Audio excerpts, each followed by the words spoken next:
This is Apollo astronaut Jim Lovell. Welcome to my old neighborhood. When Frank Borman and Bill Andrews and I orbited the moon on Apollo 8, we got humanity's first up-close look at the moon and got a view of the home planet that inspired and united people around the world. I'm proud to pass that torch on to you as you swing around the moon and lay the groundwork for missions to Mars for the benefit of all. It's a historic day, and I know how busy you'll be, but don't forget to enjoy the view. So, Reid, and Victor, and Christina, and Jeremy, and all the great teams supporting you, good luck and Godspeed from all of us here on the good earth.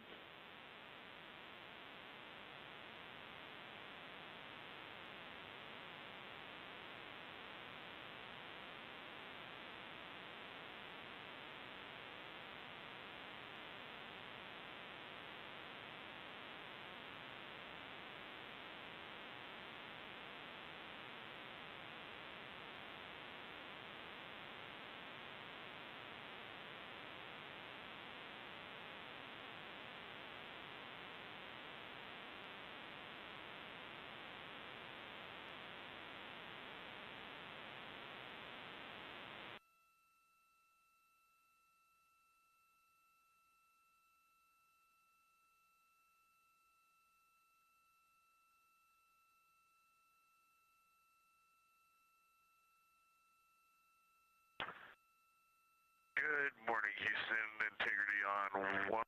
We got a question about toilet availability and dump line status. Good morning, Reid.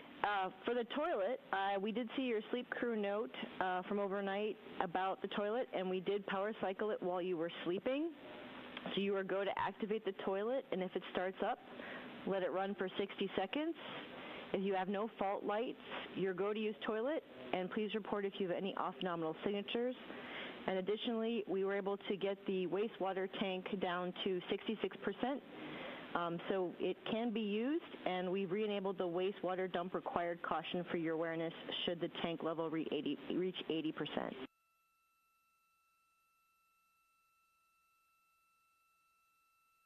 Okay, we'll start it up, let it run for 60, and then see, and then just confirm secondary dump lines are all warmed up. Affirm, secondary lines are all warmed up and you're go to dump.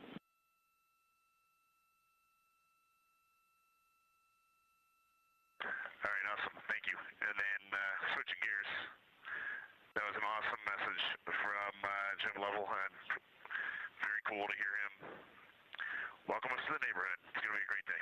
Thank you. Concur, Reid. Yeah, I know it gave me chills. Definitely one of my heroes. We do have one other item for you for your awareness about an S-band string swap we'd like to do soon. Following up on that S-band string 2 item from yesterday, we want to do a string swap to string 2 to confirm it's a good string. We're going to do that from the ground. We'll command the swap to string 2 and also uplink bailout etc dem commands to swap back to string 1 in case string 2 is loss of comm.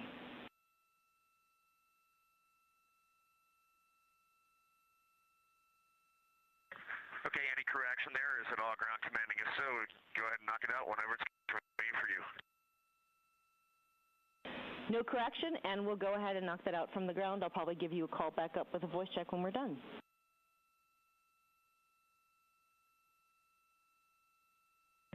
Outstanding, thanks.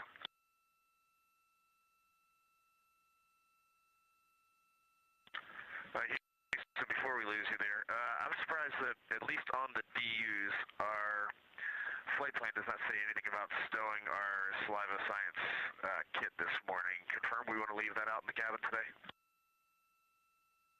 Checking.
Integrity Houston on 1 for saliva sample stowage.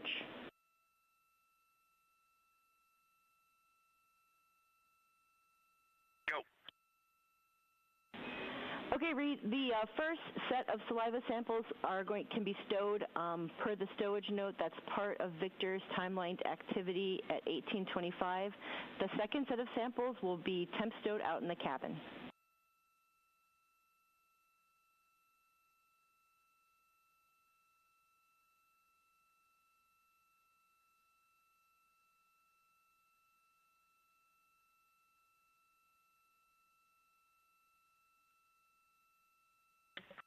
Copy all, thanks.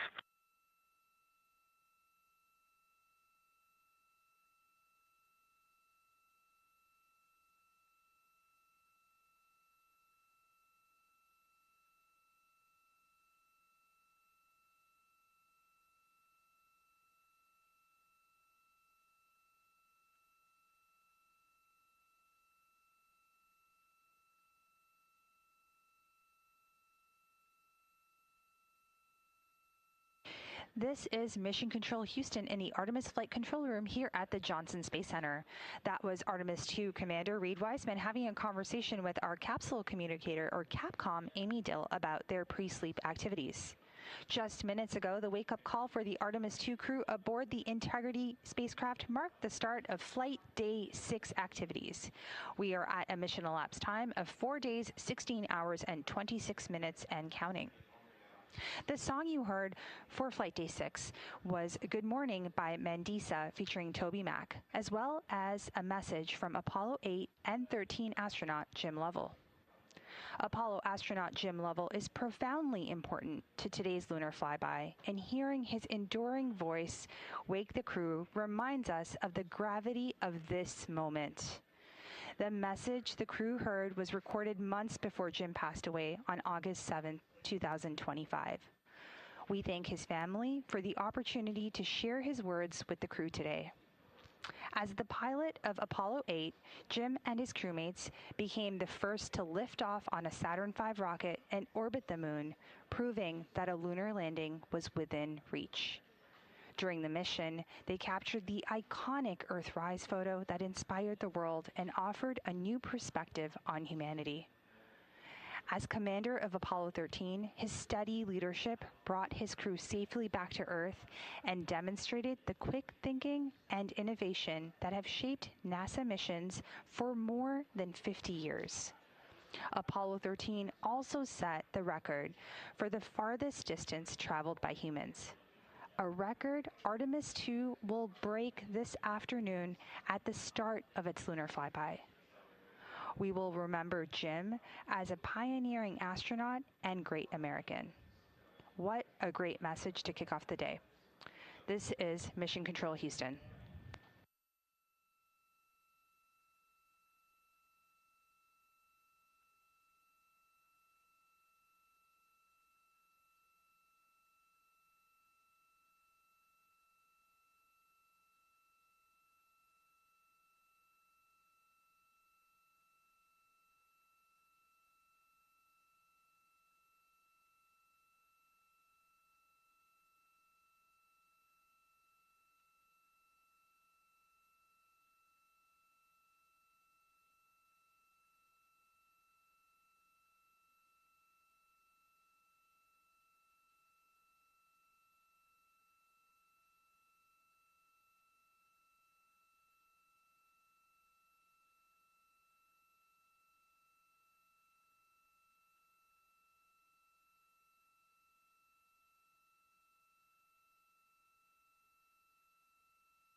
Integrity Houston for post-S-band string swap voice check.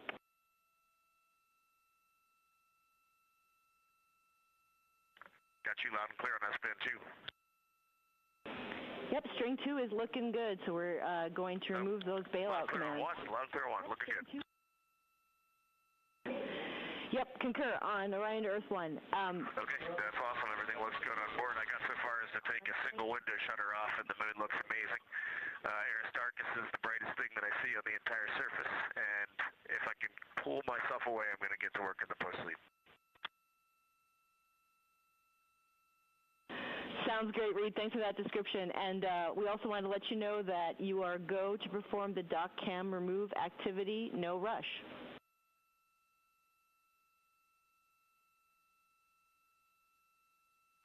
Copy that, thanks.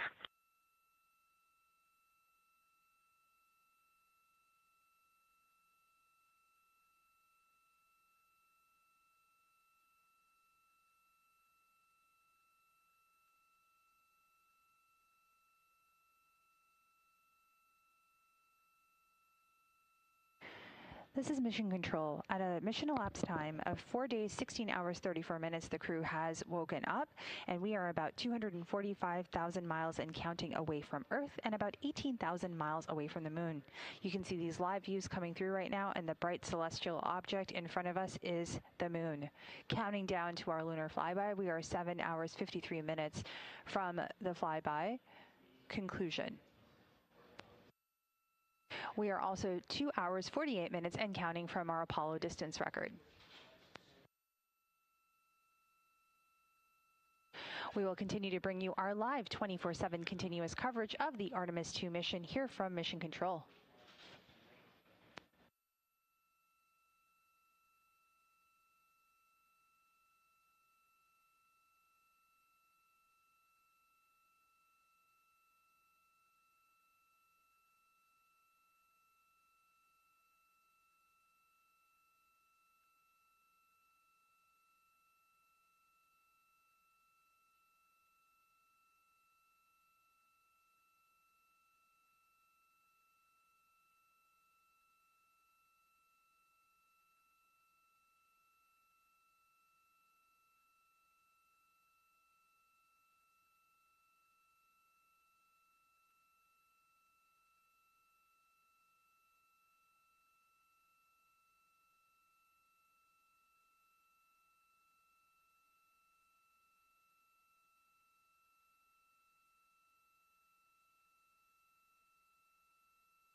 This is Mission Control Houston at a mission elapsed time of 4 days, 16 hours, 45 minutes, and counting.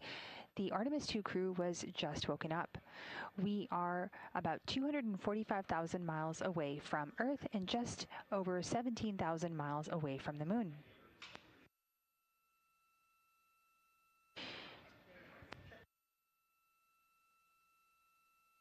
Today marks the commencement or beginning of Flight Day 6. Flight Day 6 is the day we do our lunar flyby. There are several science activities and priorities taking place, so let's tell you a little bit about them.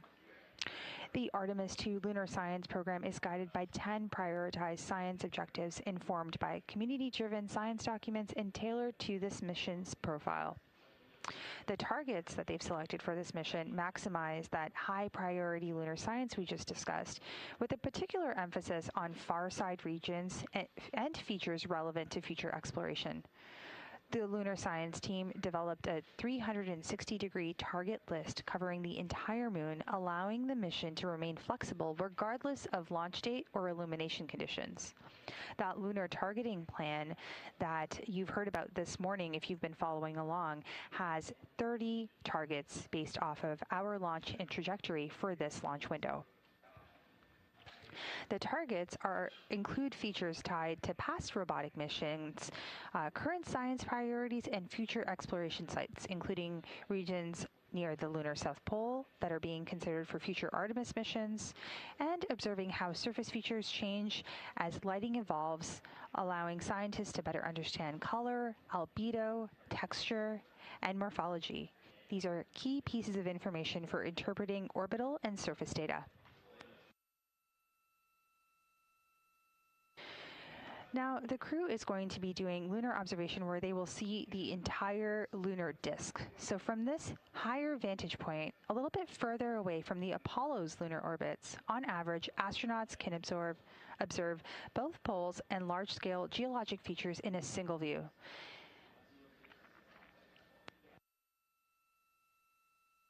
Based on the lighting conditions, as Artemis II astronauts will become the first humans to directly observe certain far-side regions of the moon with unaided eyes. Human eyes and trained judgment remain among the most powerful scientific tools NASA can send to space. During this Artemis II mission, the crew has been able to quickly survey wide areas, adjust their focus in real time, and describe relationships between features, capabilities that cameras and instruments alone cannot replicate.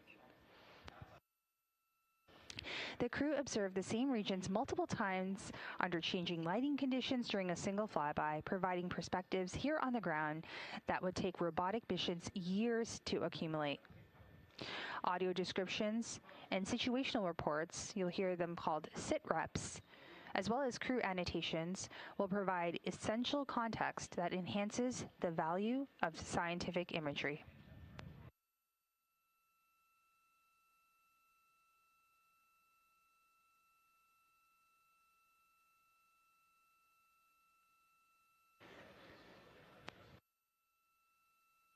We will continue to provide live, continuous coverage of the Artemis II mission here from the Flight Control Room.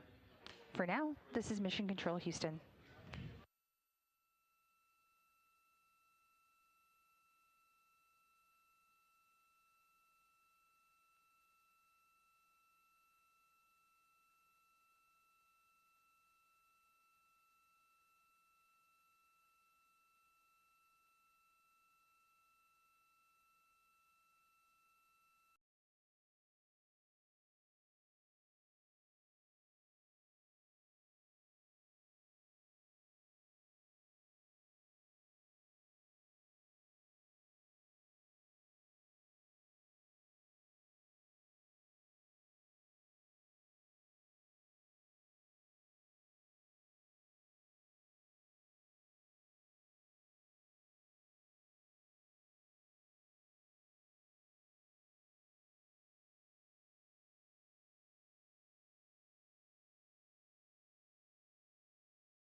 integrity for image. Good morning, Christina.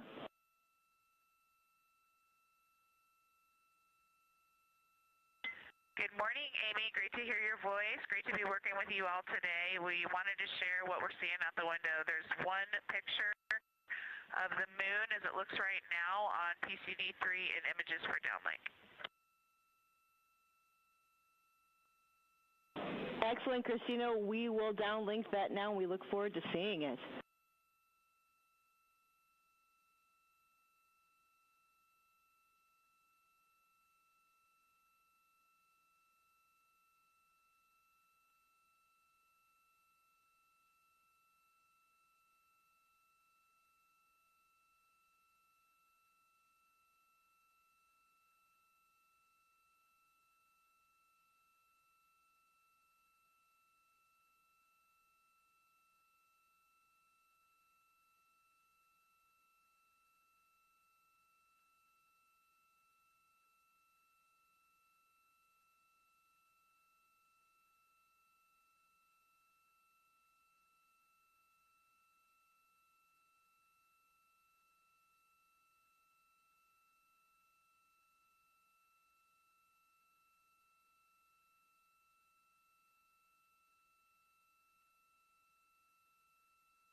Houston integrity for daily summary answer.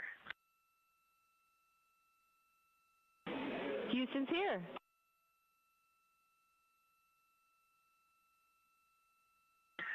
Yes, ma'am. For the question about the quid, caution warning ID 1421 is showing suppressed, and we did not do that on board.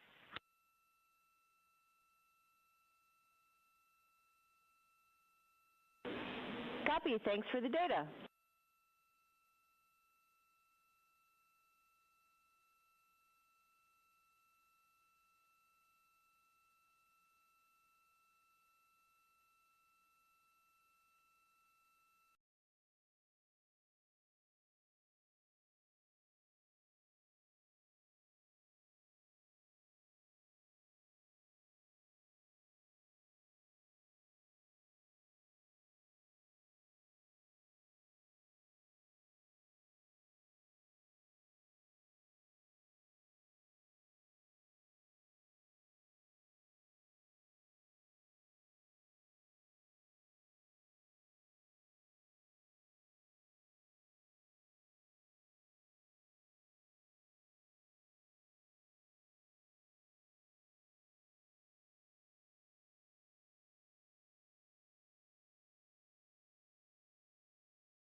This is Mission Control Houston coming to you live from the Artemis Flight Control Room here at the Johnson Space Center. We are coming to you live with 24/7 continuous coverage of the Artemis II mission. At a mission elapsed time of 4 days, 17 hours, and 5 minutes, the crew is currently undergoing their pre-sleep period. This is where they complete various activities such as hygiene and getting ready for the day, as well as their daily crew conference. The Orbit 3 team is getting ready to hand over to the Orbit 1 team of flight controllers. Currently, the Orbit 3 flight director in the room is Brandon Lloyd, with capsule communicator or Capcom Amy Dill. We are getting ready for our lunar flyby today, which is happening today, flight day 6.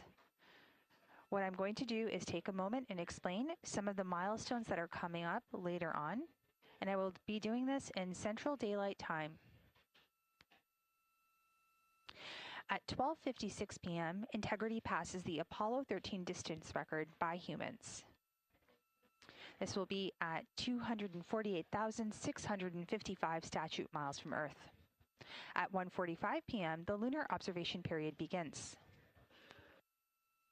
Moving forward at 5:44 p.m. Central Daylight Time, we have a loss of signal as Integrity begins its transit behind the moon.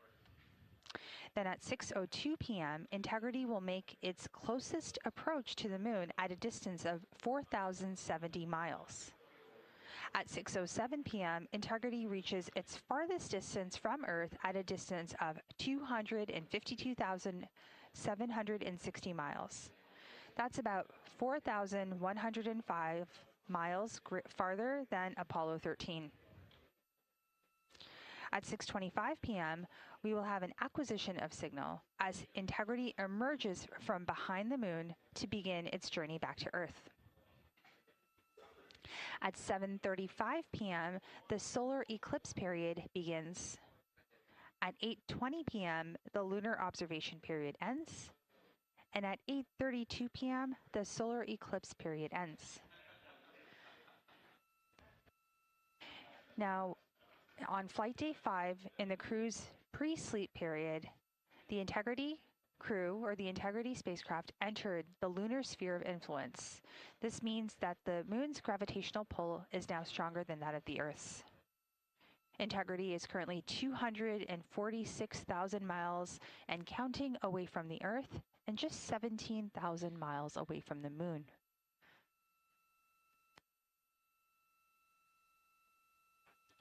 Once the lunar flyby concludes, tomorrow, Tuesday, April 7th, at 12:25 p.m. Central Time, Integrity will exit the lunar sphere of influence and will be about 41,072 miles away from the moon.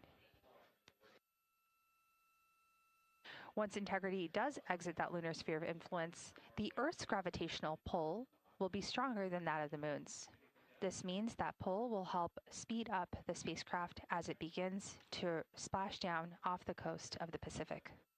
For now, this is Mission Control Houston.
This is Mission Control Houston at a mission elapsed time of 4 days, 17 hours, 36 minutes and counting. We are coming to you live with our 24/7 continuous coverage. The Artemis II crew is currently in their pre-sleep period aboard the Orion spacecraft named Integrity. We are currently 200 team has completed their handover and is handing things over to the Orbit 1 team. I'm Nilofer Ramji, and I'm handing things over to our Orbit 1 commentator, Leah Cheshire Mustachio, who will take us through the next several hours as we kick off Flight Day 6 and fly around the moon with the Artemis II crew. For now, this is Mission Control Houston.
This is Artemis Mission Control at MET, 4 days, 17 hours, and 40 minutes. We are here live covering Orion and the Artemis II crews fly around the moon. I'm NASA Public Affairs Officer Leah Cheshire Mustachio. We are currently 15,915 miles away from the moon, and we have an exciting lunar tour set up for this historic day. From Reiner Gamma to the Oriental Basin, we are in lunar flyby. The Orbit 1 team is now on console, led by Flight Director Jeff Radigan. Capcom today will be Canadian Space Agency astronaut Jenny Gibbons, a backup for the Artemis II crew.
This is Artemis Mission Control, and what a view of our moon. This captured from one of the cameras on Orion's solar array as we continue to get closer and closer to our lunar neighbor. The crew are in their post-sleep period, able to conduct any necessary hygiene. They're able to configure the cabin, which will be especially important for today's lunar flyby operations. They'll also have another timelined block to configure the cabin for their lunar flyby operations in just a little while. Post-sleep is also the time during which the crew has a chance to eat breakfast, and on the menu today is breakfast sausage, couscous with nuts, strawberries, tortillas, a maple top muffin, oatmeal with apples and cinnamon, seasoned scrambled eggs, grits and butter, mango salad, and a sausage patty.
This is Artemis Mission Control. We are officially under an hour and a half until the Artemis II crew is slated to surpass the Apollo 13 distance record, the farthest humans have ever traveled from our home planet of Earth. The record set by Apollo 13 in 1970 stands at 248,655 statute miles.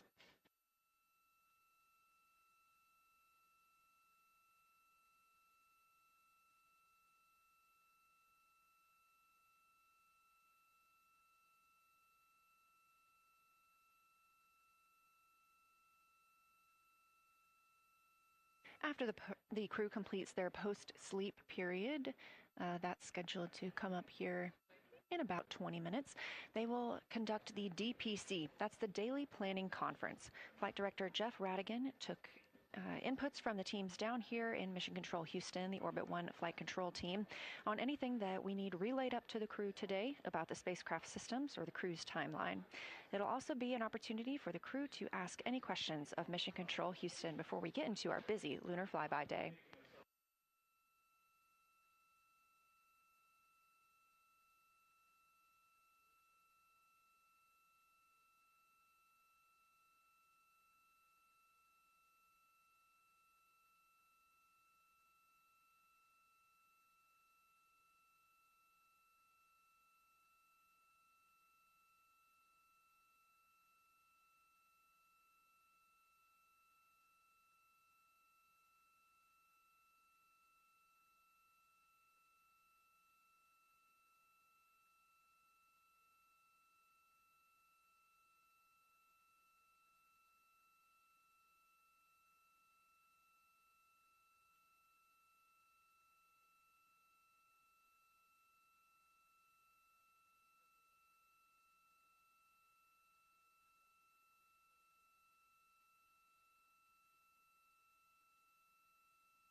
You're looking live at a view of the moon from a camera mounted on one of Orion's 4 solar array wings. It's no secret that today is our closest approach to the moon throughout the Artemis II mission and our lunar flyby.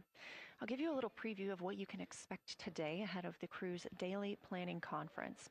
The crew has about 6 hours allotted to make observations about the moon, and their activities have been timelined. There are 5 blocks of time during which the crew will be observing the moon through Orion's windows. At any time, we have 2 crew members working at the windows in a pair. One will be taking photos and the other one will be making annotations, and they're both going to be making audio recordings of what they are seeing. Halfway through that block, those 2 crew members at the windows will swap roles and positions. Meanwhile, the other 2 crew members not at the windows will be serving in the background as support. One will be conducting science situation reports and call down a few times each hour to discuss what they're observing.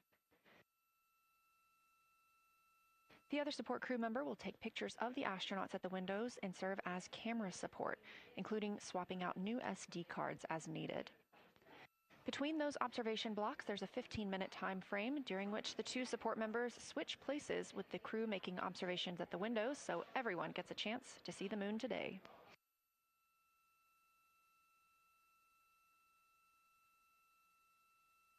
During 2 of the blocks, 2 crew members will take turns eating their midday meals. We're also looking forward to seeing an eclipse today. This crew will be the first to see an eclipse from the far side of the moon.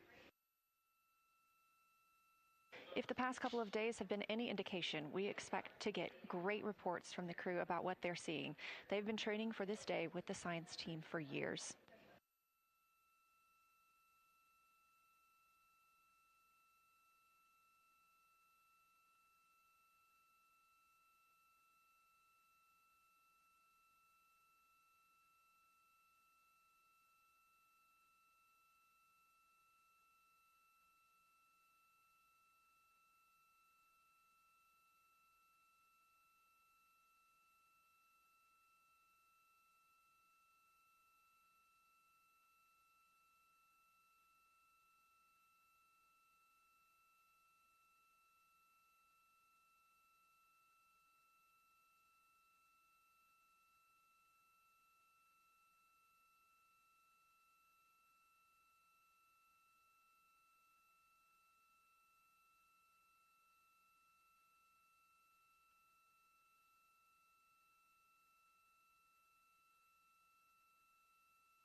Integrity, we're talking.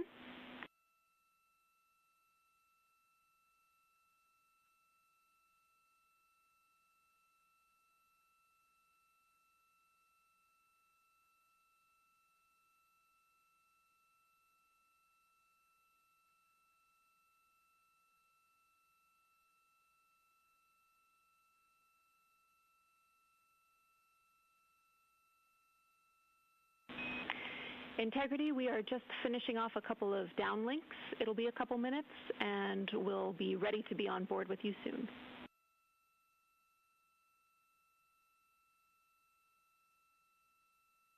Sounds good. That's Capcom and CSA, Canadian Space Agency astronaut Jenny Gibbons, Artemis II backup crew member, replying to NASA astronaut Reid Wiseman. You heard him mention a specific video, and we will not only have video outside the spacecraft today, but we also anticipate seeing the crew inside the spacecraft as they are taking photos. This is a visualization of the Orion spacecraft. You can track this anytime for yourself at nasa.gov/trackartemis, now just 14,766 miles from the moon.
Again, the crew is completing their post-sleep period of the day. They were woken up this morning. Integrity Houston, we are go for the HHP stream when you're ready.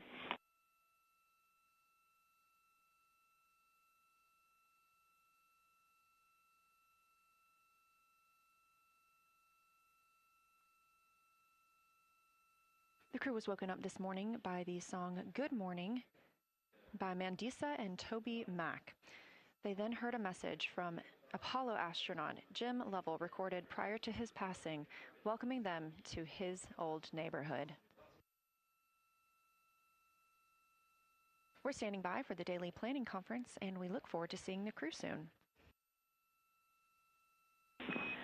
Integrity, we are on board with you.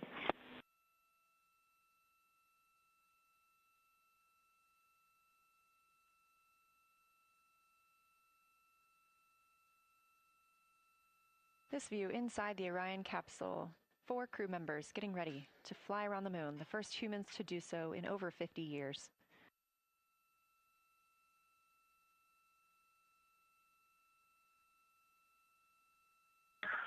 Good morning, Houston, from inside Integrity, 215,049 miles away from Earth and 12,712 miles from the moon. Let's actually savor the calm delay that we have. We're ready for the morning DPC. Beautiful. We are savoring it down here.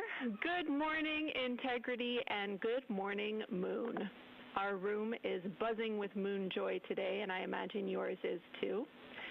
I have a few items related to flyby and then a few items for things further afield.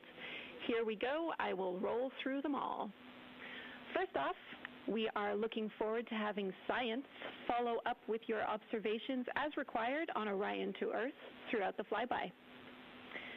Today, you will pass the Apollo 13 record distance at the end of the pre-lunar flyby conference.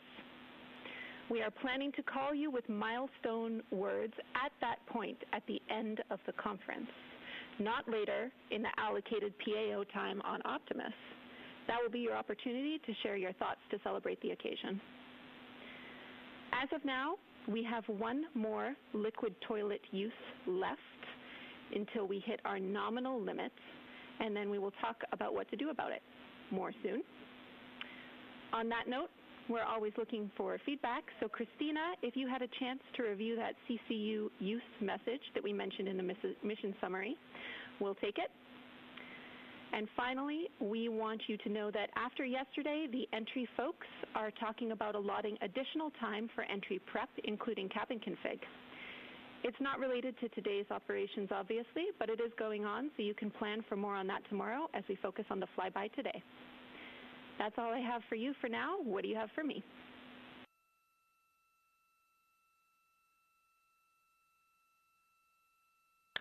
Thank you, Jenny. That's good to hear because we were thinking the same thing. It's great to know that our minds are working the same.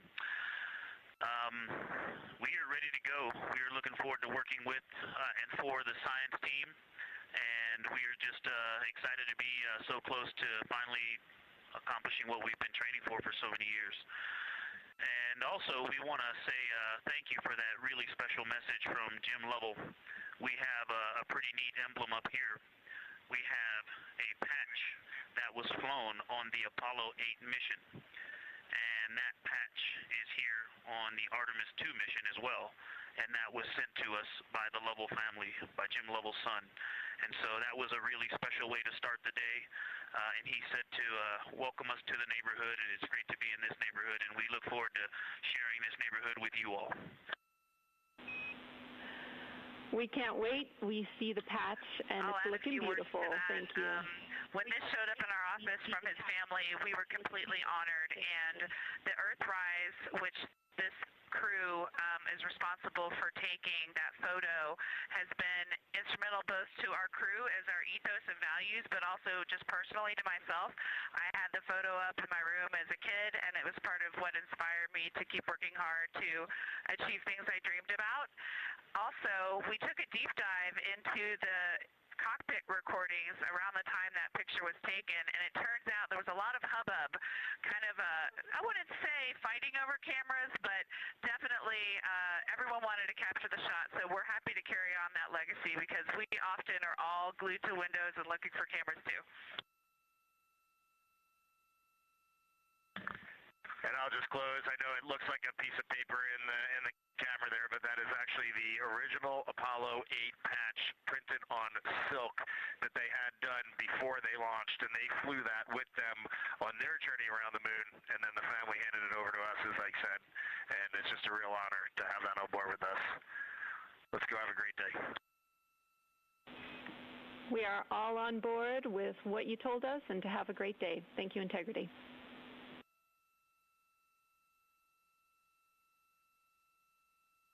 Exciting words from the ground and crew this morning. Have a great day, Houston and Huntsville. For Avatar, all lights lit except for 15 and 16.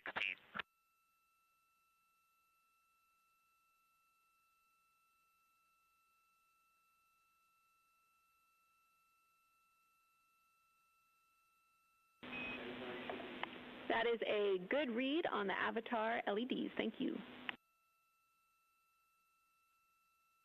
Incredible start to the day for the Artemis II astronauts and the team here in Artemis Mission Control in Houston.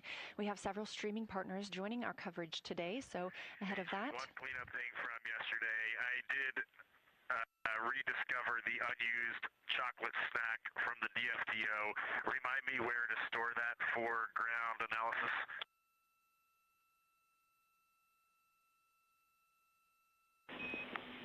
Hooray for a found snack. You can stow that in locker A1. Thank you, Reid. With our streaming partners joining us today, we will be going to a slate ahead of our broadcast start in just a few minutes. So just for those next few minutes, you can watch our live coverage on our YouTube stream, our second stream, but we'll be right back here at the top of the hour to kick off Flyby Day.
Artemis II mission is a test mission of the Orion space capsule.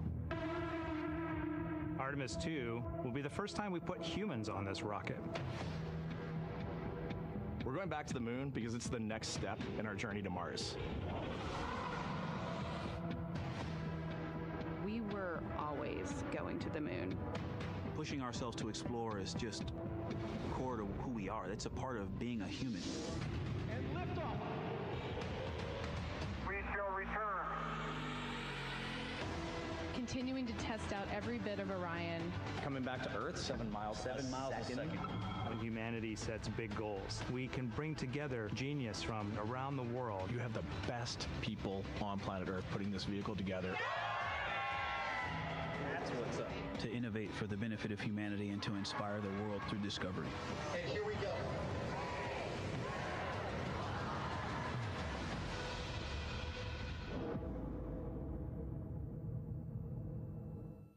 Welcome to Artemis Mission Control here at Johnson Space Center in Houston, Texas. I'm Leah Cheshire Mustachio. Right now, the Artemis II crew and Mission Control are preparing to support today's lunar flyby, the first time we've sent humans around the moon in over 50 years. Integrity, you can use the OEs and your HHP camera for the milestone words at the Apollo 13 record distance. You'll notice that we pause every time we hear communications to and from the crew. They are the stars for today. This afternoon, the crew will have their closest approach of the moon and will surpass the record.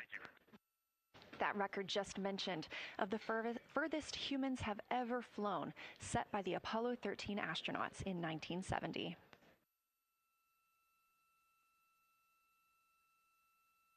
You're looking at a live view inside the Orion spacecraft and at our Artemis II crew members. They have just completed their post-sleep period, during which they conduct any hygiene and cabin setup for the day. They also had a chance to eat breakfast before we got into our daily planning conference. The flight control team here in Mission Control Houston collecting information from all consoles around the room that we could relay up to the crew ahead of this monumental day. As you can see on your right, NASA astronaut Christina Koch taking a video of NASA astronaut Victor Glover. We expect to have great views of the crew throughout the day, as well as, of course, the moon.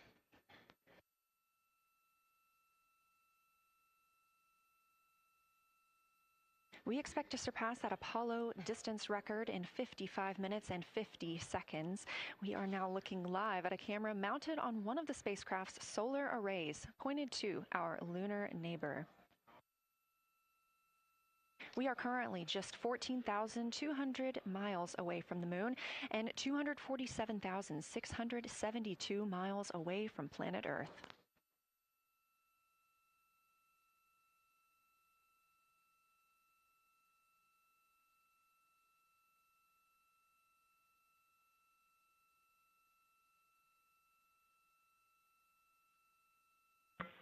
Houston, integrity for AGA. Ready to copy.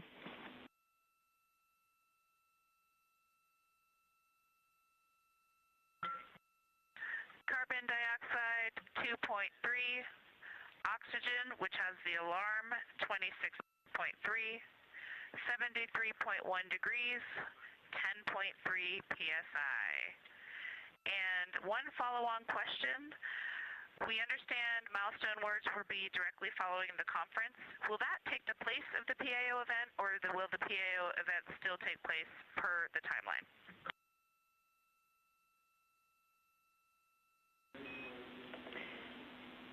Good question, Christina.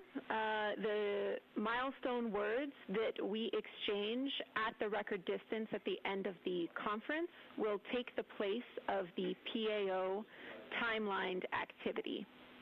So that'll be our moment to talk about this occasion, and after that there will be no more expected PAO words, and you can get straight into your flyby. Copy all AGA.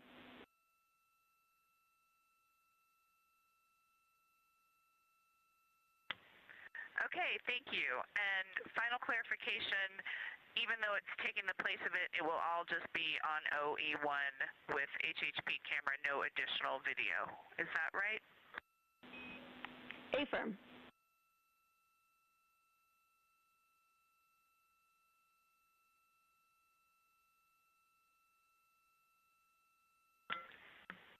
Okay, thank you. Yep, some of us had already heard that. Sorry about the second question. We appreciate it. Talk to you soon.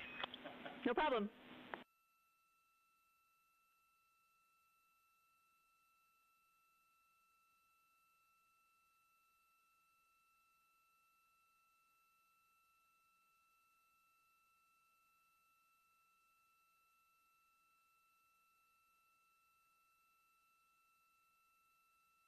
Those communications between NASA astronaut Christina Koch and Canadian Space Agency astronaut and today's Capcom or capsule communicator, the one person here speaking with the crew right now, that is Jenny Gibbons. She is an Artemis II backup crew member here in Mission Control Houston.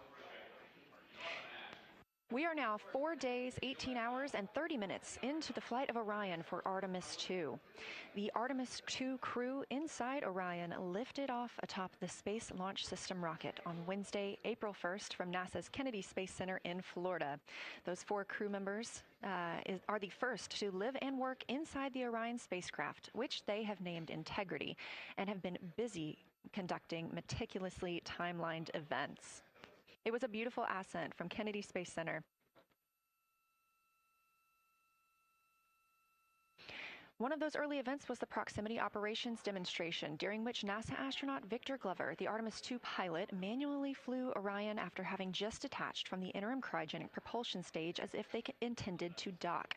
This was practice for future Artemis missions, during which astronauts in Orion will dock with the lunar lander that will take them to the surface of the moon. About 24 hours after launch, 25 hours actually, Orion then conducted TLI, the translunar injection burn. This 5-minute, 50-second burn committed Orion to departing high Earth orbit and set us up for today's flyby. That translunar injection burn also served as the spacecraft's deorbit burn. It slingshots Orion around the moon and sends the crew on a free return trajectory, with splashdown approximately 7:07 p.m. Central on Friday, April 10th. Last night on Flight Day 5, the crew entered the lunar sphere of influence, the point at which the pull of the moon's gravity will become stronger than the pull of Earth's. We've also been getting some great views inside the cabin of the crew members living daily life, from working out to eating, taking photos, and making memories together. But they've also been taking some beautiful views of our home planet and of the moon, and we expect many, many more of those following today's activities.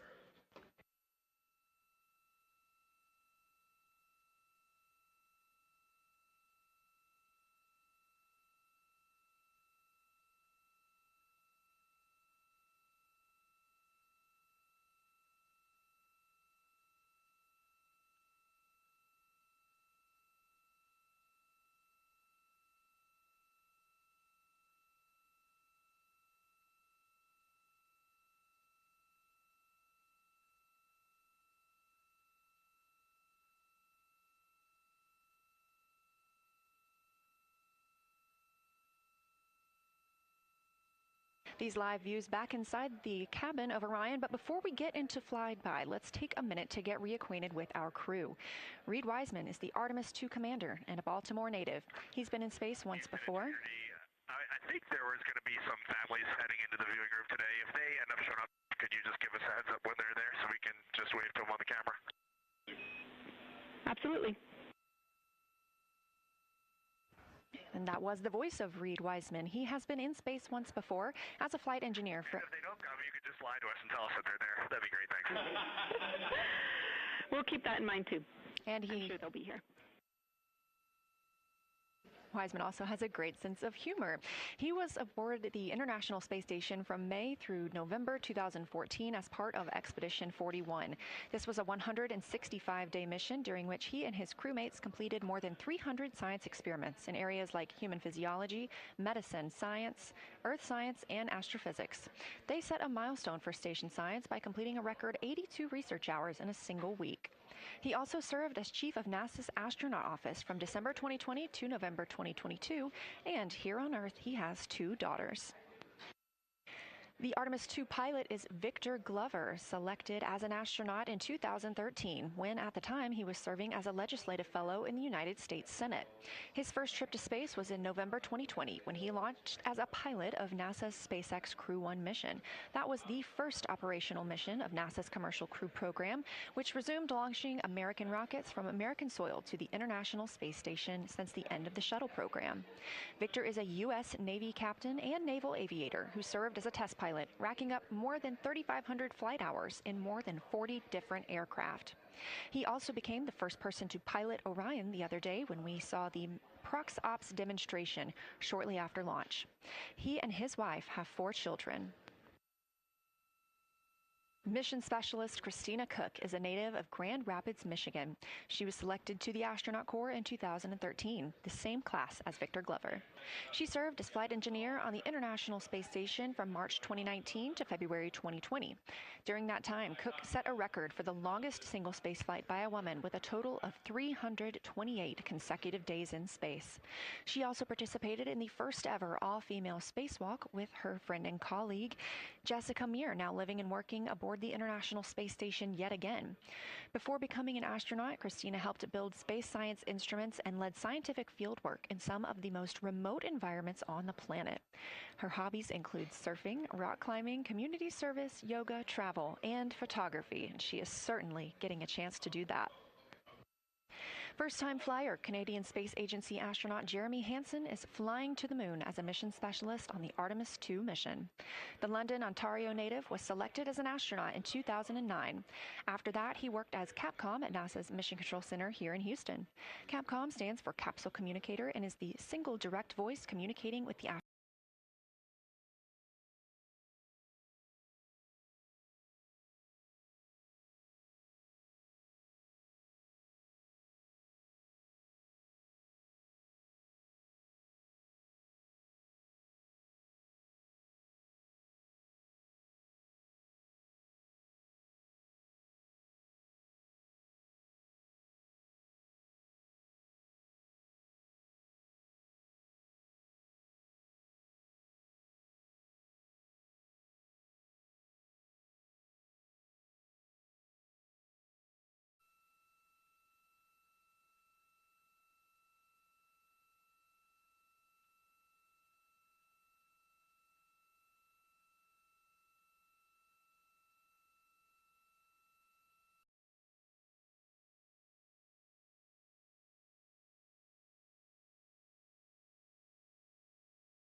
As you can see, the crew members have dimmed the cabin lights inside Orion.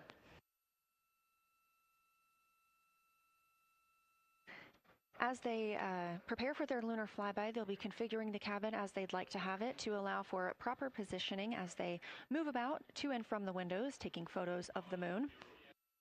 Dimming the lights also helps prevent reflections from inside Orion onto the windows. Ahead of this lunar flyby, let's dive in and explain what you can expect over the next several hours. The crew has about 6 hours allotted to make observations about the moon. Throughout the flyby, their activities have been precisely timelined. There are 5 blocks of time during which the crew will be observing the moon from Orion's windows. At any time, 2 members will be at the windows working in a pair.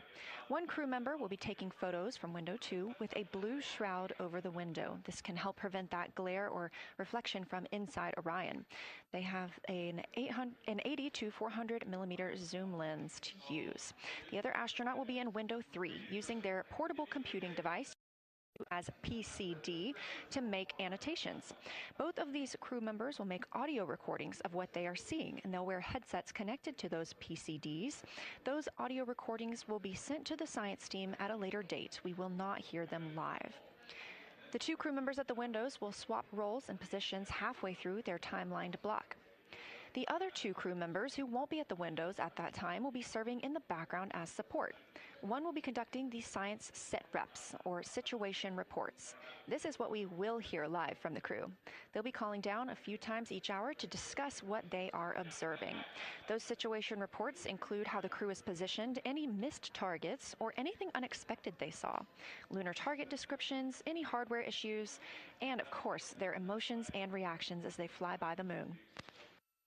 The other support crew member will take pictures of the astronauts at the windows and serve as camera support, providing new SD cards when needed. There's a 15-minute time frame between each observation block, during which the 2 support members switch places with the crew making observations.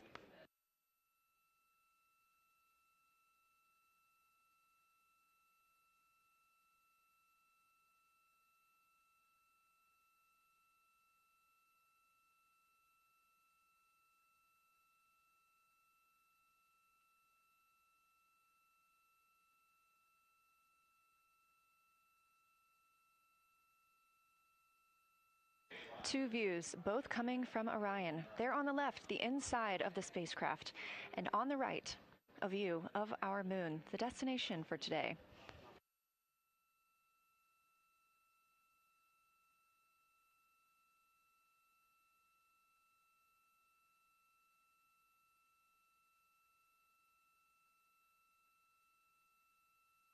During the lunar flyby today, Orion will provide astronauts with a full disk view of the lunar surface. They'll have a higher vantage point, much farther than Apollo's lunar orbits on average.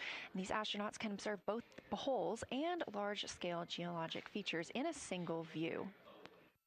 And due to our April 1st launch date and current illumination conditions, the Artemis II astronauts have become the first humans to directly observe certain far-side regions of the moon with unaided eyes.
Great, thank you. You ready? It's me. That's okay. How do I, is it all?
We are now 36 minutes until we see the Integrity crew pass the Apollo 13 distance record. And joining me on console, I have Julianne Gross, the Artemis curation lead. Thanks for joining me today. Thanks for having me. I'm very excited to be here. We're very excited to have you. So can you tell me about your role as Artemis curation lead and what that entails? Yeah, so for the overall Artemis campaign, I'm the Artemis lunar sample curation lead. That means I'm helping NASA to return the next set of lunar samples from the lunar surface.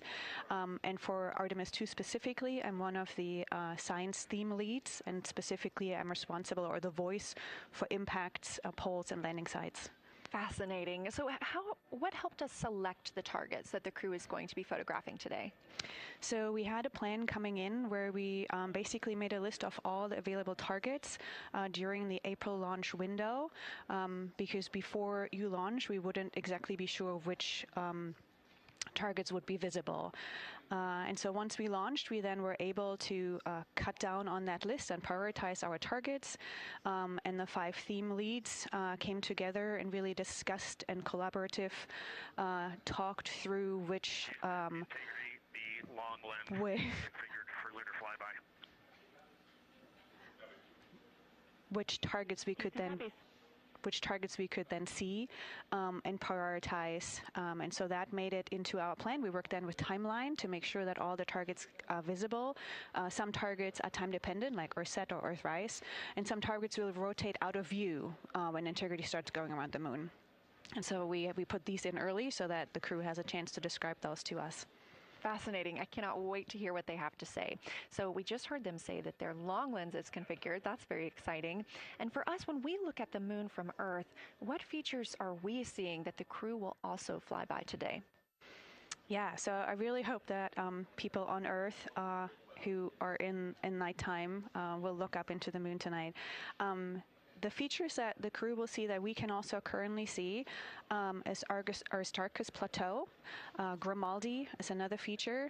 They're going to be sort of on our limb. And then Oceanus Procellarum, that really dark, large area on the near side that we can see. The crew is going to see that in the beginning. The more they fly around, the less of that they will see. So those are targets we will hear them describe early on in the flyby. Fascinating. Well, and the crew has been training for years for this day. And so we're going to hear them make a lot of calls about what they are seeing on the moon. And they're going to use a lot of interesting terms that I myself need some brushing up on. So could you walk us through a few of the things that we'll hear them use to describe the moon, like albedo, exosphere, ejecta, just some of those major terms we expect to hear from the crew? Yeah, of course.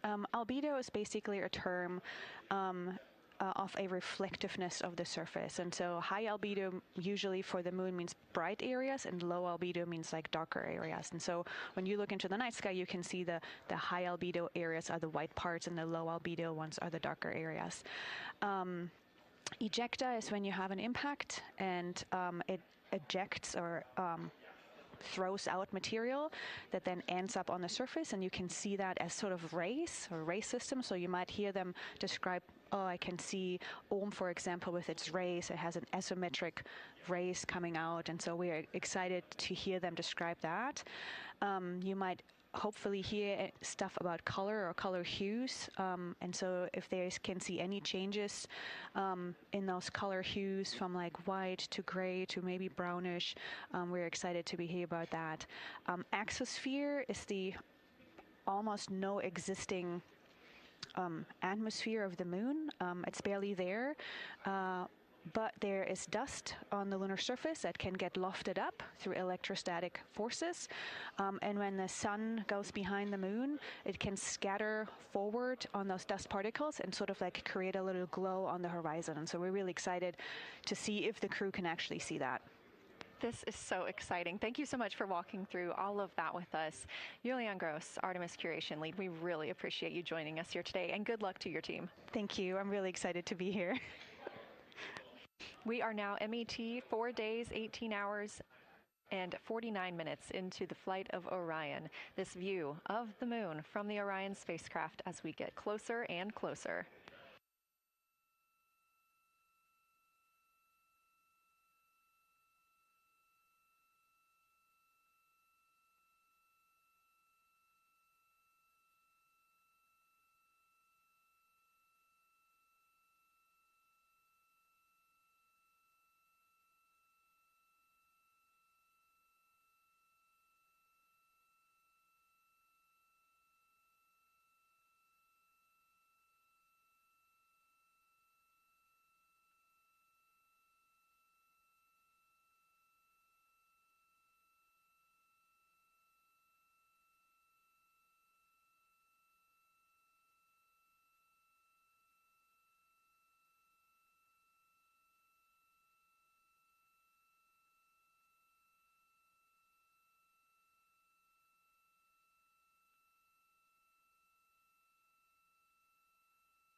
We're live here in Artemis Mission Control at Johnson Space Center in Houston, Texas, just about 32 minutes away until the crew surpasses the record set by Apollo 13 as the farthest astronauts to ever leave Earth. This view coming from a camera mounted on the tip of one of Orion's 4 solar arrays. Each array has a camera on its tip, and so we anticipate getting views throughout the lunar flyby. Of course, except during the point of loss of signal when the spacecraft flies behind the moon.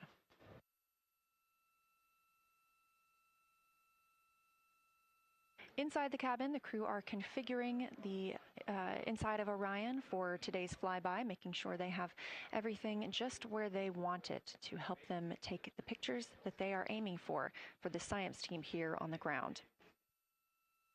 Coming up in just a few minutes, we will have a pre-lunar flyby conference. During that Lunar Flyby Science Crew Conference, our science officer here on console, Kelsey Young, will be speaking directly with the crew members about their targets, about their goals for today, what they expect to see, and what we are hoping to hear from them.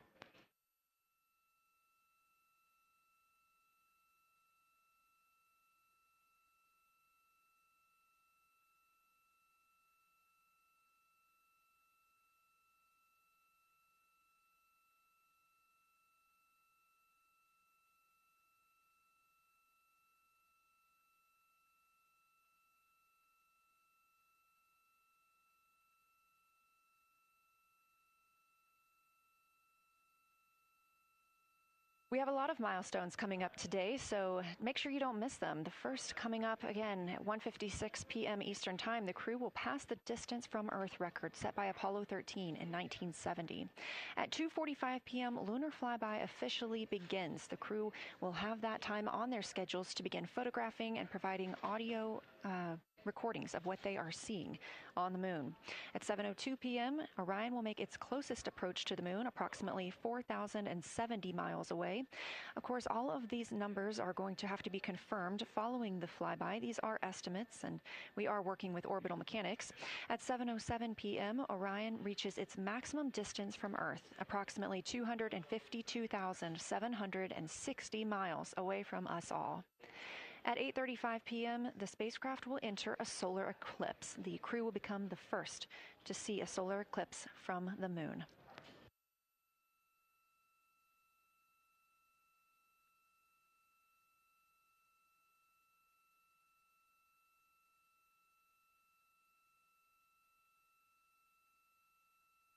Ahead of the official beginning of flyby today, Kelsey Young, Artemis Science Flight Operations Lead, will be conducting a pre-lunar flyby crew conference.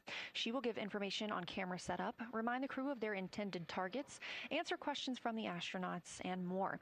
Young will help the crew set their targeting timeline, which counts down the time they have to image each target and what they'll be capturing next. She'll also remind them that the ground team will be calling for science sit reps, also known as situation reports. Those are essentially call-downs to report what they've been observing. They'll continue to do this even through their LOS, their loss of signal, as those communications will come down later on after they reconnect with us on Earth.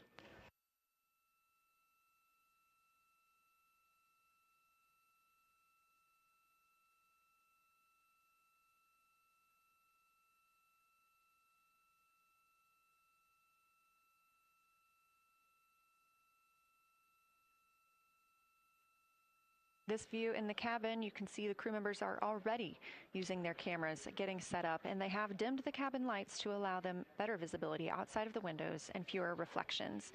Now, 28 minutes until they become the humans to travel farthest from our planet.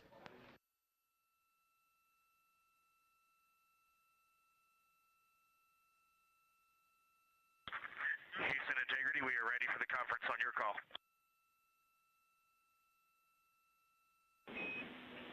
Houston is ready for the conference, passing you over to Science.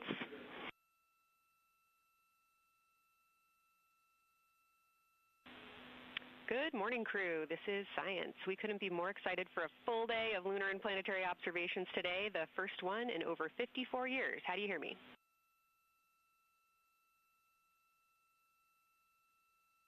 We hear you loud and clear, and Kelsey, you just got to know you're pulling us away from the moon right now, so let's go. Message received. I will keep it tight here. I did just want to start with a thank you on behalf of the Lunar Science team and the entire lunar and planetary science community, of which you are absolutely a part, for what you've already done in this mission and what you're going to do today to inspire the next generation of scientists. I have to say Moon Joy is the new term that's already become our team's new motto, so thanks for that. In this conference, we'll cover hardware and config reminders, and then I'll just briefly, as you said, cover today's science plan. I'm assuming you already have your LTPs up. Confirm that, and I'll jump quickly into the cabin config reminders.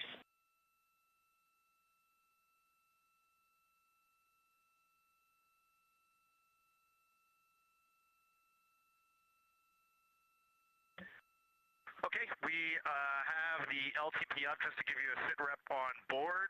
You've got Reid and Christina on one PCD, and Ike has his own, and Jeremy has his own. Copy that. That was going to be one of my questions for you, and I'll ask a question back.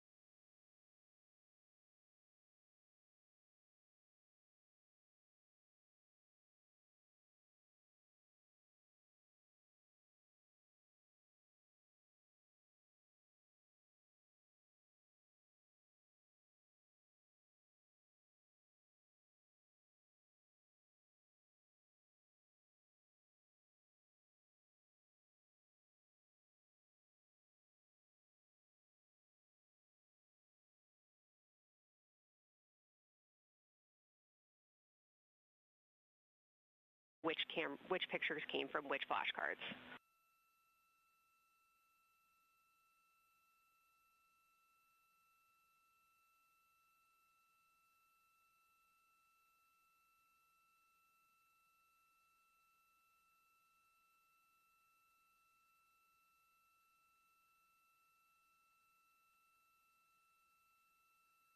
This view. So, Kelsey, I just want to here's what we're doing. We have community cards in all cameras on board, and then when each astronaut approaches their camera, the intent is they will put their card into that camera for photos and then put the community card back in at the end of the session. But just know it is harder to manage cards than we thought, and we don't want to miss science, so it might end up a bit more disorganized. Understood. Thanks for that essay. Just read the flashcard numbers down when you get a chance, and we'll follow your lead on the best thing to do operationally during the flyby. With that, I'll move on to windows. So the window characterization DFTO you guys did a few days ago confirmed that window 2 is ideal for imaging, so no change to config of photographer in window 2, observer in window 3, and science sit reps in window 1.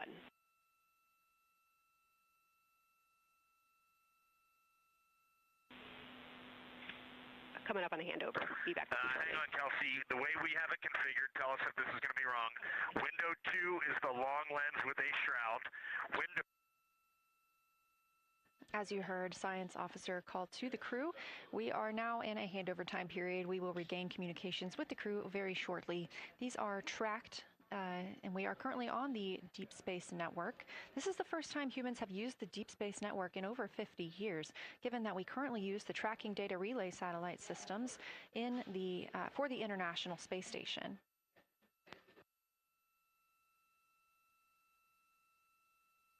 This view from Artemis Mission Control on the right is Kelsey Young. That's who you hear speaking with the crew. Young is the Artemis Science Flight Operations Lead, and we also look forward to speaking with her here today.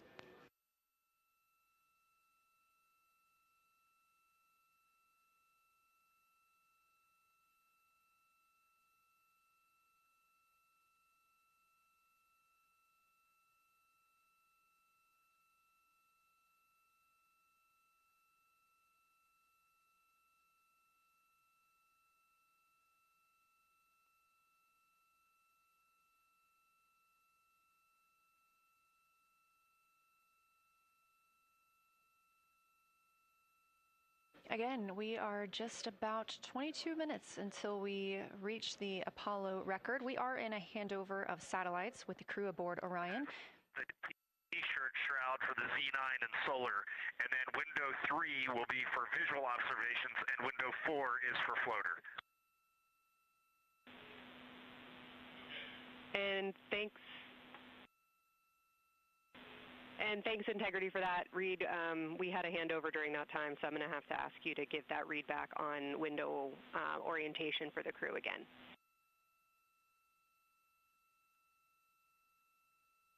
Okay, we are happy to change it, but the way we have it configured right now is window 1 has a T-shirt shroud for the Z9 for solar. Window 2 has the shroud for the long lens for both lunar and solar. Window 3 is for visual observations. Window 4 is for floater. And then the docking hatch window has had a great view, so we've done a lot of mapping through that as well. All right, copy all, Reid. A note just on the window 1 T-shirt shroud that you can remove that for the lunar observation block if you want to, if you want that extra view for another floater, but defer to you guys on that. You are go to use the full 400 millimeter zoom on the long lens, but where possible, try to keep the end of the lens flush with the window to prevent imaging through the multiple window panes at an angle. And if you have to take an image at an angle, recommend you limit the max focal length to 200 millimeters or simply acquire the images at multiple focal lengths. Last imaging update as a result of the DFTO is that if you can take the images out of the left side of window 2 where possible, that is the best half the window. Understand that might not be possible with the shroud. Any other imaging questions from you?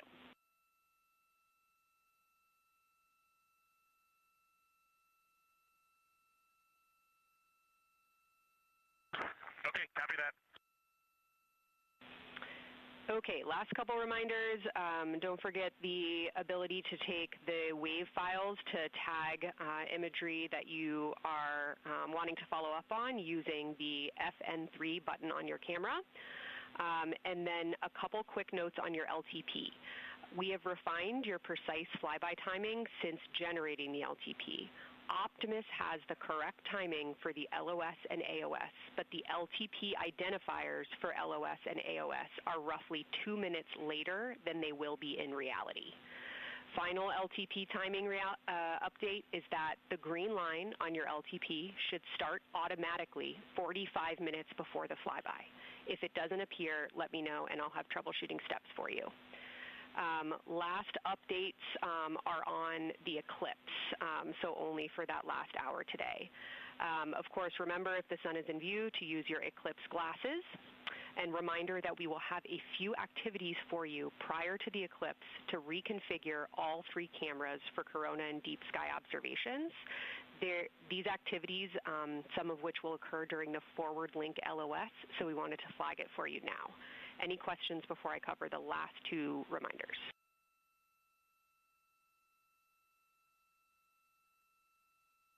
No, we have no questions on that. Last couple eclipse reminders, the sunset period and the first roughly 23 minutes of the eclipse will fall during that forward link LOS, but we'll still have a return link and we're still looking forward to your science sit reps and observations during that time. And I do have a reminder for you on your preferred starting config for the eclipse in terms of role responsibility. Let me know if you want me to read that up or if you guys have that in your minds already. And if no other questions on config, I'll give you a few science-focused reminders.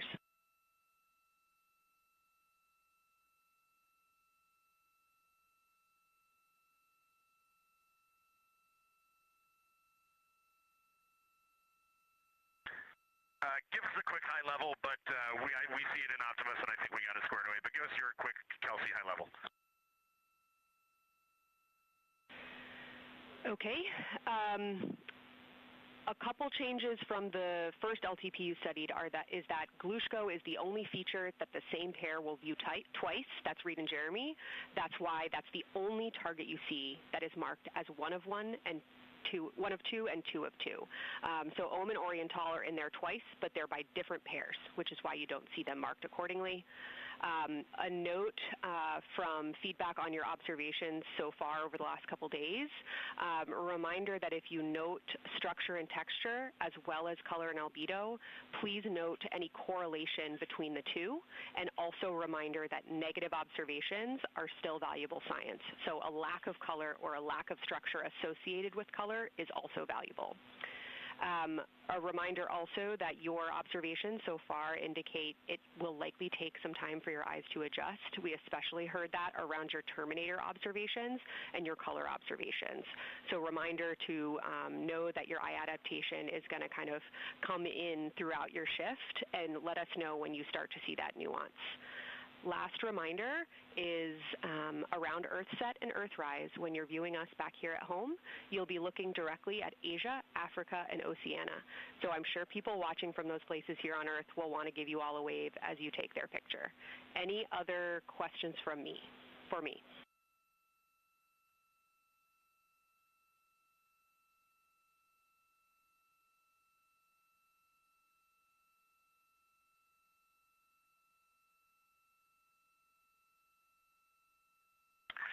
And Kelsey, hey, when you're talking window 2 left and right side, just can you say towards window 1 or towards window 3, and then we'll know that we are talking the same language? Absolutely. So I mean that the side of window 2 closest to window 3 is preferred for imaging.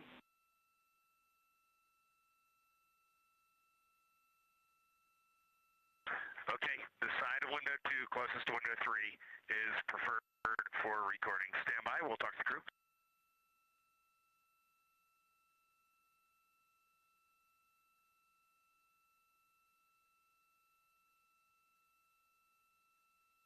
Again, we are in our pre-lunar flyby science conference with Kelsey Young.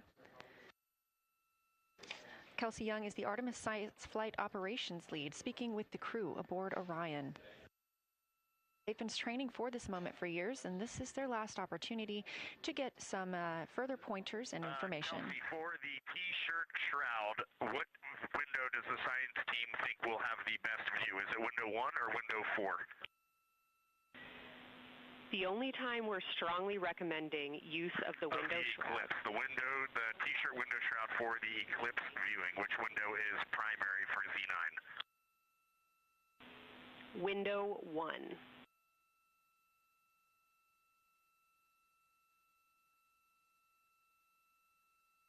Okay, awesome. So we have got that all set up. And just to be 100% sure, window 1 is the most port window by the food warmer. Window 2 is right in front of seat 1. Window 3 is right in front of seat 2. And window 4 is on the starboard side by the side hatch. Do you agree with all that? We agree on the ground. Good readback.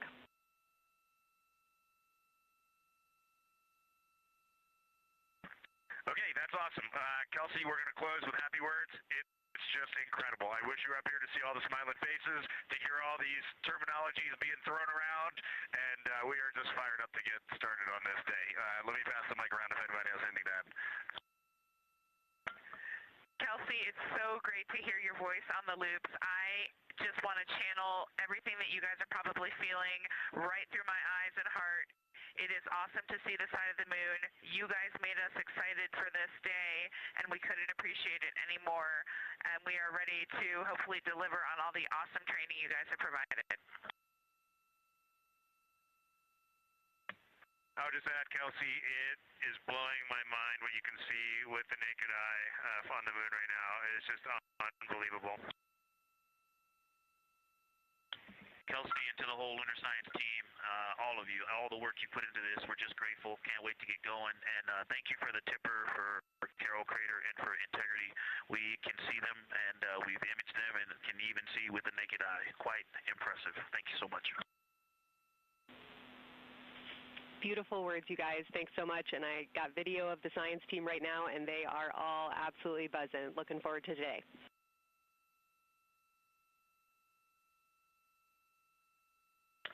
Okay, we're heading into the timeline. Cheers, guys.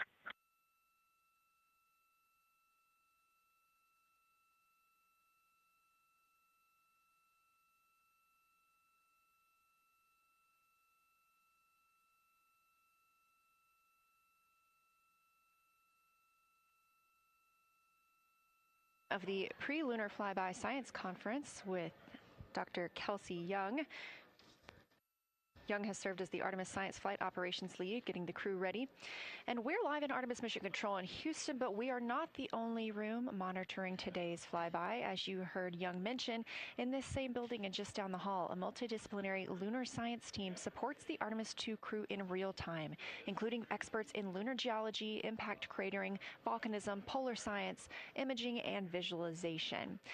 There are two integrated facilities, and the first is the SIR, which is what you have right here. That's the Science Evaluation Room. They are embedded within Mission Control to provide science input during live operations like what we see today. Additionally, and not pictured, we have the Science Mission Operations Room, a back room that processes data, evaluates imagery, and supports rapid analysis. Our science officer on console in Mission Control Houston serves as the primary interface between the science team and the flight controllers, ensuring science priorities are represented during mission execution. Again, today, that's Dr. Kelsey Young, who will be speaking with the crew during the time they're behind the moon. We will be speaking with her once the crew is behind the moon and out of communication with Earth.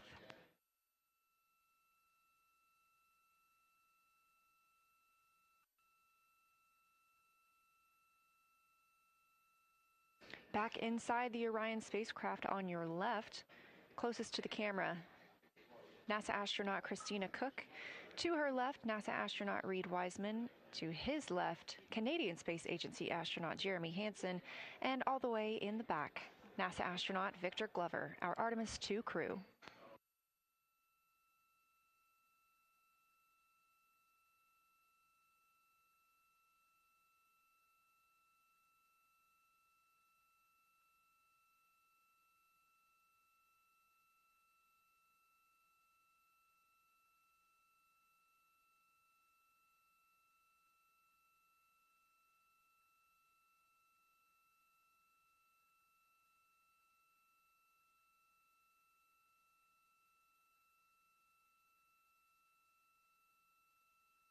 We are now approaching 8 minutes until the crew surpasses the Apollo 13 record.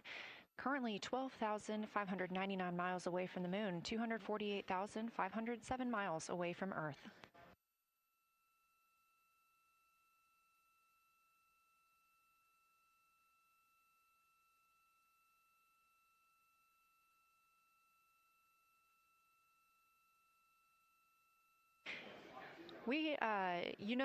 You may also hear the Orion spacecraft referred to today as Integrity.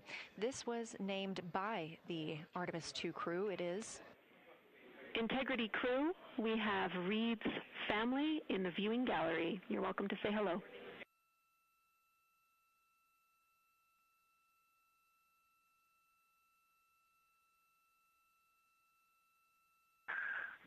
Well, whether you're being serious or you're kidding around, that is awesome to hear. Thanks, Jenny. And hello to Ellie and Katie. I don't know who else is there, but it's great to know that you're in mission control right now, following along. We are having a blast up here, and the view of the moon is absolutely amazing.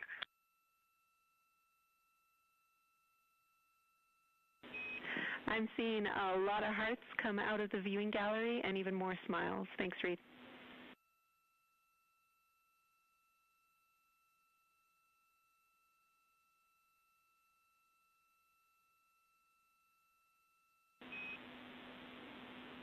Copy heart, copy bracelet.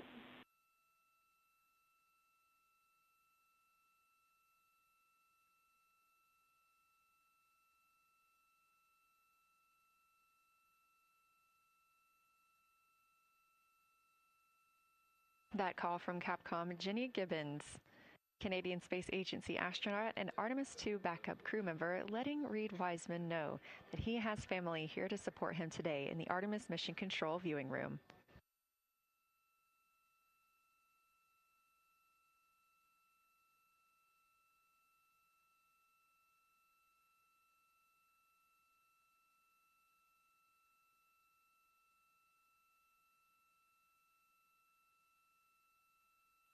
As I was mentioning, we have the Orion spacecraft flying today.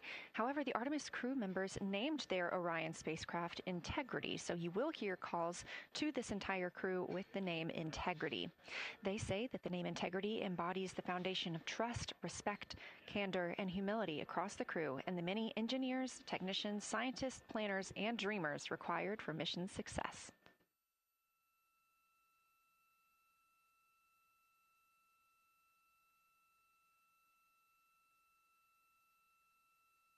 This view live from the outside of Orion as we continue.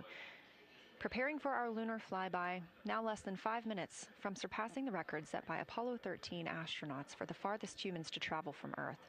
This will not be the farthest that Integrity travels today.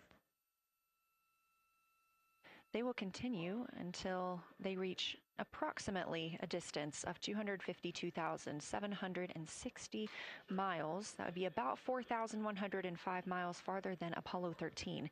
However, these numbers are our targets, and we will get confirmation on those numbers as soon as we possibly can and share them with you all.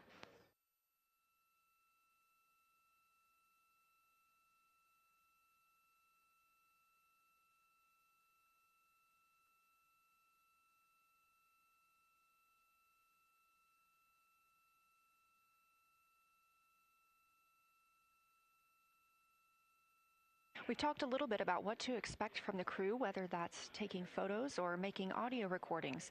To get a little more detailed, Reid Wiseman and Jeremy Hansen will be up first to capture imagery and record audio on the portable computing devices. You hear those referred to as PCDs, while Victor and Christina serve as the support members.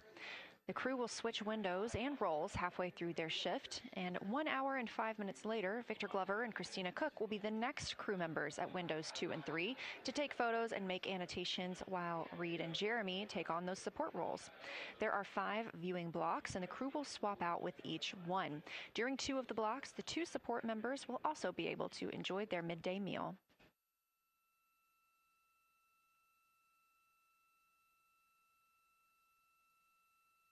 At least 3 times per block is a science sit rep. Again, situational report. This is partially an operational status, reporting back if they missed any targets or gotten any specific ones, if they have issues with their camera or any other operational items.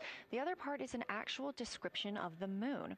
This task is done by one of the support team astronauts, so that's not the crew currently taking photos or making annotations, but they do have windows 1 and 4 that they can float up and provide that information from.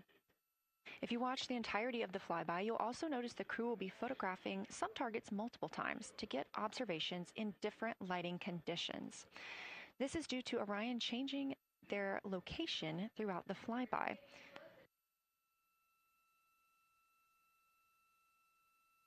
What this crew will be able to capture in a couple of hours of the same targets in different lighting would take orbiters years to do because of solar and spacecraft positioning. This crew has studied the moon extensively, and they're also familiar with what the science team calls the Big 15. These are 15 features that they've memorized, so at any time, they'll be able to see 5 of those and help orient themselves and where they are around the moon. Those targets are diverse and complex in their geologic history, and observations of them could help answer some big-picture science questions.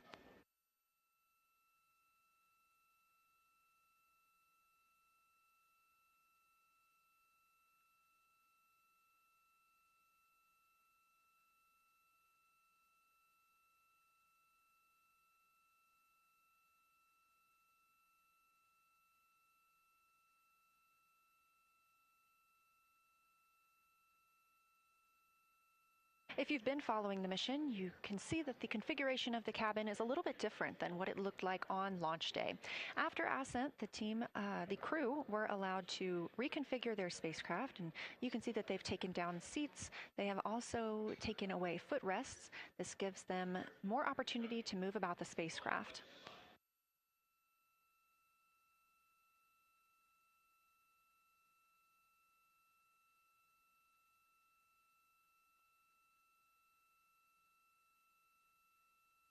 Orion itself has 330 cubic feet of habitable volume. That's about the size of 2 minivans and is 60% more cubic volume than the Apollo spacecraft. We are standing by for the Integrity crew aboard Orion to surpass the Apollo 13 record.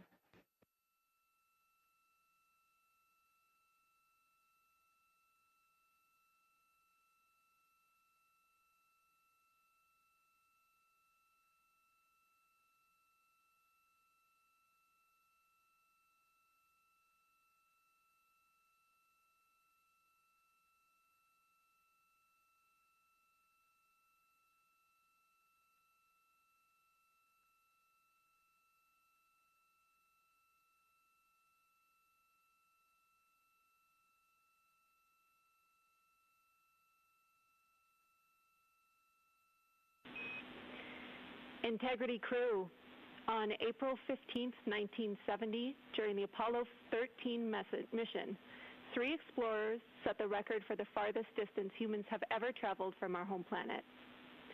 At that time, over 55 years ago, Lovell, Swigert, and Hayes flew 248,655 statute miles away from Earth. Today, for all humanity, you're pushing beyond that frontier. Integrity, over to you.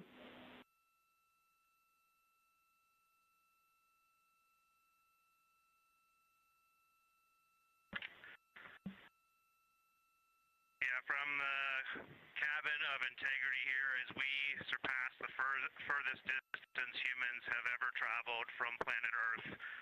We do so in honoring the extraordinary efforts and feats of our predecessors in human space exploration. We will continue our journey even further into space before Mother Earth succeeds in pulling us back to everything that we hold dear. But we most importantly choose this moment to challenge this generation and the next to make sure this record is not long-lived.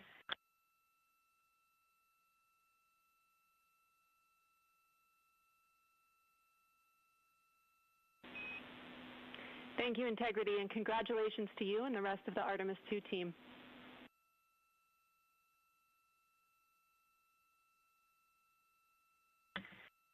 Thank you, Houston. We have a couple more things we'd like to take this moment for. Our science team helped us out with a couple of relatively fresh craters on the moon that have not been previously named, and our crew would like to propose a couple of potential names for those items or those areas. And we spent a bit of time this morning looking out the window, and we're able to see them now both with our naked eye and through the long lens, and so we feel this is a good time to send this down, and a special shout out to Kelsey for helping us with this. The first one we'd like to suggest is a named crater in honor of our great spacecraft, Integrity. And so if you were to look at Oriental on the far side and then draw a line straight up to Ohm on the far side, relatively in the middle is an unnamed crater, and we would like to suggest it be called Integrity in the future. And the second one, and especially meaningful for this crew, is a number of years ago we started this journey in our close-knit astronaut family, and we lost a loved one. And there's a feature in a really neat place on the moon, and it is on the near side, far side boundary. In fact, it's just on the near side of that boundary, and so at certain times of the moon's transit around Earth, we will be able to see this from Earth. And so we lost a loved one. Her name was Carol, the spouse of Reid, the mother of Katie and Ellie. And if you want to find this one, you look at Glushko, and it's just to the northwest of that, at the same latitude as Ohm, and it's a bright spot on the moon. And we would like to call it Carol, and you spell that C-A-R-R-O-L-L.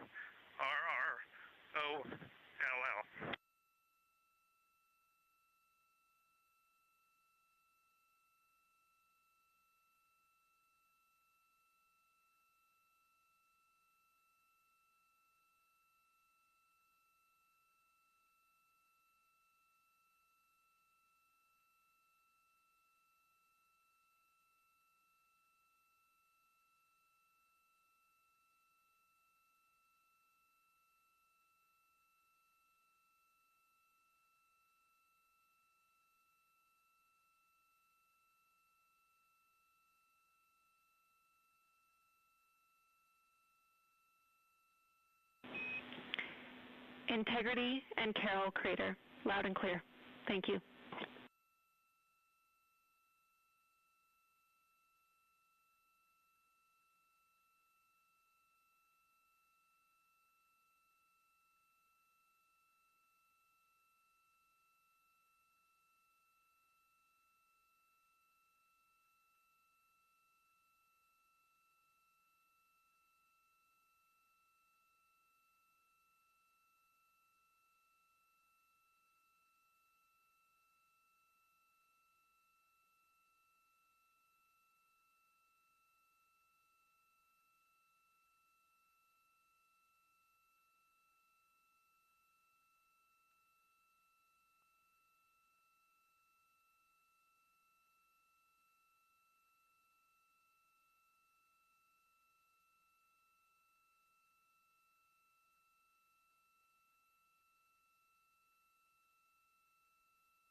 As the Artemis II crew passed the record set by Apollo 13 for the farthest humans to ever fly from Earth at 12:57 p.m. Central Time, 1:57 p.m. Eastern Time, Canadian Space Agency astronaut Jeremy Hansen shared. We're getting ourselves all put back together now, and we are going to dim the cabin lights and prepare for our science objectives ahead. Thank you. Sounds good. We're doing the same down here, and you're maneuvering to your observation attitude.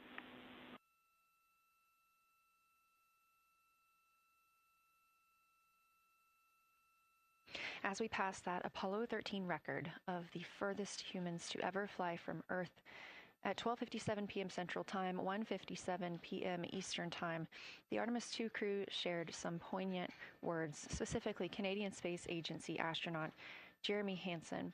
The crew also called down 2 craters not yet named that they would like to name. One, Integrity, in honor of their spacecraft, which they have named. That's near the Ohm crater.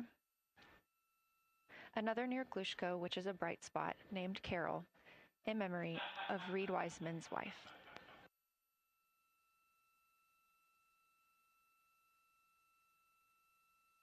There was a moment of silence here in Mission Control Houston. And now the team and the Artemis II crew are ready to begin their lunar flyby.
We are 4 days, 19 hours, 31 minutes mission elapsed time of the flight of Artemis II, our 4 astronauts aboard Orion. Today is our lunar flyby day. The spacecraft is currently about 12,000 miles away from the moon, and you can keep up with the distance from Orion to the moon and Earth by visiting nasa.gov/track-Artemis. Or you can just stay with us here because we're going to be telling you throughout the day. They are currently 248,834 miles away from planet Earth.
Coming up next on the crew's timeline today will be their cabin configuration portion. You heard some calls down to Science Officer Dr. Kelsey Young earlier about how they have configured the cabin so far. This is just a little bit more of timelined activity for them if they need to further do so. On flight day 3, the crew had time on their schedule allotted for configuring the spacecraft cabin for how they intended to arrange it today. Of course, they had to take down that configuration for another test yesterday of their Orion crew survival system suits. But configuring it on flight day 3 allows them the opportunity to get a chance to see what works for them now that they are in the microgravity environment.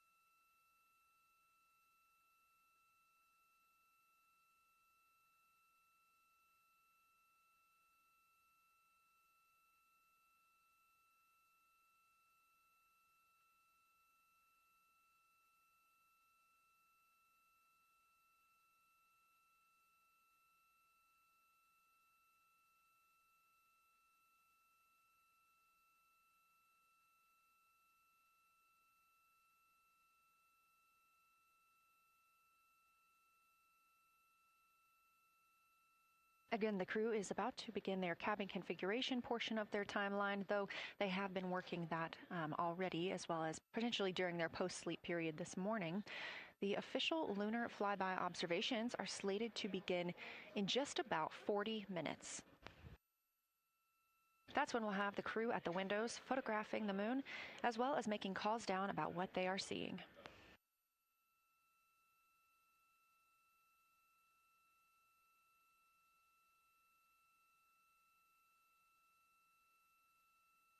Again, we are live here in Artemis Mission Control for the duration of the flyby. Currently, the Orbit 1 flight control team is on console. This room is staffed 24/7 from the time before the astronauts step foot on the rocket until the time they splash down and are safely recovered in the Pacific Ocean on flight day 10.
Again, this is Artemis Mission Control here in Houston. We are now 11,777 miles away from the moon. We did pass the Apollo 13 record of farthest humans away from Earth at 12:57 p.m. Central Time, 1:57 p.m. Eastern Time. That distance, 248,655 statute miles from the Earth, continuing to be exceeded by the crew. They will reach their farthest distance from the Earth around 6:07 p.m. Central Time. At that time, they will be in an LOS, or a loss of signal, with us on Earth, as they'll be flying behind the moon.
As the crew gets into their cabin configuration preparations, we are joined by Dr. Sarah Noble, the Artemis Lunar Science Lead. Thanks for joining us here today. Yeah, it's quite a day. Yeah, we are very excited. I can only imagine how you guys are doing over there. So tell me a little bit about yourself and what your role is for Artemis II.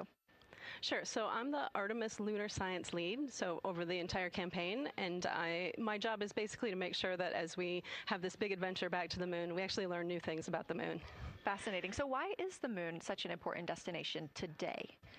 Yeah, so the moon is a pretty amazing place. It is a great place to learn about basic fundamental processes that happen on like all the planets, like cratering and volcanology. And also it is, part of our Earth-Moon system. And, the Earth recycles its rocks pretty well, right, through plate tectonics and weathering and whatever. Most of the rocks on the Earth are geologically young.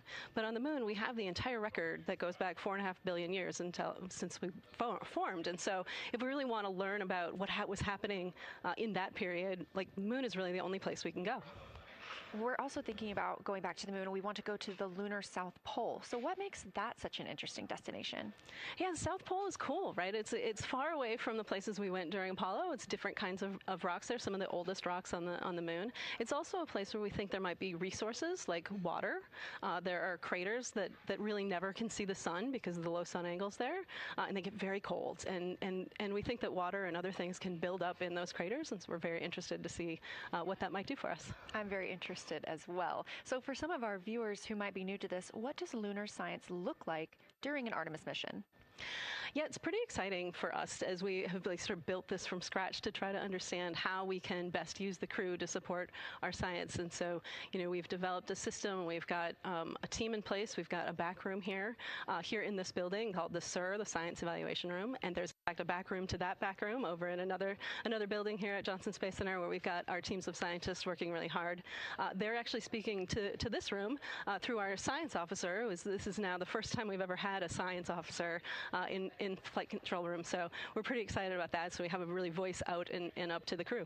I know, it's been so exciting to hear Dr. Kelsey Young speaking directly with the crew today, now so close to the moon. And we have a live view here of the science operation, or the science evaluation room. So this is where the majority of your team is today. Is that right?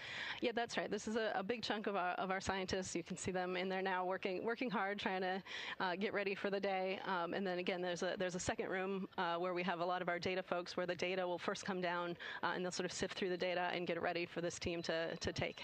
What's the mood like right now in the SIR?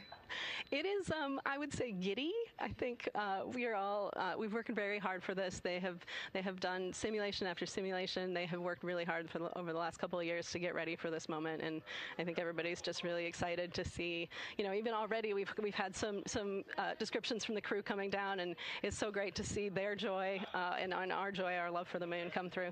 Yes, we are in for a real treat today if it's been anything like their observations the past couple of days. So how are the lunar science teams using this test flight to prepare for future missions to the moon? Yeah, absolutely. This is the way that we are building our foundation for the future, from everything from, how do you train a crew to be a geologist, right? And so, working through that, getting them classroom training, field training, building the science team, building these physical rooms that we are in, designing the software that the teams are using, and then, figuring out what happens to that data. They're going to take this data and it's going to come down, and how do we get it out to not only our team, but out to the world and the rest of the science community? Yeah, that's a great point, because when you hear these crew members talk, you would never know that they're not geologists. Your team has trained them so well. They have been very good students. Who can blame them? It's a pretty great topic. One more question for you. How does the science that we're doing on Artemis help support long-term exploration and including our sustained presence on the moon? Yeah, we have a saying in the Science Mission Directorate that science enables exploration and exploration enables science, right? So you need the scientists, because we are the ones who are the experts in, landing site and doing analysis of landing site and making sure we can find a good place to land, to understanding the properties of the soil so we can, design our systems to manage that, understanding the radiation environment, keeping our astronauts safe, all of these things, right? But, in return, you provide us with opportunities where now we're going to be able to collect this data and collect samples and deploy our instruments and all of that. So it's a symbiotic relationship. That makes perfect sense. Well, Dr. Sarah Noble, Artemis Lunar Science Lead, thank you so much for joining us here today. Best of luck to you and your team, and I hope that you get to enjoy today too. Thank you so much. We are now getting closer and closer to our lunar neighbor. This live view coming from the Orion spacecraft and a camera mounted on one of its solar array wings.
Houston, integrity for camera serial numbers.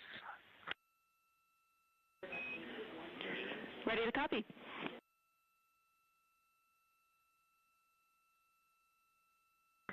Hey Jenny, these are card numbers for the various positions. For the long lens on the D5, we will have individual cards. Victor's 1008, Jeremy 1019, Reid 1012, myself 1015. For the Z9, we will have one card that is dedicated for today, serial number 1007. For the cabin camera D5, we will have one dedicated card for today, serial number 1022.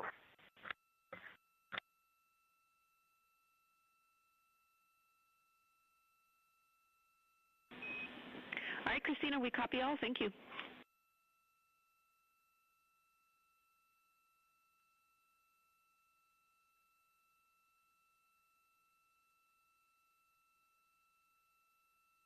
We just realized that we have Earth out window 1 and Moon out window 2, and Earth out window 4 and Moon out window 3, and it gives you the best idea of scale we have had yet. The Moon is about 3 to 4 times the size of the Earth, and it is almost full, and the Earth is just a small crescent out there. It's magnificent. I got a picture of it with the wide lens. Such a majestic view out here. Amaze, amaze, amaze. Thank you, Reid.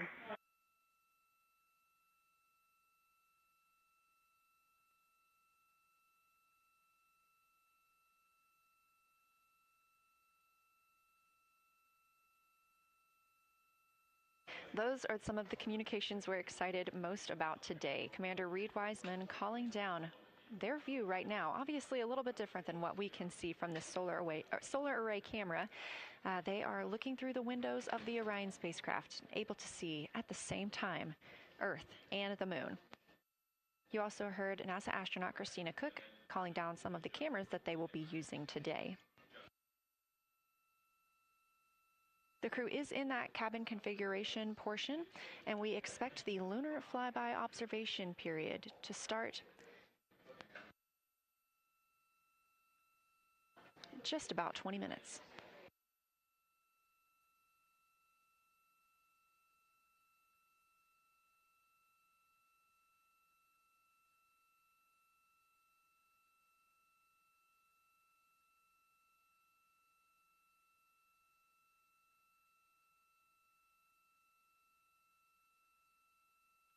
Checking in on Orion's distance and speed, they are currently traveling 1,071 miles per hour, 249,159 miles away from Earth, 11,293 miles away from the Moon, and continuing to grow closer.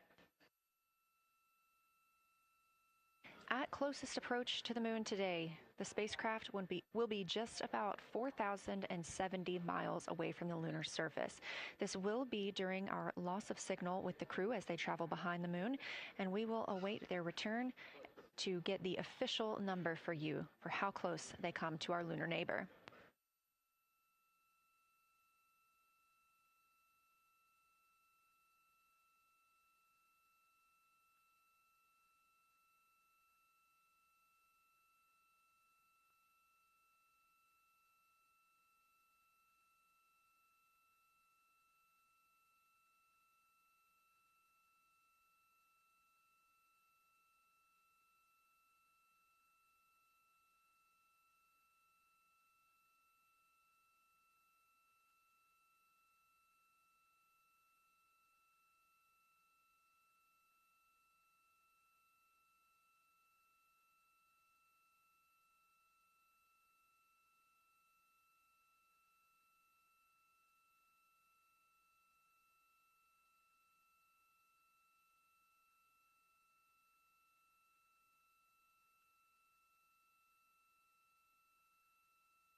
Inside the cabin today, the Lunar Targeting Package is the primary tool guiding the crew observations and consists of two key components. The Lunar Geography Review helped the astronauts study major lunar features in advance and help learn how to orient themselves during the flyby. Because, of course, the moon is not actually labeled like it appears here when we look at this map.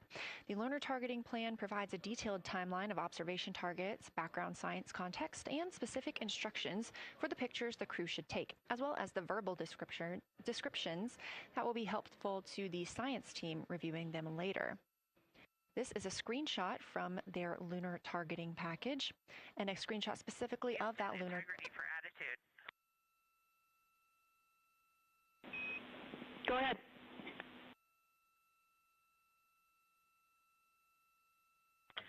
Hey, Jenny. Understanding we are in final attitude now for the lunar flyby, would it be possible to pitch the vehicle down 5 degrees? That would allow us to get the D5 long lens flush and have the least amount of window distortion.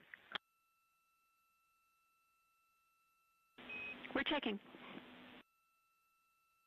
That call from Christina Koch, NASA astronaut and mission specialist on Artemis II. Copy. The Orion spacecraft is positioned in a specific attitude to allow the crew to best see the moon outside of their windows today for this imaging opportunity. That call was a request for a potential attitude shift just slightly, another 5 degrees, to give them a better view and to give them a better opportunity to use their long lens camera.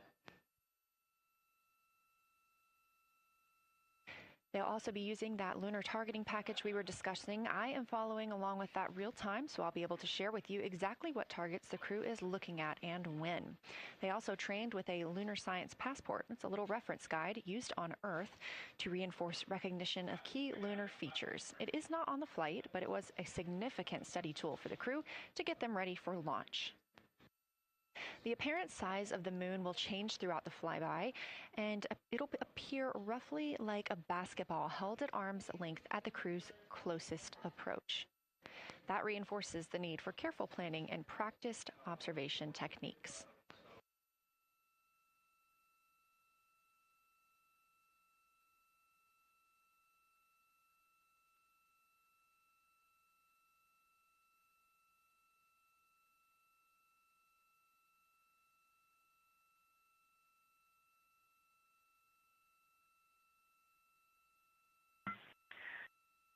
Houston, integrity for timeline. Go ahead.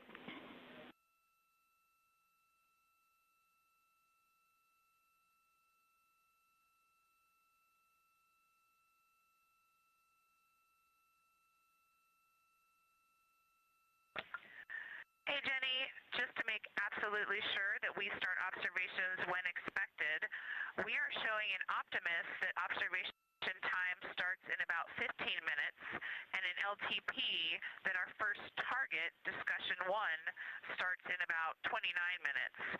Can you confirm you'd like us to start discussion 1 in 29 minutes at 1900 GMT?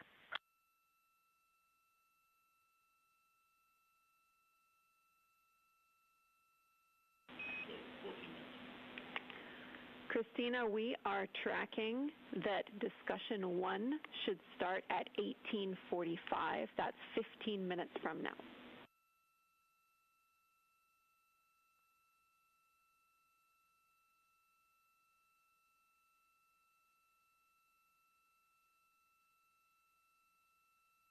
Okay, copy all. It may be a granularity issue with LTP, but understand that we start that observation in 15 minutes, and I bet when we get there, the green line in LTP will match the start of the white band for discussion 1.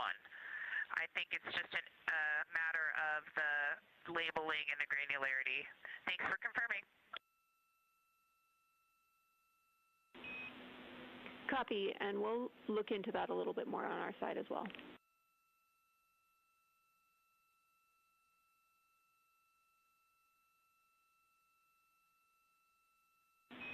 Christina, can you verify for us that your green line is moving on the timeline page of your LTP?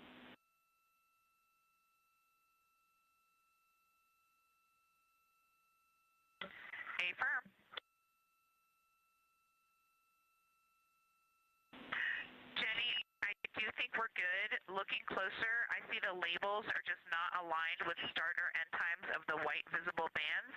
It fully makes sense now, so I think we are all set. We'll look forward to starting some observations in about 13 minutes. Copy. Thanks, Christina.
As you heard discussed, we are expecting the crew's observation time period to start in about 10 minutes. First, they'll be conducting a warm-up, warming up to their science observations of the moon. They'll be discussing with each other, helping each other orient using the major landmarks that they've studied, asking what is familiar. If we roll left, port 5 degrees, that would get the moon closer to the left side of window 2.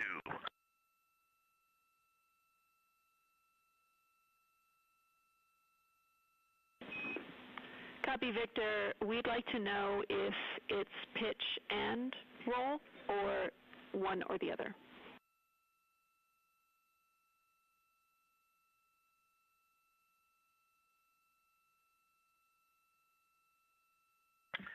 Jenny, we actually thought you already put the pitch in. Had the pitch been put in already? No, we need a little while longer to talk about it.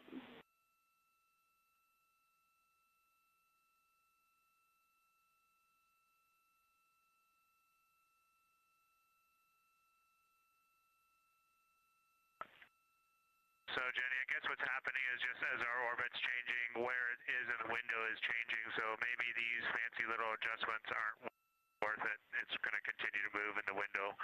Or is the spacecraft going to keep the moon at the same point of the window if we adjust the attitude? I assume the previous.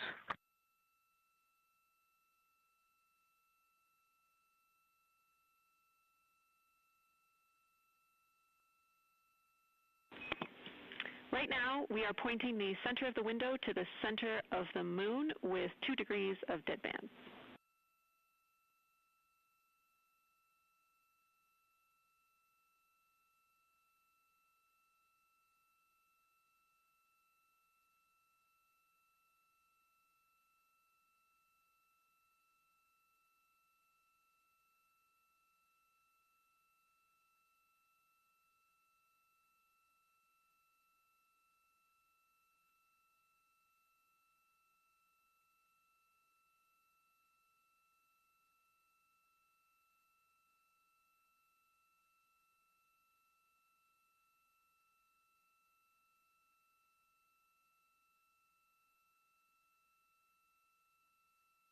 The conversation you hear happening now between the astronauts aboard Orion and Artemis Mission Control here at Johnson Space Center in Houston, Texas. They are in the center of your screen, seated at the CAPCOM, or Capsule Communicator Console.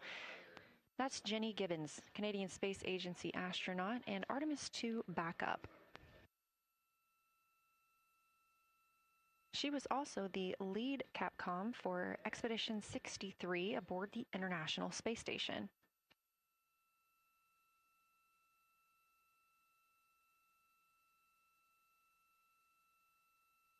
The crew is requesting some attitude changes to the spacecraft to allow them to better image the moon, our priority for today. Of course, those have to be discussed on the ground before they are put into work aboard the spacecraft, so the team is taking some time to do so. You also heard Gibbons reference that we are into dead bands. Dead bands are essentially keeping us in the lane in which we're traveling. If you're familiar with lane assist in your car, very similar in this case.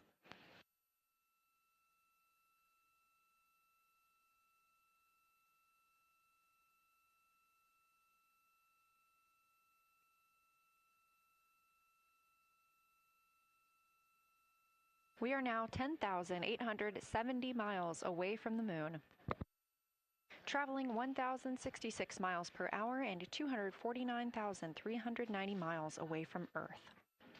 Again, we recently surpassed the Apollo 13 distance record of farthest humans have ever traveled. And upon calling down some words during that milestone, Canadian Space Agency astronaut Jeremy Hansen noting that he hopes that this record that they are setting today is soon broken by future explorers.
This is Artemis Mission Control. We are standing by for the beginning of lunar flyby.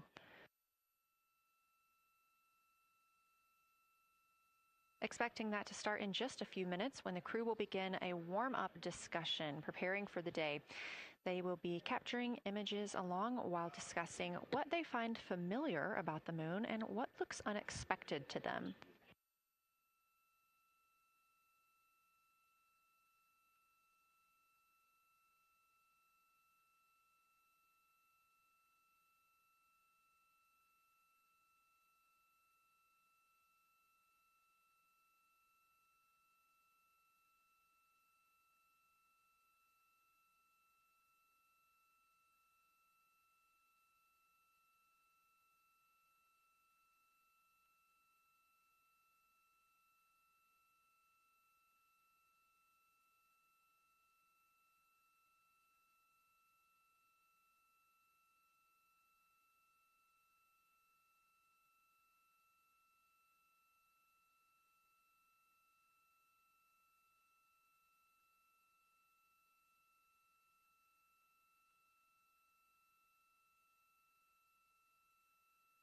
Again, just minutes away from the official start of lunar flyby, or when it is timelined for the crew. We are currently 10,726 miles away from the moon. This view on the left side of your screen coming from the camera on one of Orion's solar arrays.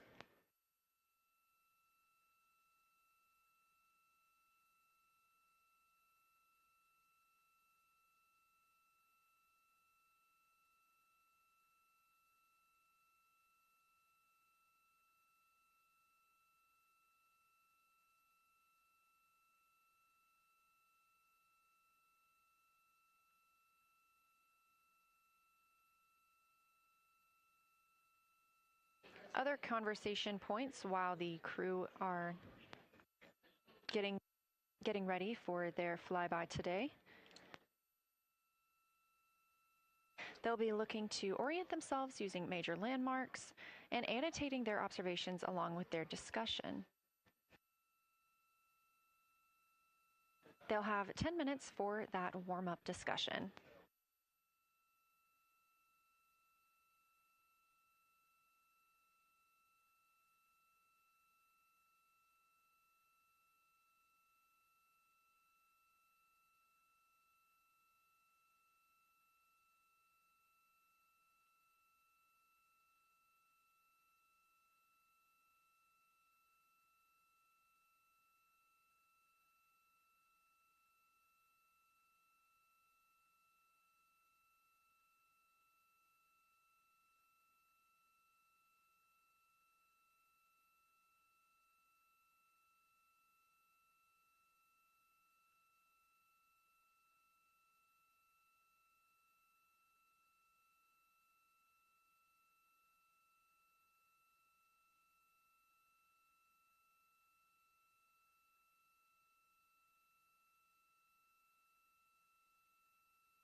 Houston integrity.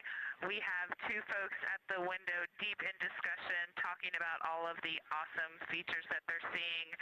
We just had a huge moment realizing that Hertzsprung is about the same size as our incredible Oriental. We're really excited about this target that's kind of new to us.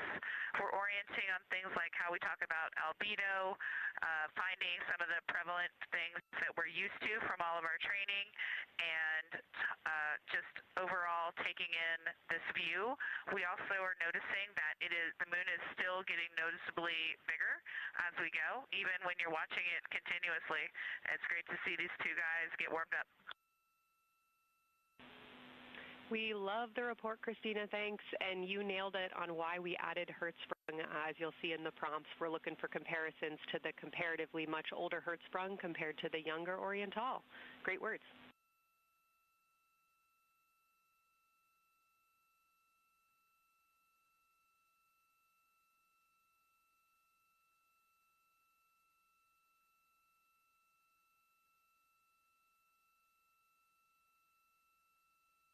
This is Artemis Mission Control. That was the voice of Dr. Kelsey Young speaking with the astronauts aboard Orion as they begin their observation period and lunar flyby. NASA astronaut Christina Koch reporting their view of Hertzsprung Basin. The team here is looking for centered images of the basin at a full zoom, and they're hoping that the astronauts can image and describe the inner and outer rings. This is considered a degraded basin with a floor, rings, and ejecta compared to a younger Oriental basin.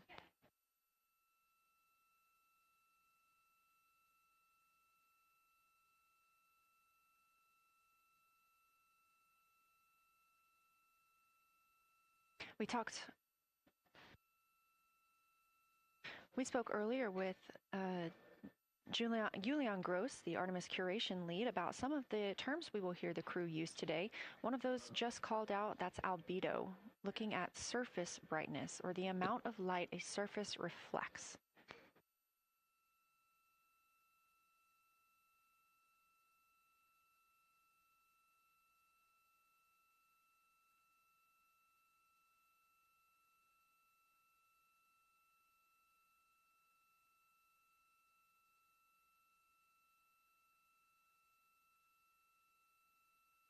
A few more terms that we hope to hear today during the crew's sit-reps or situation reports include embaying. This refers to one feature that surrounds another. That usually is a higher relief feature. Houston Integrity, one report from the crew at the windows. We can actually see the moon and Earth at the same time right now. It's interesting because the Earth looks way brighter, so the Earth itself seems to have a much higher albedo than the moon. We think this is independent of our eyes focusing because, of course, the Earth is much smaller than the moon in our view, so you could think that your eyes focus for the darker sky, and that it means that it only has apparent brightness more than the moon, but since we're seeing both in the same view, we do think that this can be inferred as the Earth as a whole has a higher albedo.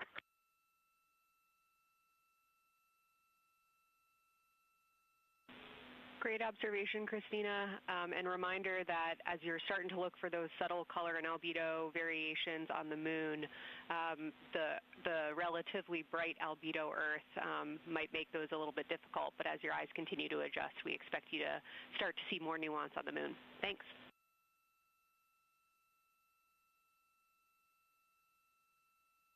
Great call. Thanks for the reminder. We're all going to be experts in lunar terminology by the end of the day. Another one we expect to hear is mare. These are dark regions paved or filled by volcanic deposits. You also can hear them called seas, oceans, lakes, or marshes, or other bodies of water.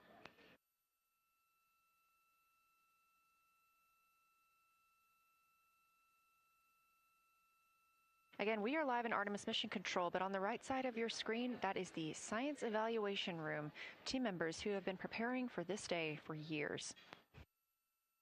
The crew has significantly darkened the cabin of Orion. This allows them better views outside the windows and fewer reflections from inside. They reported being able to see the moon and the Earth out the same window at this time. We are really hopeful to get those photos. Right now, this view on the left side of your screen coming from a camera mounted on one of the solar array wings on Orion outside the spacecraft. The crew is equipped with 80 to 400 millimeter zoom lenses.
The team continues their warm-up discussion. I should say the crew members aboard Orion continue their warm-up discussion. However, they are about to be prompted to move on to discussion number 2, which is near side and far side.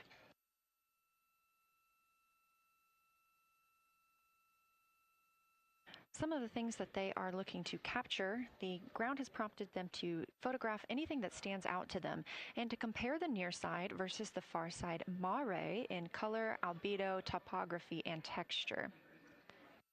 They also want the crew to compare the appearance of rayed craters in the near side mare versus in the far side highlands. Of course, a reminder that some of the items that the crew, or some of the landmarks the crew are seeing today, is the first time that humans have ever laid eyes on those portions of the moon.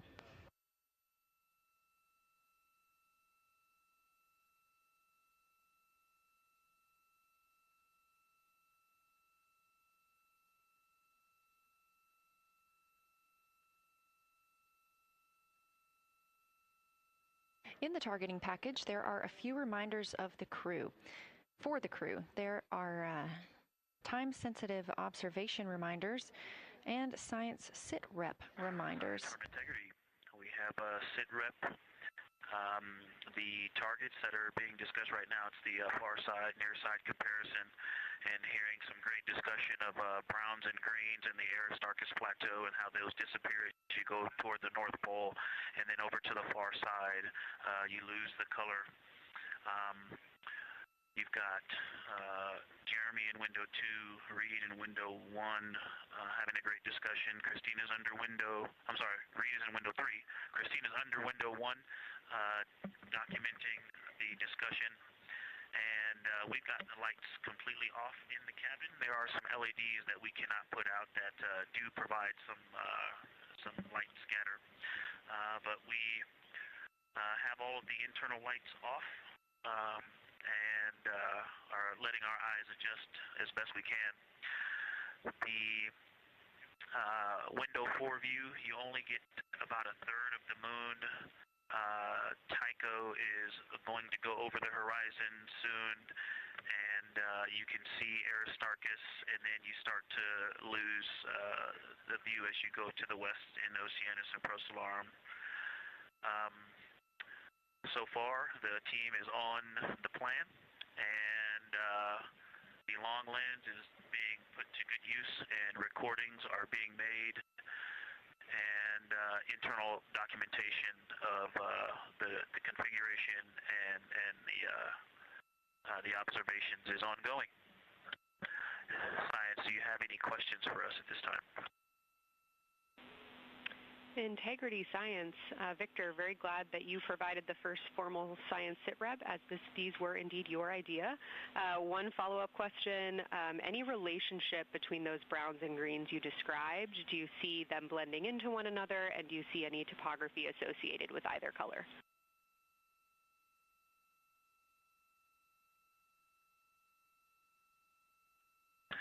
I don't want to bother the window team. I just heard that, overheard that, and so I'm sorry I don't have that detail yet. I will eavesdrop and see if I can pick that up.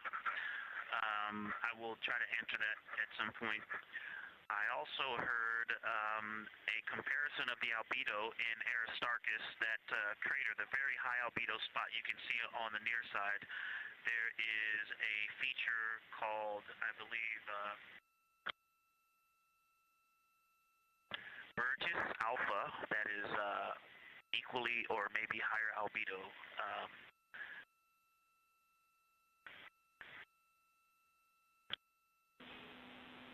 I apologize for the gaps. I'm trying to listen and talk at the same time, but I will try to get some more information to correlate those colors from Aristarchus for you. Understood, Victor, and good call to not bug the window team. Really like the brightness comparisons to Burgess A. Really helpful for the science team. Keep them coming. Thanks.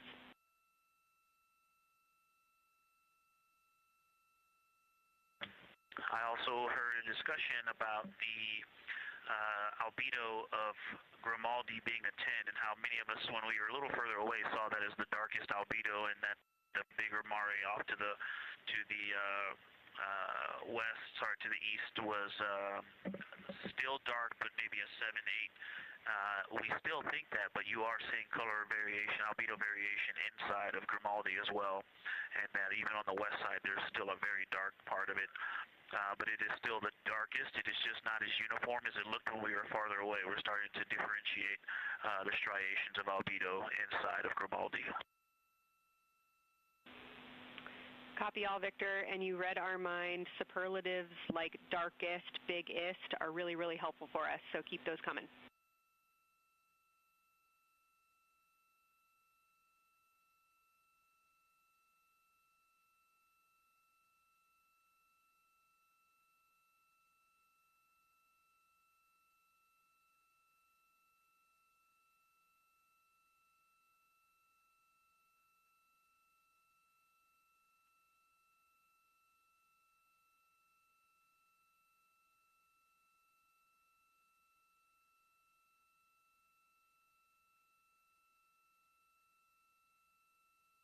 As we were just mentioning, the crew is slated to perform these science sit reps. They are prompted to do so by an icon in their lunar targeting plan.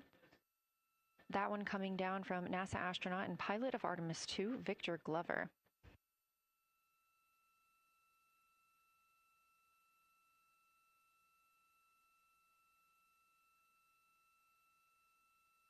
As we discussed, the Capcom is usually the only person in the room speaking with the crew, the capsule communicator. However, today, the science officer, Dr. Kelsey Young, she is the Artemis Science Flight Operations Lead, is speaking with the crew during the flyby to ask any questions that the team may have. To her right is Trevor Graff. He is one of 3 science officers. Those would be Kelsey Young, Trevor Graff, and Angela Garcia, who will also join us later for an interview.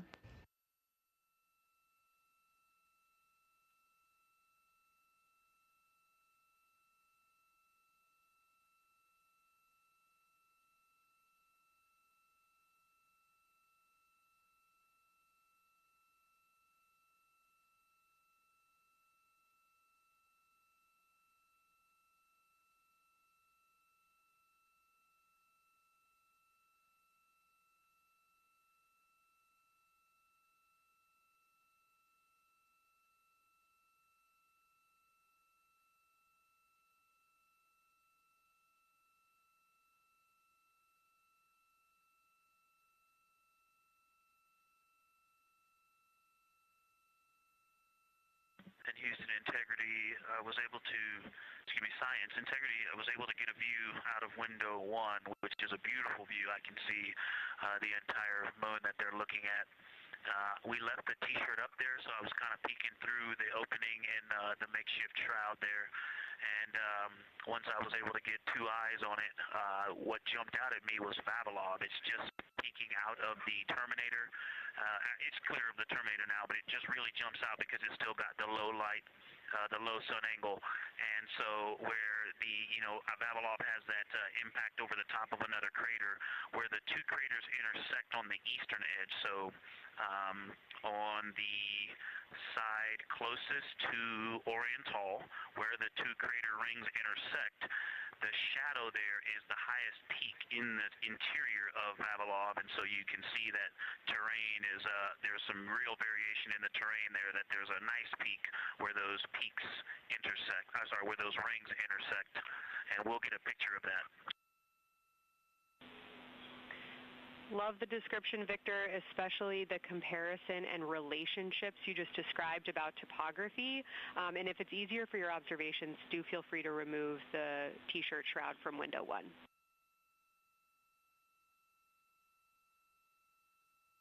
Yeah, absolutely. We will do. Thank you.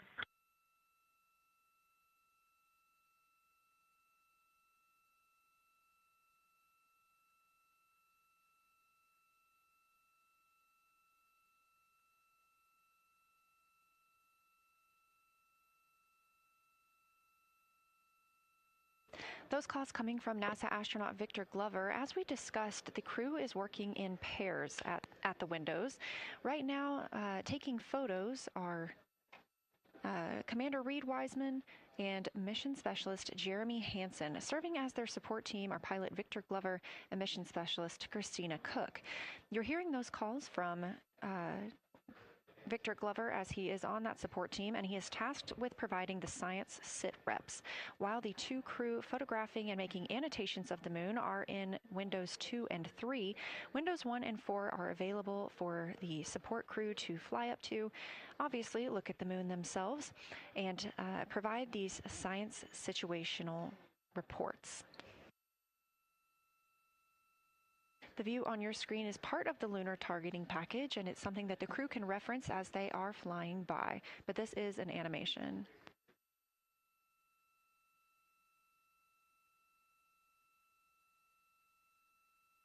You also heard Glover mention Oriental. Oriental is a major feature that the team is interested in today, and it's known as the Grand Canyon of the Moon. Until this mission, the Oriental Basin had never been seen in sunlight by human eyes. Oriental Basin and its surrounding ejecta could fit within a straight line distance from NASA's Johnson Space Center, where we are at today, to Kennedy Space Center.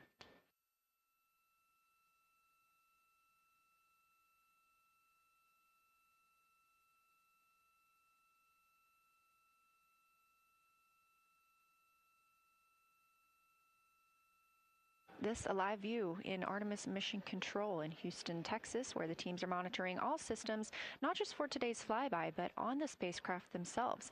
Again, this is a test flight, our very first flight of humans on the Orion spacecraft. This team has been This team has been monitoring the entire time of the mission, as well as we have been live the entirety of the mission, and we will be continuing to do so all the way through splashdown and crew recovery from the Pacific.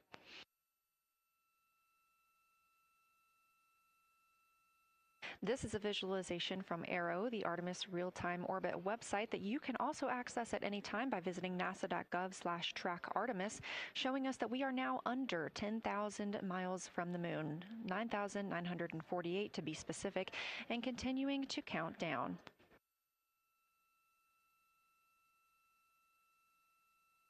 Again, our closest approach to the moon today should come about 6:02 p.m. Central, 7:02 p.m. Eastern. However, we will be out of contact with the crew at this time as they begin transiting behind the moon. At that time of closest approach, the distance from Orion to the lunar surface will be about 4,070 miles. Of course, these are estimates at this time, and we'll be sure to provide you with the official numbers once that closest approach has been reached.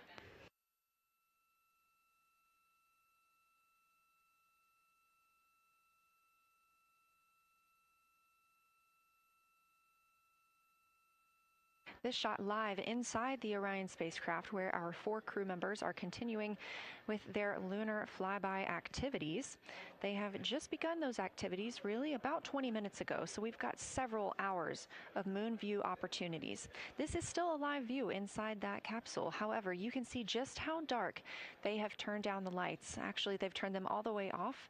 There are a few LEDs that they cannot power off, but turning down these lights gives them better views outside of the spacecraft's windows while they photograph the moon. This also prevents any reflections from inside the spacecraft bouncing up on the windows and interfering with their photography.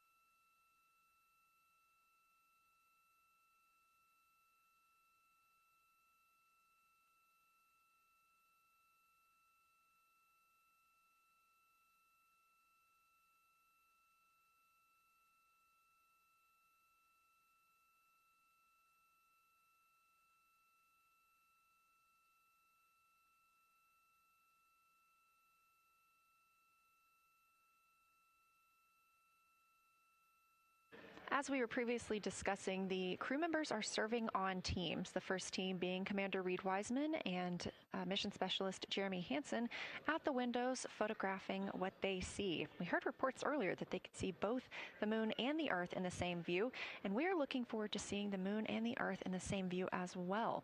That Earth set coming up in just a few hours.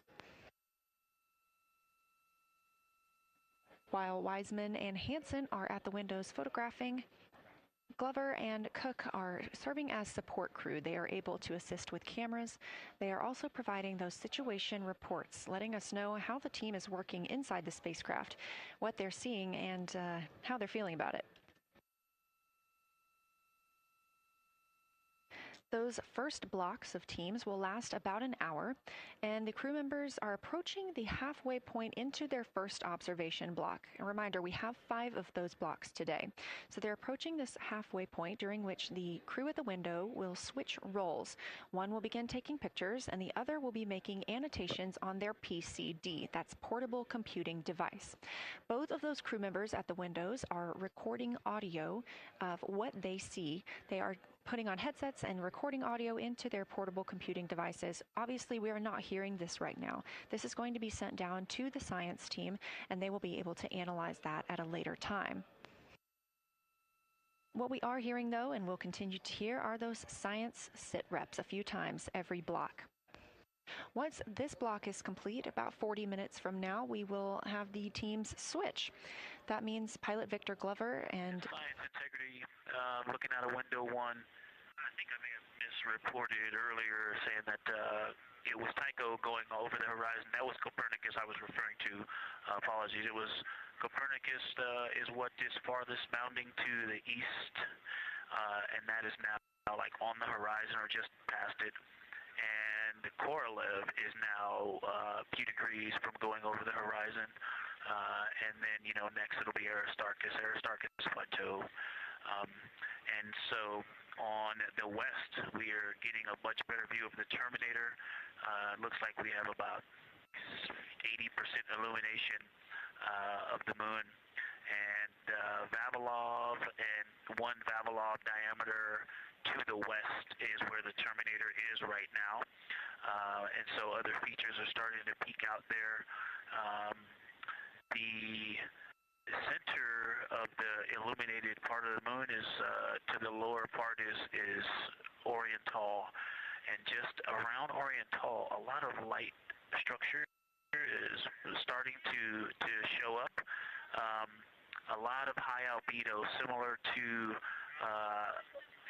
the feature, I cannot remember, Burgess Alpha and Aristarchus type high albedo in the ring. So when you look at the interior ring and the external ring, it's almost as if the edges are starting to dry up and turn white. If it was something that was wet and got dry, the edges would be the part to dry first. You just kind of outline all the topography in the interior of that wall is like it was dusted with chalk or is starting to dry, or maybe dusted with snow. If this was the Earth, I would say there was snow dumped on some of the ridges on the interior of the rings of Oriental. Also, an interesting part of the discussion that I heard between Reid and Jeremy is that from Glushko to Grimaldi, there are 2 dark features there that look like commas, but in the wrong direction. But there's also a lot of interestingness, just a lot of geometry and squiggles and dots and lines that are starting to stand out as more small features come into view. And there also is a lot of variation in albedo. In some of those, the 2 dark features, for example, have on the southern edge of the larger one, the one that's further to the south, there's a very dark, the 1 albedo, like the southern and western part of Grimaldi. And the one to the north, closer to Glushko, is also that same dark albedo. And then around them, there are some very high albedo spots just to the north of the southern one, and just to the west, the smaller one to the north. Very high albedo, almost approaching the 10, a 9 or a 10, like Aristarchus. and lots of little bright spots are just starting to pop up on in this view. To the north, as you look up at the North Pole, there is a very distinct crater with a lot of a very defined central peak that is also 3 in albedo, and all of that area past it, going to the horizon, gets lighter and lighter, and is very, very high albedo. And I will go look and find the name of that feature if I can look that up. And then to the south, really getting some interesting geography and topography in the South Pole Aiken Basin. And the view of the South Pole is quite amazing. We've got some Terminator there, as well as the limb view, and there is a very distinct crater right at the South Pole. And I'm going to go look up, I don't believe that is Aiken, but I'm going to go look up the name of that one because it's also giving a lot of good topography due to the shadows that I'm seeing. But that's, I was trying to bound the view that I'm seeing for you and got distracted by all of these interesting albedo variations that are popping up in the interior. But that's the view that we see just a Vavilov diameter to the west beyond is where the Terminator is.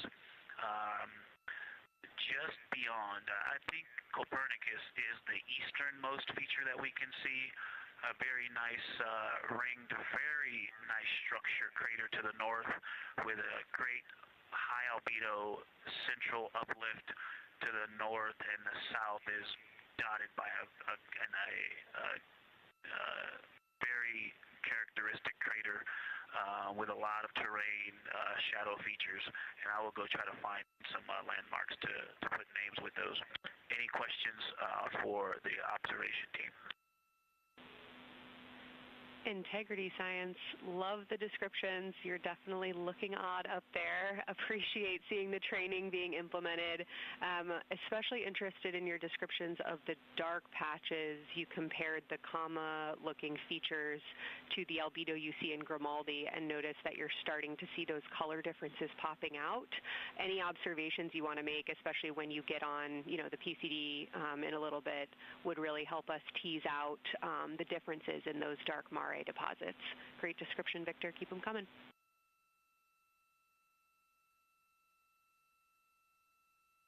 Absolutely will do, and I know you've got descriptions on both of the window observers right now as well. Keep them coming.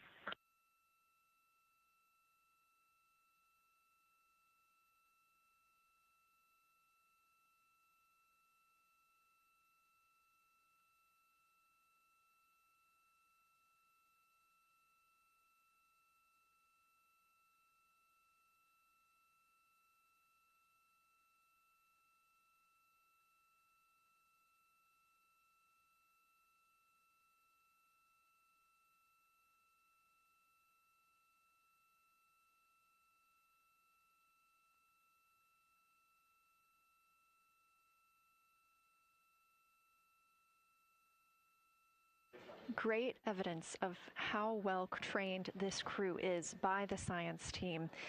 NASA astronaut and pilot of the Artemis II mission, Victor Glover, calling down a situation report, noting several different features on the moon and such descriptions, even saying that it looks like snow on some of the peaks. Obviously, we do not expect that to be snow, but referencing that as some of the lighting on how it looks to the Artemis II crew from their current position.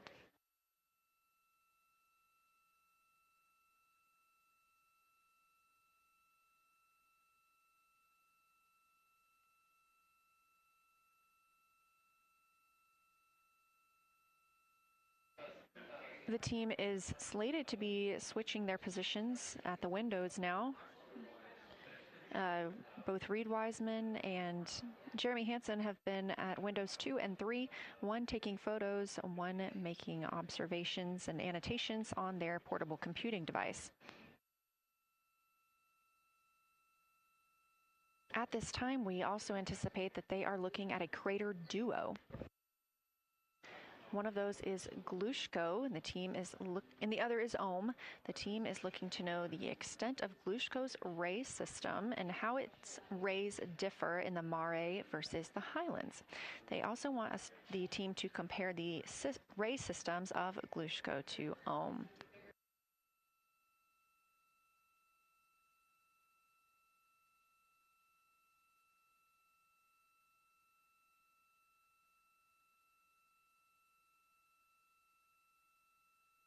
Ohm is considered a young crater. And if you've ever seen a photo of the Richat structure, it's also known as the Eye of the Sahara. It's 40 kilometers in diameter, and that could fit within Ohm's interior.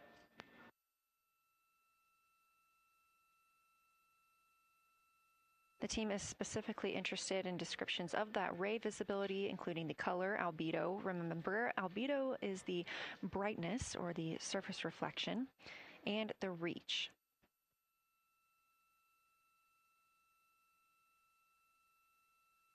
Again, I am using the same lunar targeting package that the crew is referencing on board right now. This helps keep them on time as well as prompt them for when they need to make a call down to the science team and report what they're saying. It also gives them reminders of when they need to swap positions at the windows.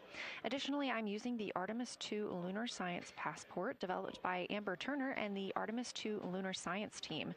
Now, this passport did not fly with the crew, but they used it extensively as a study guide here on Earth. So a lot of the descriptions and comparisons you hear today are developed directly by the science team.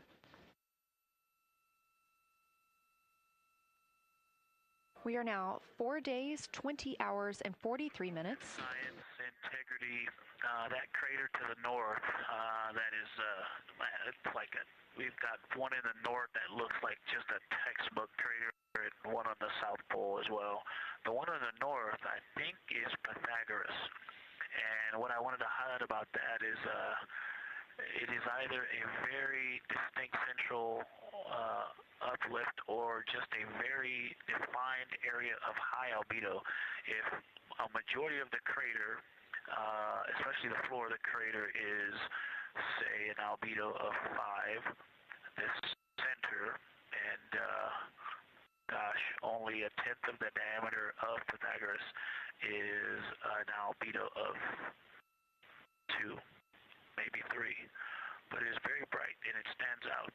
And then between that crater and the actual, what is the horizon from here, there seems to be another crater right on the horizon, and right on the edge of that is another patch of that albedo. It seems to be between the two craters. It's hard to tell from this grazing angle, but there is another spot just further north beyond Pythagoras.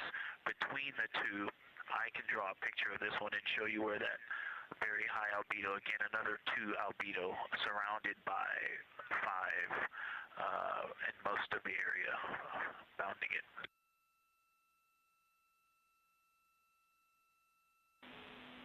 Integrity Science, thanks for that. We agree with the Pythagoras assessment. And as a follow-up to your previous report, the SIR had questions about topography comparisons between the North Pole and the South Pole of the Moon, if you're willing to provide words on that.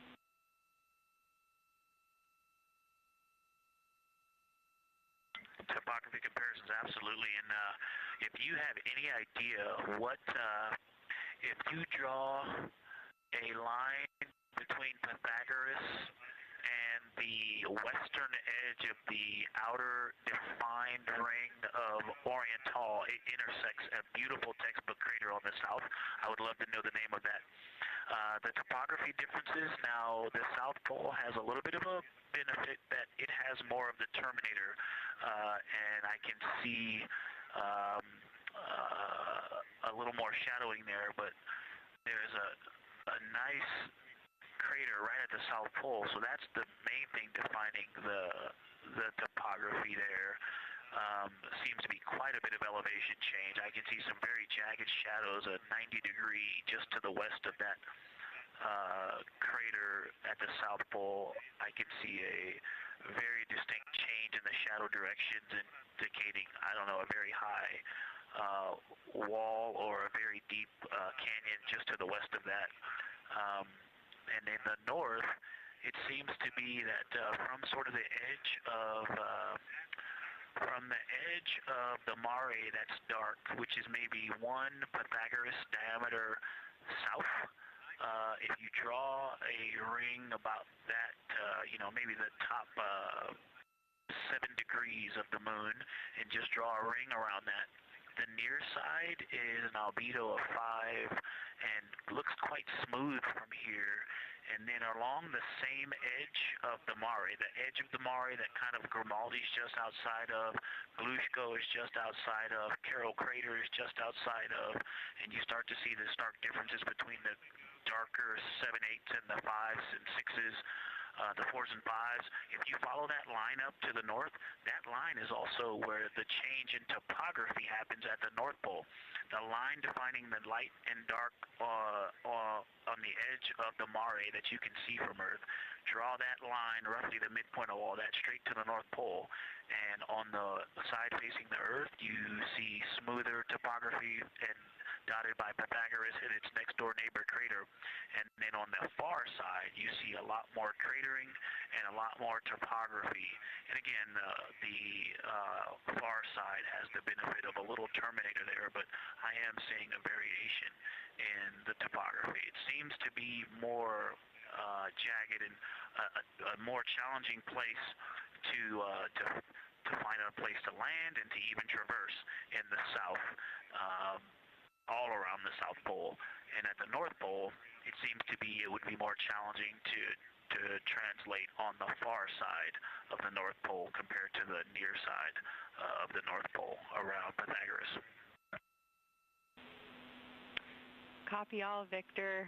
You really help paint a contextual picture of what you're looking at. We really appreciate the way that you're guiding us into the areas you're seeing by drawing comparisons between recognizable features. Thanks for that.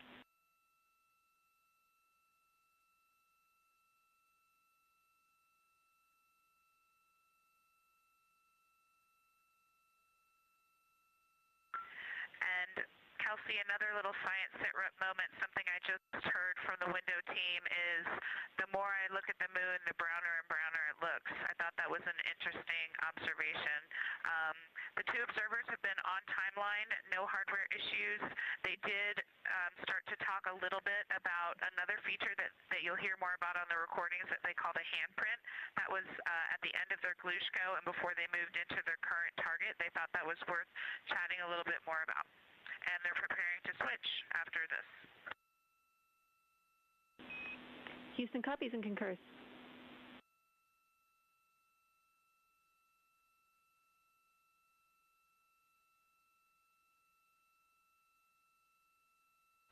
Hey, Houston and Science Integrity, another just observation from the human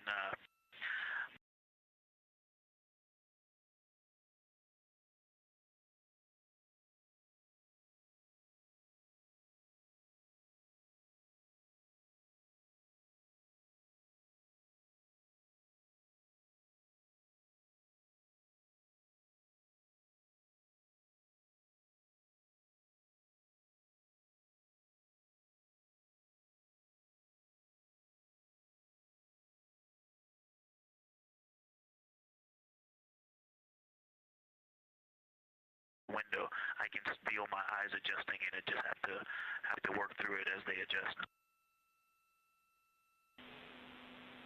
Appreciate that report, Victor, and know that we are prepared to read you up targets from the ground if that would give you the ability to keep your eyes focused on the moon and not having to swap between that and the PCD. Just let us know.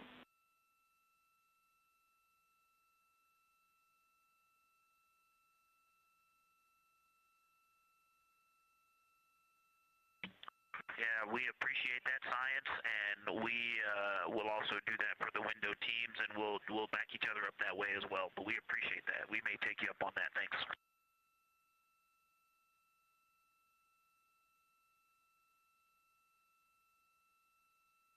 Continued detailed descriptions from the Artemis II crew aboard Orion Again, this is a test flight, the first time we've flown humans aboard this spacecraft. So every detail, even that it's difficult to look outside the window and then back at the PCD, that portable computing device, every single detail is appreciated as we prepare for future missions. Glover also mentioned that he is now wearing his glasses now that he's in space and that his eyes have shifted a bit. This is something that happens when our astronauts go to space.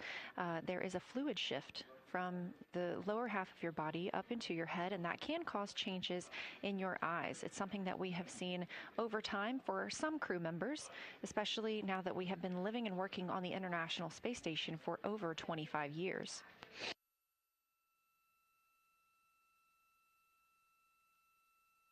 Again, it's clear that these Artemis II astronauts have undergone extensive lunar science training, including classroom instruction, fieldwork, and high-fidelity simulations.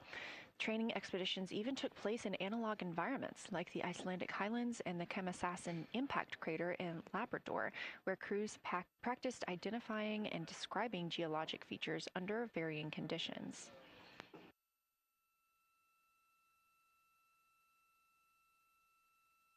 Additionally, here at Johnson Space Center, Orion mock-ups were used to rehearse crew choreography, including three-dimensional space management with an inflatable moon globe to simulate the flyby. And while on Earth, the crew also used that small lunar passport that I mentioned with descriptions, photos, and prompts to help them study the features we hope they'll see.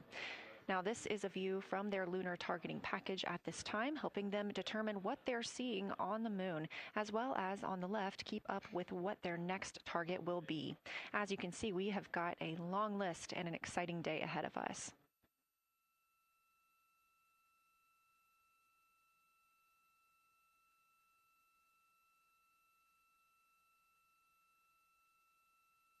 It's now been 4 days, 20 hours, and 53 minutes since Orion launched atop the Space Launch System rocket from Kennedy Space Center in Florida with our 4 crew members aboard. NASA astronauts Reid Wiseman, Victor Glover, and Christina Koch, and Canadian Space Agency astronaut Jeremy Hansen.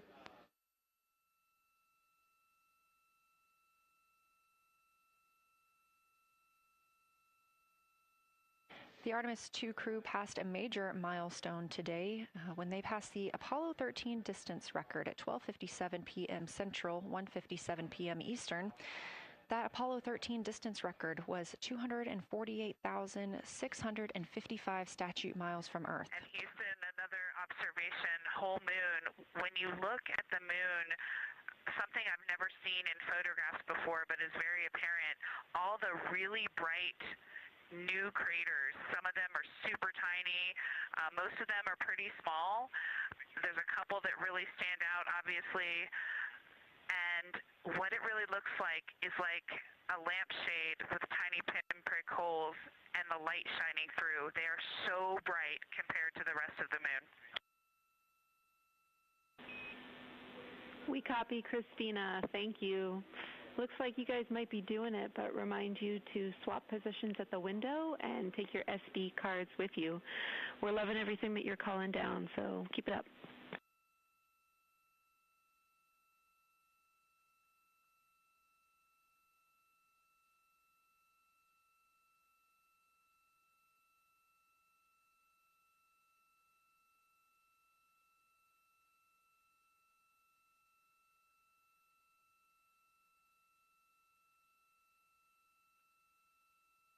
Again, Orion previously surpassed that the Apollo 13 greatest distance from Earth by humans. That was 248,655 statute miles from Earth, and Orion now 250,294 miles away from our home planet.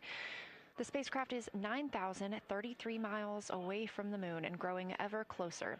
At its closest approach, it'll be about 4,070 miles away, and we will make sure we confirm what that distance ends up being. This is an approximation and an estimate ahead of that moment. We're anticipating them to make that closest approach at 6:02 p.m. Central, 7:02 Eastern, when they are in a loss of signal, transiting behind the moon. They will be the first humans in over 50 years to fly behind the moon and lose contact with Earth.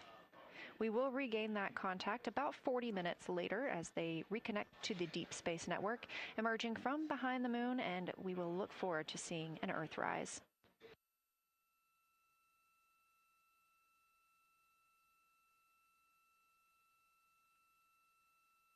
Again, the crew is currently in their position swap portion on their timeline.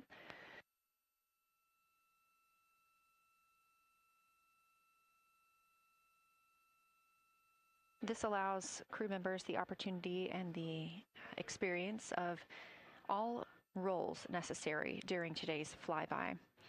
Right now, those two crew members at the window have swap positions.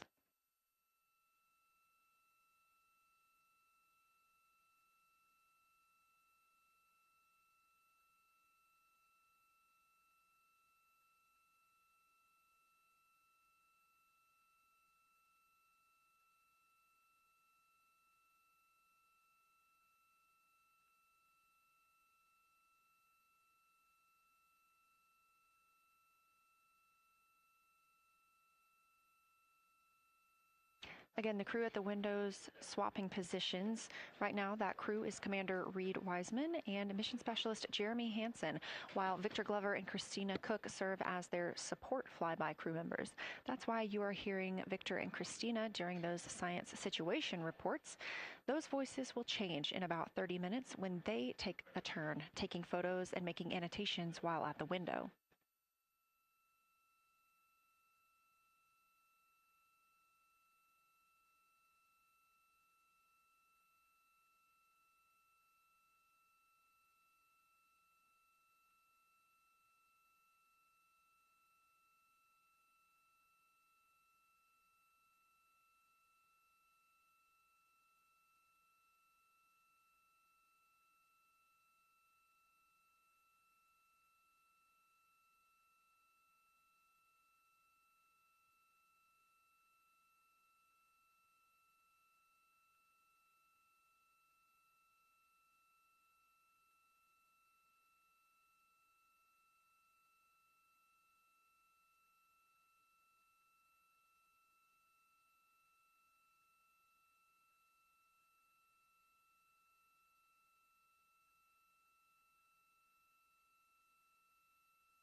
Houston, integrity.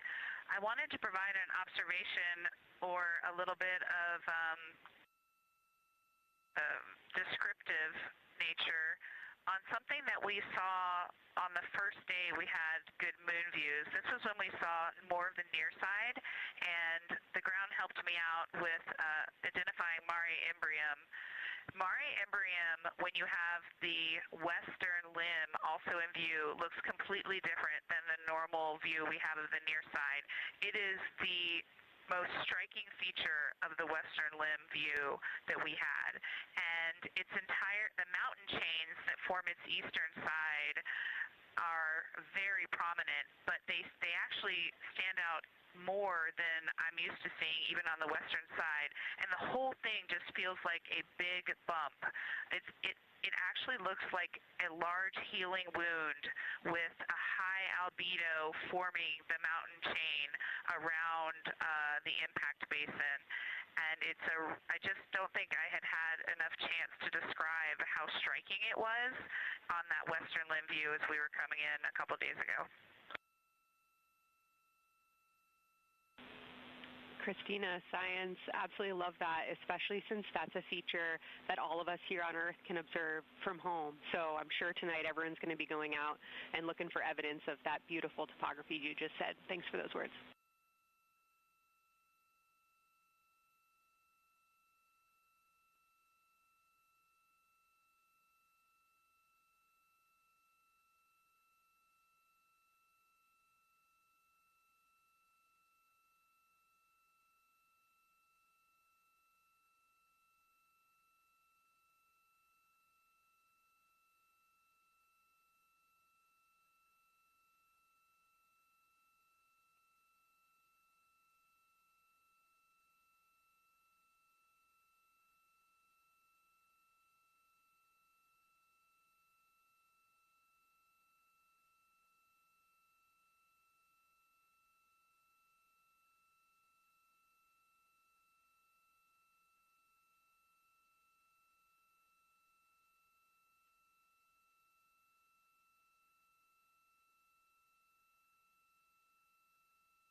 The view on your screen coming from Orion, a camera mounted on the spacecraft's solar array wing.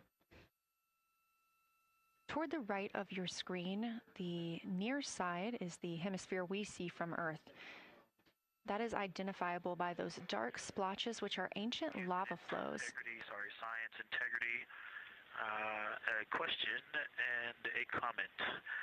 Question is it possible that we're seeing a Schrödinger basin from this vantage point in the Terminator at the South Pole? And the comment is the rays coming out of are less distinct. We are not seeing the bright rays coming out of it, but the sort of 9 o'clock wedge that is formed by the change in albedo from the interior portion that is to the northeast to the surrounding lighter mare that's 270 degrees to the west.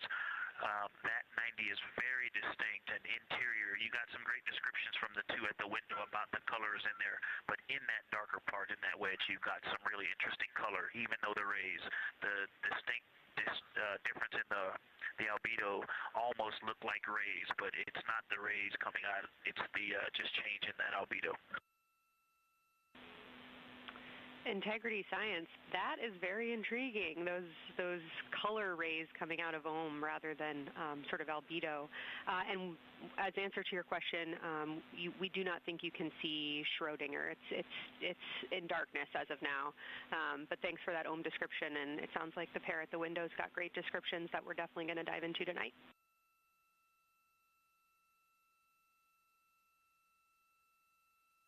Okay. If you could help me, I would still love to know what it is. There's a very nice crater. You're going to likely have a lot of pictures of it. What would be right in the Terminator at the South Pole or close to the South Pole where it's intersecting the Terminator right now? Yeah, Victor, we're assuming you're talking about, kind of if you're looking at the Terminator, it's basically like 70% down from the North Pole. Is that where you're looking?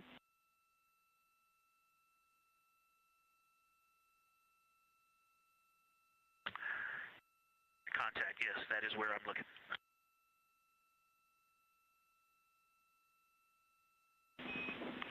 Integrity Houston, that is an enabled caution for wastewater dump required. We have hit our limit. As expected, no crew action.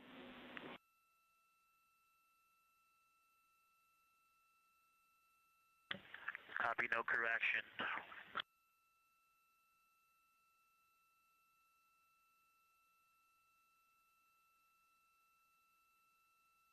You are. And integrity science, we're trying to figure out what you're looking at there. Is it like right on the Terminator, or is it in the eliminated portion next to the Terminator?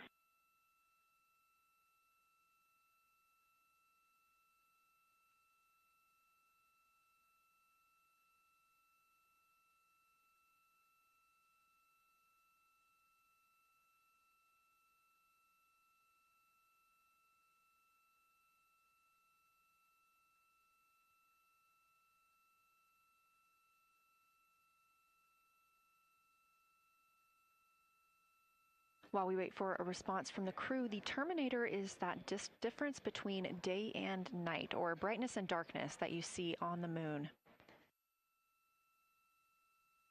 We see this from the International Space Station as well, looking down at Earth. And science from integrity, excuse my space orientation adaptation.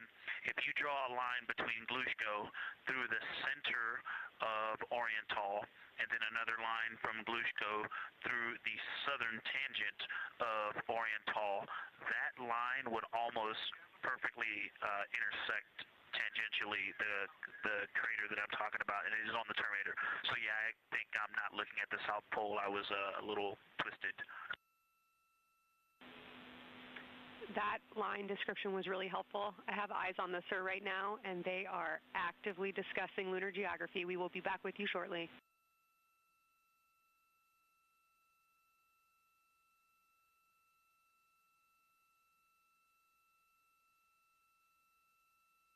You're hearing a couple of voices today in Mission Control Houston. One of those is Dr. Kelsey Young. Integrity Science, we believe that's Zeeman Crater.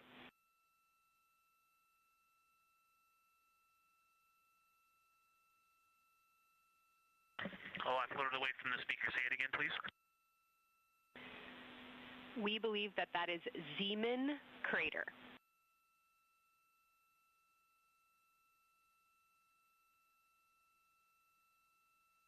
Zeeman. Okay, and can you say the first letter? I may be pronouncing that wrong. What's the first letter of that word? Zulu. It's Z-E-E-M-A-N.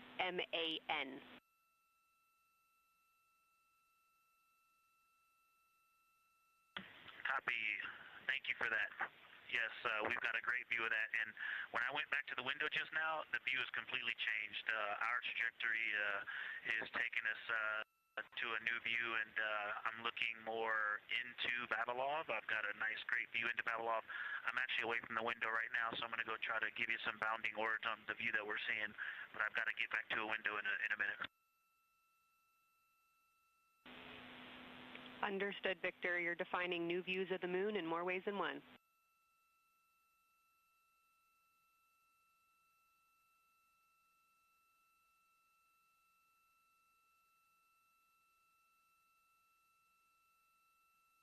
Again, when you hear calls down to science or from science, that's Dr. Kelsey Young, the Artemis Science Flight Operations Lead here at a console in Mission Control. You also hear communications with the crew from Canadian Space Agency astronaut Jenny Gibbons. She is the Capcom for today. She is a backup Artemis II crew member. Those calls from pilot Victor Glover asking about a feature he was seeing, specifically a crater on the moon. Meanwhile, the team here in the science evaluation room was actively working together to determine which feature he was describing.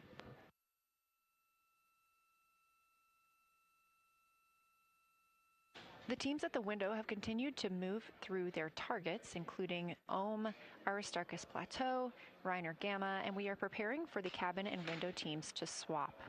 That's when we'll hear more from Reid Wiseman and Jeremy Hansen when they take on these support roles, while Christina Cook and Victor Glover are at the windows photographing and annotating.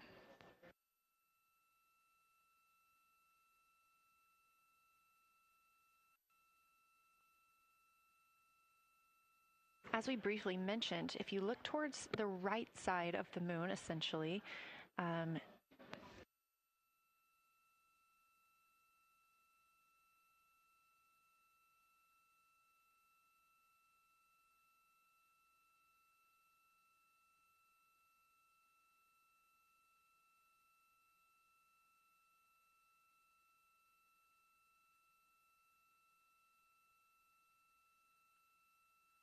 this live view coming from a camera outside the Orion spacecraft, and if you look on the right side of the moon where you see those dark patches.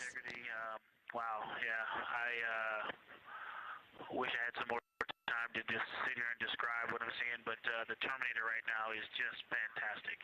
It is the most rugged that I've seen it. From a lighting perspective, there are little islands. There are islands of terrain out there that are completely surrounded by darkness, which indicates some real variation in terrain. Up to the north, there is a very nice double crater. It looks like a snowman sitting there, in the 5-10 degrees below the pole in the Terminator. And then on the southern edge, there's almost like a hole. It looks like a hole, and it's the diameter of Vavilov size, just blackness, and then a wall of bright, and then it goes back to the black beyond the Terminator. So there's it looks like there's just a gigantic hole right there, 1 Vavilov diameter east of the Terminator. And as you go south, the Terminator is not a nice smooth arc. It's just jagged. There's almost a 110-degree turn in the shadow as opposed to the nice smooth arc, again indicating some really interesting variations. And I'm sure we'll get some photos of that. And then one of the craters further to the south of Vavilov, maybe halfway down to the South Pole, is not only looks like just a deep hole, and then there's like two island rays pointing off to the west and north that indicate very high ridges and very deep canyons coming up out of that crater. So again, just some really interesting visual illusions going on with the shadows there. Like I said, there look to be islands out beyond the terminator because some of the things, maybe even a Vavilov diameter into the terminator are catching sunlight on the peaks up to the north and to the south. It's very, very interesting to see. Integrity Science, oh my gosh, that was an amazing picture you just painted. I glanced over at the SIR video and I literally saw fist pumps in the air. Those types of observations are things that humans are uniquely able to contribute, and you just really brought us along with you, so thanks for that.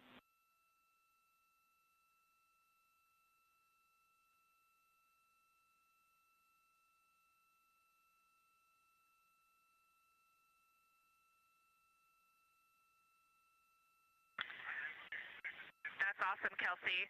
Did you get a sit rep updating you on a slight change in logistics for PCD use? Christina, this is Houston. We did not, but we will take it now.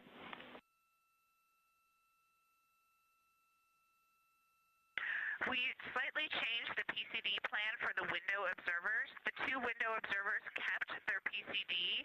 So in other words, the one at window 2 went to window 3, and the one at window 3 went to window 2 when they swapped rather than staying at the window. We'll plan on all observers keeping the same PCD for all observations.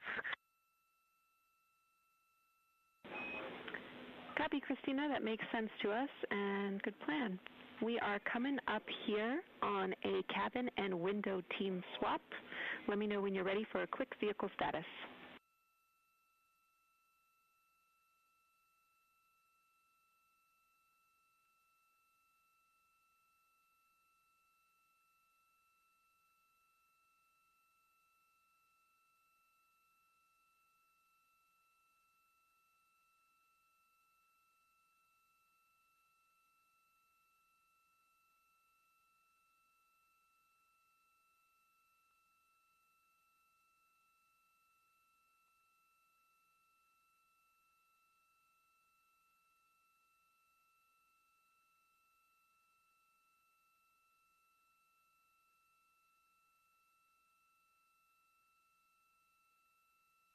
As you heard, Science.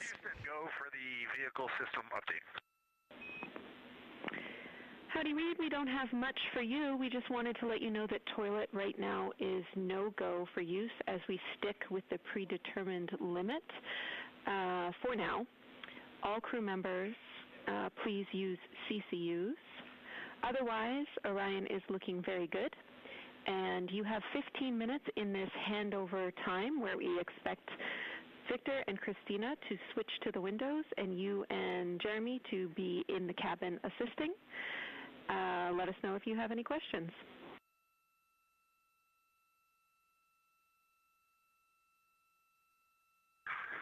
No questions at all, and they're in the swap right now. The first thing I'll tell you, I floated up to the docking hatch window and just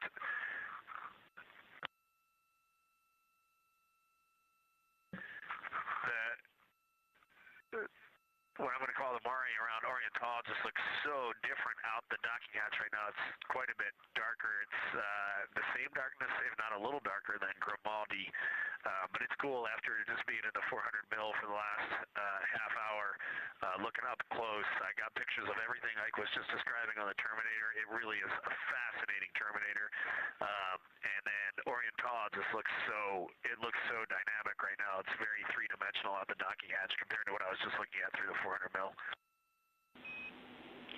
We love it. We are getting a sneak preview from one of our SAW cameras of what you're looking at, and we see some of what you're describing. We cannot wait to see your photos. Thanks.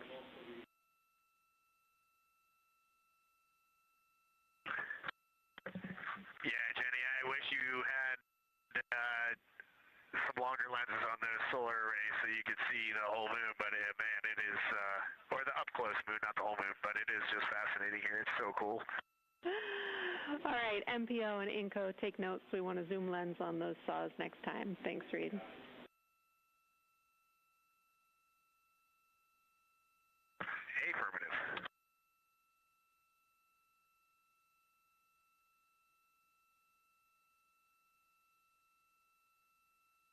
As the crew gets ready to switch positions from the window crew going back to the support crew and the support crew flying up to the windows.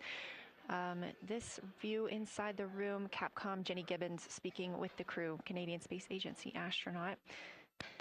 The crew has continued to provide excellent descriptions of what they are seeing on the lunar surface.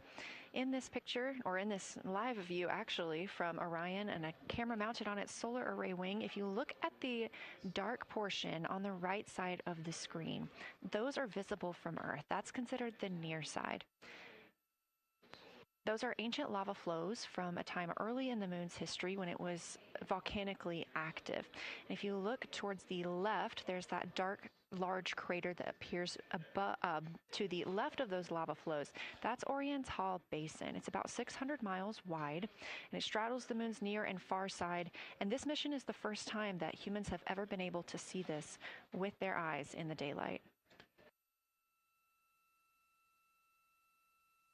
Again, you hear conversation about that terminator. You have a great view of that as well. That's the difference between light and darkness on the moon. Victor Glover explaining that as a very jagged looking terminator due to the peaks that they're seeing and the craters that they're seeing as they prepare to cross over the far side.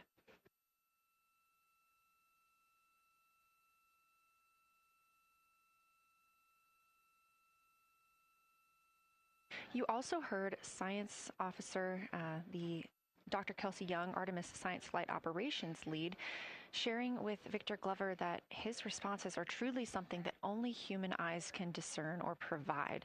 So we've previously discussed how having humans observing the moon on this mission is being combined with lunar robotic data to help us maximize what we know about the moon. So part of that data comes from the Lunar Reconnaissance Orbiter, or LRO. This orbiter provides the robotic foundation that makes Artemis II lunar science possible. LRO has been orbiting the moon for 17 years, which makes it the longest operated lunar orbiter in history. And it's also the only American spacecraft dedicated specifically to lunar science and exploration. Artemis II lunar observations are designed to complement data like the detailed surface images from LRO. So while LRO provides those detailed high-resolution maps of the moon's surface, the Artemis II crew adds human observations that focus on regional context and relationships between features, giving scientists a larger geologic picture. Now, this combination of robotic and human observations strengthens lunar science. LRO delivers precise and repeatable measurements over long periods of time, while the Artemis II crew contributes real-time visual descriptions and context that robotic instruments alone cannot provide. The best description I've heard while preparing for this mission is to compare the difference in looking at the moon with your own eyes on Earth and trying to take a picture with a camera. The camera truly never does it justice, and it's much easier to describe and perceive what you're seeing with your own eyes than to take a photo. These Artemis II astronauts can rapidly scan wide areas and adjust their focus in real time, as well as describe relationships between features. The crew will also observe the same regions multiple times under changing lighting conditions during the flyby and provide perspectives that would take robotic missions years to accumulate. During the Artemis II mission, LRO is also attempting to observe some of the same lunar features that the astronauts are studying. Collecting this data simultaneously highlights how different instruments and human eyes provide complementary information about the moon. This LRO data plays a direct role in preparing for future Artemis missions. Its measurements of topography, surface temperature, composition, radiation, and lighting conditions are used to assess hazards, identify safe landing sites, and locate potential resources such as water ice near the lunar South Pole. This mission, Artemis II, represents the point where years of robotic preparation are paired with human exploration for the first time in the Artemis era.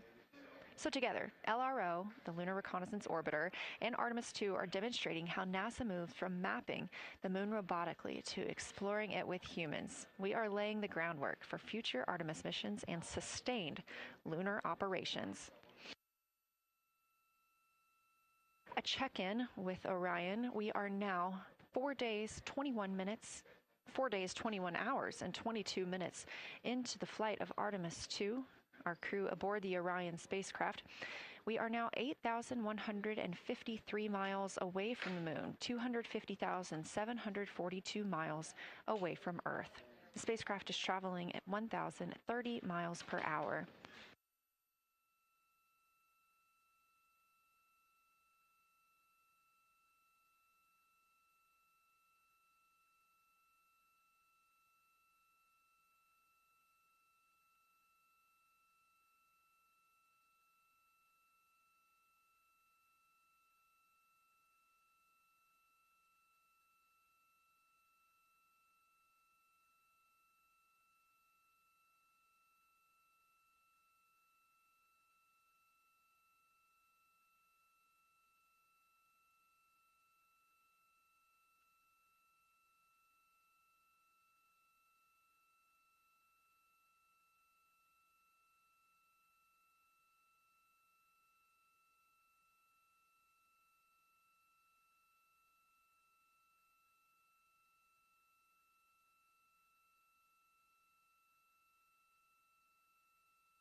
All right, Houston, the professional science update giver is now in seat 2. That is where Victor is, and Christina is nestling into seat 1 with the long lens, and we're just getting ourselves oriented here.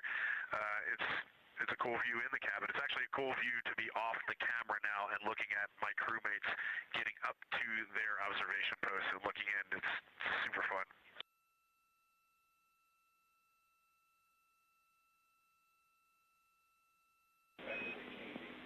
Copy all, Reid. We like it.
As we heard confirmation from NASA astronaut and commander of Artemis II, Reid Wiseman, they are now switching positions of the support teams and the observation teams. So initially, Reid Wiseman and Jeremy Hansen were at windows 2 and 3 in the Orion spacecraft, taking photos and making annotations in their PCDs, portable computing devices. They were also giving audible descriptions into their PCDs, wearing headsets with microphones and providing recordings that the science team will be able to listen to later. We were hearing from NASA astronauts Christina Koch and Victor Glover as they made observations as part of the support team. Now, as these teams are swapping, we anticipate hearing more from Reid and Jeremy as they'll be on the support team, while Victor and Christina will be at the windows taking photos and making annotations.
and Jenny for the science team, if they could mark this time, I just covered up window 4 to block out the ambient light from a very bright planet Earth. And it'll be interesting to see if in the data Victor and Christina see any differences from me and Jeremy with that window blocked. It's a lot darker in the cabin now.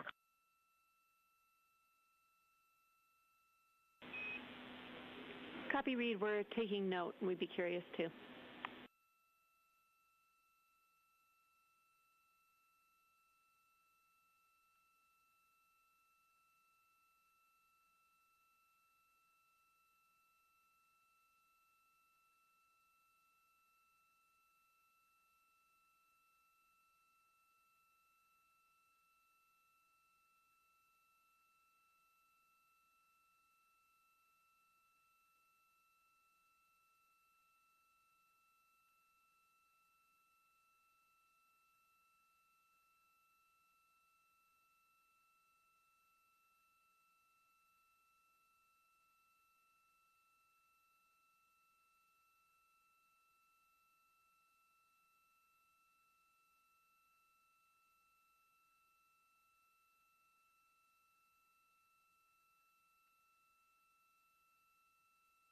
We are live in the Artemis mission control room during the lunar flyby of the Artemis II crew, the first humans to fly by the moon in over 50 years.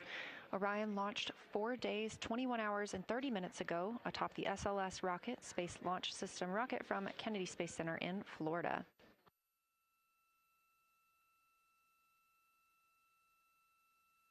Our 4 crew members inside the spacecraft are transitioning their positions. The cabin and window teams have swapped. Currently at the window, we have Victor Glover and Christina Koch, NASA astronauts, and serving as support, Reid Wiseman and Jeremy Hansen.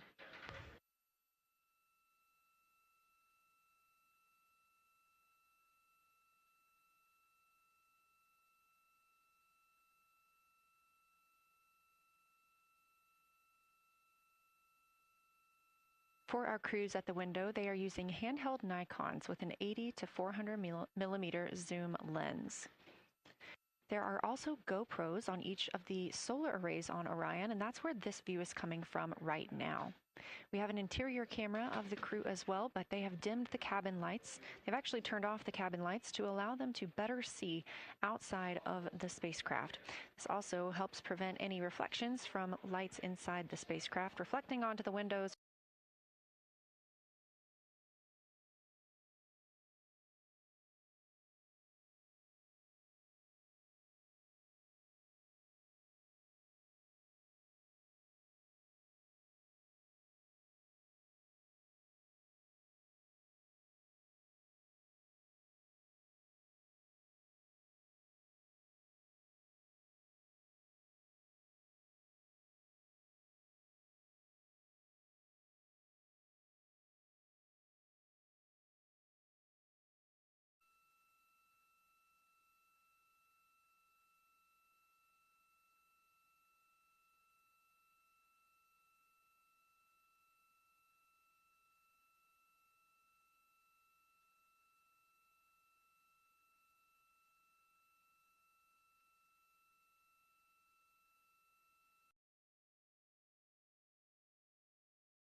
We talked a little bit about the views and the cameras being used on the Orion spacecraft.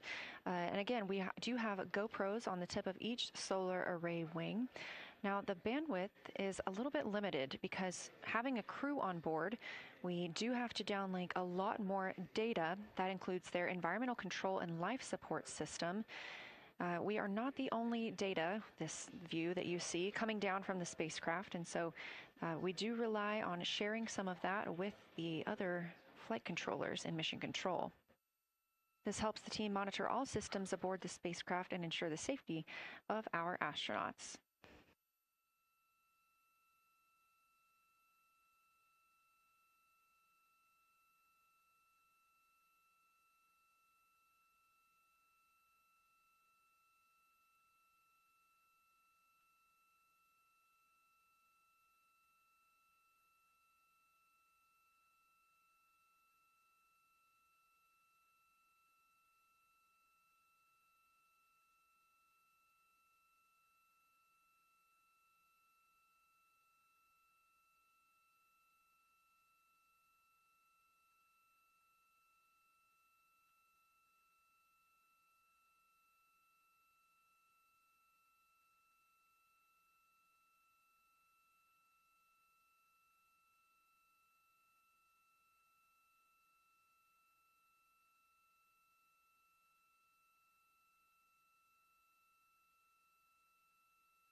We are standing by for a situation report from the crew aboard the spacecraft. They've been imaging the whole moon.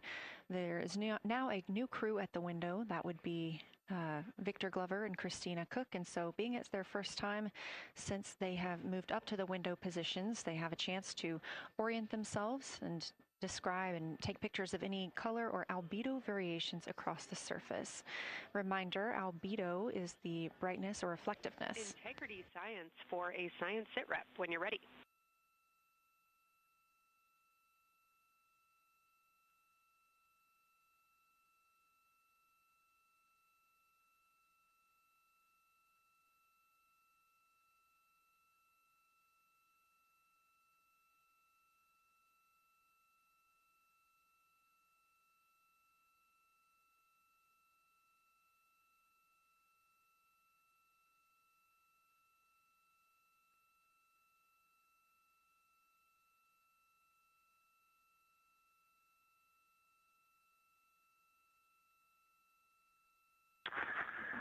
Houston Integrity, we have no external view of the moon right now for the floating crew members, so my only science sit rep is that we have Victor in window 3 doing observations and Christina in window 2 with the long lens.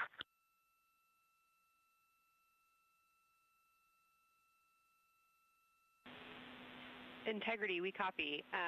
Are the shrouds still on windows 1 and 4? And if so, would you consider trying to get a view through one of those windows?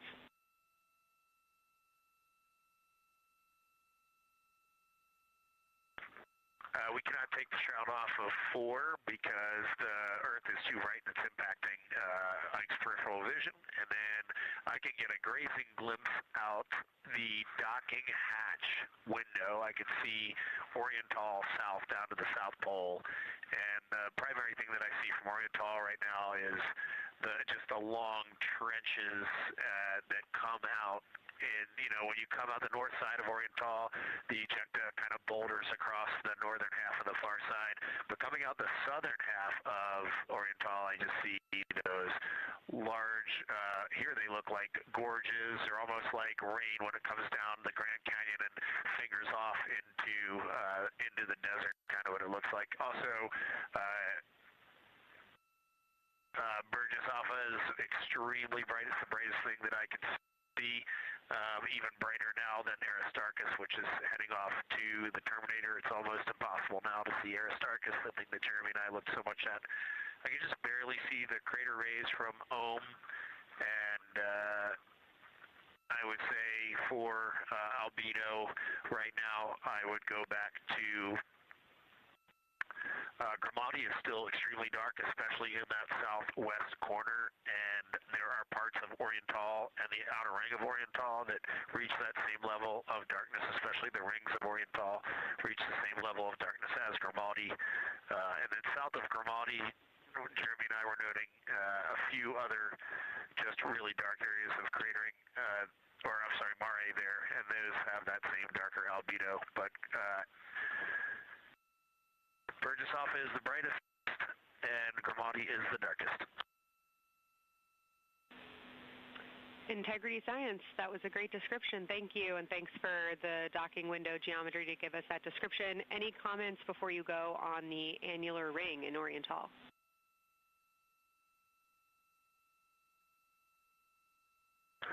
The annular ring, which I think everybody kind of describes as like a pair of lips or a kiss on the far side of the moon from here, is very circular in nature. The northern part of it is wider, darker. The southern part is much lighter. It is very neat looking, and but it is far more circular than I remember it looking in our training. The darkness of the northern side of the annular ring is the same darkness from here out this docking hatch window as the center mare in Oriental. Not quite as dark as Grimati, but it is probably only because dust and lunar regolith has kind of impacted over time. Reid, that's exactly what we were looking for. Thanks so much. You have heart hands coming out of the SIR.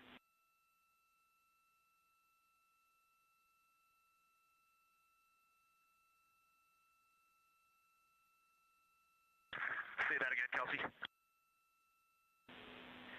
Just saying that the SIR was really excited about that. That annular ring was something we were really eager to hear about, so thanks.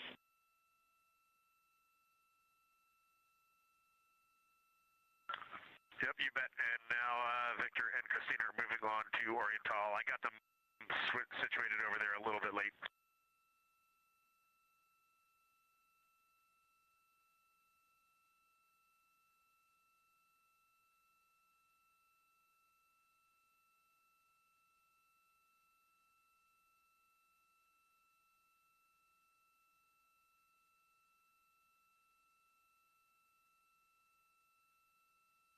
That was NASA astronaut Reid Wiseman, now providing a science sit rep as he is away from the windows most of the time. He is working as the support person along with Jeremy Hansen in the spacecraft, as Victor Glover and Christina Koch are now at windows 2 and 3, able to photograph the moon.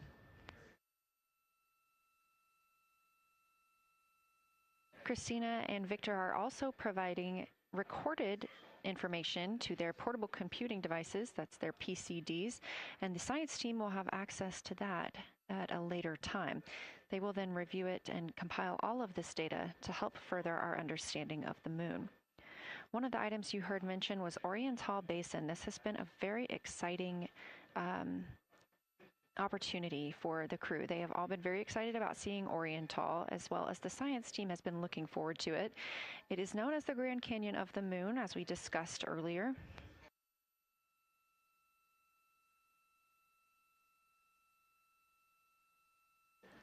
From the pictures, the science team is hoping that the crew will take centered images of the entire basin and surrounding craters in a single frame, but also use those 80 to 400 millimeter zoom lenses to create a mosaic entire basin.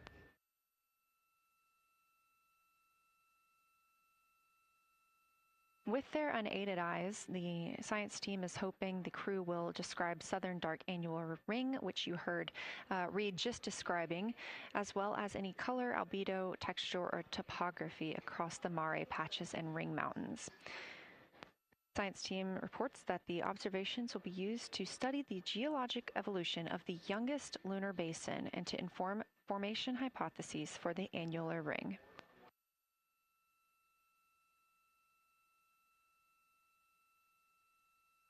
And again, another fun fact about Oriental is the diameter is the same distance between Johnson Space Center, where we are today, and Kennedy Space Center, where the crew launched on April 1st.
This live view from the Orion spacecraft on the Artemis II mission, now 7,373 miles away from the moon, 251,130 miles from Earth.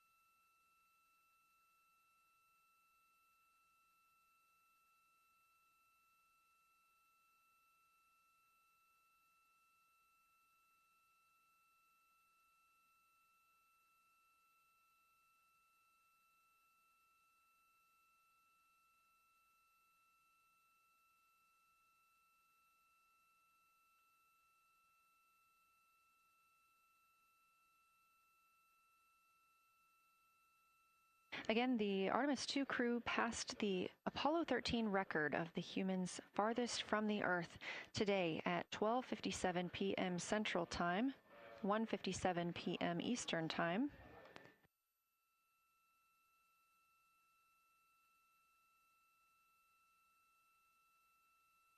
That distance set by Apollo 13 was 248,655 statute miles.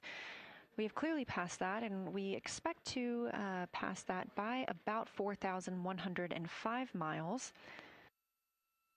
That will be when the spacecraft reaches its farthest distance from the Earth. It could be around 252,760 miles, but again, these are approximations and our targets, and we will make sure to report back the final numbers once we have them.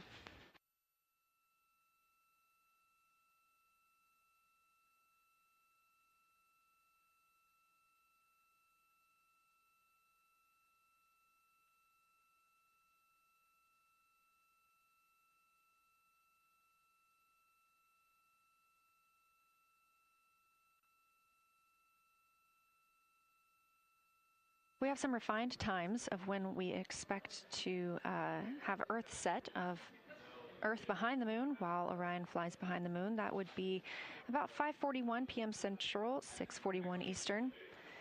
The spacecraft would make its closest approach to the moon at 6 o'clock Central, 7 Eastern, and that would be about 4,066 miles. And then at 6:02 p.m. Central, and the spacecraft will reach its farthest distance from the Earth. We anticipate that'll be about 252,755 miles, which would be 4,111 miles farther than Apollo 13. We would see Earthrise again at 6:21 p.m. Central Time, and a few minutes later, regain communications with the crew.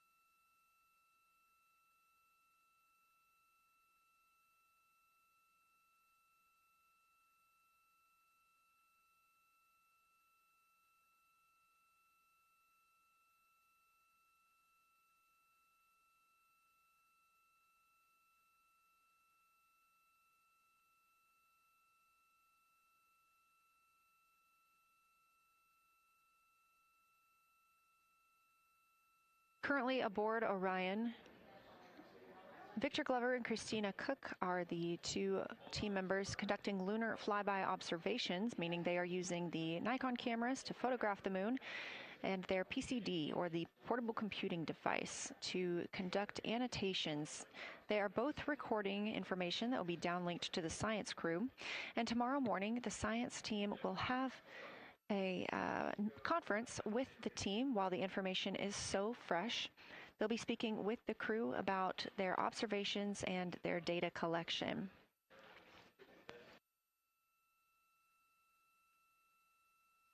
Otherwise, most of tomorrow, Flight Day 7, is considered an off day.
We are on flight day 6 of the Artemis II mission, the first time in more than 50 years that humans will observe the moon directly, providing a critical opportunity to practice how lunar science will be conducted during future Artemis missions.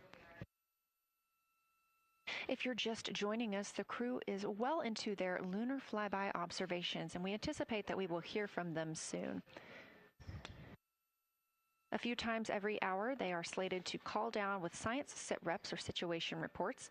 We most recently had one from Commander Reid Wiseman. He and Jeremy Hansen, mission specialist, were first at the windows today to photograph and make annotations of what they were seeing. Therefore, we heard more from Victor Glover and Christina Koch earlier in the day during those first blocks. But now that Reid Wiseman and Jeremy Hansen are on the support side, they are the ones calling down what they are seeing from windows 1 and 4. Earlier, we heard that the Earth is so bright in window 4, they have had to temporarily cover it with a t-shirt.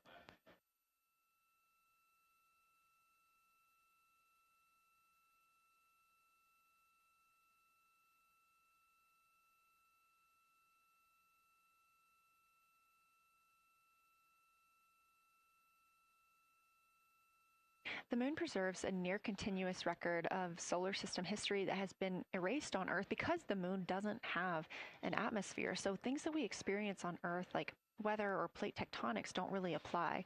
So the lunar surface retains evidence of ancient impacts, volcanism, and solar activity that scientists can study today. And studying the moon helps scientists understand how planets formed and evolved, how the moon influenced our own planet Earth's history, and how the sun shaped conditions across the inner solar system.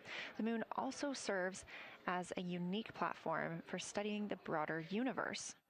Artemis science is designed around questions best answered by humans, working alongside robotic systems, combining decades of robotic lunar data with real-time judgment, context, and adaptability that only humans can provide. This mission, Artemis II, is serving as a proving ground for lunar science operations, which allows NASA to test how science is planned, executed, and supported during a crewed deep space mission ahead of our future Artemis flights.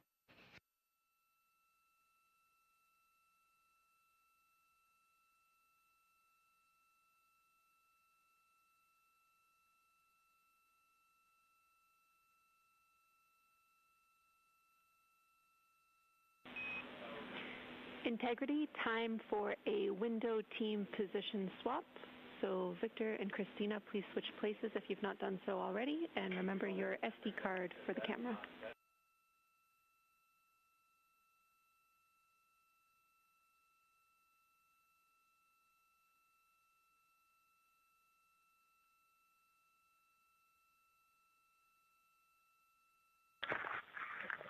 We're in the swap right now. They're wrapping up their last comments, and they'll switch over and change cards in the long lens. Copy.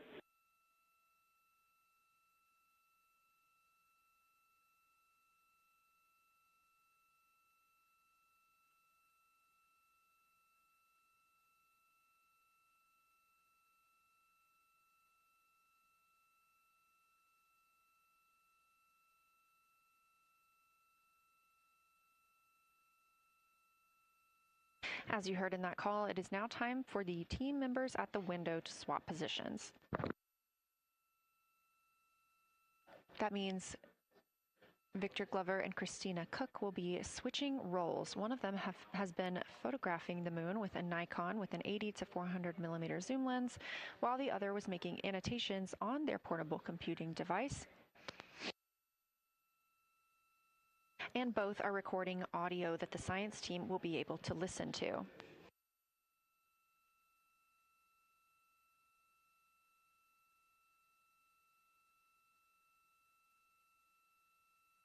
We are now 2 hours and 10 minutes until we expect to lose signal with the spacecraft as they fly behind the moon.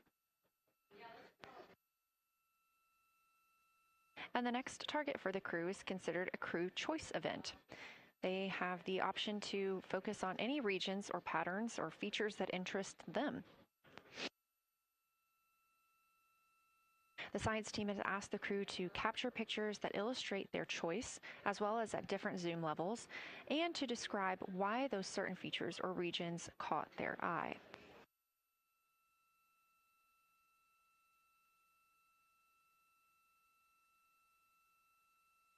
Those recordings are part of what are being saved on their PCDs, portable computing device, that will be sent to the science team for analysis.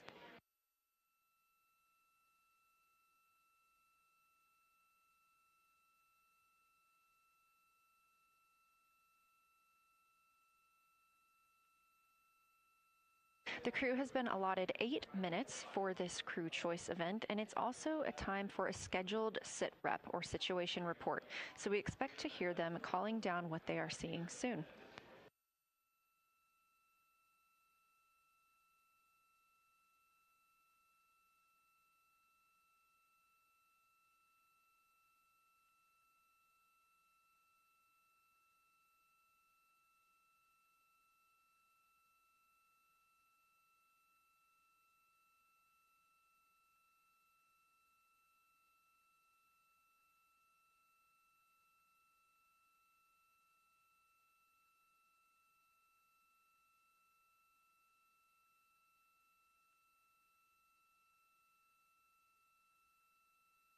Something that the crew or that the science team has used to help prepare the crew is a cue card.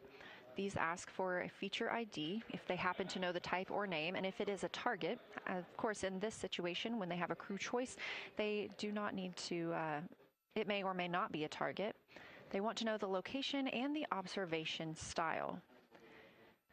They've also asked for the geometry of what's being captured, the size, shape, boundary, and preservation, as well as the color and shadow, so the color tone, the albedo, that reflection or brightness, and any shadows or illumination. Next, they're interested in structure and texture. That includes slopes, structures, and textures, of course, and geologic relations, like association to other features, any contact to those features, and of course, their thoughts, impressions, or interpretations. They are interested even in emotions and excitement that the crew may be having.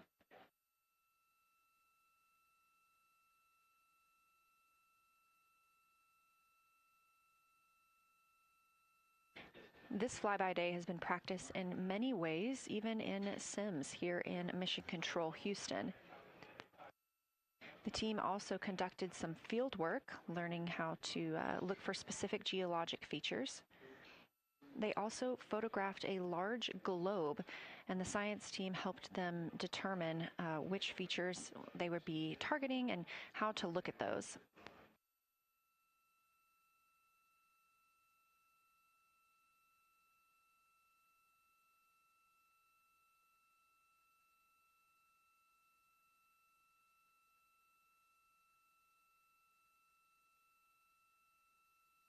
We have a few more minutes that the crew would be photographing their crew choice. Again, this is NASA astronauts Victor Glover and Christina Koch at the windows.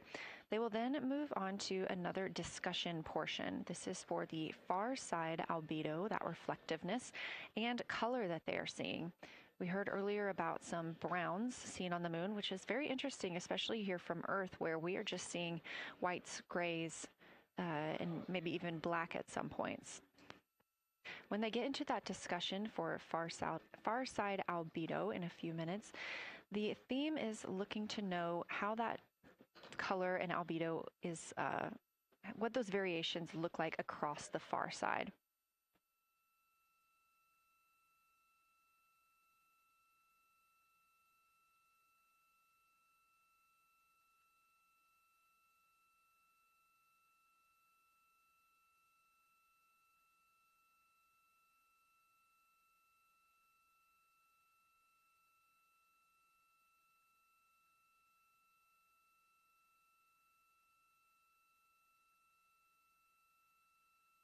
On the right side of your screen, the Science Evaluation Room, or SIR, where team members are looking real time at what the crew is seeing. And even earlier, we're... Houston Integrity, you ready for science zero? We'll take it.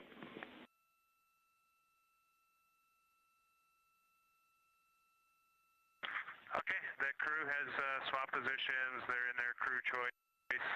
element. I've been listening to both of them for a little bit, and they're really enjoying, they both decided to pick the Terminator, and they're spending a lot of time looking at the Terminator, just talking about the resolution that they can see, the depth of the craters, and the various interesting and unique excavations that they can see. So Victor is on the long lens, and Christina is just looking out the window, and I'm sneaking a peek in T-shirt window. It looks like, I don't have the best angle here, but it looks like Aristarchus is on the limb of the moon now. It's amazing how quickly it changes as we speed around the far side of the moon, stuff that's leaving our field of view, and now we have a lot of the dark side of the moon that, you know, it's missing for us right now, but it would be in view if it was lit at all. Jeremy, Science, thanks for that sit rep. Do have a question. A few times we've heard you and the other crew describe change during the course of your flyby. Would be interested in future descriptions of more verbosity about how it's changing. Thanks for the great sit rep.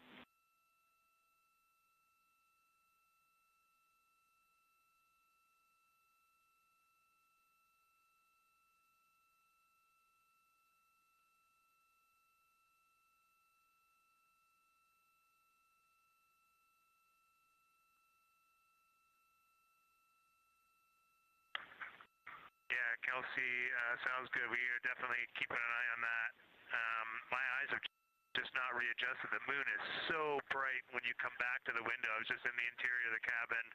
I've come back to T-shirt window, and it's just overwhelming brightness, and my viewing angle is a bit challenging, so I won't be able to give you great observations from this window. But I will talk about something that I was talking a lot about in my recordings earlier, which was we've been talking about some shades, and so we have obviously the dark and the light gray, and then we've talked about naming some colors, a brownish hue and a greenish hue. And I'll tell you, like right now, Aristarchus, the plateau is hard for me to see from this window, but that had greenish hues to me and was very unique. I didn't see anything like that anywhere else on this side of the moon. And then I see a lot of these, what I would call brownish hue areas. There's a number of them. And they, for example, in the northwest corner of the highlands, to me it looks like the brownish hue is caused by ray or ejected material landing on the highlands, and then we obviously see the ray areas as a lighter albedo, but in between the rays where the deposit would be thinnest, that is what it looks like is causing the brown to me. So I saw that on the northwest side of Aristarchus, or sorry, that dark area of the highlands, northwest side of the highlands. I saw it in the highlands to the east of Glushko, and then I see those same brownish hues west of Oriental, and I drew a contact there on one note, but that's a huge region, kind of like a piece of pie with the point of the pie pointing at Oriental and then going up towards the northern side of Hertzsprung. And that is an area that just looks like that brownish albedo. That was fantastic, Jeremy. We had heard rumors of the green and brown hues, and so you really read my mind on asking about those. Understand they likely didn't have any contact with each other the way that you described them, but please correct me if I misunderstood that. And then last thing, I'll make the same offer we made to Victor earlier. If it would be helpful for us to verbalize any targets so you can stay at the windows and keep your eyes adjusted to the moon, please let us know.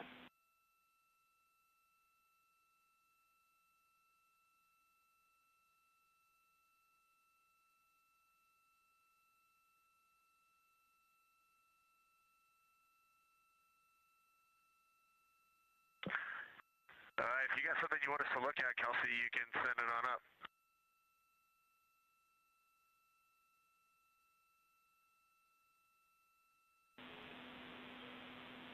definitely not looking to interrupt your flow, Reid and Jeremy, only offering assistance if you guys want to keep your eyes off of the PCDs.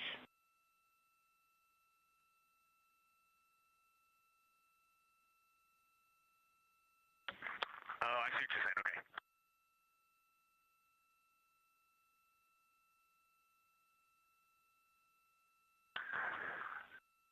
Not really science related, and we definitely learned this at Apollo, but the thing that is just most fascinating, I think, to me and Victor right now is even as rugged as the far side looks, when you look at Oriental and Ohm, it's rugged.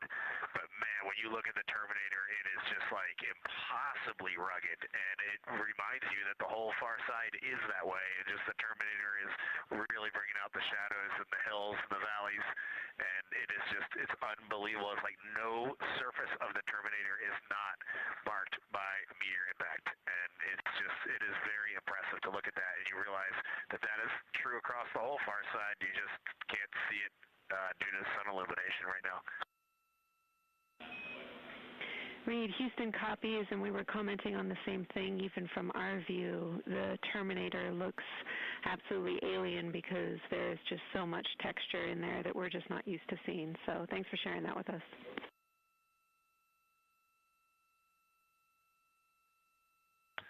There's also, I don't know the name of it, coming out the south-southwest of Oriental, right on the southern Terminator, is just a massive crater. I don't know the name of it. Maybe you can look on the solar array wing video and tell me it's right. It's the southernmost crater you see on the Terminator right now. We're looking for you.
We're loving that picture. Thanks for showing us. And Reid, as an answer to your last question, we believe that that is Chebyshev crater.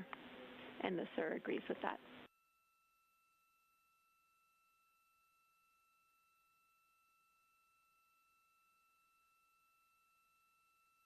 Okay, that picture I was just showing you is an 8X iPhone out the docking hatch for the high grazing angle. It's just amazing. We love it. Thank you.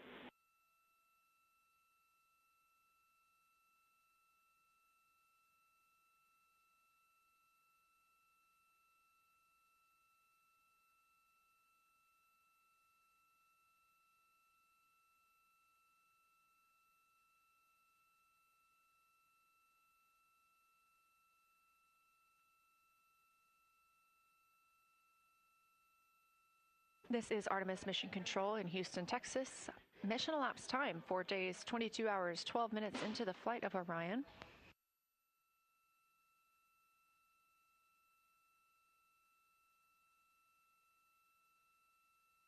This is Lunar Flyby Day for the crew aboard the spacecraft.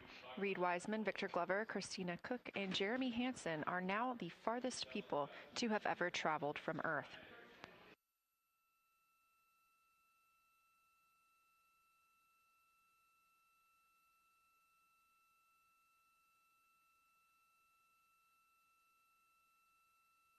This a live view from inside the spacecraft. They have turned off the lights so they're able to see outside and photograph the moon better with no reflections from inside.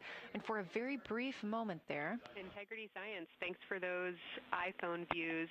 It's helpful to see what you're seeing.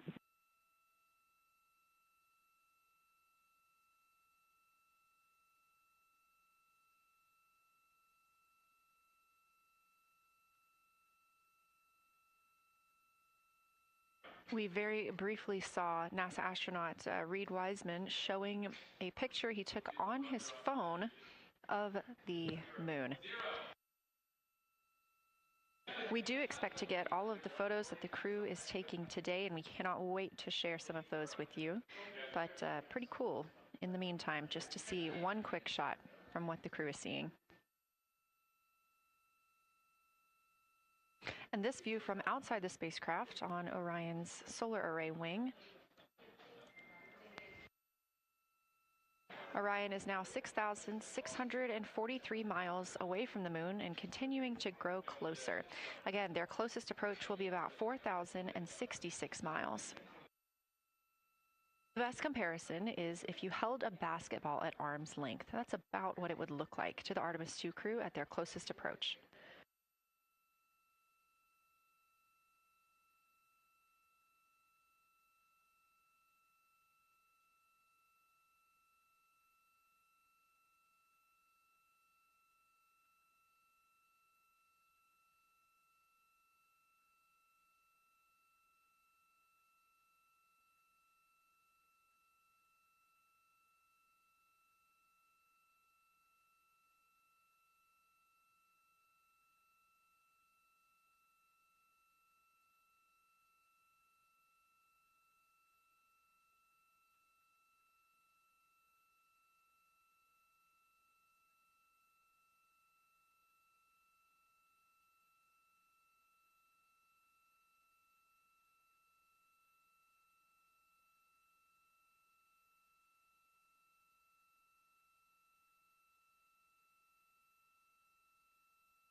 This view showing at the very top, a camera coming from Orion, continuing their flyby of the moon. We have 3 more flyby observation blocks after the completion of this one. Down on the bottom left of your screen, that's the SIR, the Science Evaluation Room, where team members are continuing to work through all of the targets that the crew is photographing today, and they've helped identify some of the craters and some of the other items that the crew has seen on the moon's surface. Down on the right is Artemis Mission Control here in Houston. Those 2 rooms down at the bottom are just down the hall from each other.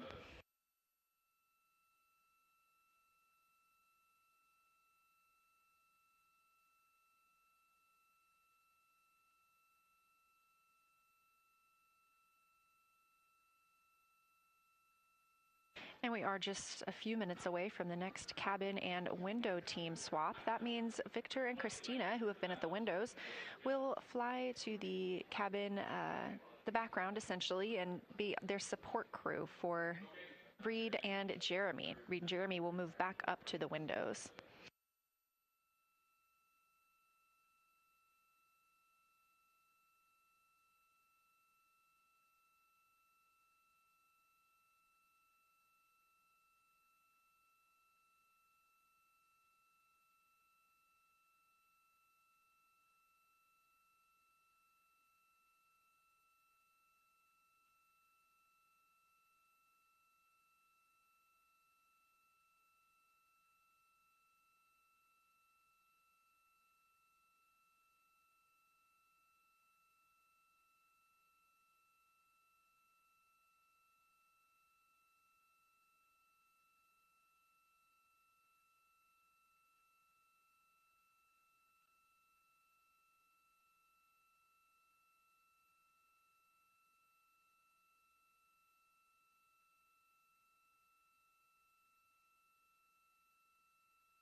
The crew is continuing their discussion portion of the flyby in the lunar targeting package, where it says far side albedo/color. They are looking, the science team is looking to get a good understanding of what the crew can see on the far side at this point, and its brightness as well as any colors. We did hear earlier Canadian Space Agency astronaut Jeremy Hansen reporting that they could even see browns and even greens on the moon. I'm really looking forward to seeing those photos. And in just a couple of minutes, the teams will swap from the cabin to the window.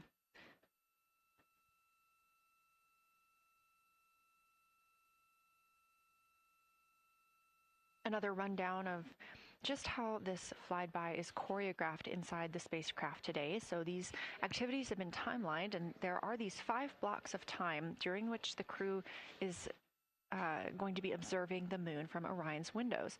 Now we are just coming up on the end of the second block, and we'll start the third soon. So at any time during those blocks, 2 members are at the windows working in a pair. One is taking photos from window 2 and has a blue shroud over the window to help prevent any reflections from inside the spacecraft. They are also using an 80 to 400 millimeter zoom lens. And the other astronaut on the window team will be in window 3 using their portable computing device to make annotations. Now, again, both of those crew members are making audio recordings of what they are seeing, and we are not hearing that right now. Those are going to be downlinked later to the science team, who will evaluate them and use that data to inform our understanding of the moon. Those 2 crew members at the windows swap roles. Integrity Houston, it is time for another swap between the cabin and the window teams. So we have 15 minutes of handover time, and then we will expect Jeremy and Reid at the windows and Christina and Victor at the cabin. I have no new vehicle updates for you, but I do have a photo location for some photos on Ike's PCD, and I want to let you know that Jeremy's family have arrived in the viewing gallery.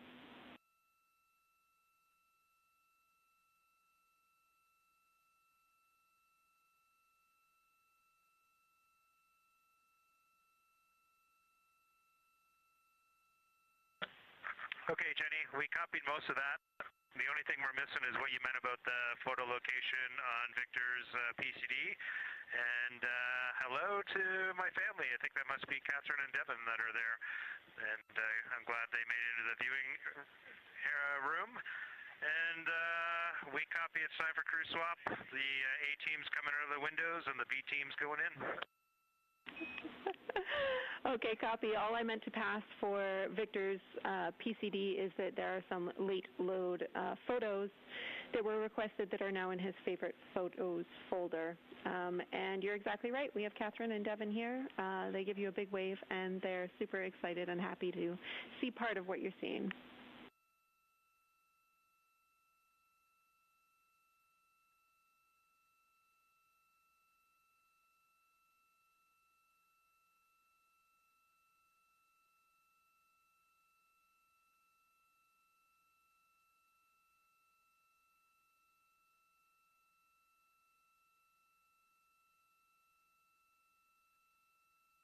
Okay, copy, Jenny. We're not sure what we're looking for in the PCD, but we're going to poke around, and we may be calling you back about that one.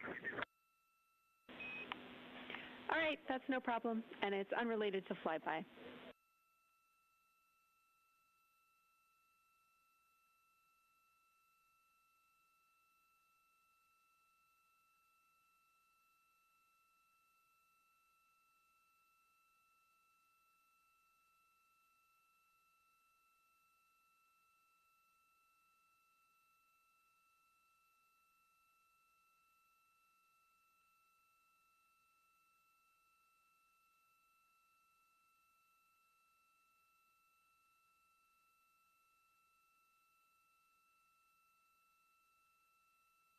This is Artemis Mission Control here at Johnson Space Center in Houston, Texas. And as you just heard, Capcom, or Capsule Communicator Jenny Gibbons, Canadian Space Agency astronaut and Artemis II crew backup, relaying to the teams in Orion that it is time for a swap from the cabin to the window teams.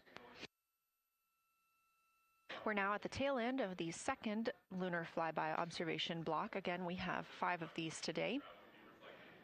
Most recently, Victor Glover and Christina Koch were at the windows photographing and making annotations, while Reid Wiseman and Jeremy Hansen were in the cabin providing support, whether that is SD card help, but also science sit reps, calling down any situation reports for what they are seeing on the moon or anything about the vehicle status.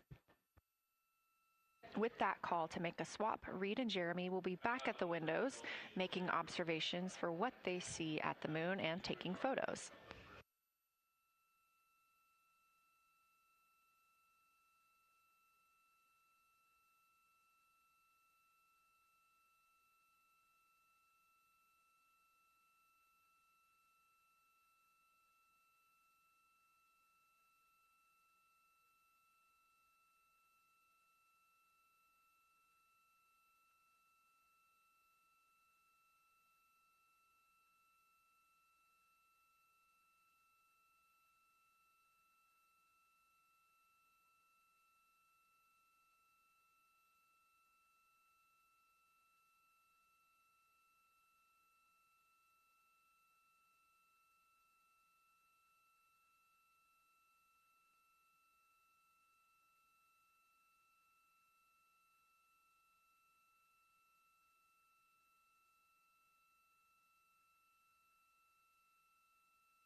Again, you're watching live coverage of NASA's Artemis II.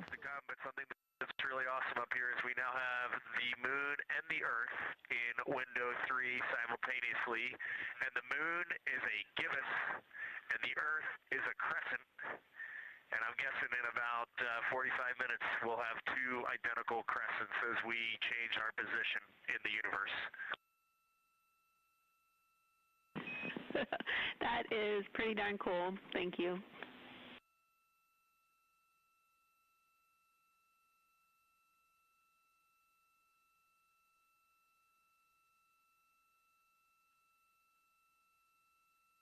That's the Artemis II crew, the first astronauts to fly by the moon in more than 50 years, reporting that when they look out of window 3, one window, they're able to see both the Earth and the moon at the same time now.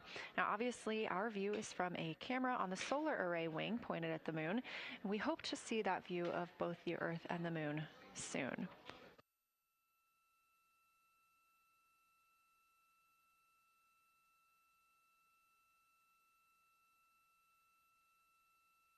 Some upcoming times for what you can expect. In about an hour and 40 minutes, we will have Earth set. And during that time, we will have a view of Earth going behind the moon. Shortly after, just a few minutes later, we will lose signal with the Orion spacecraft. This is tracked as it is going behind the moon and out of reach of the Deep Space Network. At 6 o'clock p.m., the spacecraft will make its closest approach to the moon at a distance of about 4,066 miles. At 6:02 Central, the spacecraft will reach its farthest distance from Earth at about 252,755 miles. Of course, these are approximate, and we will make sure to provide you with the final distances once those are confirmed. At 6:21 p.m., we will have Earthrise from the Orion spacecraft, but we will not have communications with the spacecraft until 6:25 p.m. Central, when we expect to acquire signal with them after they've emerged from behind the moon.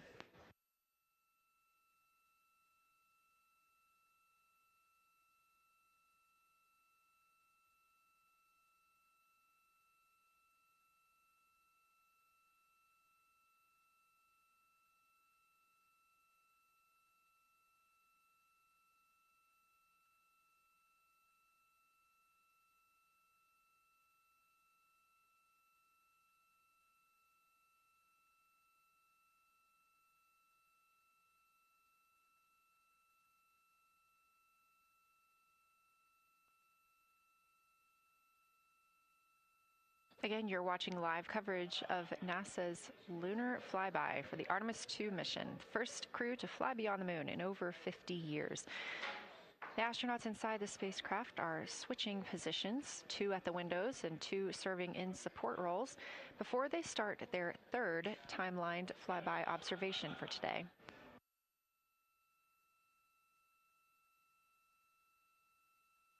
We've heard great calls from the crew so far describing what they're seeing, all well trained by the science team here on the ground.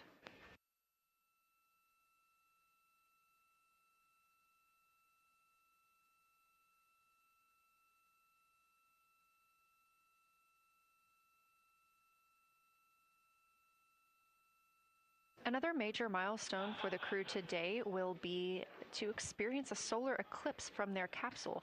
No one on Earth will experience this solar eclipse. To the astronauts, this will look a lot like a total solar eclipse on Earth, except the moon will be huge compared to the sun. Whereas if you're standing on Earth and looking at a solar eclipse, the moon and the sun appear to be about the same size in the sky. As the moon begins to cover and then uncover the sun, the astronauts will see a partial solar eclipse, so that's before and after totality, and during that time frame they will have to wear eclipse glasses so they can safely view this phase. They also intend to capture images of the sun's corona during the eclipse. This is a rare glimpse at the innermost corona that will only be captured by the astronauts' cameras. During the eclipse, we also look forward to the crew members describing what they will see, which includes unique light features like the shape and size of the corona and potentially even lunar dust. At the same time, Venus, Saturn, Mars, and Mercury will be near the sun, so they may be able to identify what part of the sky they're looking at. This can help train future Artemis astronauts on what part of the sky they're seeing, which is useful knowledge in challenging situations when they may need to rely on that information instead of instruments for navigation and orientation.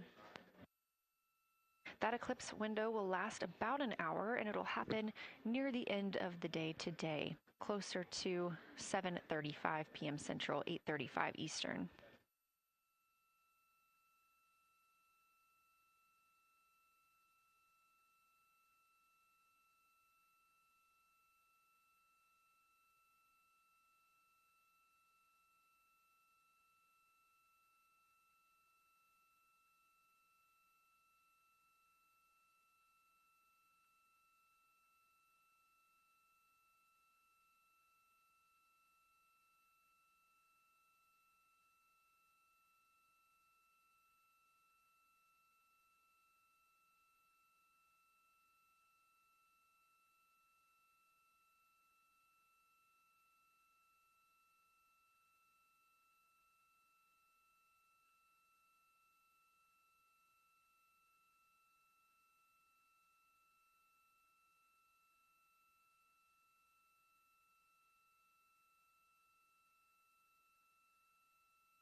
As you can see in this live view from Orion, the spacecraft is maneuvering around the moon, and the views of the moon have changed since we started our broadcast. The near side is now very far to the right side of your screen. This is the side that we can see from Earth. That darkened portion are ancient lava flows.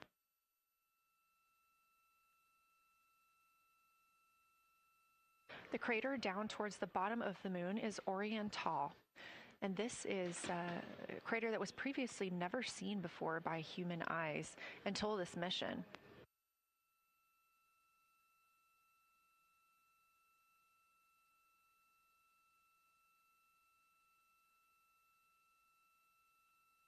Everything to the left of Orión is considered the far side. And this is what we typically do not see from Earth.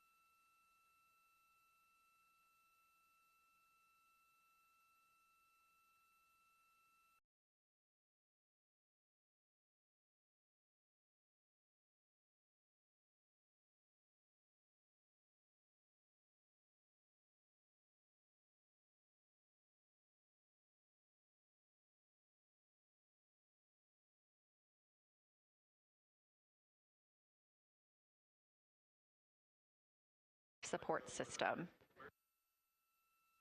There's a lot of data around, a lot of data to bring down for the crew members to keep us up to date on everything happening aboard the spacecraft. So we have to share our bandwidth when it comes to imagery and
Houston integrity for SITREP. First of all, I'll just talk about the experience that I had during Victor and my observation time. It was an incredible experience. We definitely noted how much more you can see with the zoom lens. Even though we have a great visible eye image, there's just a lot of texture that just pops right out at you when you can zoom in. So almost just using it like a telescope, the camera lens. We really enjoyed our discussion time. That was a great innovation on the lunar targeting plan. We were both able to describe a lot more kind of with flow, I would say, when we were talking to each other.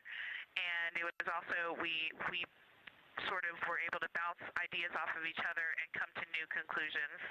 We had, I think, a very successful talking through of some contacts between different color areas, both in the mare and in the highlands, and we identified some really unique texture areas as well. At one point, towards the end of the images of my time in window 3, I just had an overwhelming sense of being moved by looking at the moon.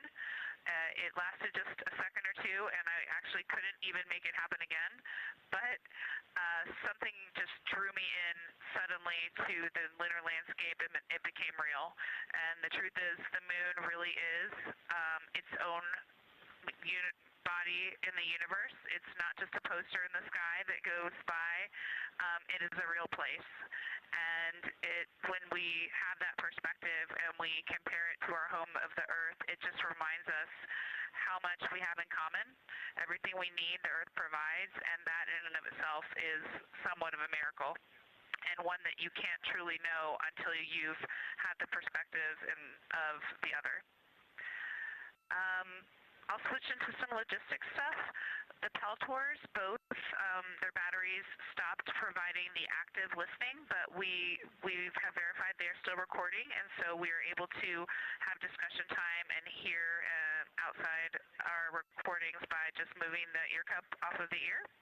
Other than that, everything's working well technically, and we've been able to find all our targets, and we're having a really great time.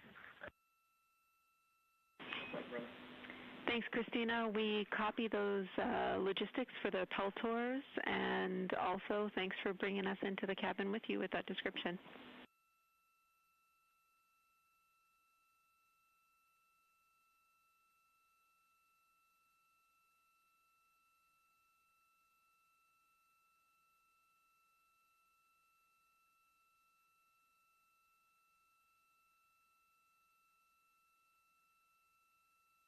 Right on time.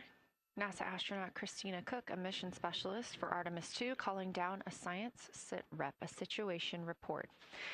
Good news, reporting that she and her teammates have been able to capture all targets that were listed.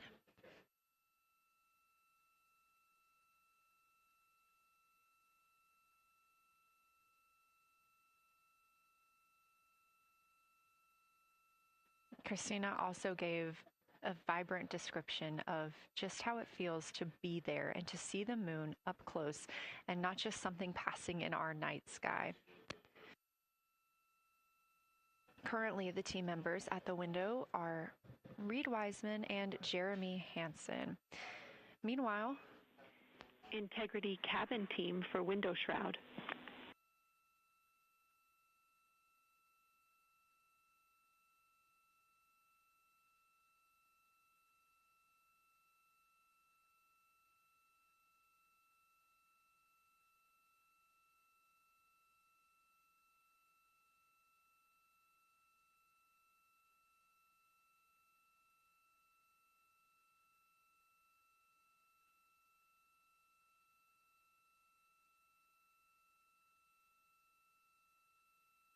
We're listening. Go ahead, Jenny. Hey, Victor, we have a temperature constraint on the windows, and the shroud might be getting us close, so we just want to check on the state of window 4's shroud, whether you believe it's still necessary because maybe things have changed with our viewing, and if so, we would like to request to have the shroud removed.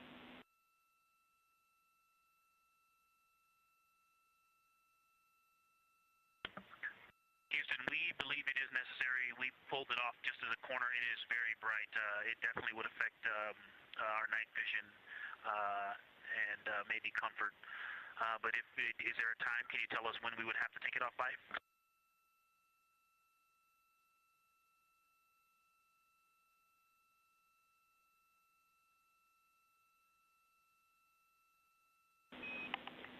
Unfortunately, since it's been on for a while, we are going to have to request that the shroud is removed, and we can recommend something that could block the light but just create a bit of distance between the window and whatever is covering it. Something like a t-shirt would do the trick and help.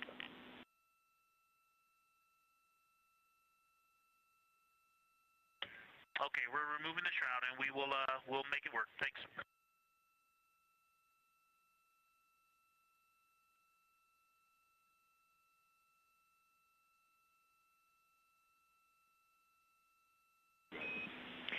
Thank you, Victor. We know it's pretty bright in there now with that window uncovered. We will also offer that airflow on the window would be helpful. So if you want, you can also retrieve the condensation hose, which should be friction fit onto one of the diffusers, and that on the window would also help.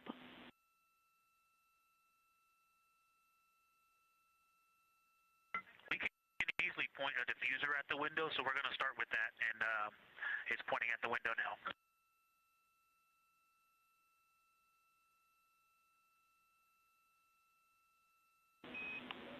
Okay, we'll take that, Victor. Thank you. Please keep us updated.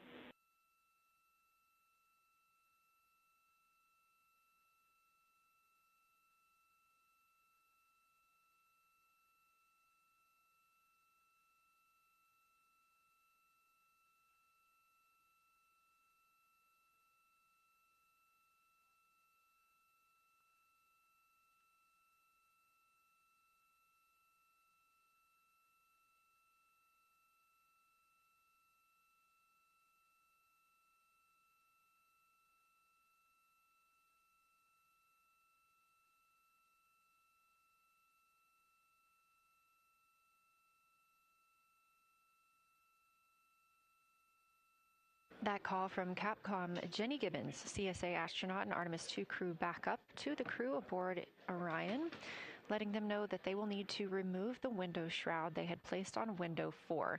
They initially placed that shroud there to block out some of the light from the Earth. It was extremely bright coming in the cabin and interfering with some of their viewing opportunities out at the moon.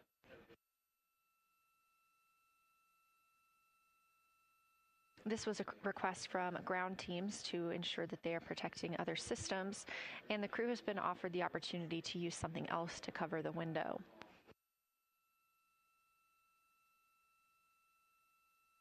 Meanwhile, Reid Wiseman and Jeremy Hansen continue with their lunar flyby observations. They have just looked at Glushko crater. That's about when we heard that call down from Christina Koch with that description of everything she had been seeing during her observation period and what she was seeing at that time. The science team asked this crew to take centered images of the entire crater and their ray system in one frame. They're also interested in knowing the brightness, texture, and extent of Glushko's rays and how they differ in the mare, or that sea area, versus the highlands. Glushko is considered a young lunar crater, and these observations can help understand material properties of those craters.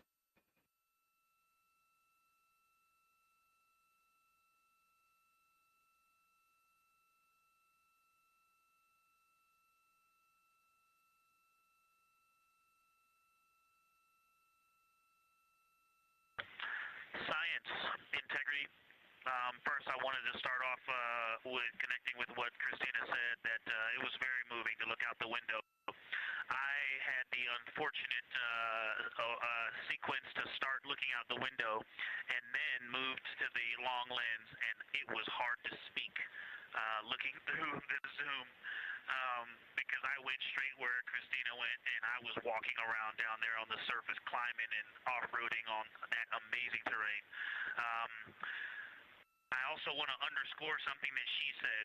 As we continue to explore, when we actually do go down there to the surface, I know for safety reasons that we would never send someone alone, but I just want to really emphasize how important the discussion time was. When we started to talk, we not only got better science discussion, we got better human connection, and so doing this as a pair, we just learn and grow together, and that's just super important, so thank you for adding that to this plan.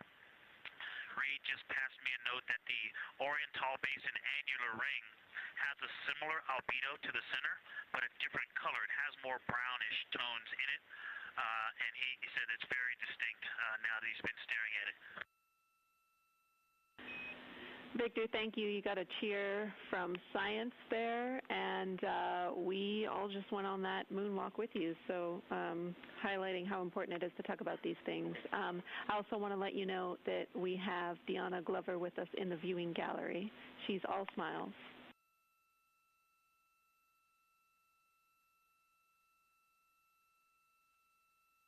Well, you just got a bunch of cheers up here. Hey, babe. I love you from the moon. We love that we got a hey, babe, too. And we also have one of your lovely daughters here watching you guys work.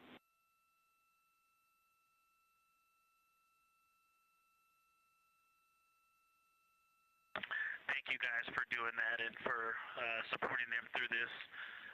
And to all of you, Genesis, Maya, Joya, and Corinne, I love you. And Deanna, I love you. I'm glad you get to be there.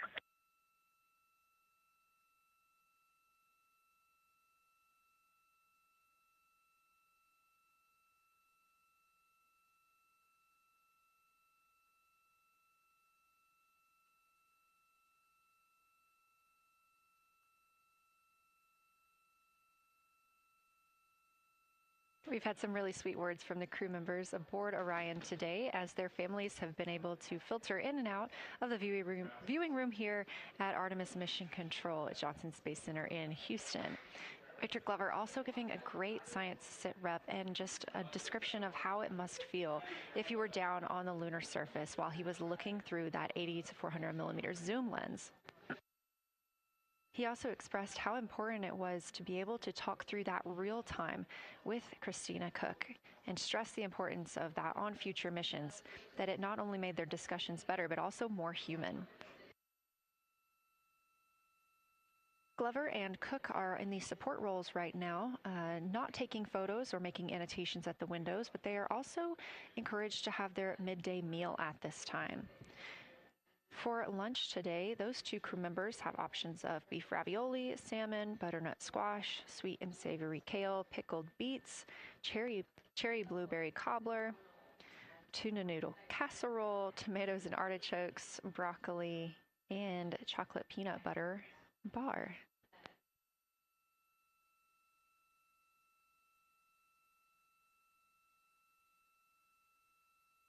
Once Glover and Cook return to the window portion of their flyby today, Reid Wiseman and Jeremy Hansen will get into their midday meal.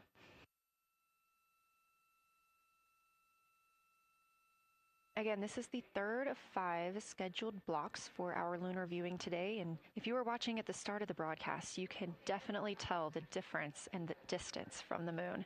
We are now 5,518 miles away from the lunar surface, and again, expecting the crew to get about 4,066 miles away.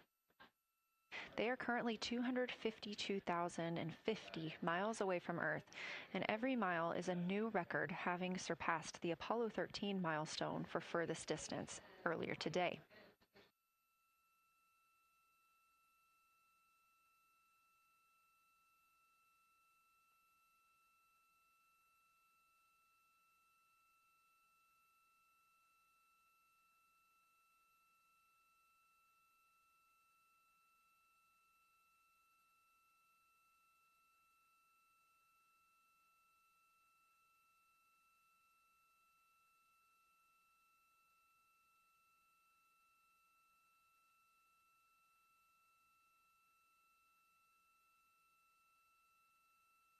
If you look down to the bottom right of the moon in that darker looking area, that is Orion Basin.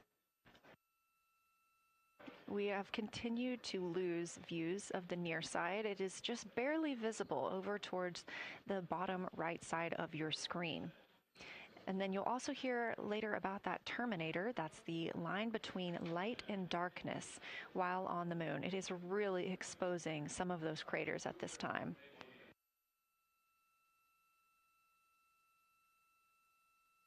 A couple of the other features in view right now are Hertzsprung Basin and Vavilov Crater.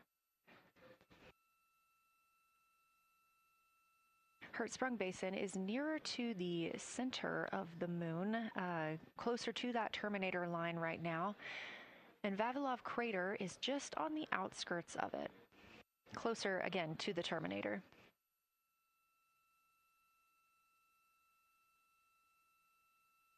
Towards the bottom of the moon and to the left of the terminator line, or currently shadowed in darkness, is Apollo Basin.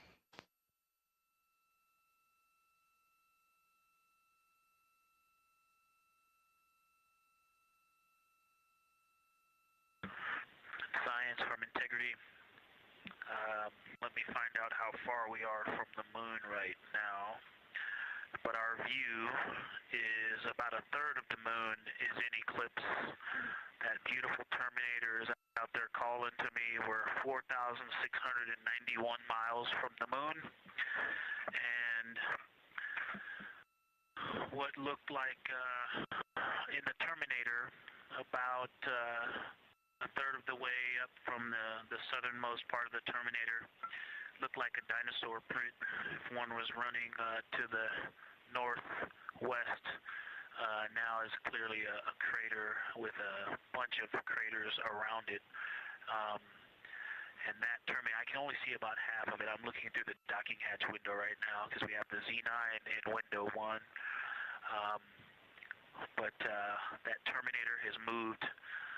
I guess I've been using Vavilov the whole time, so it's gone 2 more Vavilov craters to the west, and so a few more features are starting to peek out into the sunlight there with that low sun angle, and so you still have ridges and valleys showing up very clearly, a very jagged terminator, and a few islands of light out there with some high elevation shining in the sunlight in that darkness. And on the eastern side of the moon, let's see, Grimaldi appears to be one of the farthest east features, and that is maybe 5 degrees from being right on the limb and going off over the horizon. It is interesting, just looking at Oriental, that my first impression of it is all of the dark areas appear lighter, which I think makes sense because it is now facing, well, it's still relatively the same to the sun, but my angle to it is different. So I'm looking at it from a little more, even further to the side as we pass it. But all the darker features appear to be just a little bit lighter from this vantage point. The darker ring structure in the outer and inner ring and the interior, as well as the annular ring portion, everything seems to be just a smidge lighter at this point. Thanks for that description, Ike. Any additional words you can provide on Oriental would be wonderful, as that is such a high priority target for us. And while I have you, as we get closer to target 15, which is the Terminator target, if you can find Zeeman crater again that you were looking at earlier, everything to your left of Zeeman would be getting into the South Pole Aiken area to help you orient yourself.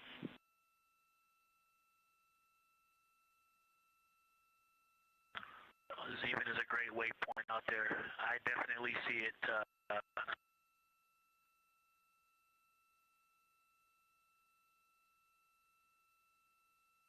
Yeah, Zeeman is very easy to find, and that is awesome. Thank you for pointing that out. Feel free to do that as often as you think of things. Let's see, looking back at Oriental. Okay, another thing, after looking through the zoom camera, man, you guys are smart. You probably did this on purpose, but after looking with my plain eyes and then going to the 400 millimeter zoom, now looking at it, I see the cliff face as if you were standing in the center. That inner and outer ring have definitely some real terrain to them, and now I can see that as terrain. Now that I look at it even with my naked eye, I can tell that there's a lot of elevation and that, like I said, a cliff face on that eastern edge where all the darker deposits are. And it's just the scale now. Looking at it from far away before, it seemed like flat with color painted on it, but now that I look at it, I can definitely see that there is, different depositional characteristics, and so the darker is some other material, but there's also some shadowing going on because of the cliff face that is a part of that crater wall. Great description, Victor. Thanks, and really interesting to hear now the distinction between shadow and color. Before I let you go back to other observations, you mentioned that Reid saw a browner hue to the annular ring than the rest of Oriental. Are you seeing that from your vantage point?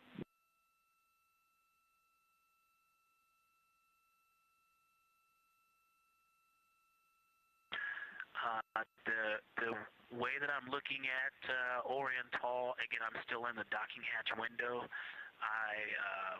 There's like a thermocouple right here in the center of the window, and it is the orange Kapton tape color, and so it is unfortunately, it's like trying to look at stars, next to a metropolis. I think it's drowning out any color that I could pick up from the moon. I am not able to see that color, but I have not looked at it through one of the forward face, from one of the windows 1 through 4. I think when I get away from this Kapton tape strip that I would be able to see the variation that Reid's talking about. That is great feedback operationally. Thanks, Victor. I'll leave you to it.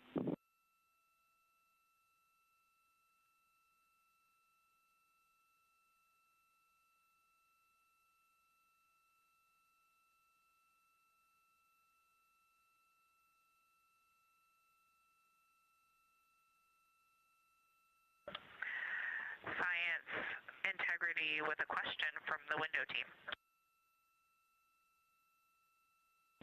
Integrity, this is Science here with you.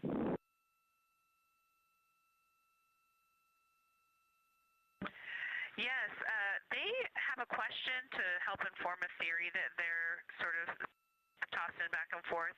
What is older, the Mare seas of the near side or Oriental?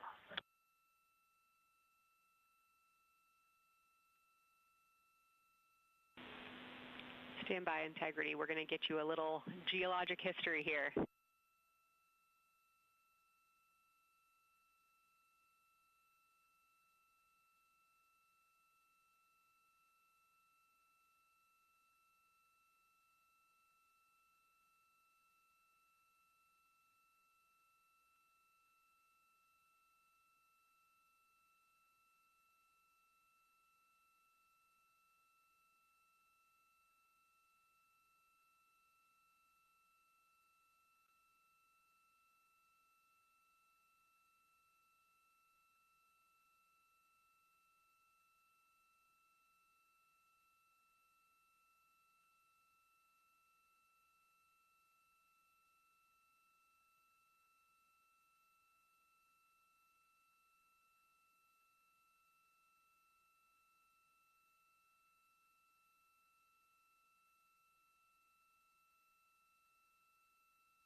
Integrity Science back with you for some lunar volcanism when you're ready.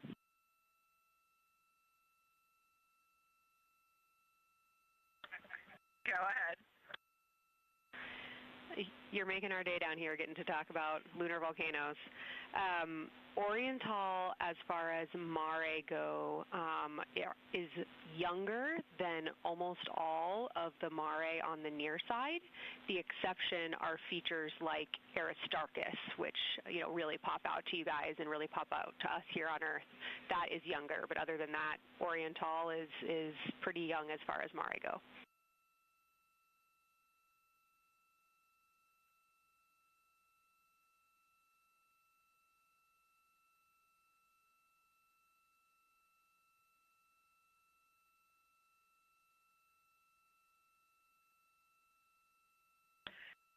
And Kelsey, thanks for that. We love lunar volcanism too. How about when the actual crater was formed?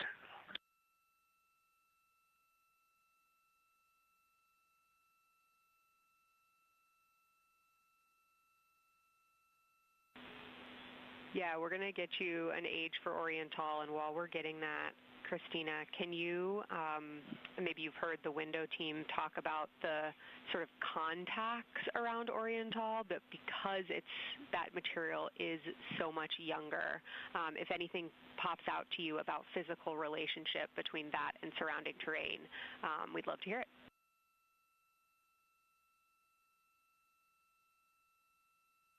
Yeah, definitely. They are discussing a contact relationship that could explain some of the color that they're seeing in certain areas. And so it was really about the ejecta of the creation of the basin and understanding the superposition of its ejecta and Mare on the near side or other features. So thank you. We'll take the insight when you have it.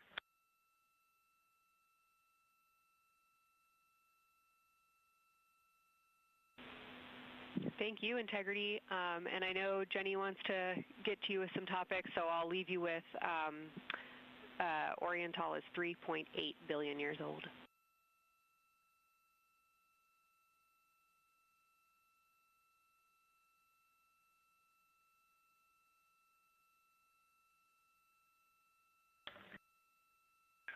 Copy that. So that's on the older side. The actual basin is very old. Correct, as is the case with a lot of mare. Typically the big basin formed and then the, volcanic eruption was able to punch through the crust where it was weakened by that basin formation.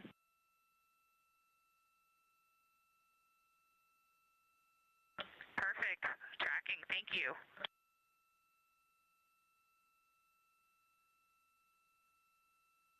NASA astronaut Christina Koch calling down some questions to the science team on console.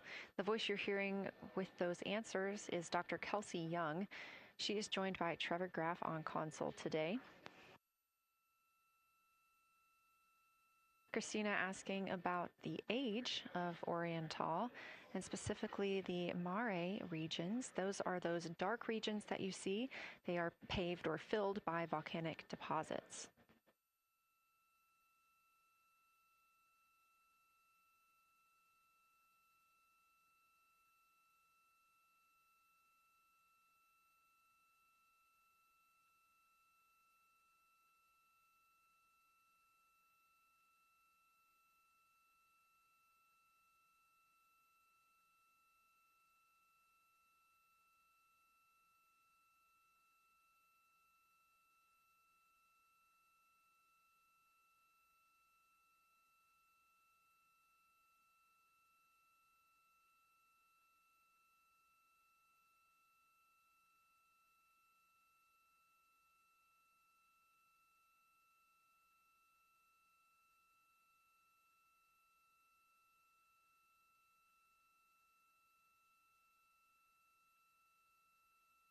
Better answer.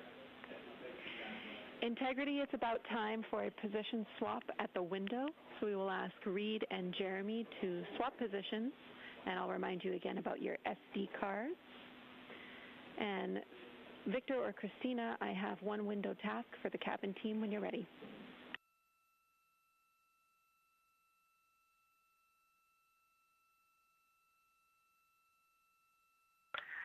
They are swapping and I'm ready.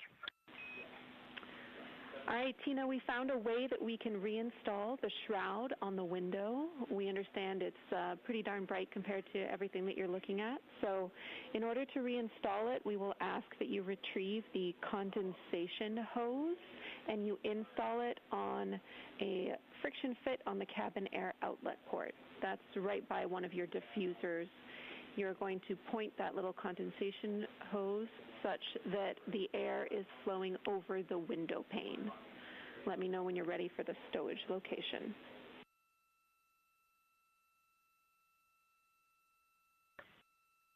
Ready.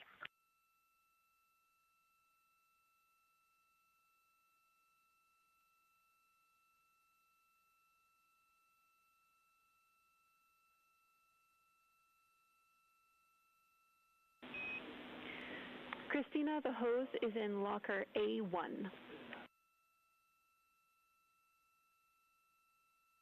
The crew has gotten a go to reinstall that window shroud they were using to block some of the earth shine. Copy. This view coming from inside the Orion spacecraft as the crew members are swapping windows, specifically Reid Wiseman and Jeremy Hansen. They've been our crew members at the windows taking photos, making annotations, and making recordings that'll be downlinked later to the science team for review. The science team will have a conference tomorrow morning with the crew to get any fresh perspectives or things that they learned during the flyby.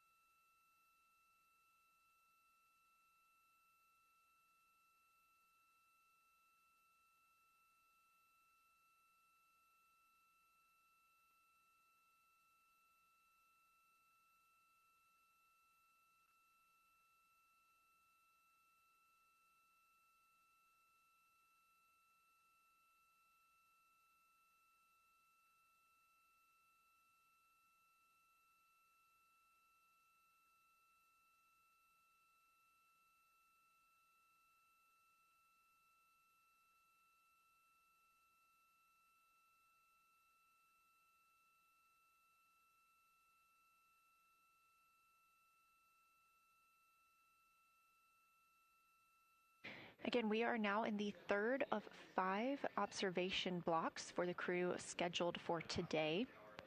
During this flyby, Orion is passing around between 4,000 and 6,000 miles from the moon and providing the crew with a full view of the lunar surface. It's a higher vantage point and much farther than Apollo's lunar orbits on average. So from this view, astronauts can observe both the North and South Pole and large-scale geologic features in one single view.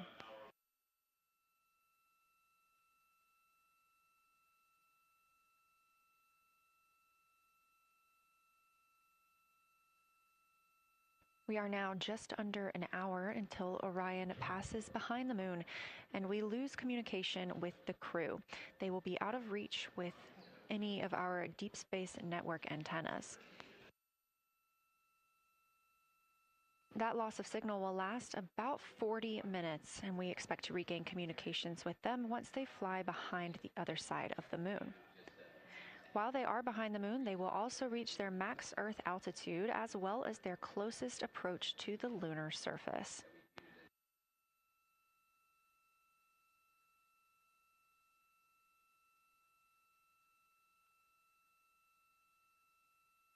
The view you have right now is a live stream from a camera on Orion's solar arrays. You are looking at a live view of the moon, and 4 people are inside that spacecraft taking pictures of it, telling us everything that they are seeing. The first humans to do so in over 50 years. They'll be sending those pictures down for all of us to enjoy, and of course, especially the science team, who are very excited for what they are learning today.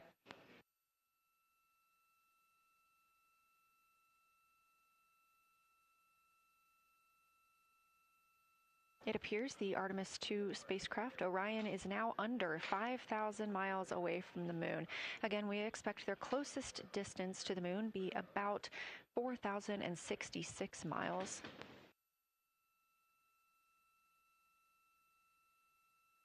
That is an estimate at this point, and we will make sure to share that closest approach distance once we receive it.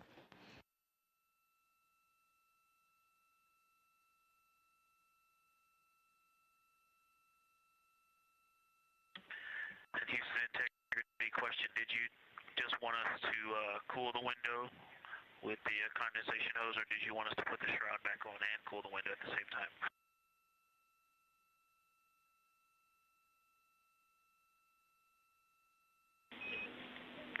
Victor, we definitely want you to cool down the window with the condensation hose. It's crew preference whether you put the shroud back on. The hose will allow you to do that if it helps with your lunar flyby.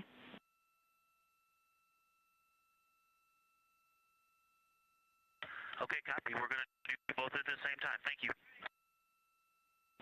Houston copies.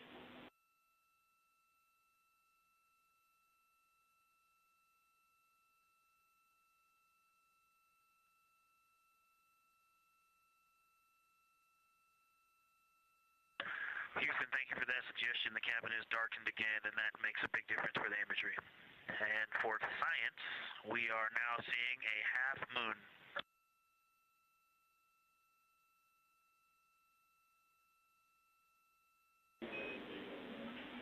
Thank you, Victor. We're happy to hear it, and we see half moon, full moon joy still.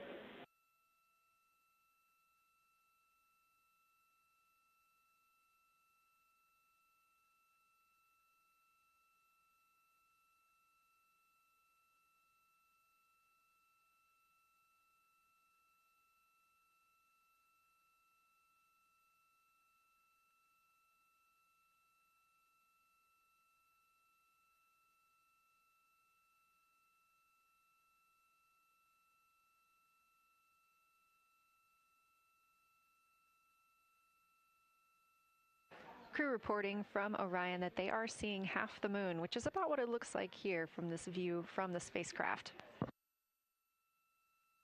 However, what has become a little bit of a catchphrase for this mission, everyone is reporting full moon joy.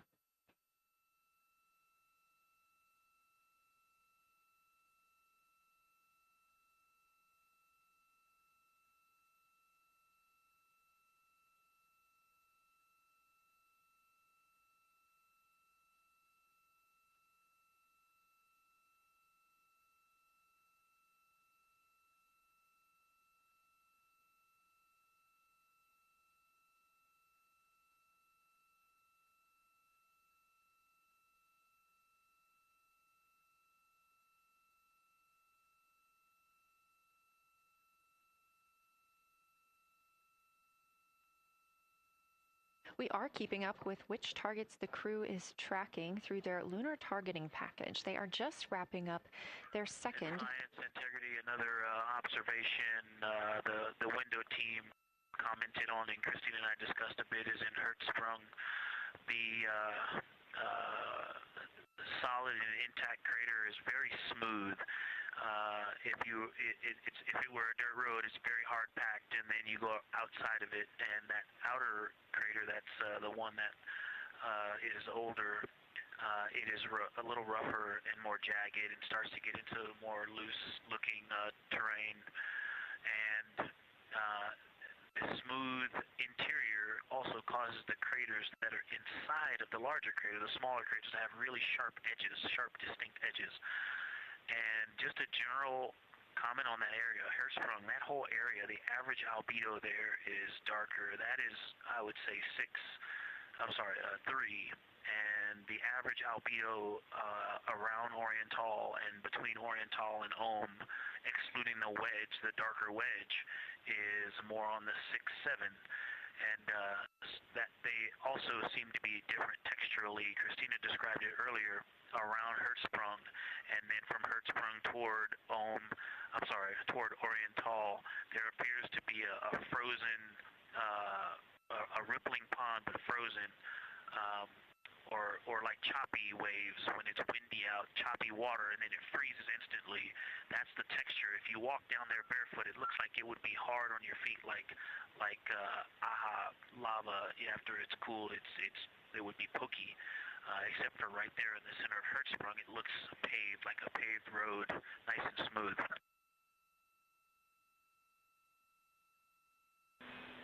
Victor, that's a wonderful description. Going from a paved road to lava reminds us of the Icelandic highlands. Thanks for that.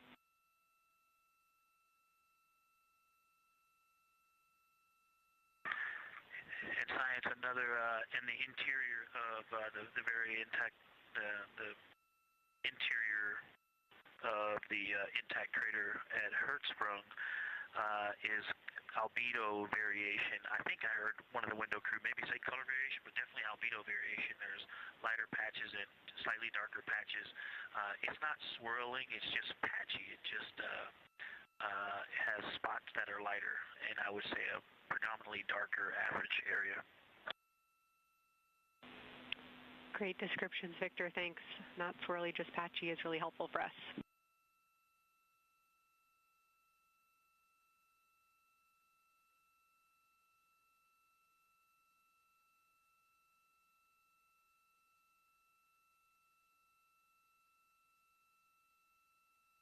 Really great descriptions coming from Science. The window team is hitting all the targets. They are on the plan and starting the discussion of the Terminator. And boy, I'm loving the Terminator. I think I know it's not purely a moon feature, but what it does to the features of the moon, to the terrain, I've probably spent the most time describing into my recordings and thinking about and looking at the Terminator. There's just so much magic in the Terminator. The islands of light, the valleys that would look like black holes. You'd fall straight to the center of the moon if you stepped in some of those. It's just so visually captivating that the Terminator is the most striking thing that I've seen so far. We've been loving your evocative descriptions, Victor. You really are bringing us along with you, and we're following along with visualizations that pale in comparison to your descriptions. Thanks.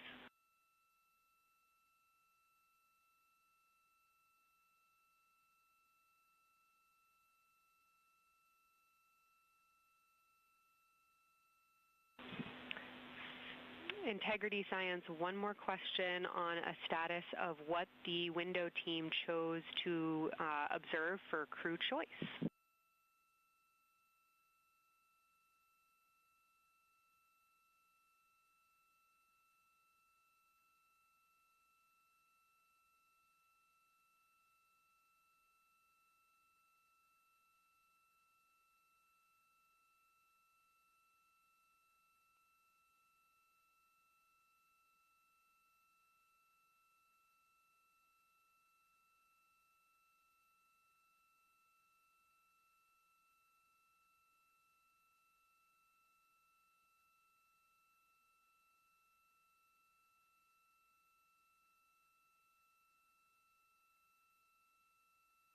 Window 2 talked about Vavilov, look for suspended dust, and the Terminator. And window 3 about the experience and about the three-dimensionality of the moon this close. Wonderful. And another observation about Oriental, I would say, is the features going off to the southwest, the two large, almost look like scratches in the surface. I don't know if they're rays or canyons or collapsed lava tubes, but two distinct features that are almost parallel going off southwest from Oriental Basin. They are the first thing that made me notice parallax of our trajectory looking out at Oriental. That and in the inner walls of the east side of the crater rings, you really get a sense that we're flying over something with elevation and terrain, and they look different from this orientation. Love to hear it, Victor, and you had it that those chains are actually crater rays, secondary craters formed from the formation of Oriental.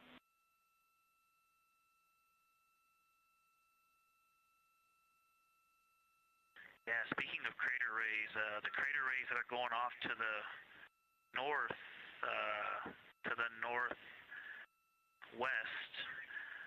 that run off toward Hertzsprung and I believe toward Vavilov. I'm not looking at it right now, but those crater rays are very interesting. They're all very small. I know you've imaged this, but they're all small and they look like, you know, a big impact launched rocks and things that made smaller impacts down the way.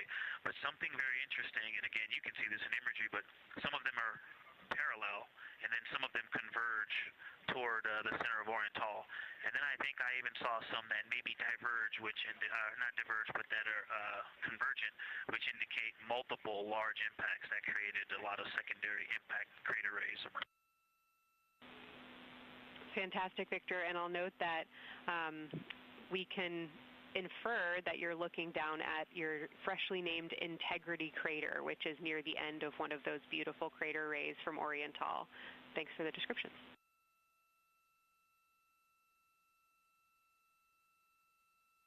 Yeah, you're welcome. And Integrity is easily identifiable with the naked eye from this point.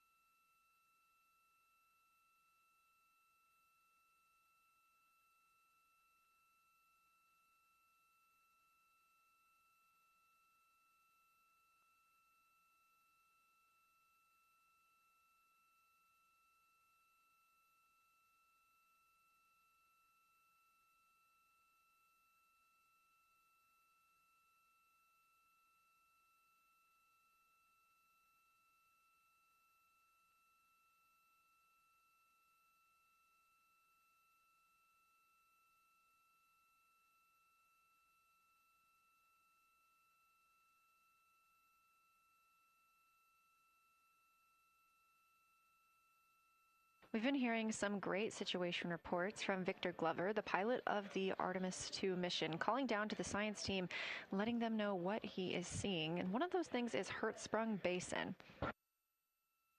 If you look just to the right of the Terminator, that is the difference between light and darkness on the moon. You can see what he's describing when he says Hertzsprung Basin and how it looks a little bit paved in the middle there. It's almost in the very center of the moon in this view, coming from the Orion spacecraft and a camera mounted on its solar array.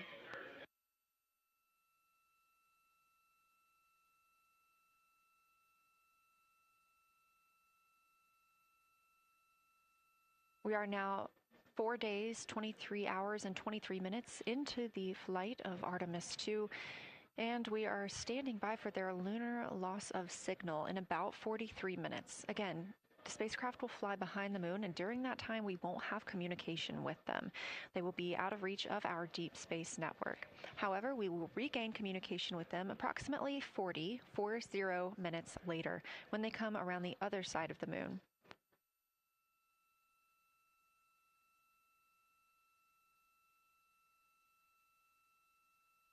The crew aboard the spacecraft are currently discussing the Terminator, that difference between day and night. The science team is interested in learning about the topography and the color of the lunar surface, and it's already been very interesting to hear that they have seen colors like greens and browns while looking at the moon. Some of the questions that they are hoping the crew will discuss are how do the quantities and sizes of craters and mountains vary along the terminator, and they are looking for the crew to describe the topography of features along or near the terminator. They're also looking for more information on any color or tone variations, and they're hoping that the crew will take images to illustrate their findings. Glover reported earlier that the crew has missed none of their targets when they are photographing at the window.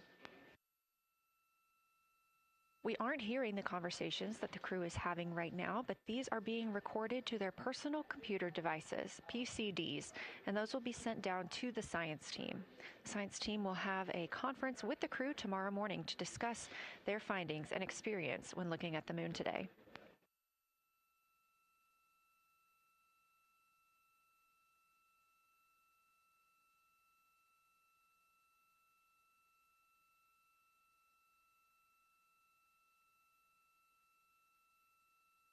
We have a few minutes left while the crew is discussing the terminator. And if you're just joining us, you're looking at a live view of the moon, our moon, from the Orion spacecraft and a camera on its solar array. Inside that spacecraft, 4 astronauts, Reid Wiseman, Victor Glover, Christina Koch, and Jeremy Hansen, the first 4 people to fly around the moon in over 50 years.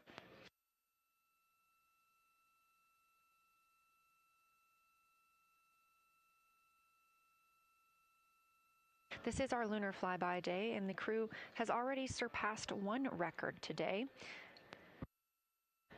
The crew passed the Apollo 13 distance record at 12:57 p.m. Central, 1:57 p.m. Eastern. Canadian Space Agency astronaut Jeremy Hansen calling down that he hopes it's a record soon broken by other explorers.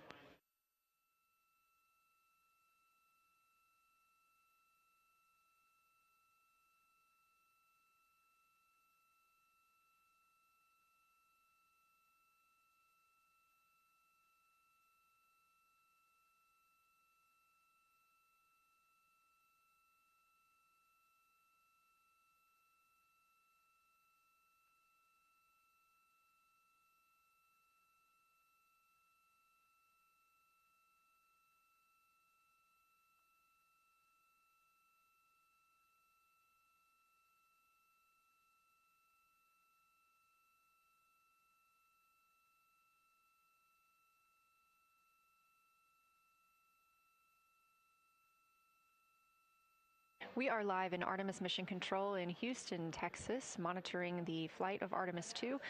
All of the flight controllers here, each monitoring a different system aboard the Orion spacecraft. Integrity Houston, we are ready for our cabin and window teams to swap again. We have a 15-minute handover time here, and I have a couple of items I want to read up to you. They'll require you to write something down on your knee boards, so let me know when you're ready.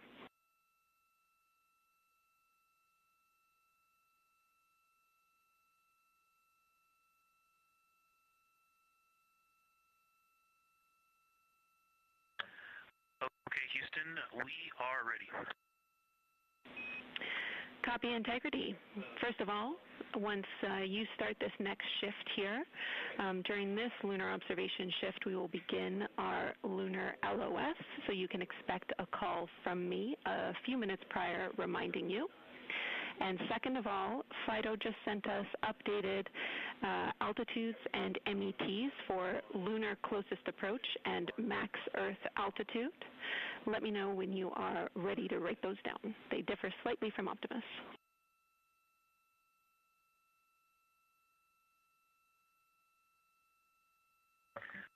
Thanks, Jenny. We are ready to copy. Lunar closest approach will be at MET 5 days, 0 hours, 25 minutes, 34 seconds, and the altitude will be 4,067 statute miles. Maximum Earth altitude will be at MET 5 days, 0 hours, 27 minutes, 39 seconds, with an altitude of 252,756 statute miles.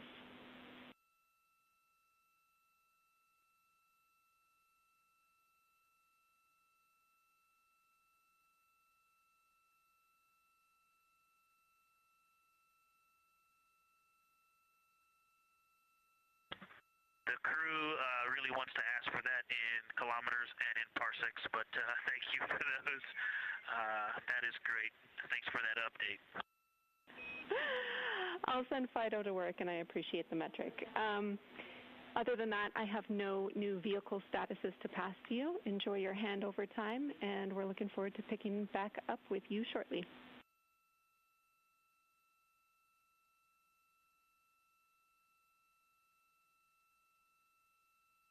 All right, we'll talk to you shortly.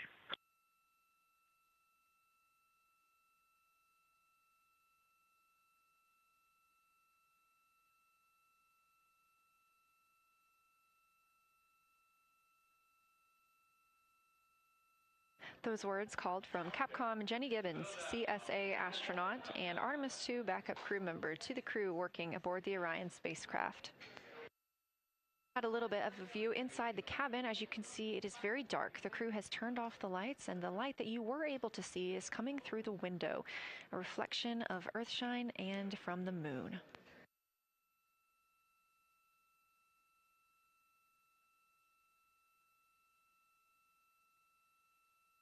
The crew is moving into their next observation block, meaning they are taking time to switch cabin and window teams. We've had Reid Wiseman and Jeremy Hansen at the windows taking pictures and making annotations and recording some audio files that will be downlinked later to the science team. Meanwhile, Victor Glover and Christina Koch were in the background serving as support. They were also timelined to enjoy a little bit of their midday meal. Now that we are swapping positions, the support team becomes Reid Wiseman and Jeremy Hansen. They will be in the background helping with SD card swaps, as well as providing those situational reports to the science team. Victor Glover and Christina Koch will be the astronauts at the window, photographing and speaking into those PCDs, portable computing devices, about what they're seeing on the moon. As you heard Capcom Jenny Gibbons call to the crew, this block is also when we will lose communications with the crew. That LOS, or loss of signal, scheduled to be less than 35 minutes from now. We anticipate to be out of signal with them for about 40 minutes, and will regain that communication once they've flown around the other side of the moon.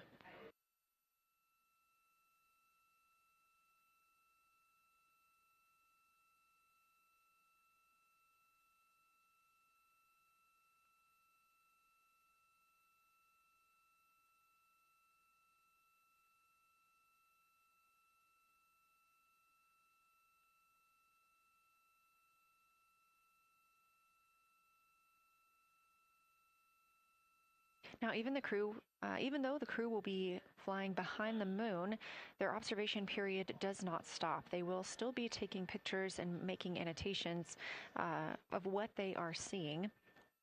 They'll be looking for the limb of the moon, Earth set, and then Vavilov crater, which we have previously seen. They'll swap positions at the window before moving into a crew choice option. They will get to pick things that are interesting to them on the surface, take pictures, and explain why they find them that way. They'll also be looking for any impact flashes. These are short-lived flashes on the lunar surface caused by impact bombardment.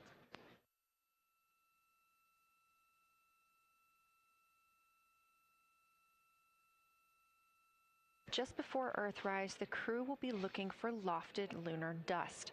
This may be lofted just above the lunar surface, and we could only see it just before Earthrise along the dark western limb. Any Earthshine would illuminate potential lofted dust. But once the crew is all the way around the Earth, the brightness of the Earth will wash out any of that dust they might be able to see. These were based on observations from Apollo missions and orbital spacecraft, and so we're very interested to see if the crew might be able to capture some of that lunar dust today.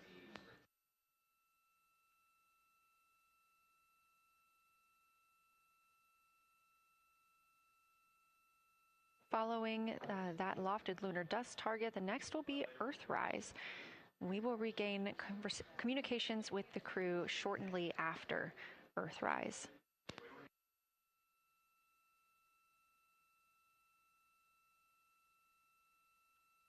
There will be a short observation break period where the moon is not in view.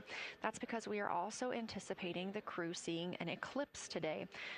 The moon won't be in view because the team here in Mission Control Houston will need to change the attitude of the spacecraft and ensure that its solar arrays are gathering light from the sun heading into that eclipse period. So we will have communication with the crew, we just won't be able to see the moon. However, we will have views during that eclipse time frame. During that time, the science team is looking to know it will only be illuminated by Earthshine at that point, so they want to know what the whole moon looks like overall, but they also want the crew to look into deep space and potentially see if they can spot any planets.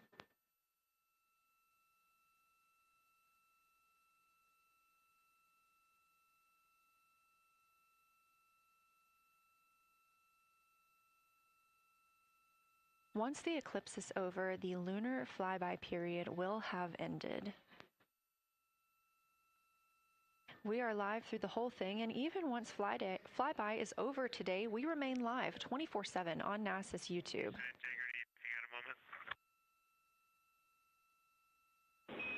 Go ahead.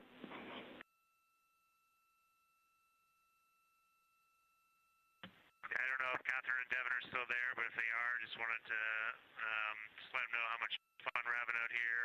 It's extraordinary to be on the far side of the moon right now, just see it hanging out there and looking back at the Earth. And Ashley and Kaylin, I know you're back in Canada, but if you happen to be watching too, just wanted to say hi to all you guys, love you guys, and we'll be heading back your way shortly. Thanks, Jeremy. I hear they are watching, and your family is still here. So thanks for passing that along.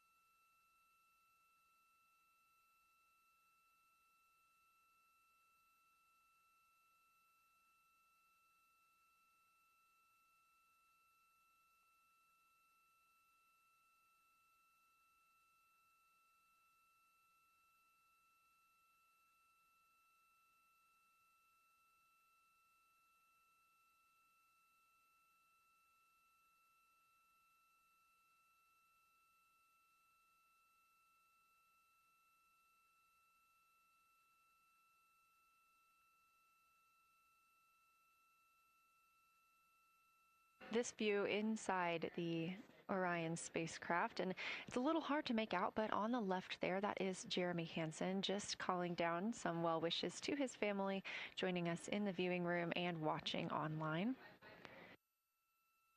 Currently in the window are Victor Glover and Christina Cook. They are taking pictures outside of the window as they are now in their flyby observation block.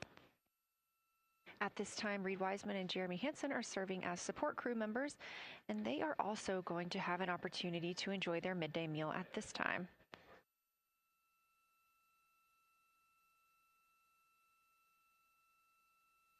On the lunch menu today for Reid Wiseman and Jeremy Hansen, we have vegetarian chili, salmon croquettes, chicken with peanut sauce, sweet and savory kale, pickled beets, chocolate pudding, barbecued beef brisket, spaghetti and meat sauce, Italian vegetables, butternut squash, candy-coated chocolates, and maybe even a little bit of coffee.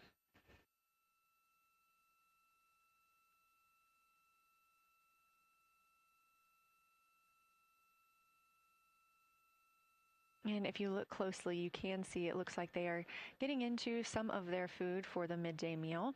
All of the food on the spacecraft is rehydratable. We don't have an option for fresh food as there's not a refrigerated section of the Orion spacecraft. So all of this food can either be rehydrated or eaten straight from the package, just depends on what the food actually is.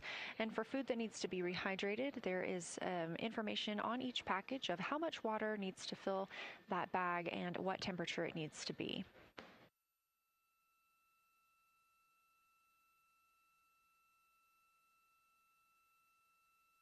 We are now 4 days, 23 hours, and 39 minutes, 40 minutes actually, into the flight of Artemis II, the spacecraft now under 4,500 miles from the moon.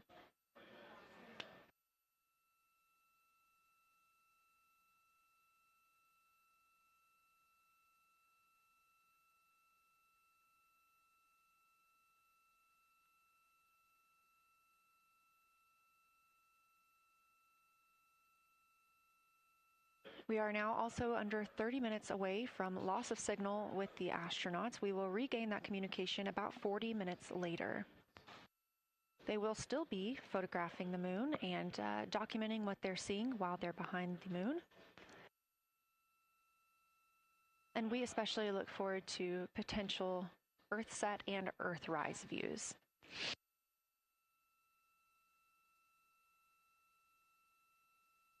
As you can see on the left side of your screen, we are streaming this solar array camera view throughout the flyby. And the science team also plans to capture an occasional still photo with the solar array intermittently, perhaps one every 8 to 10 minutes. Still photos represent the highest resolution imagery from those GoPro cameras. So starting 5 minutes before Earthset and loss of signal, the science team will capture a series of photos, one every 30 seconds, to include Earthset, all the way through 5 minutes after Earthrise and acquisition of signal. In order to capture these frequent photos, the solar array camera that we were streaming will need to switch to time-lapse photo mode. So during this time, the streaming video quality won't be as sharp as you have it right now, but we want to ensure that the science team captures the data that they need during these time frames. And we really look forward to seeing those higher resolution images once they're available. But with the view you are seeing right now, we are sharing bandwidth on the Orion spacecraft with every system that is keeping the spacecraft powered and the crew alive, especially the environmental control and life support system. As this is the first flight with crew, this is also the first flight of a life support system, keeping the crew healthy and safe on the way to the moon and the way home.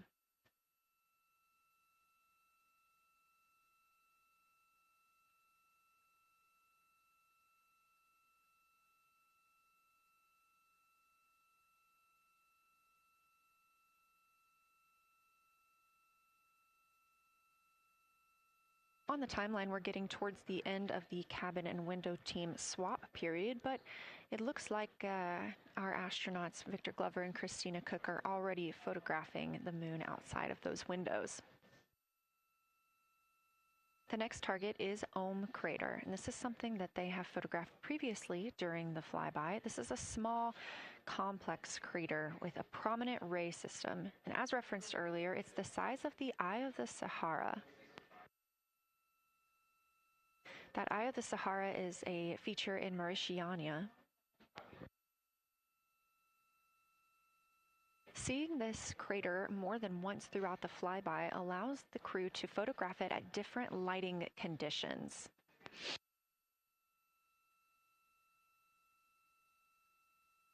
Those different lighting conditions help expose different portions of the target and can help the science team learn a little bit more about how it formed and what it is today.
Again, this view inside the spacecraft as the crew continues photographing the moon outside their windows.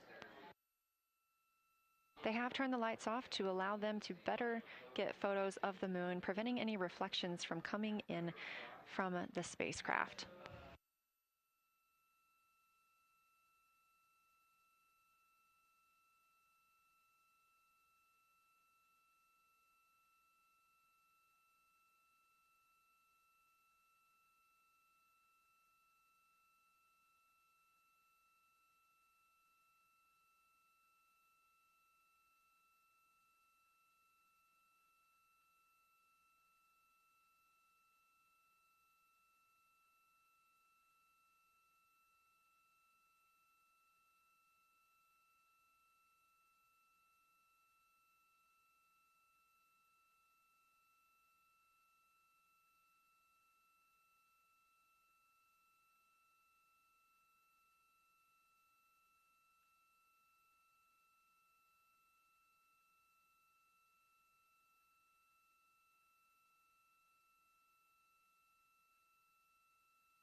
We expect the crew to be targeting Crater for another 6 minutes or so before they move into a discussion of the limb.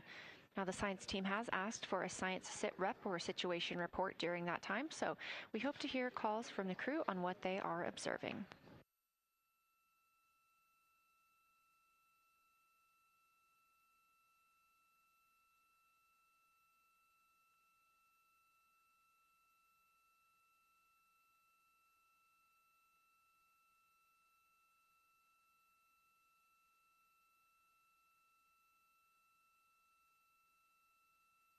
If you've been following along, at the start of the day, we did have much more of the moon visible.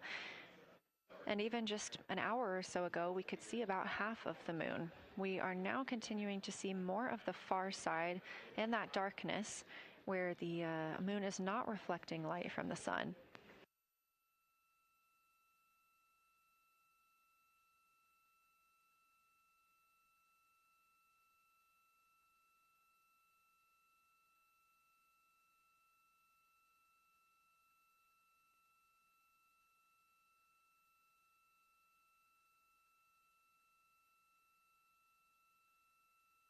Earlier, we were also able to see some of those darker portions, that old lava flow that we often see on the near side of the moon and that we can all see from Earth. That has mostly gone away. We are now just seeing very little of Orion, that's down to the bottom right of the moon. You can see just a small dark portion near the limb.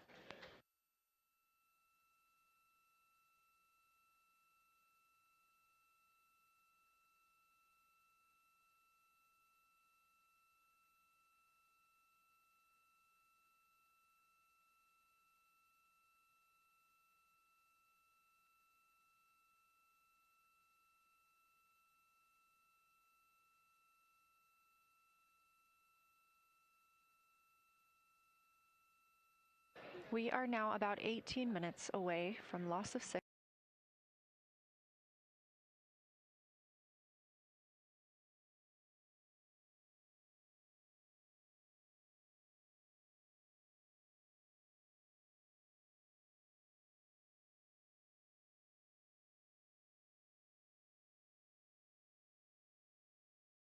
On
miles.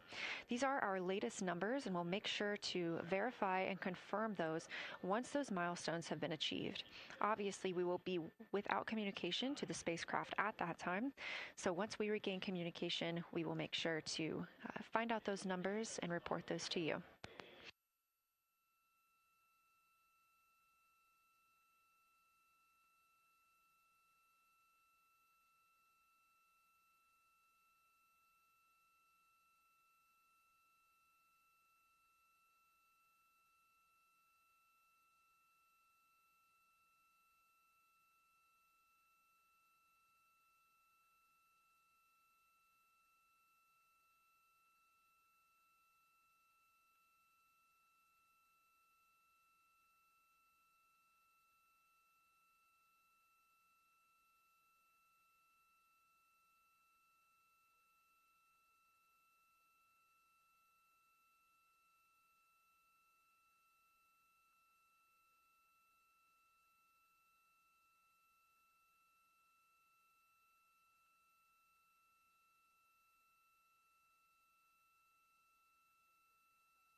Checking in on the lunar targeting package, the crew is now in their discussion of the limb, seeing the limb of the moon, that illuminated part. Currently at the windows taking photos and making annotations are Victor Glover and Christina Koch. We are expecting loss of signal in about 13 minutes. We will regain that signal with the crew about 40 minutes later.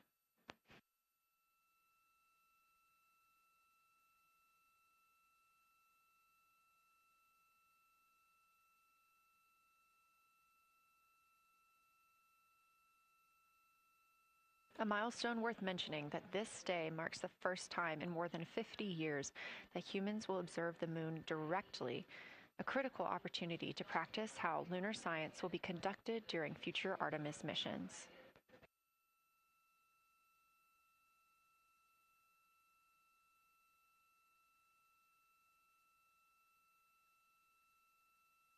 I've continued to reference the lunar targeting package throughout this broadcast, which is the primary tool guiding the crew observations, and that consists of two key components. The first of those is the Lunar Geography Review, which helped the astronauts study major lunar features in advance. That also helped them learn to orient themselves during the flyby. The Lunar Targeting Plan provides a detailed timeline of observation targets, background science context, and specific instructions for the picture the crew should take, and verbal descriptions of what will be helpful to the science team reviewing those pictures later. That's what we've been tracking real time and what the crew is using right now to keep up with their next milestones.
Integrity Houston, 10 minutes till the LOS. We'll take a snappy sit rep from the cabin if you have one.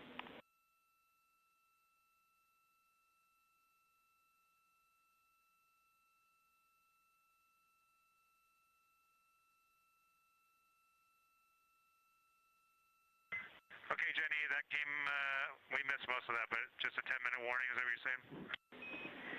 10-minute warning for the LOS, and I'll take a quick sit rep from the cabin, please.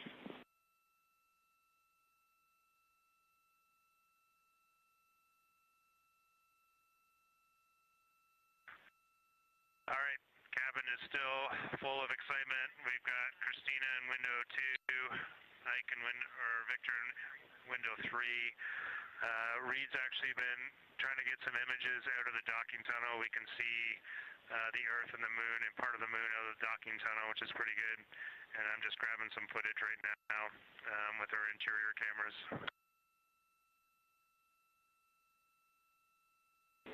Copy, Jeremy. We'd like to know what camera Reid is using and also the status of window 1. Looks like there might be a shroud removed.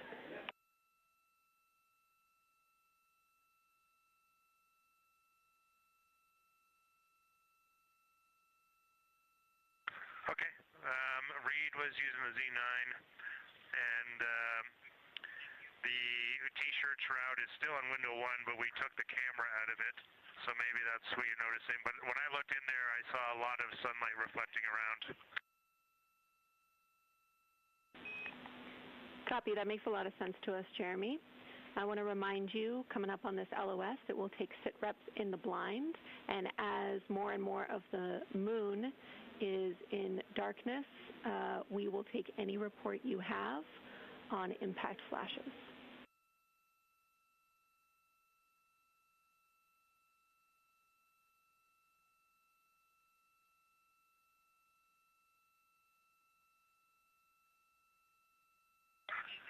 All right, Jenny, you'll have to say again your last. There's a lot of conversation here, and I was on the other side of the cabin, so I missed all of it. Look out for impact flashes, and we'll take sit reps in the blind.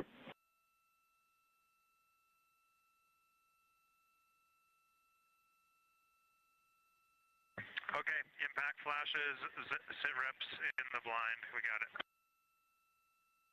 And yeah, just so you understand what's going on with window 1, there is light coming through the outer hall from window 2 into the inside of window 1, if that makes sense. Like, I can see the inside of the vehicle when I look between the 2 panes of glass. Copy.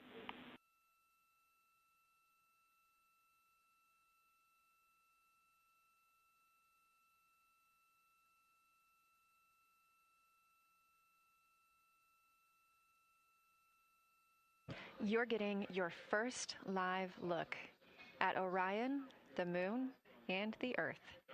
Everyone in this picture.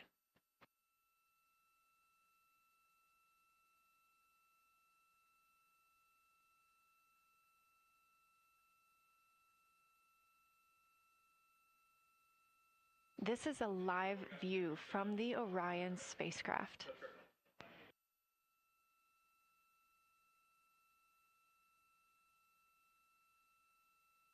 Currently aboard Orion, 4 crew members, Reid Wiseman, Victor Glover, Christina Koch, and Jeremy Hansen. And on the Earth, all of us, all of humanity. You can see the moon is starting to get a little bit dimmer as the astronauts are going to pass behind it. Now 6 minutes and 26 seconds away from that loss of signal. Again, we will be out of communication with them for about 40 minutes until they come around the other side of the moon and we can re-establish contact.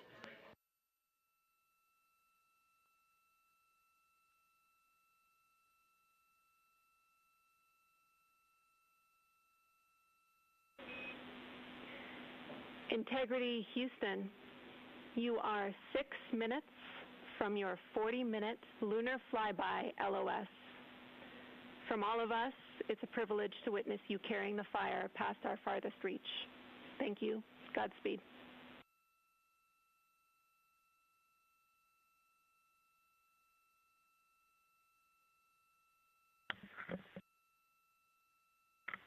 Thank you for that, Jenny.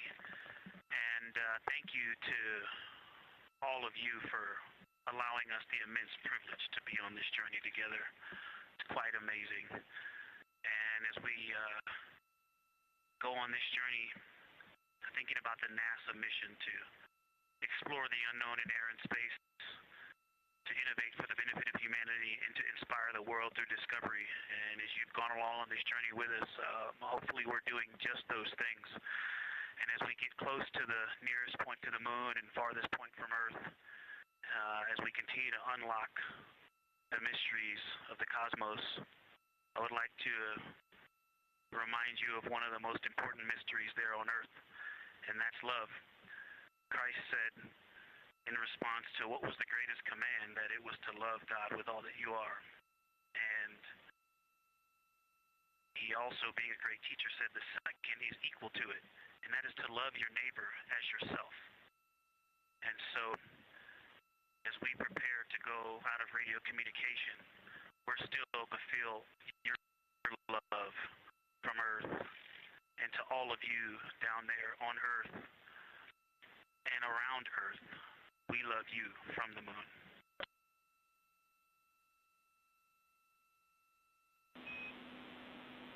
Houston copies. We'll see you on the other side.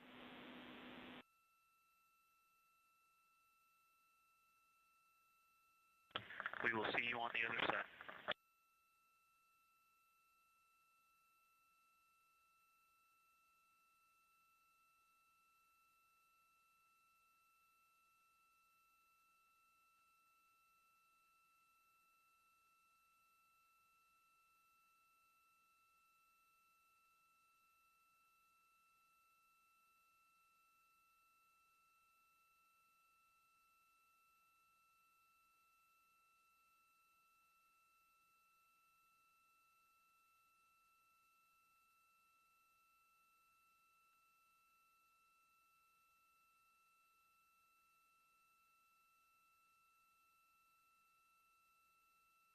Poignant words from NASA astronaut Victor Glover, and a little bit of a love letter from the other side of the moon all the way to Earth. Glover touching on the teachings of Jesus, including to love your neighbor as yourself. We are now less than 3 minutes away from loss of signal with the Orion astronauts. The Artemis II crew will be out of signal for about 40 minutes as they are on the other side of the moon, continuing their work photographing the lunar surface, and they will reemerge, and we will also get this view on the other side.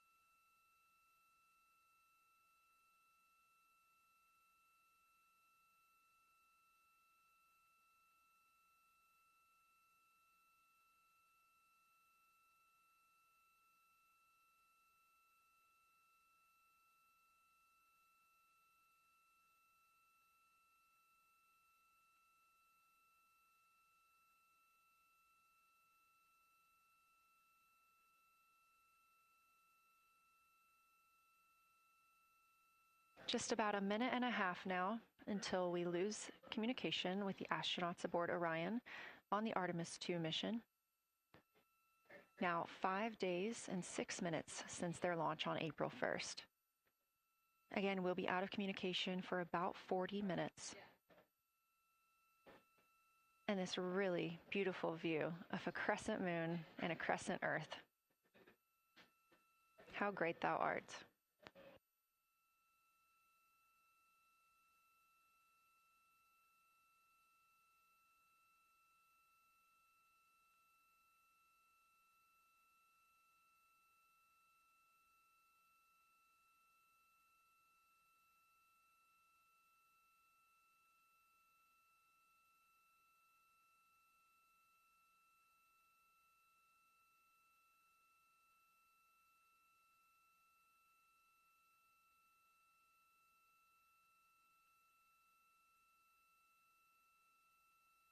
"30 seconds now until we expect loss of signal.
And we have confirmation of loss of signal of the Orion spacecraft as it flies behind the moon. We expect to regain communications with them in another approximately 40 minutes.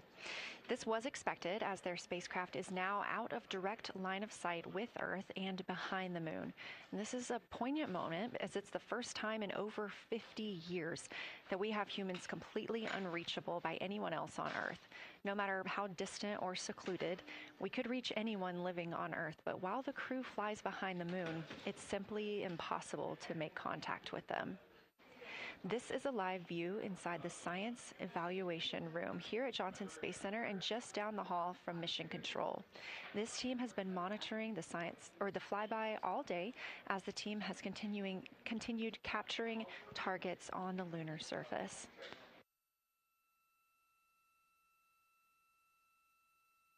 We even got to see this team in action as they were helping the astronauts identify some of the features they were seeing on the moon but not expecting. There will be a couple of milestones during this loss of signal. The first will be when the astronauts make their closest approach of the moon at MET 5 days, 25 minutes, and 34 seconds, when we expect they'll be 4,067 statute miles above the lunar surface. Their maximum Earth altitude will be reached just 2 minutes later, at 5 days, 27 minutes, and 39 seconds, when their altitude should be approximately 252,756 statute miles. Once those milestones are reached and we have confirmation, we will report the official numbers.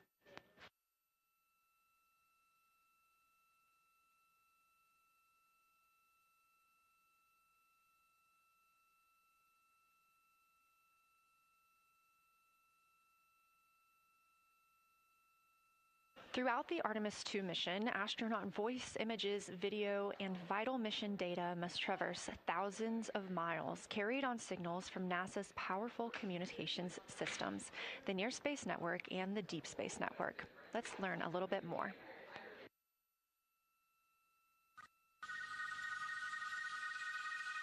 NASA's Artemis II will send 4 astronauts around the moon, preparing humanity for a long-term lunar presence and future journeys to Mars. Enabling communication and navigation for this test flight are NASA's Near Space Network and Deep Space Network. With antennas around the world and a fleet of relay satellites, the networks will deliver vital data to and from Earth through all phases of the mission. The networks are seamlessly integrated at NASA's Johnson Space Center in Houston, Texas, where Mission Control coordinates the network handovers.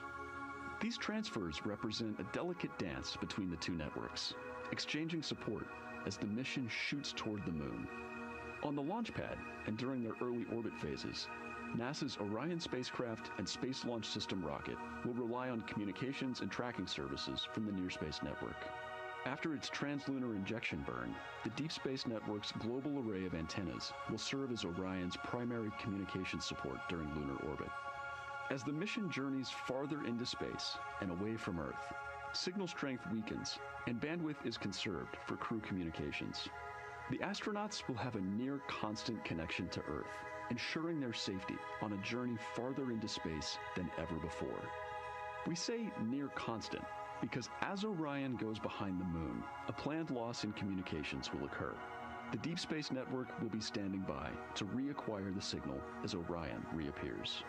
The Artemis II mission also provides an opportunity to test new capabilities. Using laser links, NASA will periodically transmit Orion data to showcase the benefits laser communications could have for future human spaceflight missions. The data from Orion, sent by radio signals or laser links, is massive. The mission is gathering images, data, and video, while also generating details about mission health and crew voice files. All of that data gets processed here on Earth, where systems compress it for efficiency.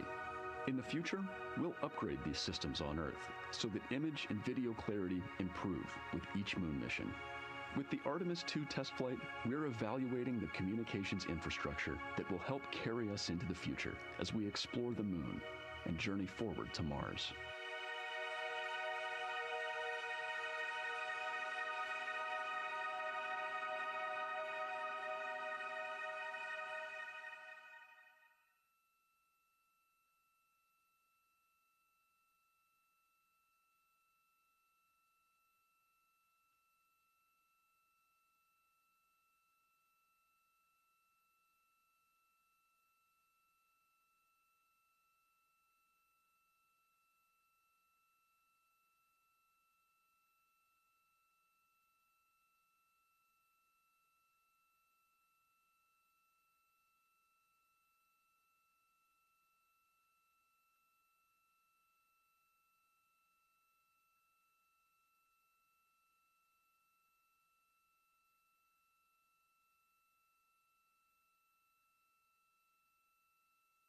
We are now about 33 minutes until we expect to regain communications with the astronauts aboard Orion. And in the meantime, I've got Dr. Kelsey Young, Artemis Science Flight Operations Lead, here with us. Thanks for joining me, Kelsey. Thanks for having me. This is such an exciting day. Oh, no kidding. It has been so cool to hear you communicating directly with the crew. And I know that you have been preparing for this for years, so I am so excited for you and for your team. So just to get into that background a little bit, tell me about your background and what you've been doing on console. My background is as a field geologist. Actually, I studied impact cratering in the field for my PhD, so all these descriptions of impact craters have me just absolutely swooning. How I got into this, though, is, during my PhD, I got an internship at NASA and ultimately never left to integrate science into flight operations. So we developed the Science Officer Console, for which this is the first mission we're supporting. We developed the Science Evaluation Room that's right upstairs, and so it's so gratifying to see this operation structure come to fruition, especially on a day like today. I would have to imagine so.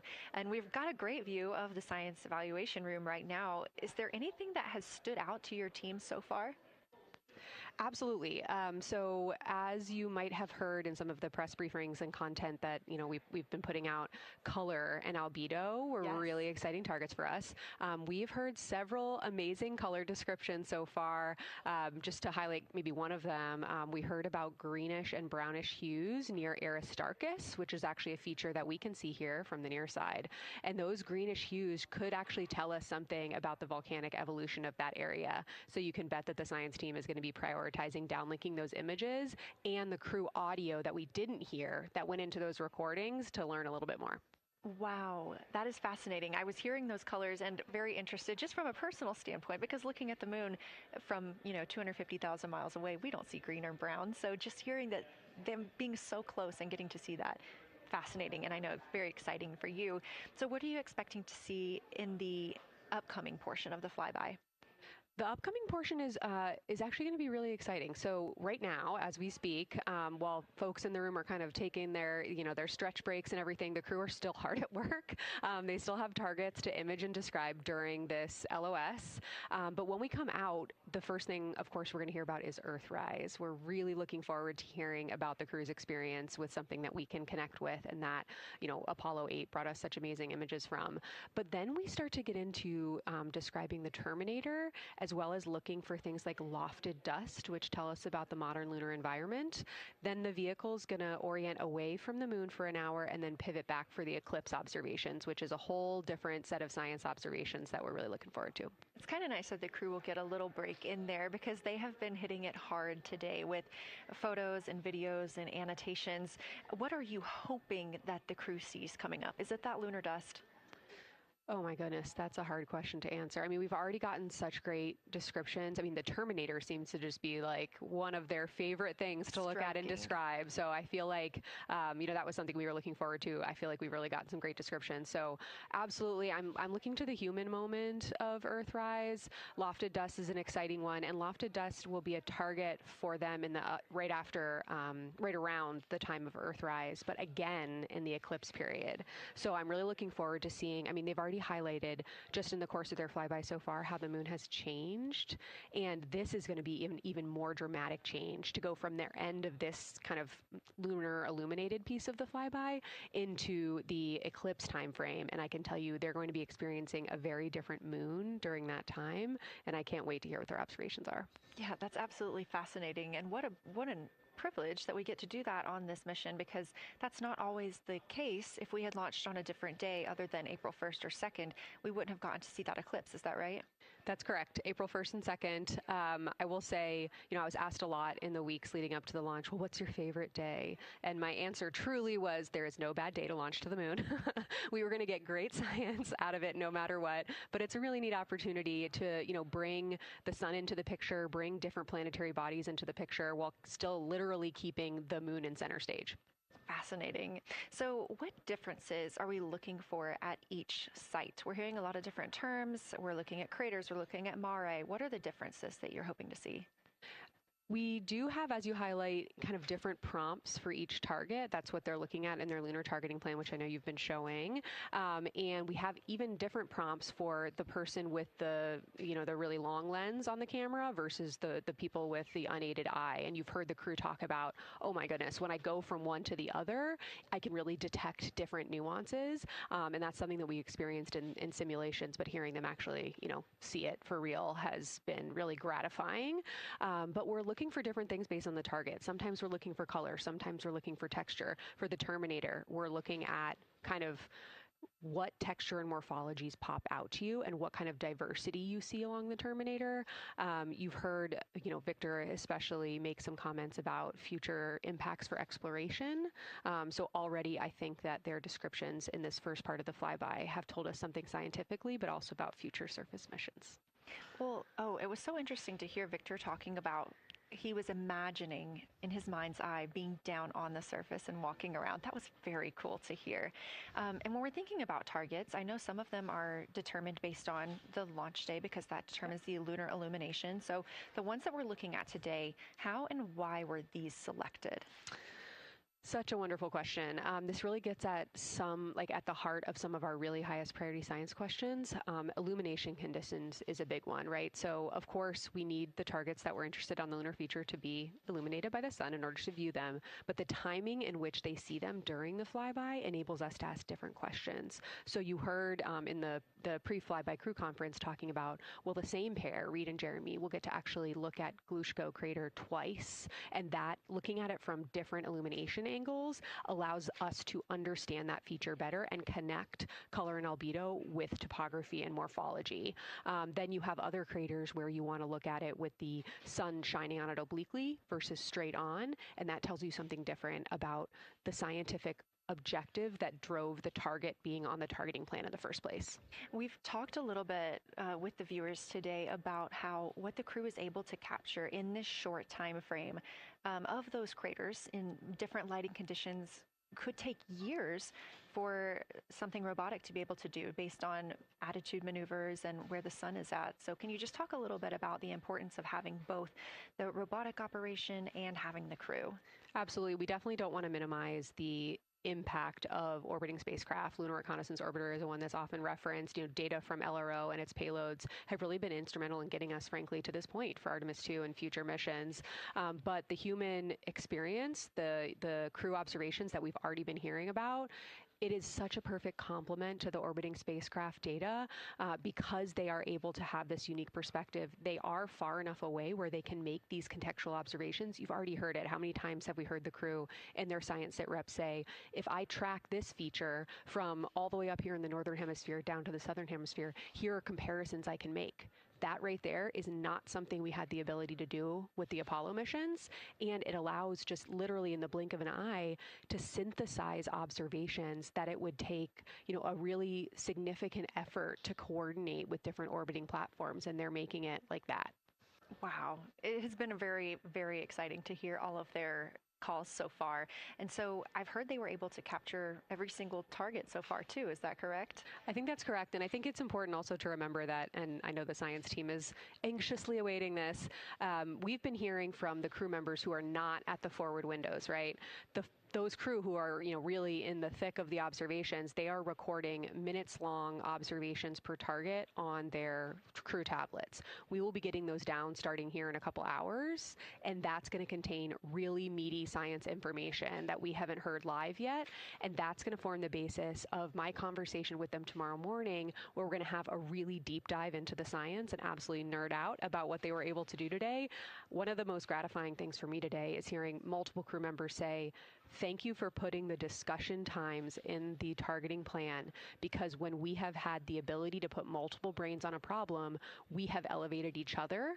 And I'm looking forward to them, sleeping on it overnight and then us actually being able to really, truly have an elevated science discourse tomorrow. Well, we're looking forward to it too, and I cannot wait to hear everything that you guys get to learn overnight from some of those audio recordings and just everything that they'll be able to share tomorrow. So, Kelsey, I know you are very busy. You've done a great job today, and thank you so much for joining us for this interview.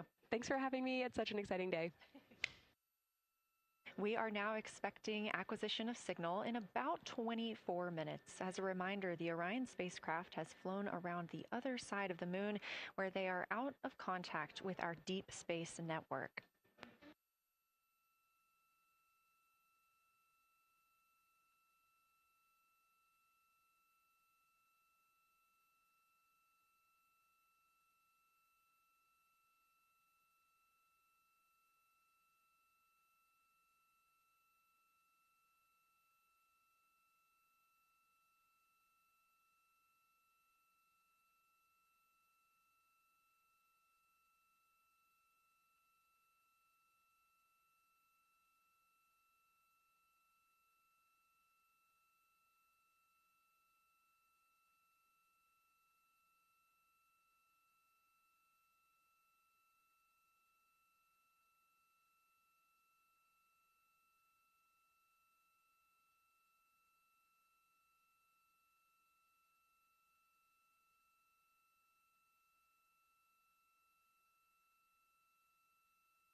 And we just heard confirmation here in Mission Control Houston that we have reached the closest point of our destination to the moon at MET 5 days, 25 minutes, and 34 seconds, and we anticipate the spacecraft's altitude is approximately 4,067 statute miles above the moon.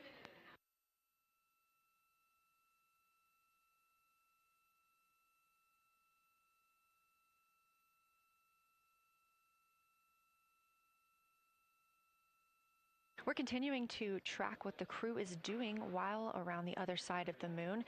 They are continuing to take pictures of the of the moon, the Earth now out of sight. What they are in right now is a crew choice event.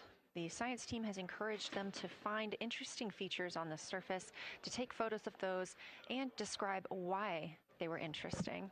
Something else that they'll be looking toward next, just momentarily, will be impact flashes. They've got a few minutes allotted to look at the darkest portions of the moon. They're interested in short-lived flashes on the lunar surface because these would be caused by impact bombardment. After their impact flash targeting, the team is interested in if the crew can see lofted lunar dust. This would only be visible just before Earthrise. Now 20 minutes until we expect to regain communications with integrity and the astronauts for Artemis II.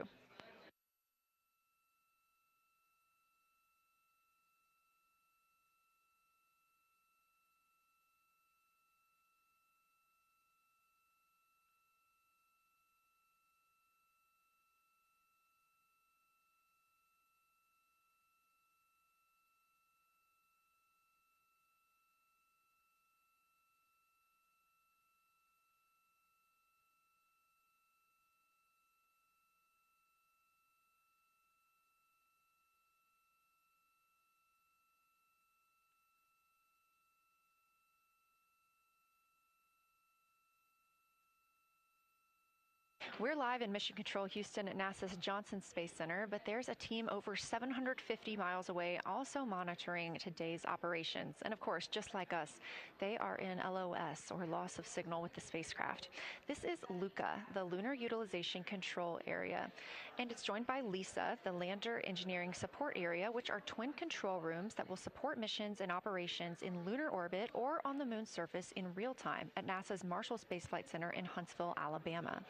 The LUCA and LISA are right next to each other and just a short walk away from the SLS Engineering Support Center, which is used during launch, and the POIC, where science on the International Space Station is monitored. LUCA primarily supports Artemis science operations, while LISA will provide engineering support for landing astronauts on the moon.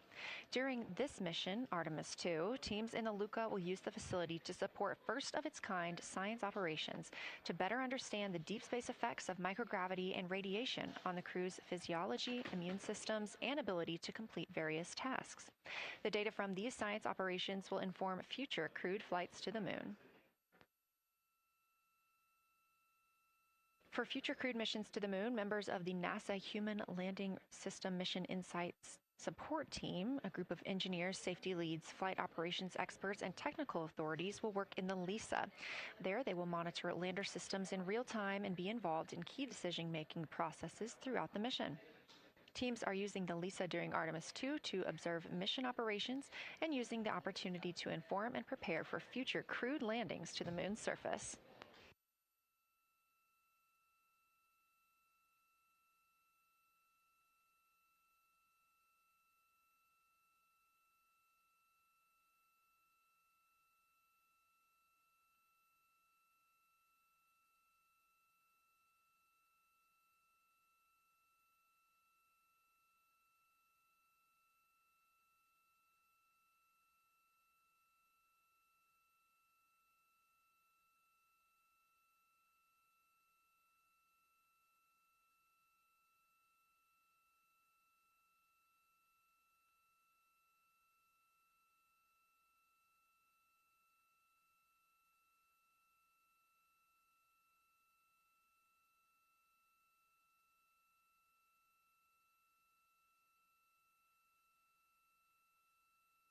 We now expect to regain communications with the astronauts aboard Orion in about 17 minutes. In the meantime, a little overview of how our crew members flying by the lunar far side at an altitude of between 4,000 and 9,000 miles are testing the capabilities of the Orion capsule. Artemis II visualization lead Ernie Wright has simulated views of the flyby using detailed topographic maps of the lunar terrain and photorealistic lighting scenarios. The Artemis II crew members have been using these visualizations to prepare for this historic mission, which is paving the way for future exploration of the moon's surface and beyond. So the most exciting thing to me about Artemis II is just the return to the moon. We haven't been there in 50 years. Human eyes are going to see parts of the moon that haven't been seen by anyone before. It also recommits us to exploring the solar system in a way that we haven't in a long time. And I think it provides an opportunity for younger generations to understand the excitement of doing that kind of exploration. Artemis is our return to the moon after 50 years. The emphasis of Artemis is going to be, first of all, science, but second of all, learning to sustain a presence on another world. First on the moon, but we're hoping that that's a stepping stone to Mars and other destinations in the solar system eventually. Artemis II will be a flyby mission. It's not going to land. We're testing all of the technology that we've created for flying to the moon since Apollo. A lot of systems have been modernized, and we need to make sure that all of those work. The astronauts will be looking out the window at parts of the moon that have never been seen by human eyes before. They will be flying by the moon at an altitude that's much higher than Apollo's orbits. And so they will see the entire disk of the moon, including areas that are closer to both the North and South Pole that astronauts from Apollo never saw. All of that depends on the lighting, which we really won't know until launch day, but we can practice with different lighting scenarios. It's hard for people to sort of picture that in their mind. If you can make a visualization of it, show them a movie, that helps everybody choose the targets and also practice aiming at those targets. The astronauts have actually been looking at these visualizations through the lens of the camera and practicing aiming at the various targets. This is a map of the surface of the moon, obviously, but it shows what the Apollo astronauts could see in sunlight while they were in orbit. The brighter parts are the parts that they could see. The darker parts, like this entire area here and places that are farther north and south, are places that they couldn't see in sunlight, either because it was nighttime there or because it was beyond the horizon of the astronauts. All of the Apollo flights orbited the moon at a distance of about 110 kilometers. Because the astronauts were flying at such a low altitude, their horizon was actually quite close, and they couldn't see the North and South poles. And this whole area over here was not in sunlight at the time. And it includes this amazing impact feature here called Oriental. Oriental is a very large impact feature. It's about 650 kilometers wide. It's got multiple rings. These are rings that form like ripples in a pond from the impact, but of course it's on a huge scale. The middle of Oriental has that sort of dark basalt lava covering it, like the dark spots that we see on the near side. It's one of the biggest ones that's more on the far side than the near. So seeing it with human eyes and sort of picking out features that maybe you don't even see in robotic cameras is an important goal for the mission.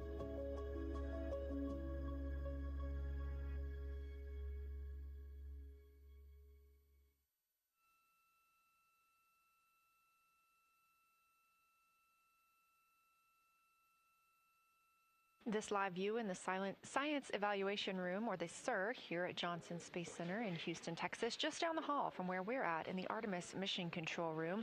Teams continuing to monitor the flyby.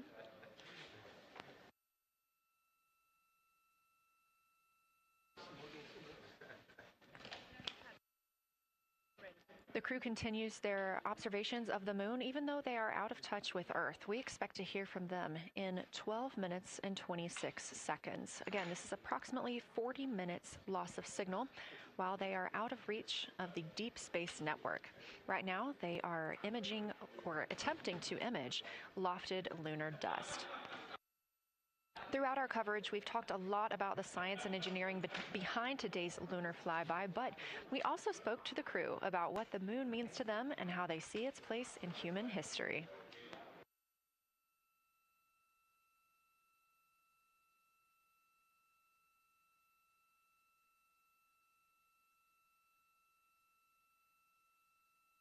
I remember being a little kid lying in bed at night and just looking out at the moon and whatever phase it was in, I was thinking, man, my friends that live like 20 miles away, they can probably look out and see that same exact moon.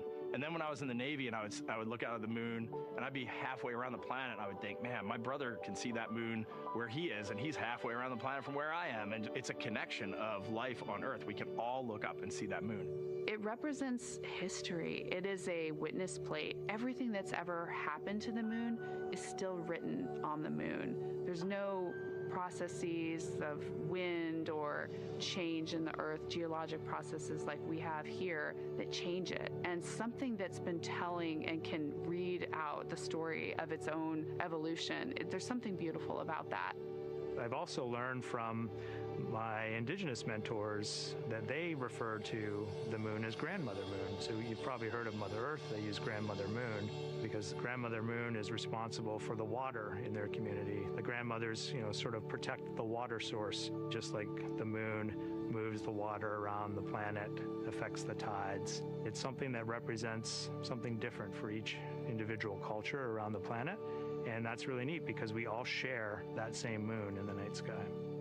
We all have seen the same side of the moon in different lighting conditions our whole lives. And so it seems very familiar to us, but it's also kind of unknown. When we get up close, some of the imagery that we'll get to describe and to share with people will be very unique. And that nature, both of those things being true about this one entity that we all know, just is really special. It's just the epitome of a symbol of both something that's in each of our hearts, but that's also represents exploration and reaching.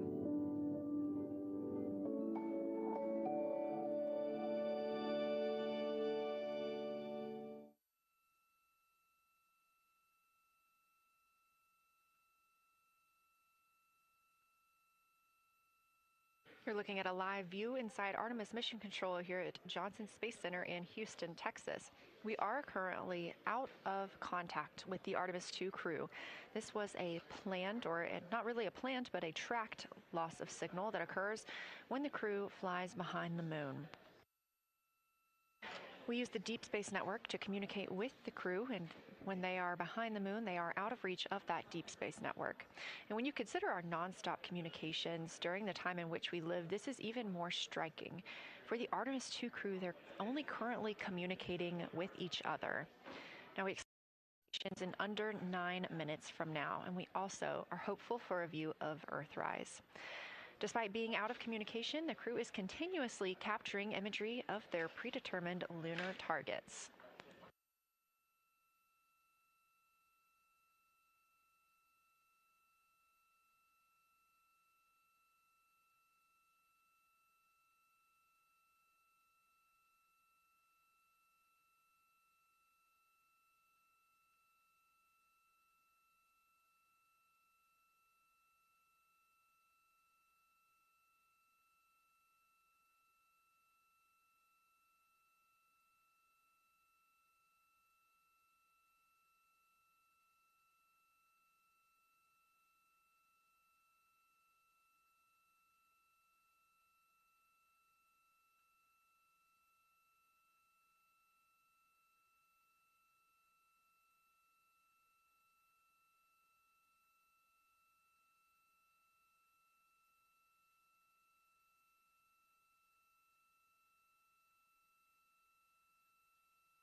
Now about 7 minutes, 25 seconds until we anticipate regaining communications with the Artemis II crew aboard Orion.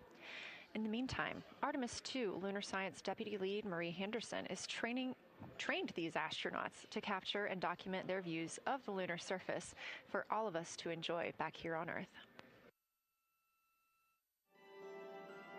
I cannot wait to hear their voices when they get to the far side of the moon and I can hear them talk about seeing the moon out their window. I try to imagine it now and just I tear up thinking about it. Ooh, now I gotta hold on a second. We have human eyeballs connected to wonderfully smart brains our astronaut friends have. They are going to be able to observe the moon in multiple different ways. They can use their eyes, they'll look through their camera and snap pictures, and just looking out the window getting that human experience. But during Apollo, the astronauts were so much closer to the lunar surface. Our astronauts are going to be doing a flyby at a higher altitude, so they're going to be able to see the whole moon as a lunar disk on the lunar far side. That's a brand new, unique perspective that humans haven't been able to look at before. We are doing a lot of lunar geography training with them. They have study sessions and quizzes they can do that are assigned to them. You know, even if you're an astronaut, you still get homework. We actually get in the mock-up. In that enclosed physical space, we have to think through the hardware that they have, the cameras, the computers, their microphones to make these observations. There's 4 windows up front. Through one of those windows, one of our astronauts will be using a Nikon D5 camera with an 80 to 400 millimeter lens. So something that allows them to zoom in really far and actually take more detailed observations of the surface. It's almost like looking through a pair of binoculars as well. It's just like being a geologist out in the field. They're telling us what they're seeing, looking for colors, textures, different morphologies, and comparing the region that we're having them look at to the regions that are around them. We have a science team that is planning the targets that are going to be observed, putting them all on the timeline of how they're going to be observed, and then taking the first look at the data when it comes down. The Apollo astronauts were only on the moon for 300 hours total, and they only went to the equator. That's like going to places that were safer landing sites, and they only saw so little, 300 hours total. And so we have so much more to explore and so much more to learn. And we are the beginning of the next generation that gets to start being a part of these discoveries.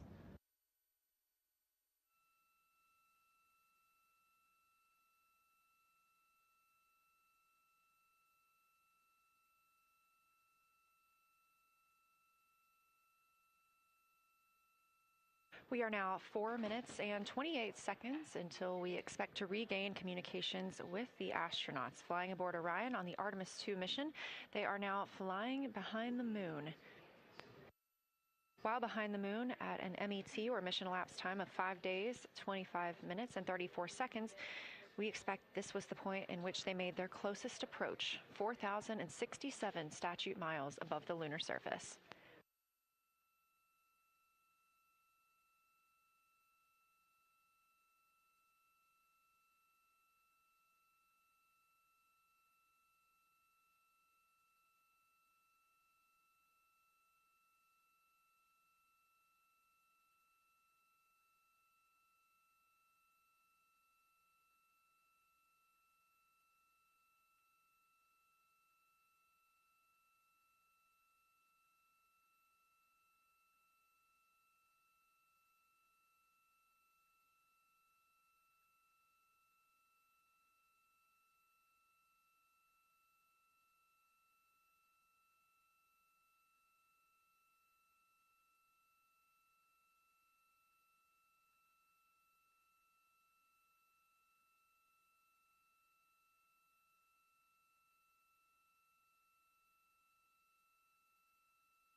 We're live in the Artemis Mission Control Room in Houston, but we are not the only room monitoring today's flyby. As you can see, this is the SIR, the Science Evaluation Room. It's in the same building and just down the hall.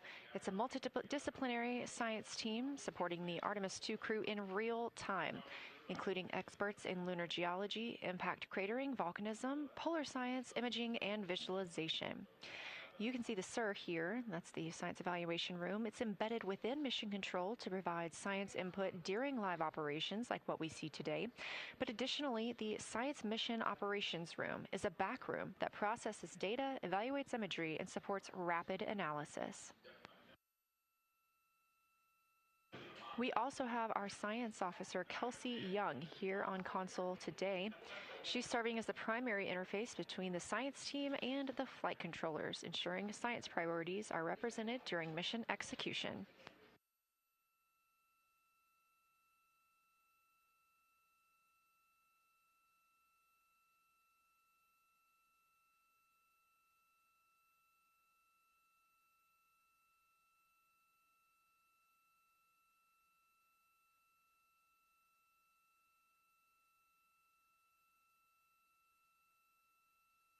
Coming up on 1 minute and 36 seconds until we contact Orion.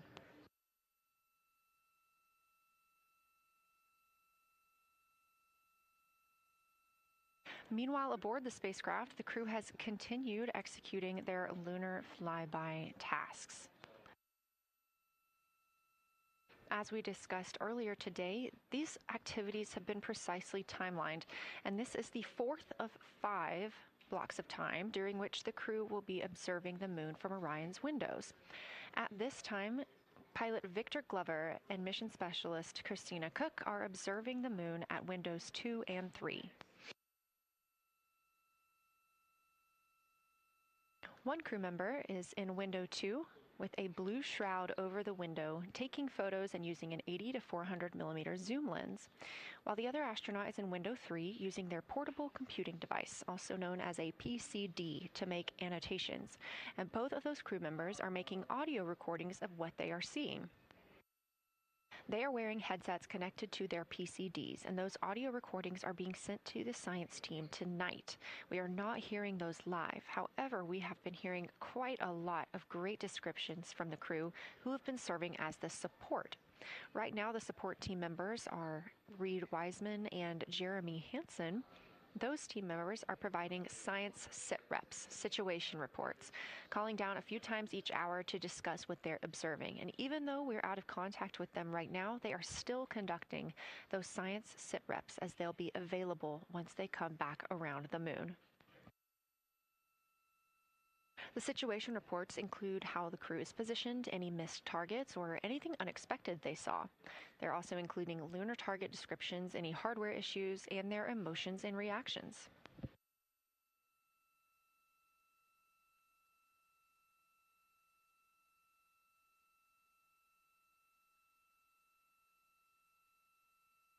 Again, we are standing by to acquire signal from the Orion spacecraft.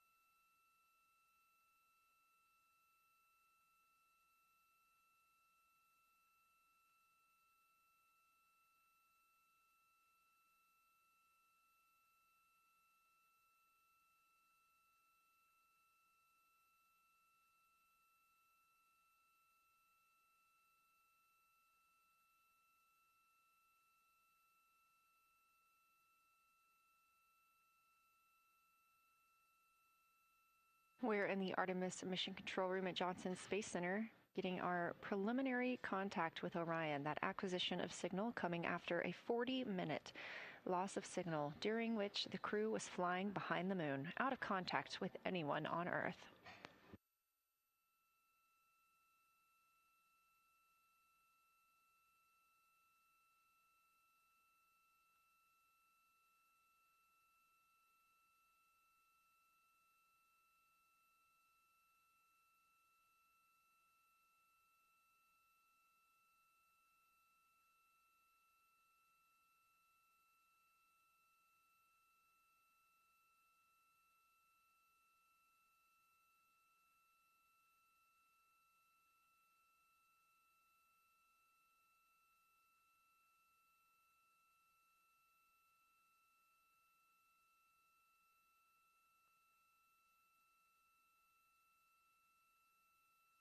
We are getting our first views from Orion after the loss of signal.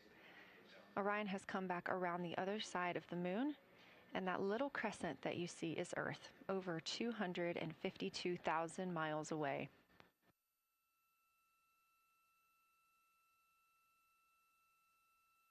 With this transit complete, lunar flyby continues, but Orion has also technically begun its journey home.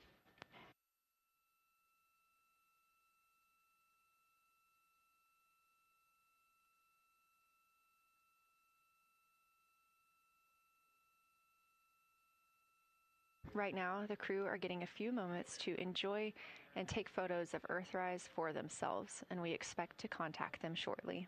But we do have good signal coming from Orion.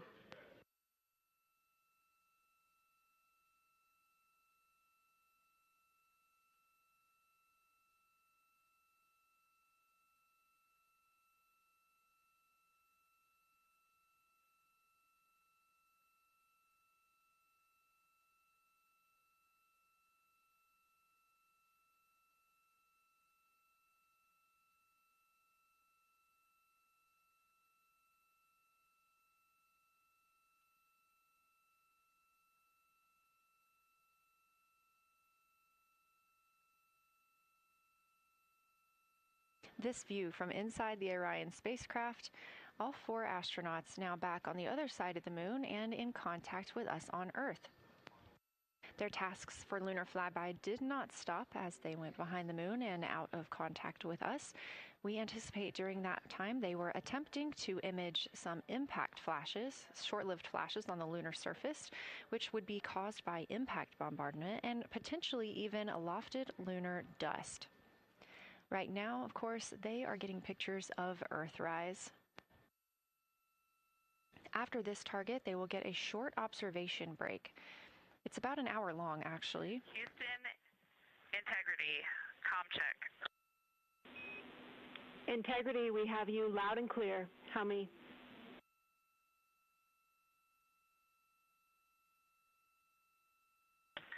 Houston, we have you the same, and it is so great to hear from Earth again.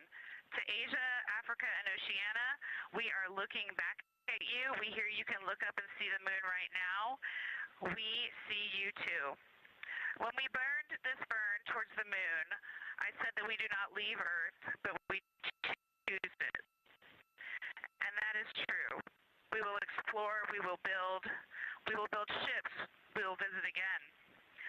We will construct science outposts, we will drive rovers, we will do radio astronomy, we will found companies, we will bolster industry, we will inspire. But ultimately, we will always choose Earth. We will always choose each other. Integrity from Earth, our single system, fragile and interconnected. We copy. Those of us that can are looking back.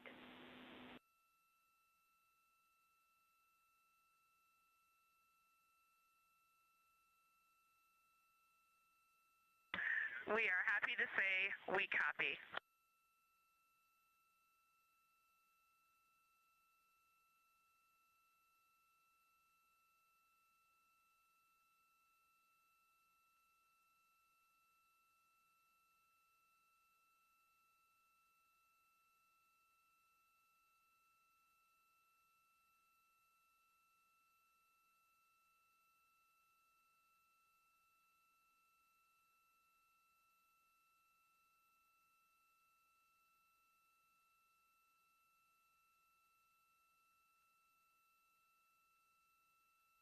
Those first communications back with the astronauts aboard Orion.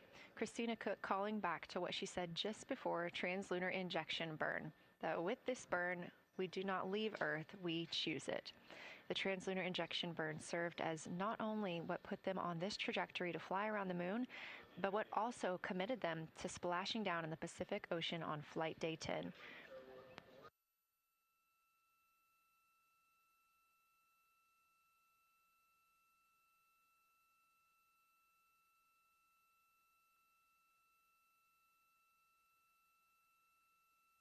At this time, the crew is entering an observation break. We expect this to last about an hour, And it's probably a welcomed break following their very, very busy day taking pictures, making annotations, making audio recordings, and communicating all of the wonderful things that they are seeing on the moon. This observation break is also partially due to the fact that we will be entering an eclipse later. This will be the first solar eclipse that humans have seen from the moon. The astronauts will need to wear eclipse glasses for the first 2 minutes until the sun is completely covered by the moon, and then they have additional targets that the science team is hoping that they will photograph. We will have communications with them during that eclipse time frame. Because of that eclipse, Orion's attitude must be changed right now so that its solar arrays are in the sun. This will help it charge the batteries needed to power it through that eclipse time frame. This view on your screen is a visualization. The spacecraft now 4,224 miles away from the moon, and that number will now continue to grow, while the number of distance from Earth, 252,699 miles, will continue to shrink all the way until our crew is back home.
We have reestablished communications with the crew and the Orion spacecraft, now entering a little bit of a break while they are out of visibility, or the moon is out of their visibility. The spacecraft will be reoriented to view the moon ahead of an upcoming eclipse. This current attitude maneuver helps charge the solar arrays and batteries aboard Orion that will power them through the eclipse.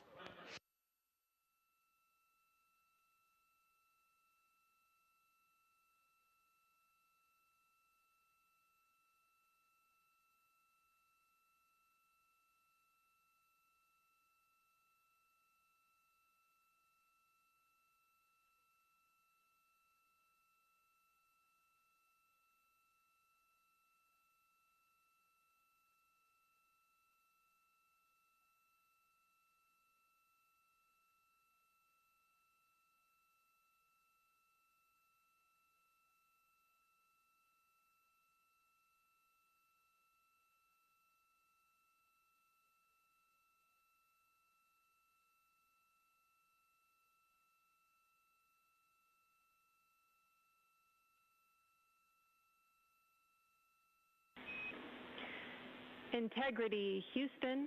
In mission control, all of your flight controllers and your flight director have flipped their Artemis II patches around. We are earthbound and ready to bring you home.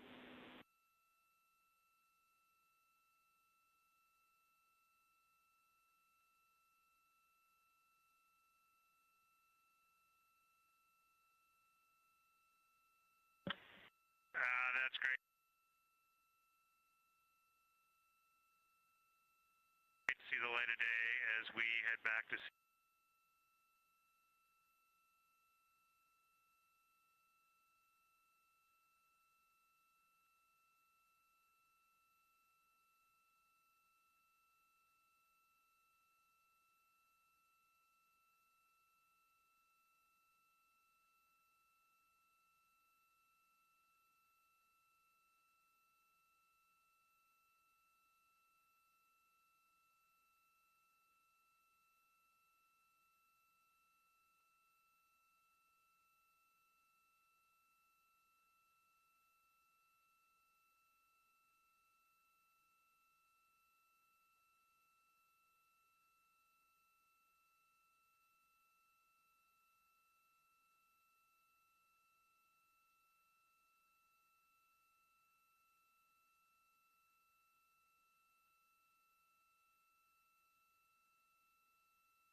A very special moment just now in mission control ahead of the crew's flight to Kennedy Space Center, and during one of their last sims or simulations here, they visited the mission control team in Artemis Mission Control in Houston and brought us each a patch.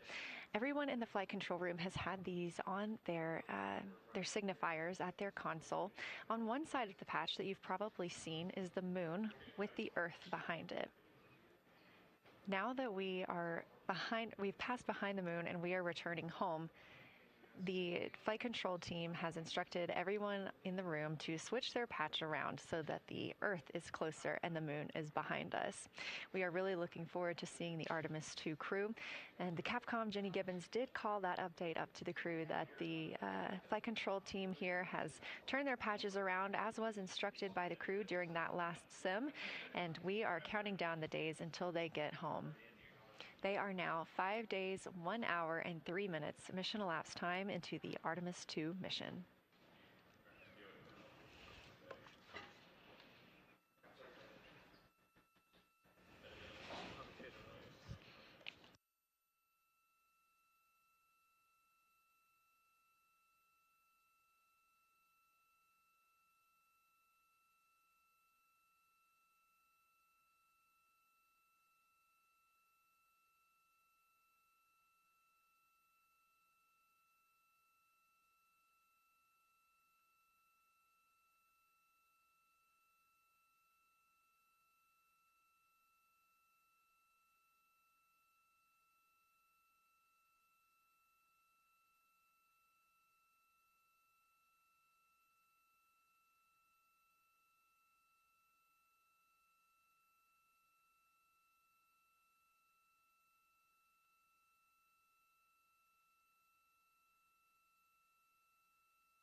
Joining me here in the room, Artemis Mission Control, I have Angela Garcia, Artemis II Science Officer. Thanks for being here, Angela.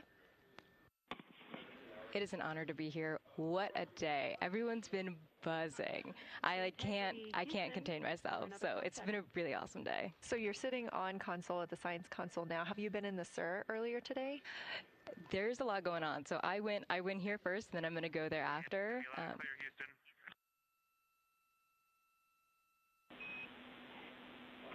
All right, Integrity, we hear you. That was a little clipped, but I think we have a better link now. We experienced some blockage from a solar array. We moved it, and we are in bias, tail to sun.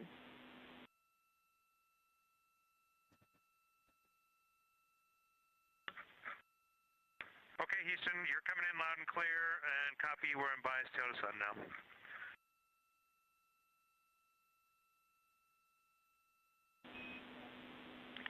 Affirm and Integrity, just so you know, we did not hear your response once we flipped our patches. Jeremy, we heard you call down, but you were clipped, and then we briefly lost comm. Glad we're back.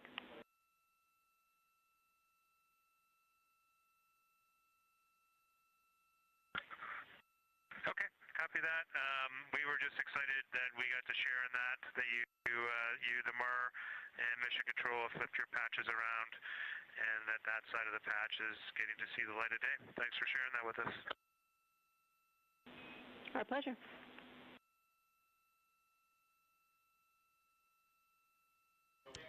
Okay, Angela, so can you tell me a little bit about your role supporting Artemis II and the science preparation for the mission? Yes, so I'm one of the 3 science officers. So Kelsey's been on console all day. I'll take over kind of closer to the end of the day. And then Trevor Graff is on the planning shift. And so it's the 3 of us in this 24-hour cycle supporting the mission. And so the science officer console is a brand new console to mission control. And it's not every day that you get a new discipline incorporated into mission control. So it's been such a significant milestone for us.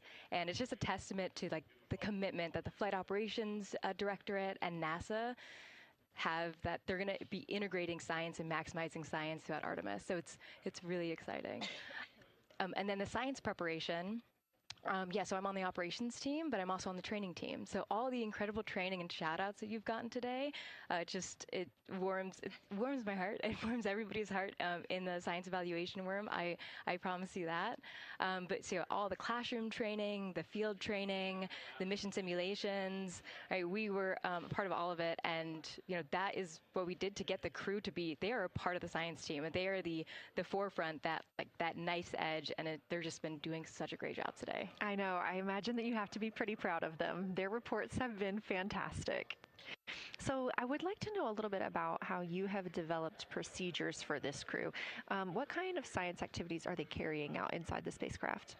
Yeah, so the procedure development has been a unique challenge. I would say the exploration science that we're doing is inherently pretty flexible, and operations is, I'd say, inherently has more structure and rigidity. And so to marry the two and to operationalize the science that we want to get done has been a challenge. But I think we've been able to go through these processes and create good products at the end and have a good plan. And yeah, it's been really great. What was the second part of your question? Just what kind of these science activities that they're performing, which of those have you really had a hand in? Yeah, so a lot of the procedures help organize what the crew is doing in the cabin. And I know we've talked a lot about what they've been doing, and they've been doing a lot, and it's been a little dark, so I can re-explain what some of those things that they're doing.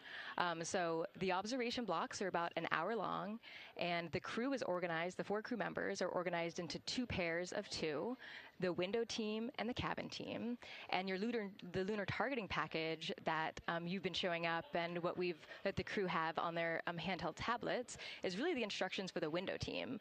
So the window team, the 2 crew members are looking out the window. One has the camera with the long lens. One has, they're just looking out the window with their unaided eye, and they're taking these detailed observations. And then halfway in that observation block, they do the window team position swap. So that's what Capcom's been calling out, and they'll switch positions, so each crew member has a chance to have that long lens. And then that's just what the window team is doing. There's also the cabin team, where they also have duties that they're doing. We're asking a lot of the crew in this time. And then the cabin team, they have the interior camera, and they're taking images inside the cabin.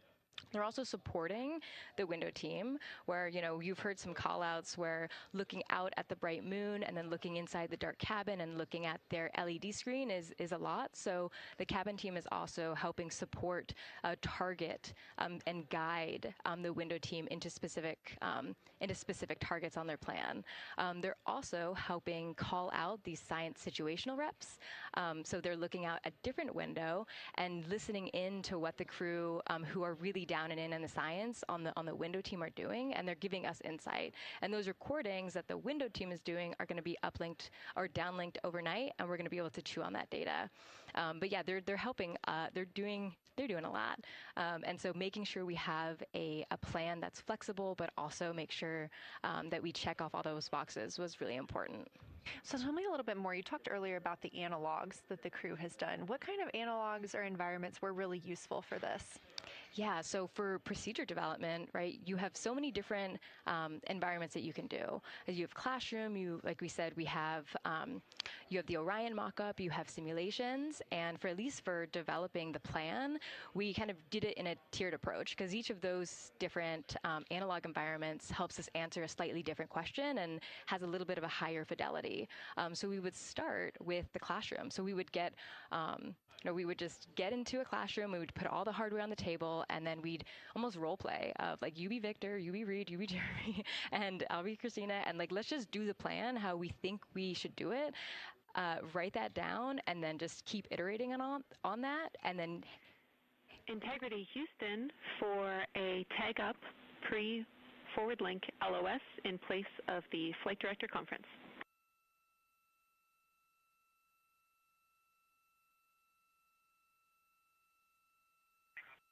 Okay, Jenny, we're ready.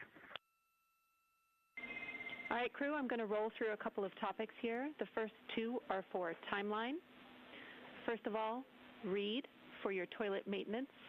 It is a shortened toilet maintenance where you do not have to do the oxone changeout. That portion of the procedure is canceled. Victor, you have an HHP stop activity on your timeline. We need you to perform that as scheduled for bandwidth reasons.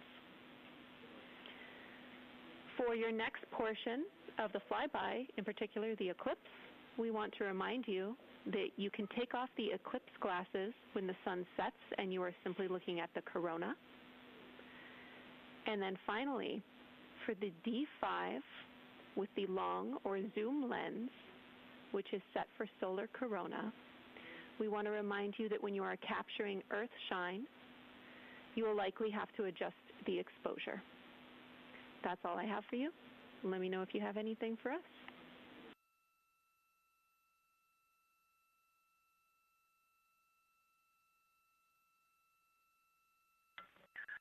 Okay, Houston, we copy all. Thanks for those words, Sydney.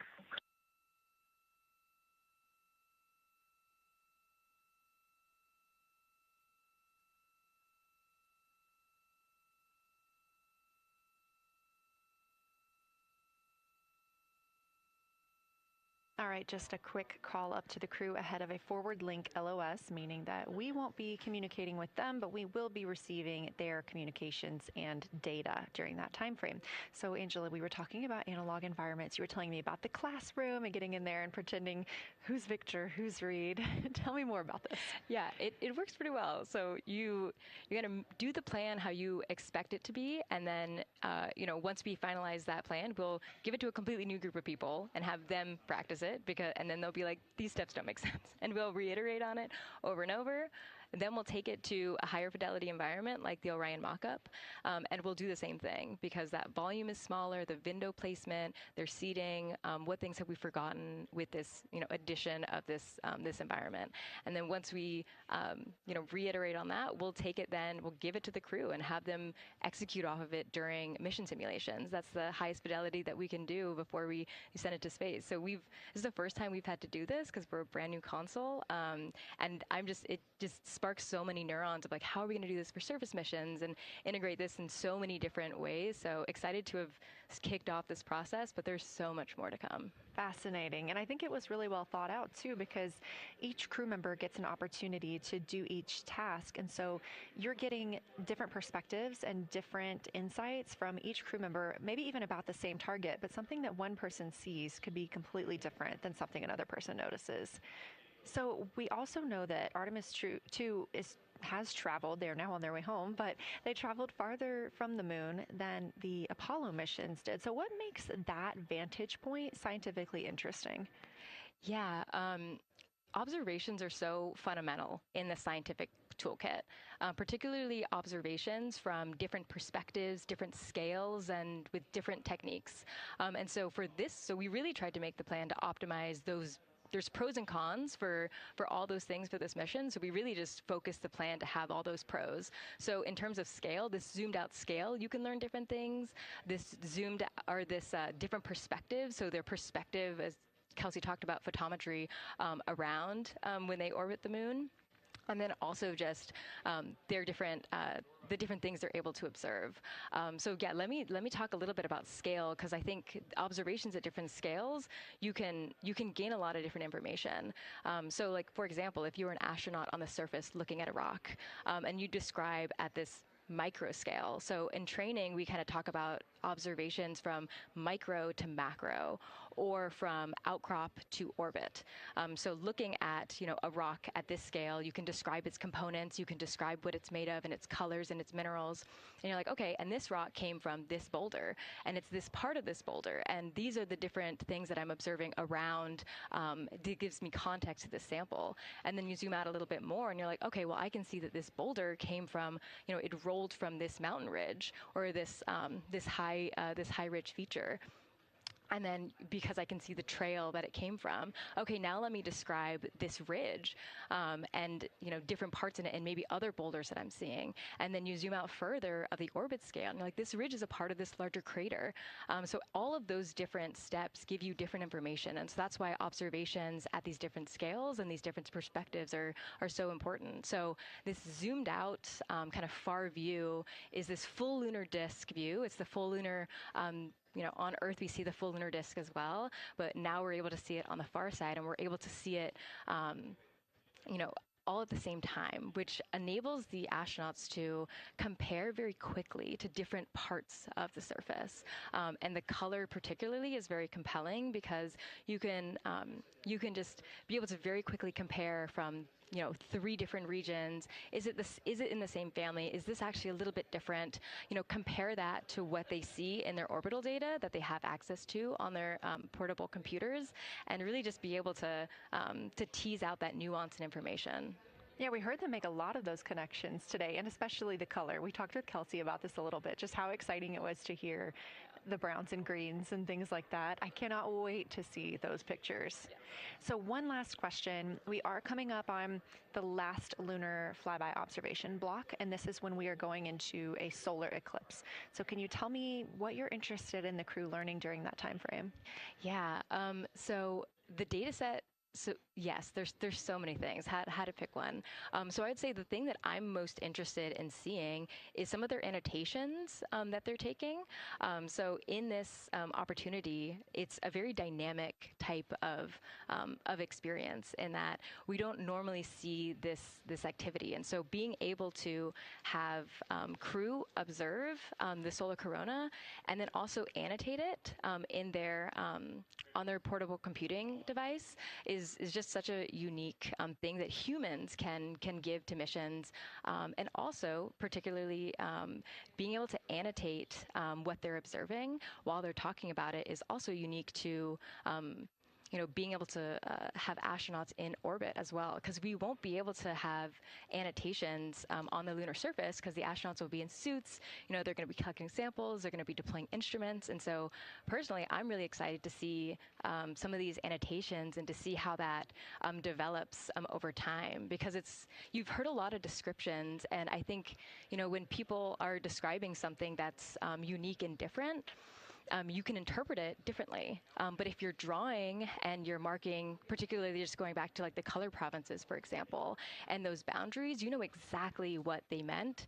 And really, I'm just very excited about those annotations. There's been some famous annotations that the Apollo crew have made, particularly about solar coronas and the structures that have, and lofted dust that have given a lot of debate within the scientific community of they're observing this phenomenon, and now it's our job to hypothesize of like why are they observing this, like what is going on.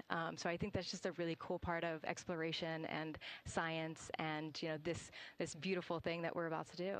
Well, now you've got me excited about the annotations too. I mean, I've been excited about the pictures and the audio, but now... Don't sleep on the annotations. I am very excited to see these little sketches that they're able to draw out. And we have pictures that they can just draw right on as like this particular thing is different than what we've seen. So I'm excited about that. I'm excited too. Angela Garcia, thank you so much for joining us today, and have a great time tonight on Console. Thank you, and you've been doing a great job, and it's so excited to see where we go from here. Thank you so much.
Integrity Houston, you have 3 minutes until we go into a forward link LOS. We will be back up with you in about an hour during the eclipse on Madrid.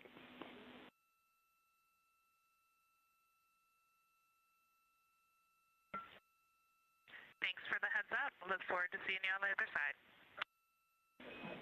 Likewise.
We're live in Artemis Mission Control at Johnson Space Center in Houston, Texas. This a live view from the Orion spacecraft with our Artemis II crew inside.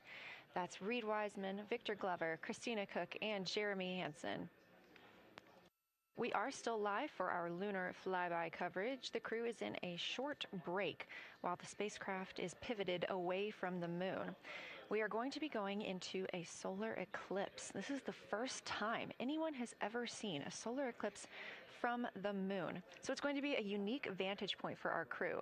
But ahead of heading into that solar eclipse, we need to charge the batteries on the Orion spacecraft. Therefore, we have positioned the solar arrays into the sunlight to allow time for those batteries to charge. We will get back pointed at the moon just in time for that solar eclipse. We are also in a forward link LOS. What that means is essentially we cannot send calls or commands to the crew right now from the ground. However, we clearly get all of their data and communications. The spacecraft is now 4,632 miles away from the moon, and that number will only continue to grow as the distance from Earth shrinks, now 252,523 miles away. Our closest approach to the moon today was approximately 4,067 statute miles in altitude. Our maximum distance from the Earth is suspected to be 252,756 statute miles. Both of those moments came while Orion was flying in their loss of signal time frame behind the moon. The crew also set that new record today, beating the Apollo 13 record of distance from Earth. This is an animation or a visualization that you can track anytime, day or night, by visiting nasa.gov/track-Artemis. This shows you how the spacecraft is positioned as well as their distance and velocity, now traveling 930 miles per hour.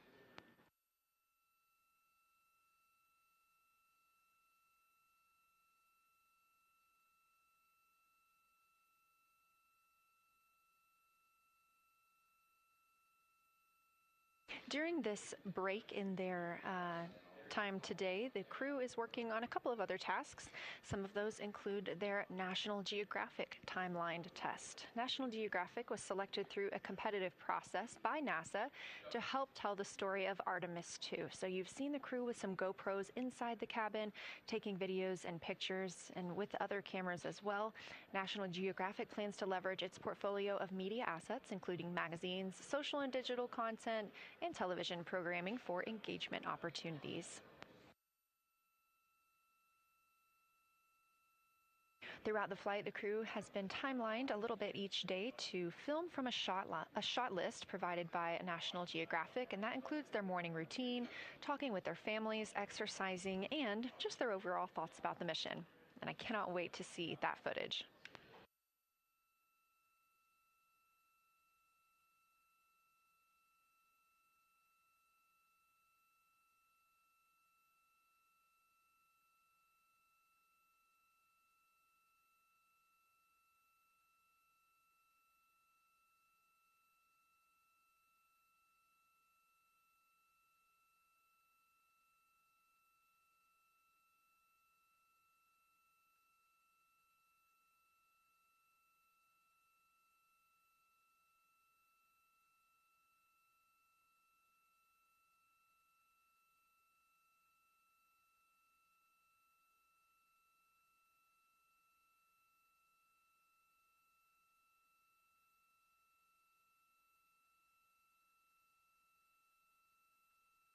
Teams on the ground reporting that the spacecraft is looking good and that the power aboard is good as well, all setting us up in a proper position before eclipse.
The crew is in a little break during our flyby coverage for today. They will resume their flyby momentarily in about 30 minutes once they get into their observations during that solar eclipse.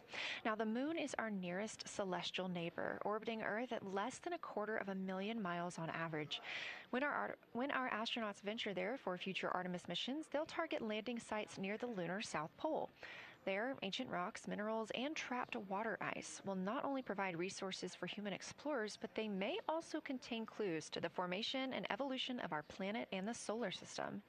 Let's learn more about the lunar South Pole with this video featuring Dr. Kelsey Young, Artemis Science Flight Operations Lead. We learned a lot from the Apollo samples, but we still have a lot left to learn about the moon. The Apollo missions visited only a pretty narrow swath of the moon. All the missions were concentrated near the near-side equator. Really interesting and really critical insights were unlocked with the Apollo samples, but we have so many questions still to answer about the moon and the evolution of the moon. And liftoff of Artemis I. We rise together back to the moon and beyond. NASA's Artemis missions are NASA's plan to send people to the surface of the moon. We'll be sending people and roving assets and scientific equipment to, among other things, answer a lot of really compelling science questions. Scientists have a lot to learn about the moon. It's our nearest celestial neighbor here to Earth, so what the moon has experienced, we've experienced. Except here on Earth, we have things like plate tectonics, oceans, forests, people that erase the rock record. Whereas on the moon, that whole record of our planet's history, of the moon's history, is just kind of waiting there at the surface for us to explore. The South Pole, which is where Artemis missions are going to target, is specifically interesting for a couple key reasons. We think there are volatiles at the South Pole of the moon that are not present near the equator. Things like water and water ice that are trapped in the lunar regolith, which basically just means lunar soil, that can easily become untrapped from that lunar regolith, and scientists can scoop up and study for return to Earth. The lunar South Pole is a really exciting scientific target, and it also comes with some challenges for operating. For example, the lighting environment will change drastically within the course of one mission, and even over sometimes the course of one spacewalk. So preparing the crew members, preparing the hardware that we're sending to the moon, and preparing the mission control teams is really, really important. The South Pole Aitken Basin is particularly exciting. We think it's one of the oldest and largest impact basins in the solar system. And if we can get the right rock from the South Pole Aitken Basin and bring it back to our labs here on Earth, we can use that sample to constrain the entire evolution of our solar system and really understand the timing of how the moon and our planet and the entire solar system evolved.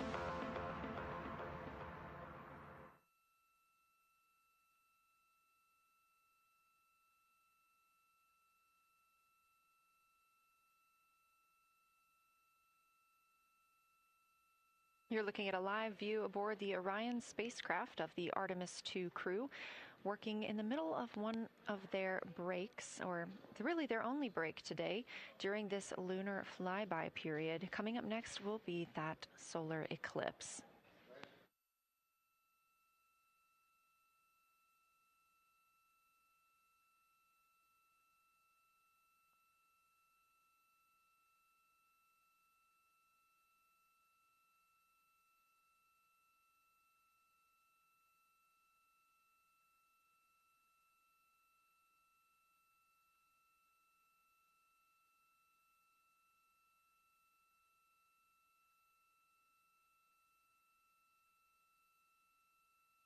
Throughout the Artemis II mission, and of course throughout today, you've likely heard the crew being called with the name Integrity.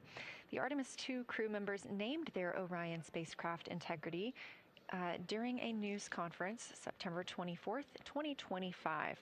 The name Integrity embodies the foundation of trust, respect, candor, and humility across the crew and the many engineers, technicians, scientists, planners, and dreamers required for mission success. They said this name is also a nod to the extensive integrated effort from the more than 300,000 spacecraft components to the thousands of people across the world that must come together to venture to the moon and back, inspire the world, and set the course for a long-term presence at the moon. The crew also said that integrity is rooted in a shared core value of NASA, the agency's astronaut office, and the CSA, the Canadian Space Agency.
We are 5 days, 1 hour, and 38 minutes mission elapsed time into Artemis II.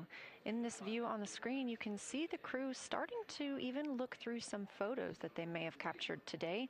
We really look forward to sharing these photos with you as soon as we possibly can. And the best way to keep up with those is to follow NASA on social media. You can do so at NASA, and for this mission specifically, at NASA Artemis.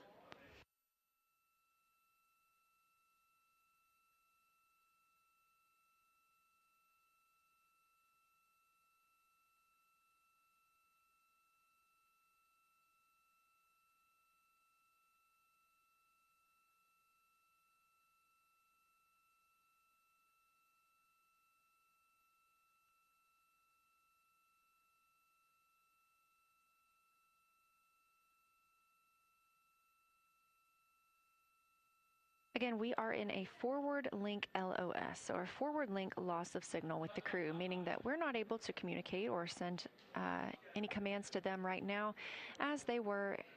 This is a tracked event that occurs at times, but they could still provide communications down here to us, and we are obviously still receiving their video and their data.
Houston integrity in the blind. High priority PAO activities on Reid's timeline are on PCD1 in a folder imagery for downlink, and then high priority standby imagery for downlink, and then lunar flyby for PAO, and then high priority PAO. Thank you.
This is Artemis Mission Control. You heard Reid Wiseman, commander of the Artemis II mission aboard Orion, make a call in the blind. This means he knows we cannot call back and that he knows we may not receive his call. However, we have good communications with the spacecraft. They just cannot hear from us right now due to a forward link loss of signal. Again, we were tracking that this would occur, and we will regain that momentarily. But that call that came down from Wiseman mentioned some imagery, so we are very much looking forward to getting pictures taken from the moon today. Again, to see those images, make sure you follow NASA on our social media at NASA and at NASA Artemis.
The view on your screen right now is an animation. This is called Arrow, or Artemis Real-Time Orbit website.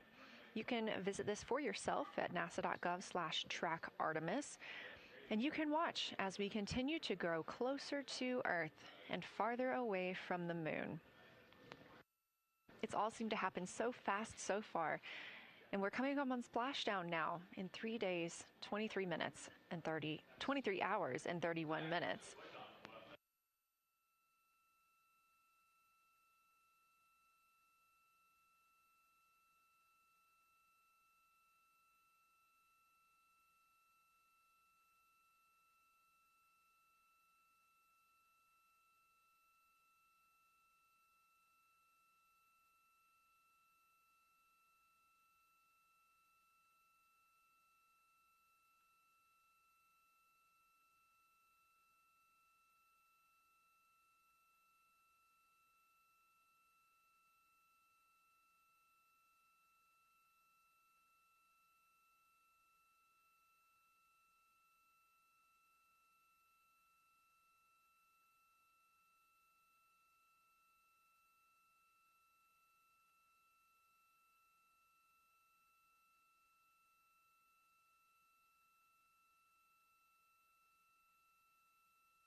This is Artemis Mission Control. We are in a forward link LOS with the spacecraft. We're not able to send commands or communications to them right now. However, they could send them to us, and we do get spacecraft data.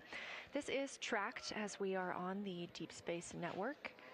This is the network that we use to communicate with the spacecraft now that we are so far from Earth, over 252,000 miles.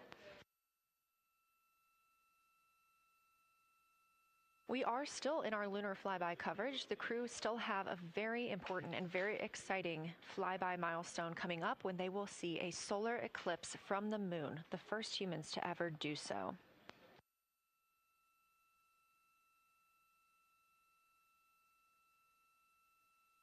Something that we also have to consider when it comes to our missions and launches is space weather. So since the Apollo 16 and 17 missions, there were some solar eruptions near that time frame that could have been dangerous to our explorers.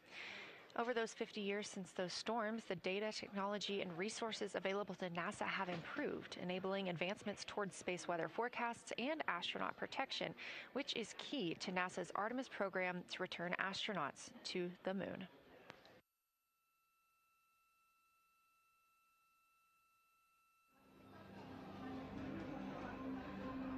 Across our planet, billions of people depend on the invisible networks that connect us to space.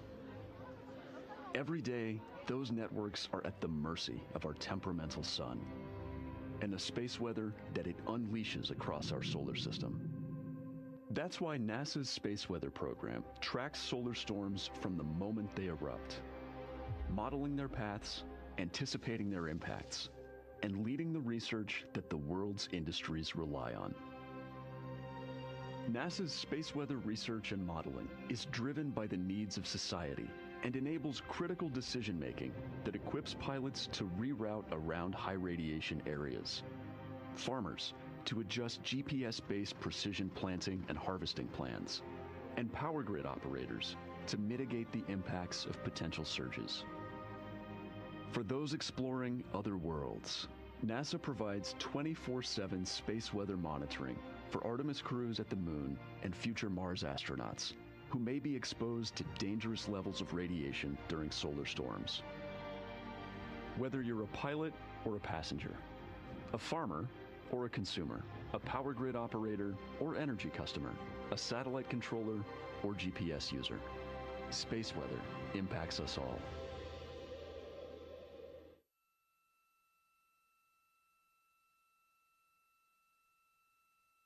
This is a live view from the Orion spacecraft on the Artemis II mission. It's now been 5 days, 1 hour, and 54 minutes since we launched.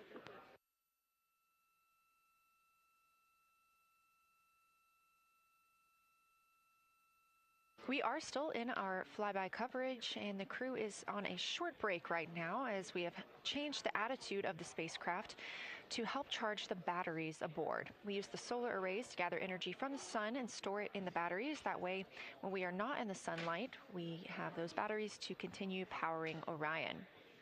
Now we're doing so because the Artemis astronauts are about to experience a solar eclipse from their capsule.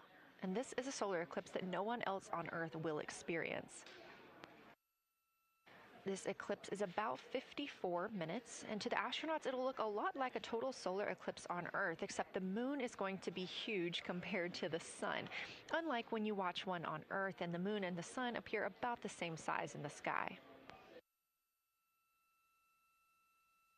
We're interested to learn if they see the outer corona when the sun is fully obscured by the moon. And because of how big the moon will be from their perspective, the total phase of the eclipse will last nearly an hour. The astronauts will see a partial solar eclipse as the moon covers and uncovers the sun, which is before and after totality. So, much like us on Earth, they will have eclipse glasses so they can safely view that portion. The astronauts will also be using cameras to capture images of the corona during the eclipse.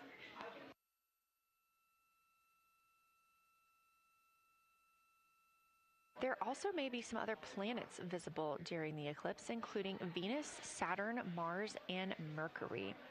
If they can identify what part of the sky they're looking at, this can help train future Artemis astronauts on what part of the sky they're seeing. This provides useful knowledge in challenging situations when they may need to rely on that information instead of instruments for navigation and orientation.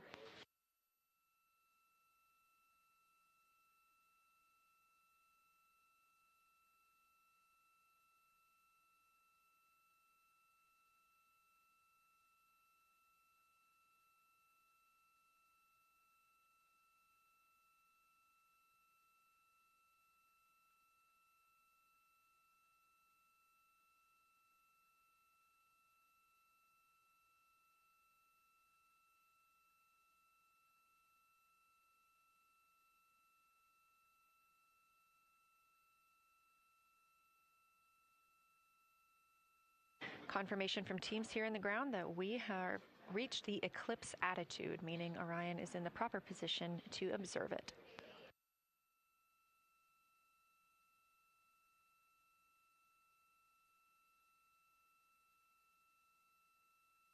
The astronauts' break during this observation period is now over, and we are resuming their lunar flyby observations. The first of these is sunset. This is the solar corona that we'll be looking for. It's the outer atmosphere of the sun. The science team is also interested in if the astronauts can see polar plumes. These are thin streamers that project from the sun's north and south poles. Additionally, they're interested in seeing if the crew can witness coronal loops. These are arcs close to the sun's surface. And something else that we've previously mentioned is lunar dust. This is dust from the moon that is lofted above the lunar surface and illuminated by the sun. It was reported visible by Apollo astronauts.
You're getting a live look from Orion as the crew observes a solar eclipse from the moon.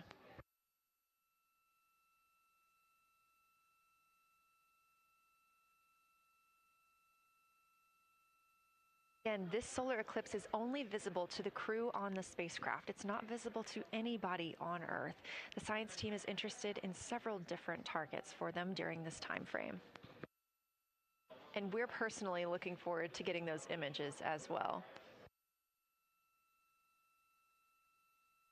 Again, during the beginning portion of this eclipse, the astronauts will need to use eclipse glasses just like we do from Earth to safely view it. Once the moon has completely covered the sun, they'll be able to take off those glasses for almost an hour. Totality on Earth during a solar eclipse lasts only a couple of minutes. So this opportunity gives them a chance to look out into deep space and to look into see if there are other planets nearby.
What you're seeing right now is the solar corona. That's the outer atmosphere of the sun.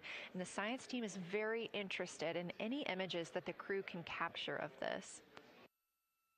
They're hoping that they'll take pictures and describe the visibility, color, and shape of the solar corona as a whole and its substructures, those plumes and streamers.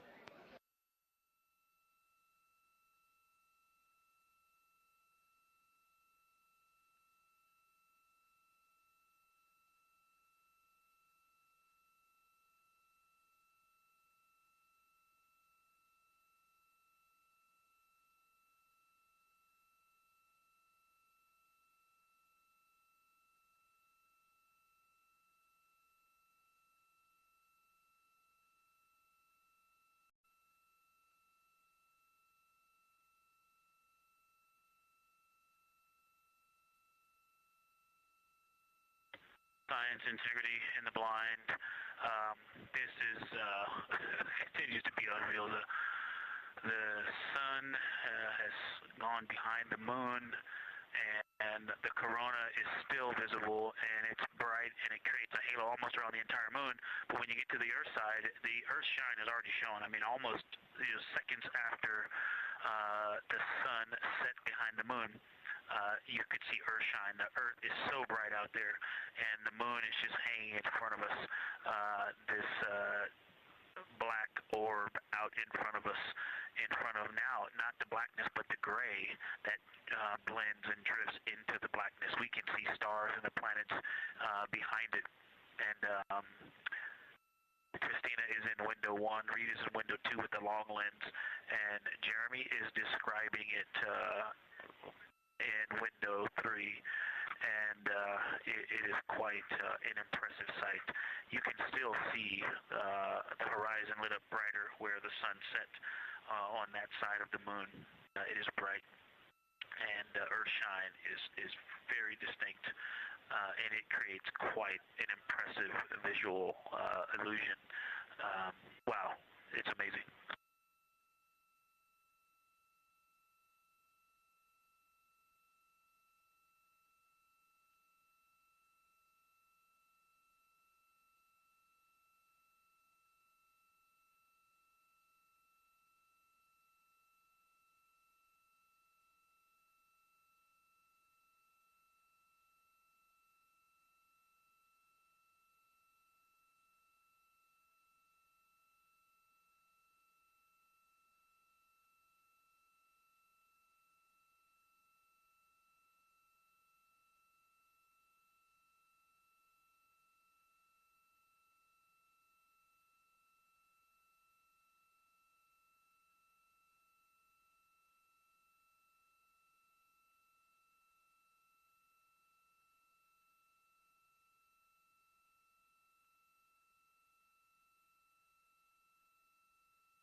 Again, you're looking at a live view from the Orion spacecraft on the Artemis II mission.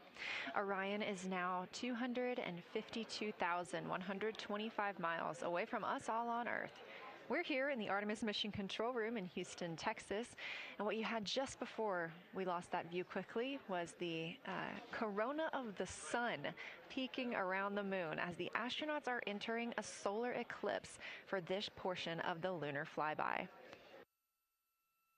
We're now over 5,500 statute miles from the moon. That closest approach today was just about 4,067 statute miles away. And teams in the room beginning to get a little busier and filter in and out as we are stepping through a handover. The Orbit 1 team is handing over to Orbit 2, who will continue monitoring lunar flyby and all of the systems aboard the Orion spacecraft.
You're getting your last few views of the solar corona as the moon begins to take center stage and completely cover the sun.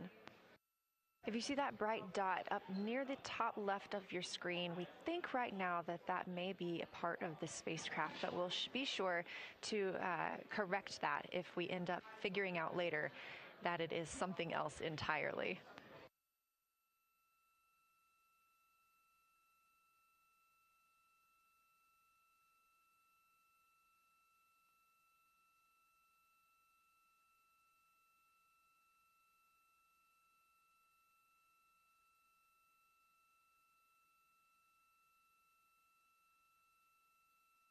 It has been an absolute honor to join you here today for the lunar flyby of Artemis II, the first time humans have flown by the moon in over 50 years.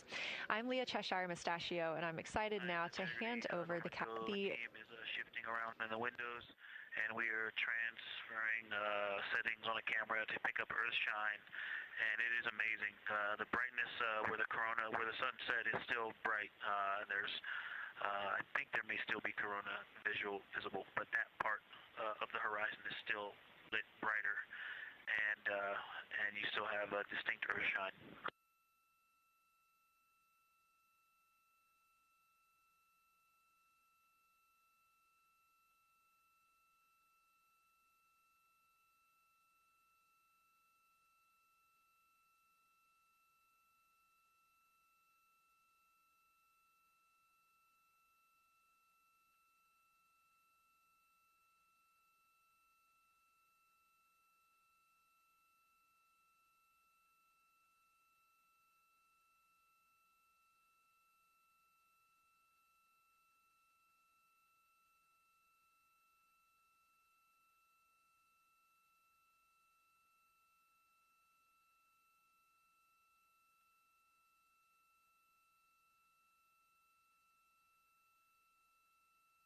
You know our rules that we don't talk when the crew is talking, so wanted to give Victor Glover a moment there to call down what he was seeing now that the moon is covering the sun. A really amazing time during today's lunar flyby. Again, thank you so much for letting us help tell this story today. I am Leah Cheshire Mustachio, handing it over to my friend Anna Schneider at the PAO console as the Orbit 2 team comes to join us. So thank you so much, and I hope you all enjoy tonight. Anna, you can take it away.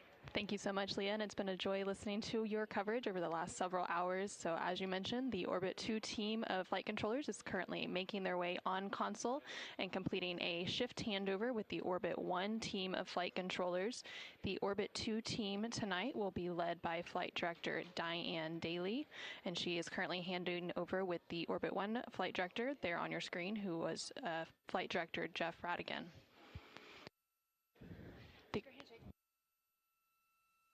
The Artemis II crew currently on board the Orion spacecraft. It continues to observe the eclipse that they are witnessing. There's about 43 minutes remaining in that eclipse period.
This is Artemis Mission Control.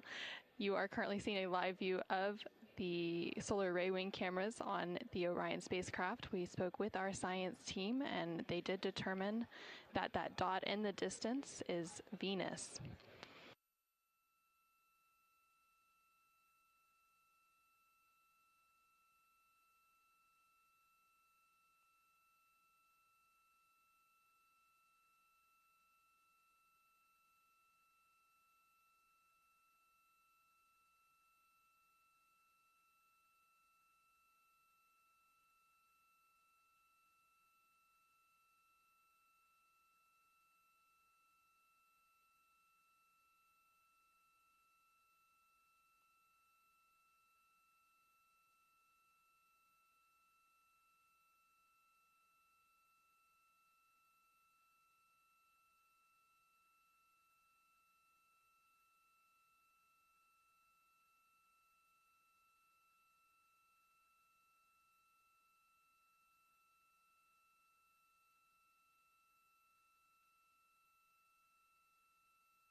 integrity.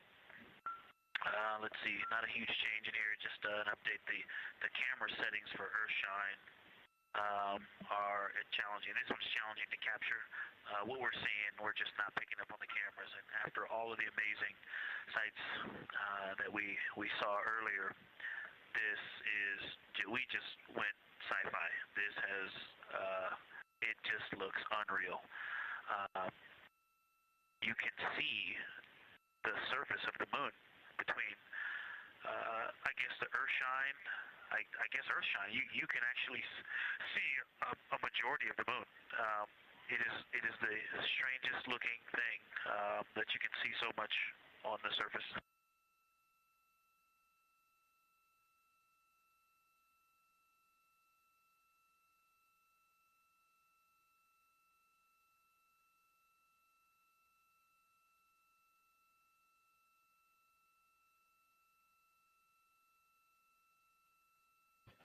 This is Artemis Mission Control. You were just hearing some communications called down from NASA astronaut Victor Glover, currently on board the Orion spacecraft.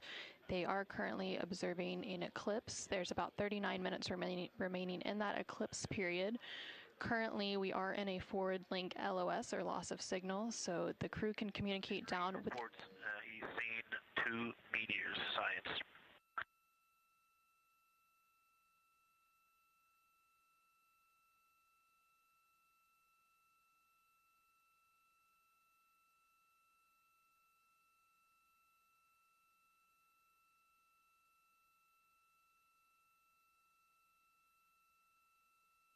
So we are in a forward link loss of signal. We do expect to regain signal in about 3 minutes, and at that point then the ground can communicate back up to the crew on board the Orion spacecraft. In the meantime, the crew can continue to communicate down to the ground. The ground is just unable to respond, so they are continuing to provide some science observations during this eclipse period. They've made some comments about Earthshine, which is the sunlight reflected from Earth when they come around towards the moon's near side late in this flyby window.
Integrity in the blind, the glow around the moon is beginning to become a little bit more even.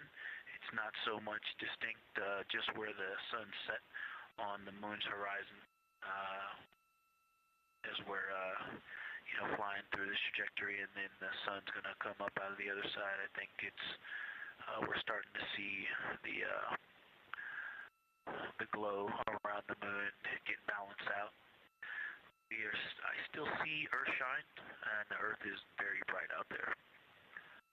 Still quite an unreal sight. Integrity Houston, we have that sit rep loud and clear, and we are back with you. How do you hear me?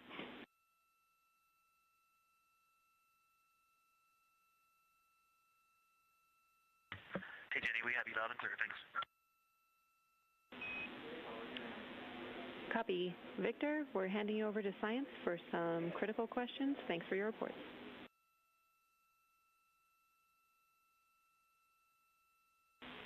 Integrity Science, we were loving your science sit reps in the blind, and it should come as no surprise that we have a number of follow-up questions. First, you mentioned Reid observing meteors. Can you speak to that? Were you referring to comets or impact flashes or something else?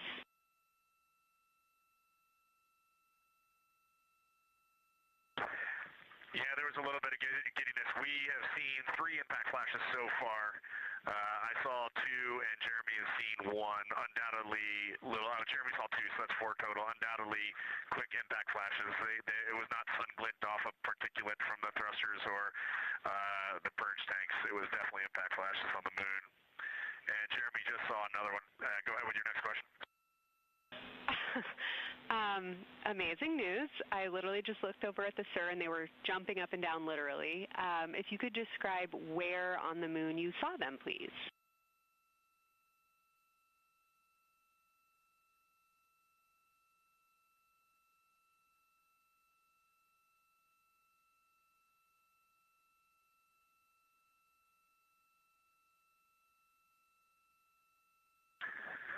So they've all been either on or a bit south of the equator and on the Earth side of the moon.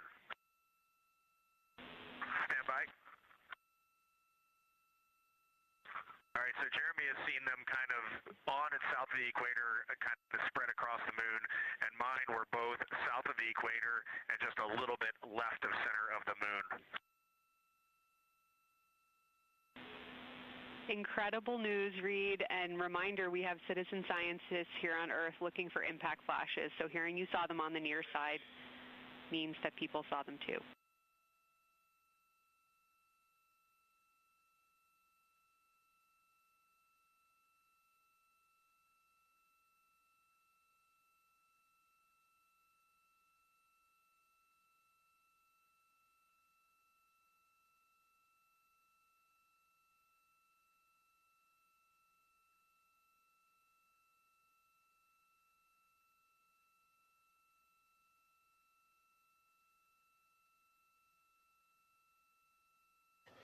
This is Artemis Mission Control. We have regained that signal, so the team here in Mission Control was able to call back up to the crew on board the Orion spacecraft as they continue their lunar flyby. Specifically, they are now in that eclipse period. So the science team here in Mission Control was able to ask some questions about some of the situational reports they were providing during that loss of signal. Specifically, they were interested in some of the meteors that they mentioned seeing and those impact flashes, and they did provide confirmation that they did see at least 4 impact flashes during that lost signal. Are you still with us, Houston, or do we lose you? Integrity, I hear you loud and clear. How do you hear me?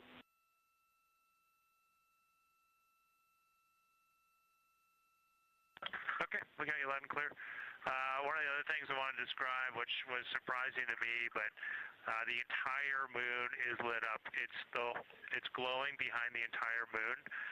I thought it would look, dark against the black sky or deep space, but the sun is lighting up the entire limb of the moon. You can see the entire perimeter of it, and even now with the sun far behind the moon, you can still make out little bits of topography around the entire limb, just bumps as you go around it.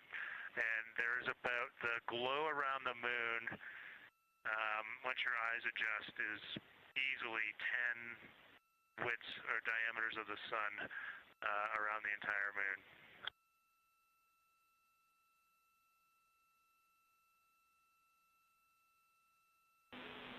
Incredible to hear, Jeremy. Were you able to actually pick out any discrete features on the lunar surface? And if so, how do they look different than when you observe them in solar illumination?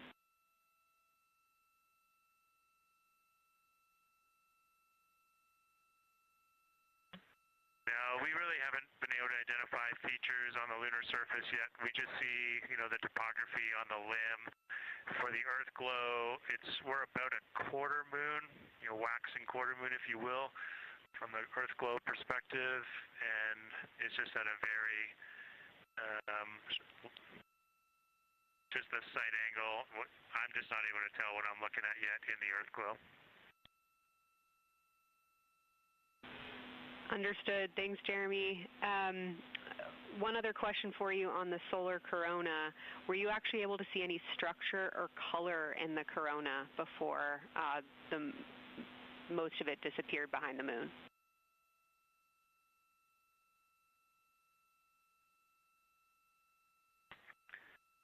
Yeah, I didn't pick out any color, but definitely structure. There were streamers, and they were not uniform at all. For me, the 5 o'clock position, there was just this constant streamer. It would change in intensity and diameter, but it was always there, and it was always at the 5 o'clock position. I only saw one plume, and it came out of basically the 3 o'clock position of the sun. That was very short-lived when I could see the plume. Exactly what we were looking for. Thanks, Jeremy. And a heads up that we, calculated here on the ground about how long you could see the corona for, and we expect it to start to appear again in the next 11 minutes. Thanks for those amazing descriptions.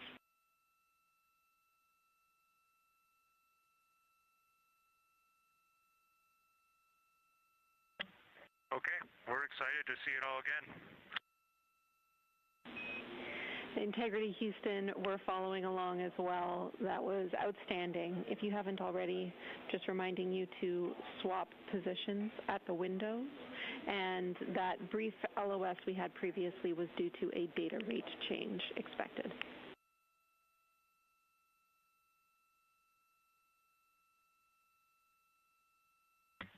Okay, we copy that, Jenny.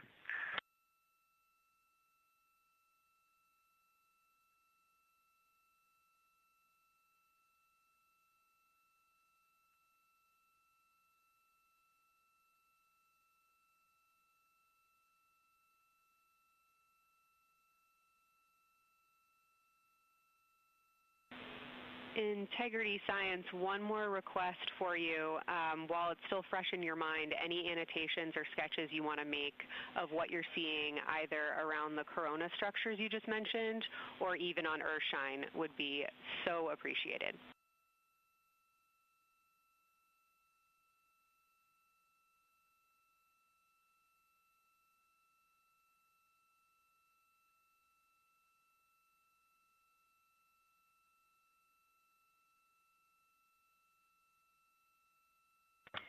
Okay, Kelsey, it's going to be pretty hard to go look at a PCD right now, but we'll definitely try and annotate what we saw. And if the annotations come in the next block where you're cleaning up your documentation, that sounds like a good plan to me.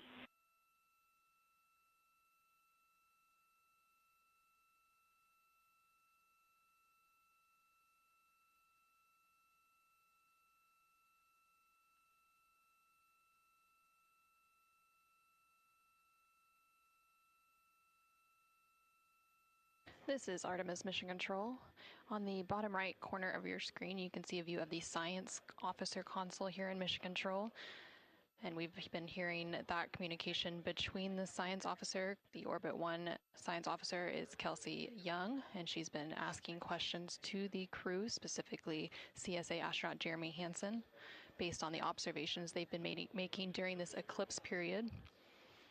And then in the upper left-hand corner of your screen, you can see a view of the Artemis Real-Time Orbit website, which provides updates on the velocity and the distance from Earth and the Moon of the Orion spacecraft as it continues to make its way back to Earth.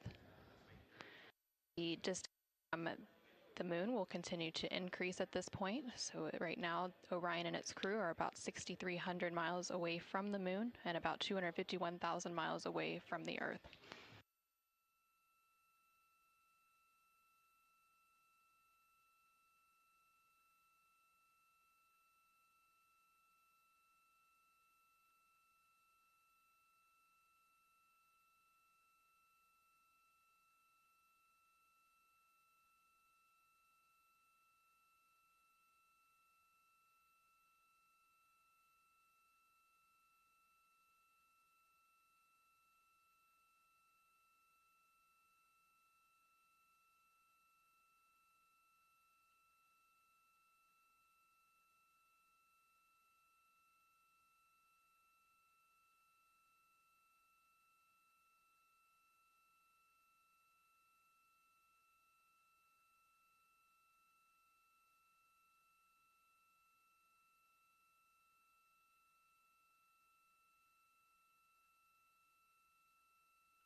Okay, science, we're getting set up for sunrise. The window teams are, Christina is supporting and also Azina in window 1. Jeremy's got the long lens in window 2 and the short lens in window 2. And Reid is in window 3 and he has started recordings and is set up to see Corona.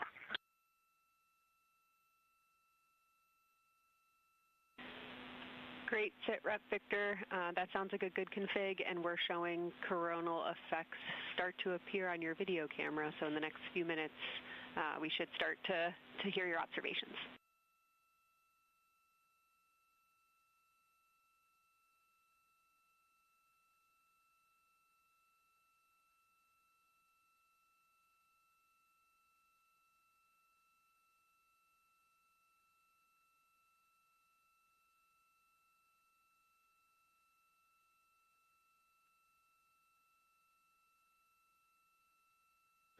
This is Artemis Mission Control. We just heard the crew call down to the team here in Houston, reporting that they have swapped out who is in the windows for the final portion of the lunar flyby. So Christina Koch is in window 1, with Jeremy Hansen in window 2 and Reid in window 3. Reid is focusing on observing corona, which is the solar corona, which is the sun's outermost atmosphere. There is about 18 minutes remaining in the eclipse period. Science in Houston, integrity. I know this observation won't be of any scientific value, but I'm really glad we launched on April 1st because humans probably have not evolved to see what we're seeing. It is truly hard to describe. It is amazing.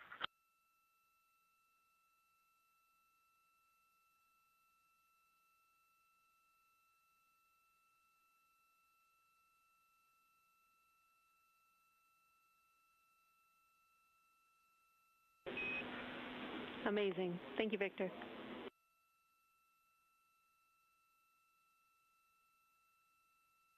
And just one more logistics note, we have gone as dark as we can in the cabin.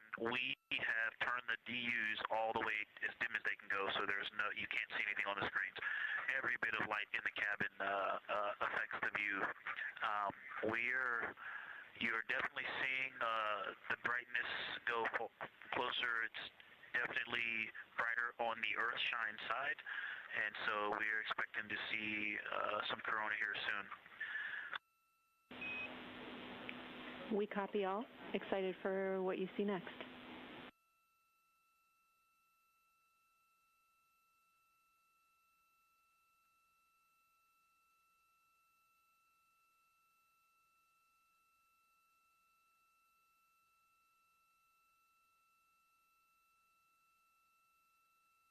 I'm not sure if we talked much about the star field, but we've got lots of stars. You've got the nice glow around the moon, but right off the well, we're upside down now, but from upside down 4 o'clock, right off the edge of the moon, looks like a planet. That line of planets, there's something a moon diameter to the left, and something right off the limb of the moon to the right, and then something orange. It looks orange to the right of that, about half the moon diameter. So. But anyway, there are definitely stars. I think some of those planets that you said we might see, we're seeing. And so in unreal view, yeah, the moon in the foreground is one of the darkest things we see out the window. And now it's deep space behind it is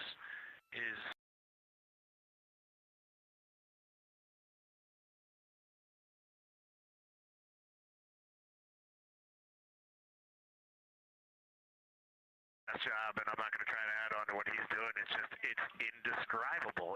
No matter how long we look at this, our brains are not processing this image in front of us. It is absolutely spectacular, surreal. There's no adjectives. I'm going to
Okay, and from this vantage point, the 4 o'clock on the Earth-shine side is definitely getting brighter, still no coronal structure.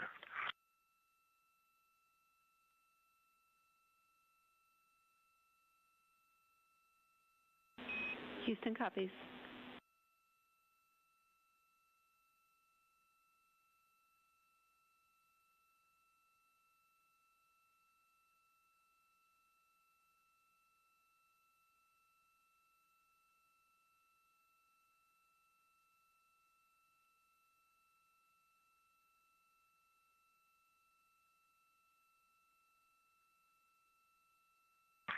We aren't able to distinguish which Mare is, but we can clearly see Mare in the Earthshine.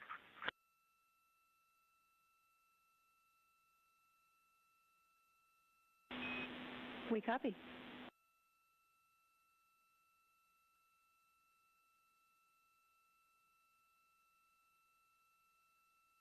This is Artemis Mission Control in Houston, Texas. We have not seen an impact flash in the last 5 minutes. Sounds unlucky, but you had a pretty strong start, so we'll take it. And actually, right after I said that, right at the South Pole, near the South Pole on the Terminator, Reid just saw one. Amazing.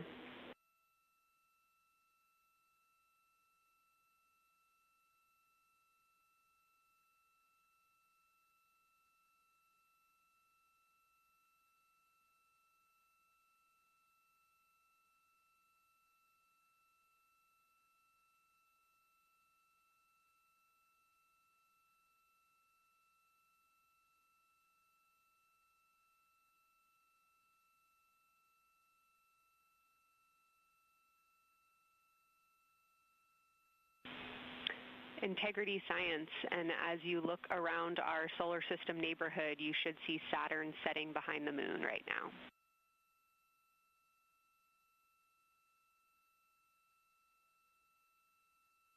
We do. We've been watching it track close to the horizon, and it's right tangential to the moon at this moment.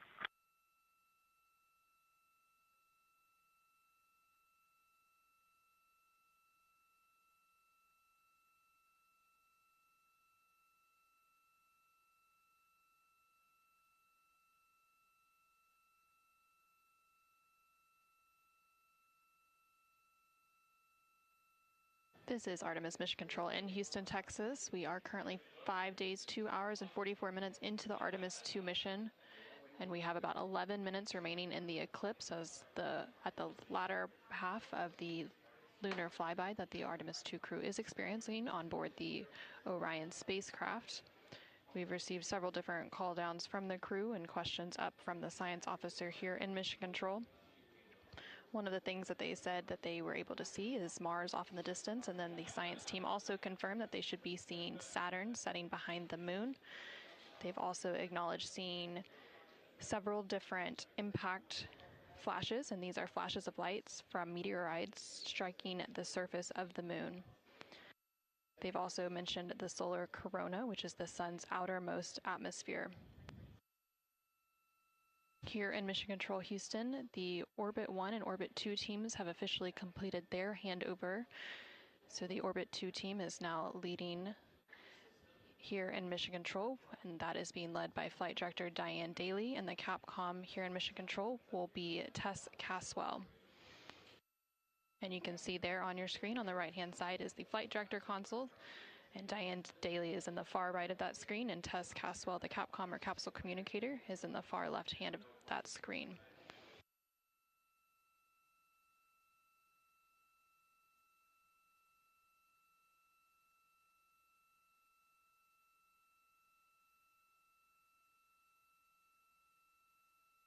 Okay, the light is continuing to grow in intensity.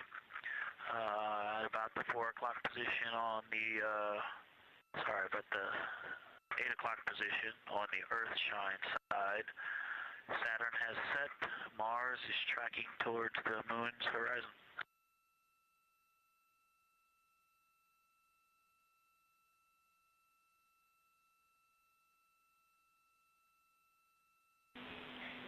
Integrity Science, we copy, and we're starting to see it on the vehicle stream. Looking forward to any coronal observations you can share with us.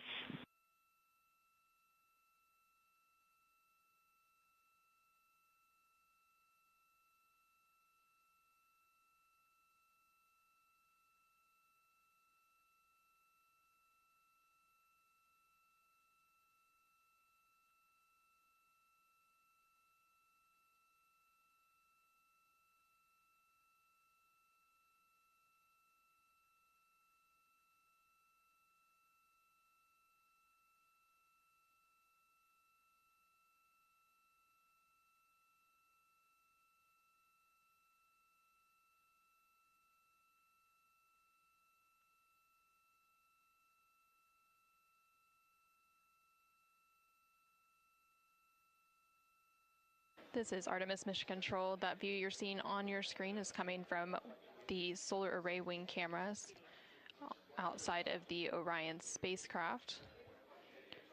And you can see the light starting to come into view as the solar eclipse period is starting to end. Integrity, still no coronal structure at this time, just continuing to grow in intensity.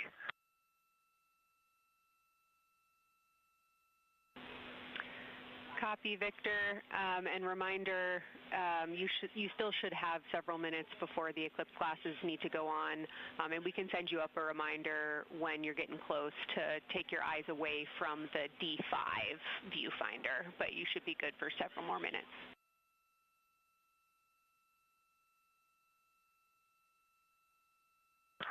Copy, thank you, and yes, please send up the reminder. Thank you.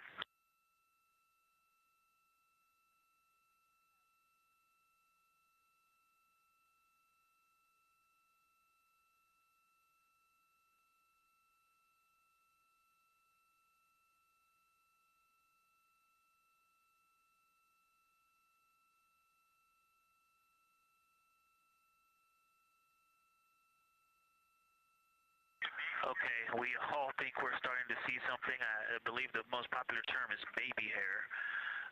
As the light grows in intensity and the horizon on this side becomes very distinct. You can still see Earth shine, even though the sun's brightness is definitely growing in intensity.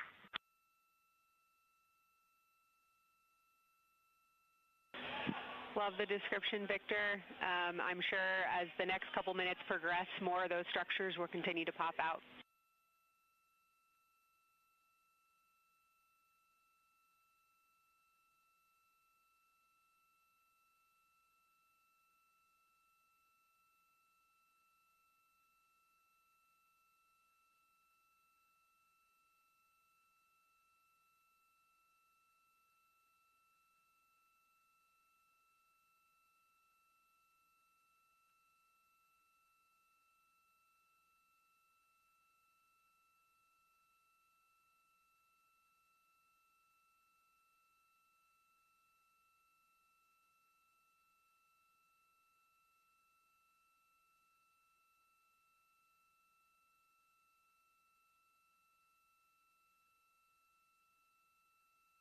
This is Artemis Mission Control in Houston, Texas. The Artemis II astronauts on board the Orion spacecraft are currently observing an eclipse. And to the crew on board the spacecraft, the eclipse looks much like a total solar eclipse here on Earth, except the moon is much larger compared to the sun, unlike a terrestrial solar eclipse where the moon and the sun appear the same size in the sky. We are definitely starting to see structure. That baby hair is rapidly growing out toward the 9 o'clock and the 8 o'clock.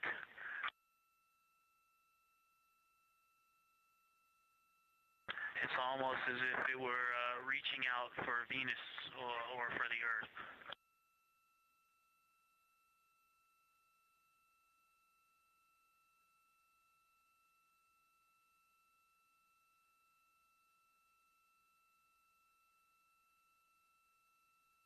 If you've ever seen the spotlight off the top of the Luxor at night in Las Vegas, this looks like what that wants to be when it grows up.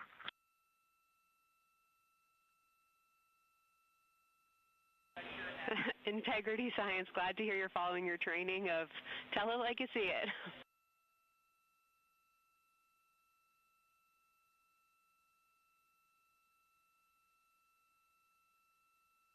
So far, it's pretty symmetrical. There are 2 or 3 streamers that are growing in intensity and in magnitude, and it's slowly starting to widen, starting to spread out across the horizon. Pretty amazing view.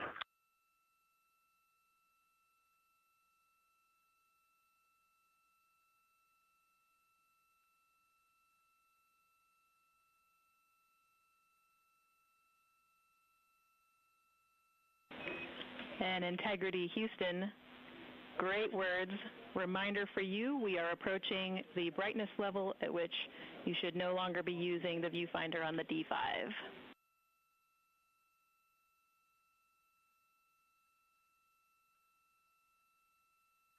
Integrity copies, and thanks for the heads up.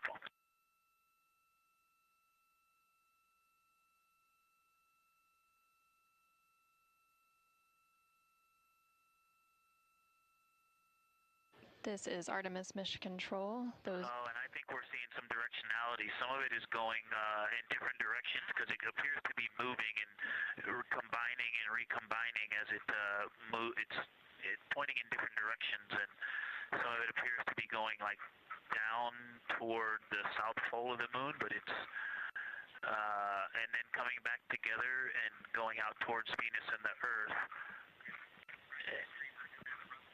And depending on how I stare at it, it looks like one large structure, but then it definitely has wisps, and you can see 3 or 4 structures inside of it. It's like watching a flame. It's like looking at a flame, and stand by. And so it has some inherent movement. Now there's a very bright spot. There's a very bright spot in the center of it. There's a towering light of. There's a towering light, and then there were like 2 streamers that were going 30 degrees out from it, and now it is just extremely bright.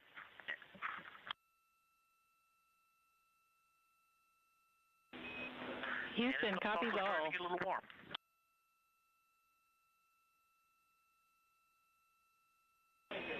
And we copied all. We wanted to remind you at this point on the eclipse glasses. Should be about time for those.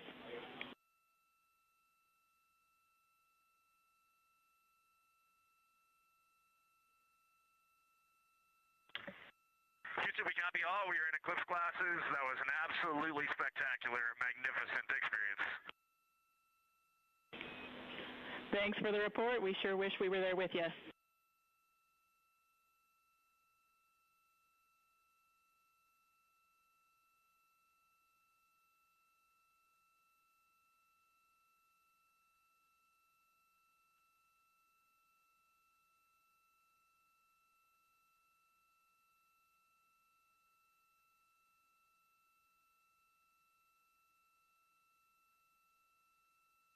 This is Artemis Mission Control. The eclipse period is coming to an end, and we did hear that call up that the crew now has to put on those eclipse glasses to be able to protect their eyes for this final portion of the eclipse. And these views coming to you from the solar array wing cameras on the Orion spacecraft. Houston, if you could give me about 20 new superlatives in the mission summary for tomorrow, that'll help my vocabulary out a bit. Thank you. We will solicit input from the team.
This is Artemis Mission Control. There on your screen you can see a live look inside of the SIR, or the Science Evaluation Room, here in Mission Control Houston, just down the hallway from the Artemis Flight Control Room.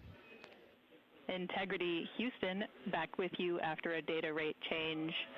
Regarding the SAW-3 camera T low caution, no action for you. It just got a little cool during the eclipse.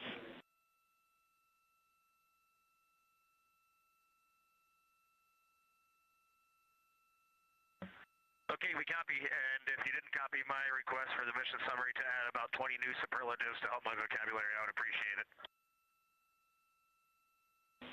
We copied it fantastically.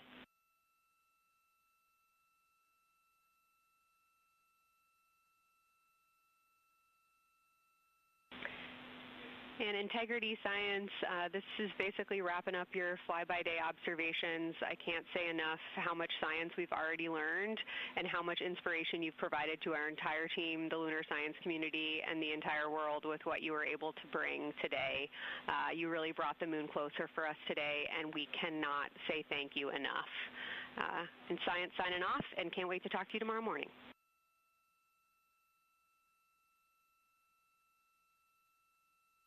To your entire team, Kelsey, to the entire NASA science team, you all really turned to when we shifted launch dates to April 1st, and you got the most incredible package together for us to go do some great science and some great, truly human experience moments here.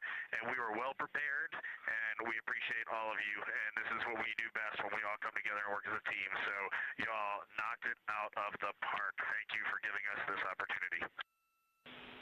Beautiful words, Reid. Thanks so much.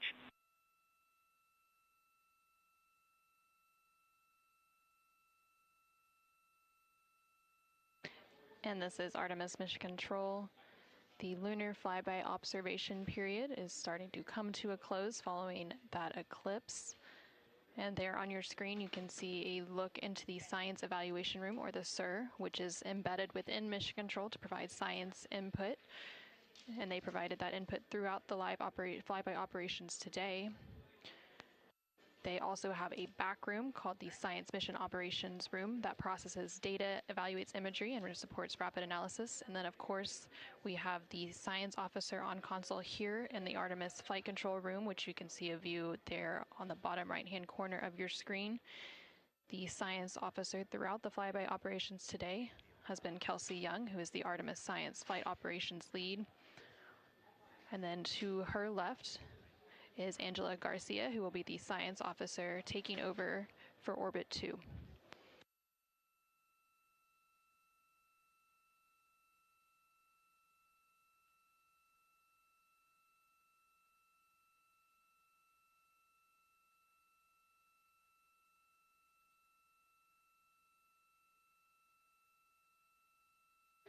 And for the past 7 hours or so, the crew has been going through their lunar flyby observation period. And now they will wrap up that period and complete some final tasks and begin downlinking some of the amazing imagery that they've captured throughout the day, as well as some of the observations that they've recorded. And now on your screen, you're seeing a live look from the Orion spacecraft from those solar array wing cameras. The solar eclipse period ended just a few minutes ago, and during this eclipse, towards the end of the flyby window, it lasted about an hour, and it was when the sun was hidden from view behind the opposite side of the moon from the perspective of the Orion spacecraft and its crew. And during that time, the crew saw a mostly dark moon, and they used the opportunity to analyze the solar corona, which is the sun's outermost atmosphere, while it was visible. And then once the sun was completely out of view behind the moon, the crew looked for impact flashes, which they reported seeing multiple impact flashes, and those are flashes of light from meteoroids striking the surface of the moon. They also looked for dust lofting above the limb or the edge of the moon, along with some deep space targets, including planets, and they noticed Mars off to the distance, and we also saw Venus on one of the solar array wing cameras early on in the eclipse period. The crew also looked at parts of the moon illuminated by Earthshine, which is the sunlight reflected from the Earth when they come around toward the moon's near side at the very end of that flyby window.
Integrity Houston, understand that you are still reflecting upon and consolidating your lunar observations.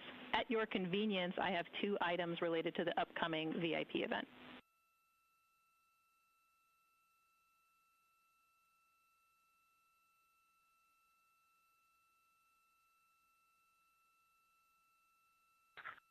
Go ahead. All right, first we wanted to let you know that the message for that upcoming event is on board for review at your convenience. That's message 3.06.04. The second item is that we've seen a couple of video blips in previous events. So during the HDPAO setup activity, we're wondering if Jeremy could please confirm for us that the TS rate is set to 1300 when you get to step 10.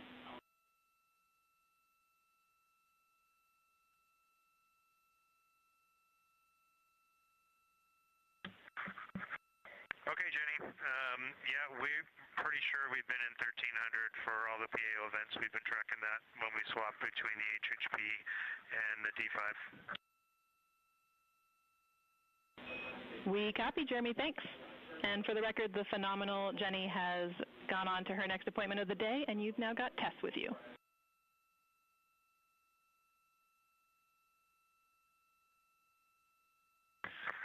I'm sorry, Tess. Great to have you on board Integrity. No worries. Happy to be here.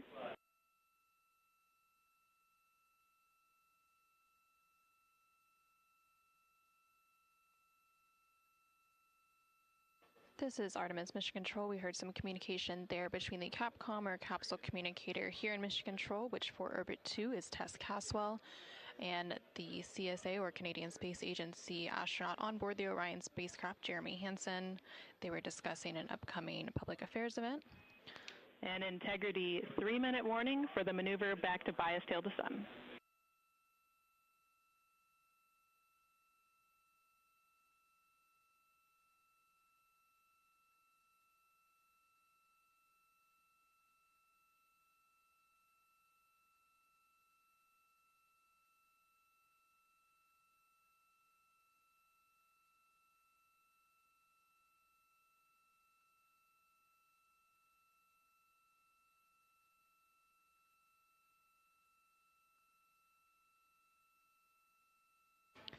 The crew on board the Orion spacecraft recently completed their lunar observation period.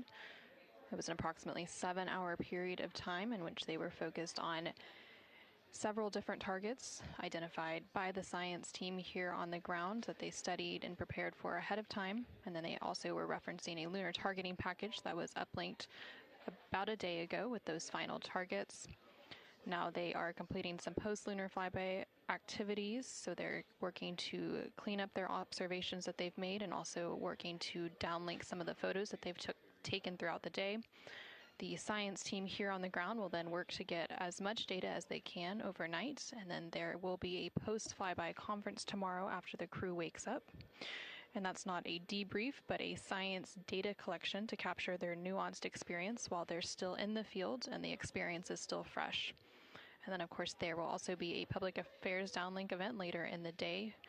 Now that once the post-lunar flyby activities are complete, and then after that, the crew will go into some of their final activities for the day. They will have a private medical conference or PMC with the medical teams here on the ground. These are regular conferences that they have at the end of every day, and then there's also a flight director conference that they will have before they go into their pre-sleep period, during which they can complete hygiene activities and they will have the chance to eat their dinner and complete any other final personal activities for the day before they head into their sleep period.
if you're ready for us to start the stream a bit early and to test scene and voice.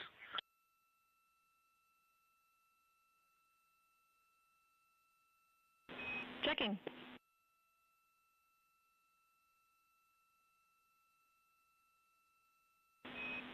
And integrity, affirm. We are go to start the stream.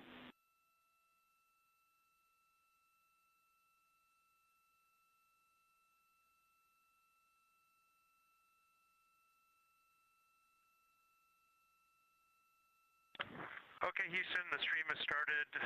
We checked TS rates 1300 and audio is true. So I will give you a voice check now on the mic. We copy good settings and we've got a good view.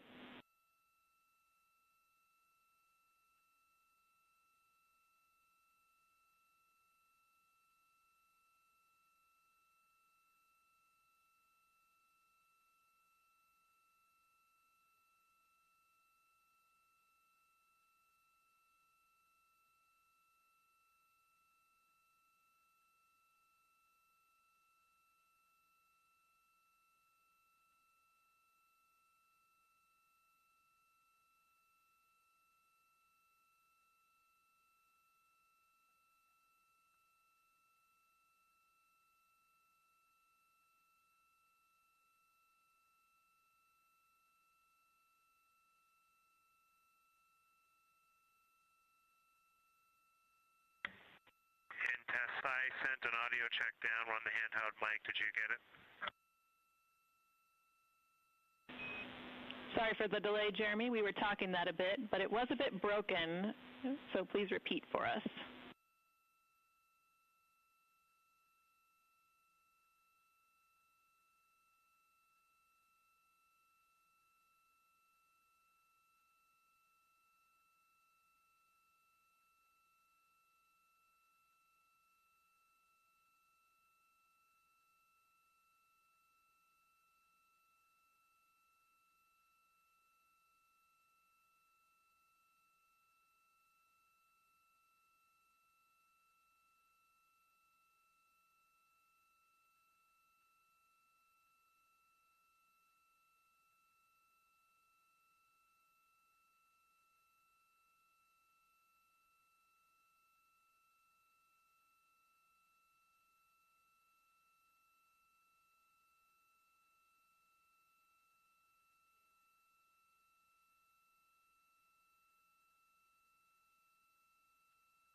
Integrity Houston, we like the scene.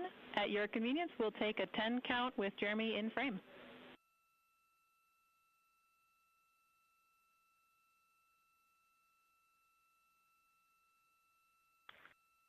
Okay, copy that. Give us 2 minutes and or 1 minute and we'll do that. Copy.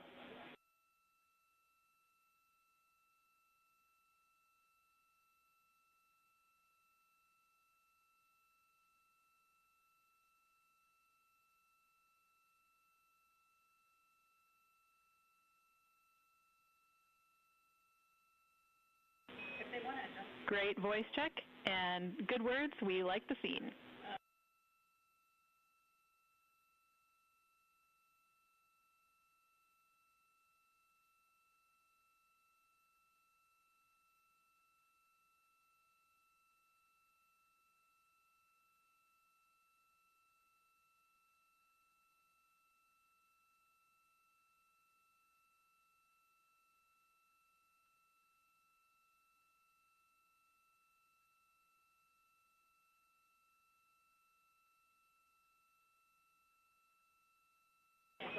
And Integrity Houston, we are seeing a black cable going right through the middle of the scene.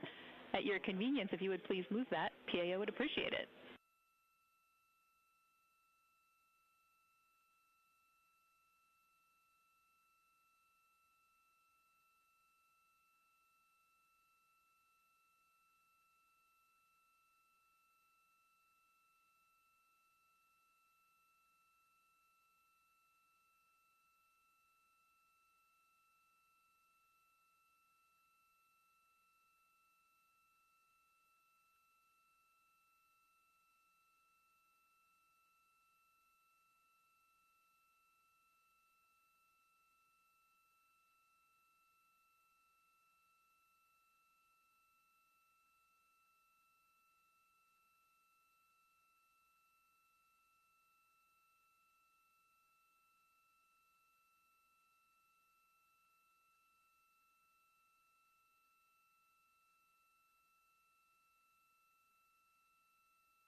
This is Artemis Mission Control. We're currently 5 days, 3 hours, and 21 minutes into the Artemis II mission following a liftoff from NASA's Kennedy Space Center in Florida on Wednesday, April 1st. The crew on board the Orion spacecraft is currently wrapping up their lunar flyby cleanup activities. They're making final... Houston Integrity, high priority PAO images from the eclipse are on PCD-1 in a so-named folder. We copy, Christina. Thanks.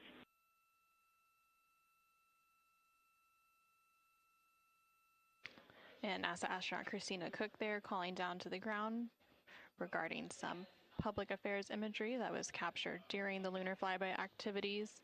She referenced a PCD, that is in reference to their portable computing devices, which are basically tablets that they're able to transfer files and also follow along on processes and procedures and their timelines for the day.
This is Artemis Mission Control in Houston, Texas. Currently on console here in Mission Control is the Orbit 2 team of flight controllers being led by Flight Director Diane Daly and the Capcom or Capsule Communicator, who serves as the single voice link up to the crew, is Tess Caswell.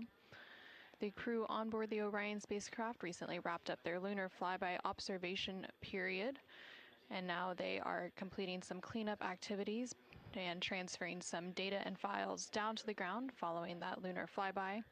Many of these files will be analyzed by the science team overnight in advance of a post-lunar flyby conference tomorrow once the crew wakes up. The crew is also preparing for an upcoming public affairs downlink event. And then following that downlink, they will have a few final activities for the day, including a private medical conference with their team here on the ground. These are standard conferences that happen at the end of every day, and they'll also have a private conference with the flight director here in Mission Control to go over the vehicle status and any other questions or concerns they may have for the remainder of their flight. We are currently in flight day 6, and we have a splashdown expected on Friday, April 10th. That splashdown expected in about 3 days, 21 hours, and 49 minutes from now.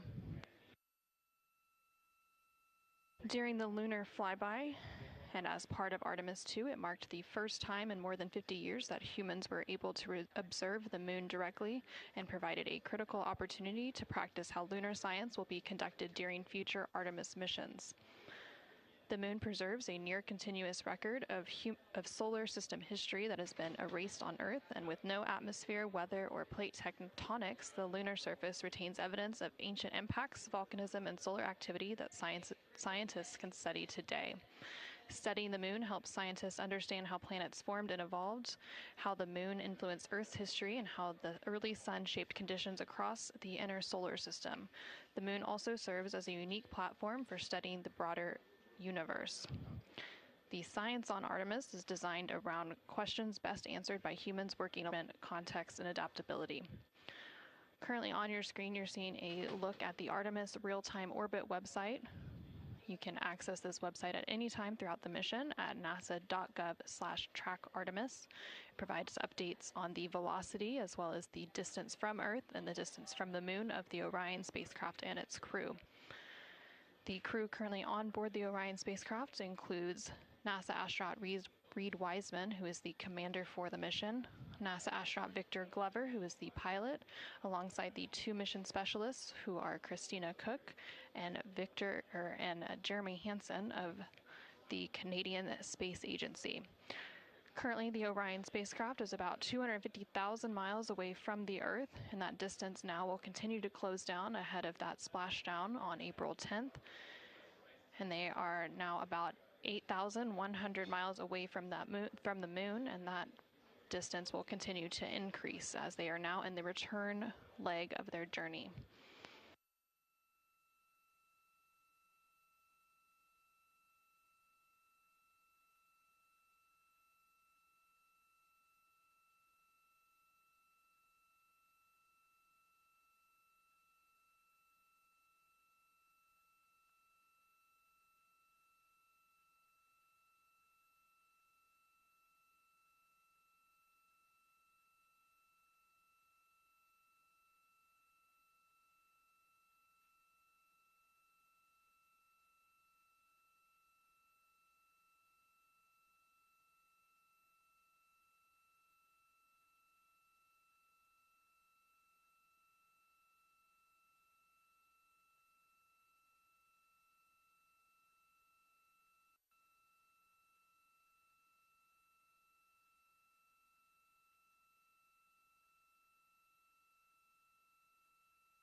ARS.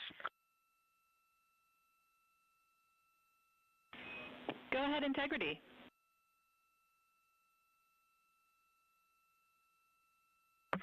Hey, Tess, great to talk to you. Any chance we could drop the fan speed down for this PAO event?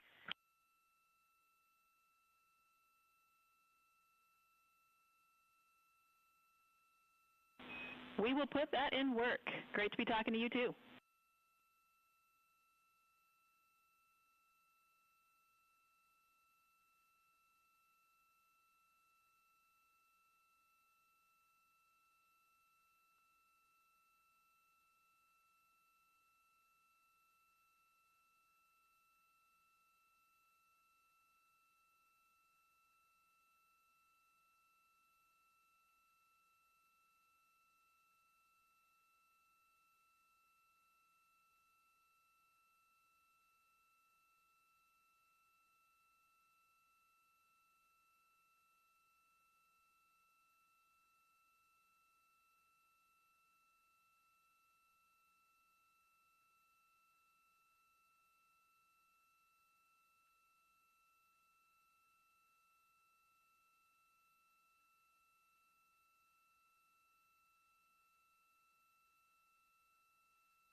This is Artemis Mission Control in Houston, Texas. We're currently 5 days, 3 hours, and 37 minutes into the Artemis II mission.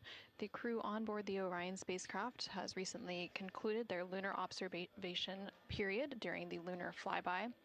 As part of that lunar flyby, the Orion spacecraft and its crew made the closest approach to the moon at a distance of 4,067 miles away from the surface at approximately 6 p.m. Central Time, 7 p.m. Eastern Time. Now, although the Artemis II mission is a new opportunity to study the moon, teams are also conducting other scientific experiments, including on the crew themselves. Here's a little bit more about the science of the mission.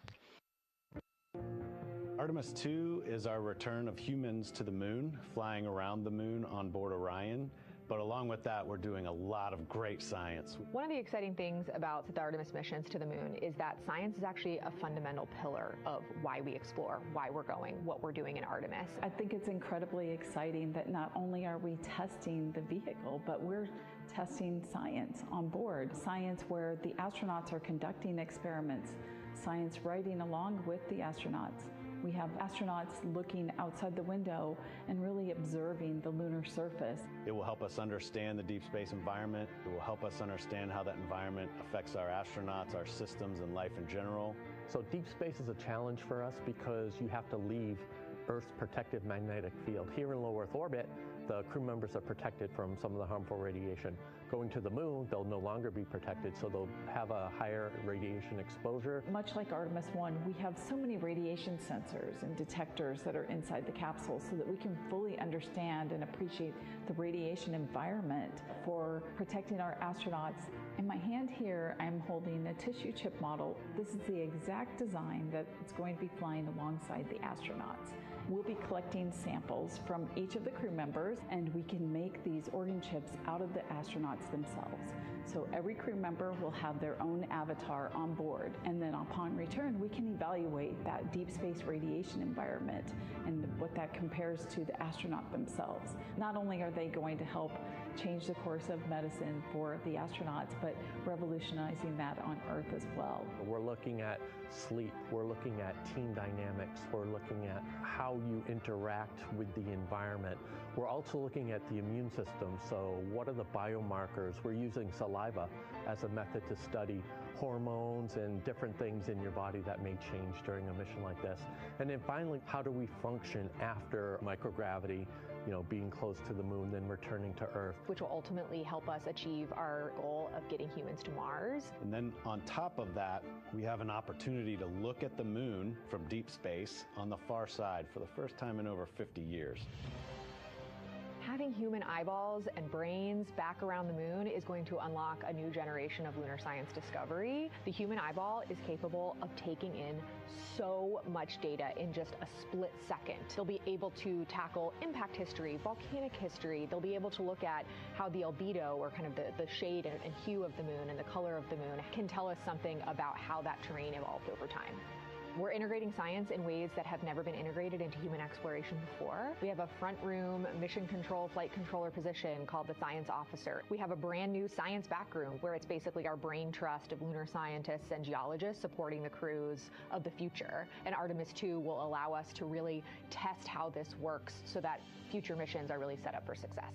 We'll also be deploying some CubeSats. They're small shoebox-sized spacecraft of their own. They're each provided by another country, one of our partners. As they conduct their research, they'll complement what we are doing at the moon with Orion. It is so incredibly exciting to be a part of this mission. It has been, really one of the privileges of a lifetime. I can see the work I'm doing benefit crew members right now and benefit the crew members in the future. So it's incredibly exciting and it's very rewarding. As this rocket launches humanity off of the Earth, we'll be setting the stage through our science to prepare humanity to leave Earth and explore the solar system. And as part of that, we are going to inhibit cabin leak detection. The edge key manual response is still available. Copy, thumbs up.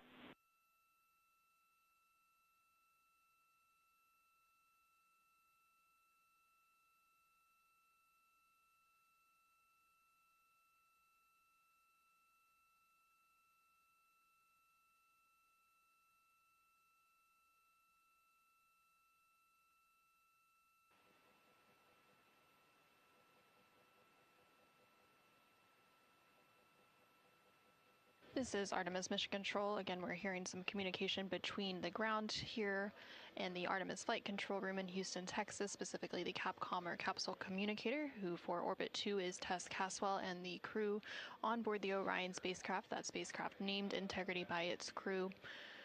They are preparing for an upcoming public affairs event, so they are discussing the camera views, which we will see here shortly.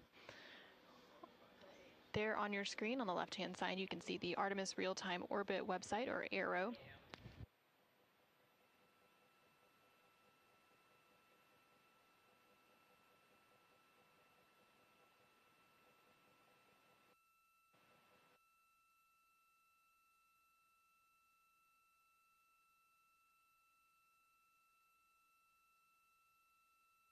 The Artemis Real-Time Orbit website there on the left-hand side of your screen provides updates on the velocity of the Orion spacecraft during its journey around the moon. Following a lunar flyby earlier today, which concluded about an hour ago, the crew has been conducting some cleanup tasks, so they've been transferring some of their documentation, their photos and data that they captured during the flyby to the ground to be evaluated by the science team, and of course some of that imagery will also be evaluated by the public affairs team here at NASA and then shared with the world once it's available.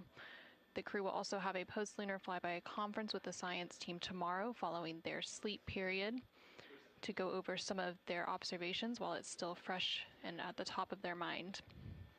On the bottom right-hand corner of your screen, you can see a look into the Artemis Flight Control Room here in Mission Control Houston, specifically the Flight Director Console and the Capcom or Capsule Communicator Console. The flight director currently on console for Orbit 2 is Diane Daly, and throughout the Artemis II mission, there are 3 shifts or orbits of flight controllers who provide 24/7 coverage and support to the Artemis II crew and the Orion spacecraft and its systems during its journey around the moon. We are expecting a splash 3 days, 21 hours, and 33 minutes.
During the lunar flyby that took place earlier today, Orion, again that spacecraft named Integrity by its crew, passed approximately 4,000 to 6,000 miles from the moon and provided the crew with a full disk view of the lunar surface.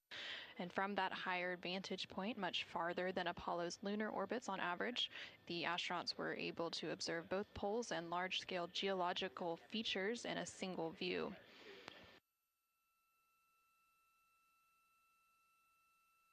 And there on your screen, you're currently seeing a live look inside the cabin of the Orion spacecraft. Integrity Houston, we are 3 minutes out from an on-time start, and we have adjusted the fan speed. We'll take a thumbs up if you're happy with it. Copy, thumbs up.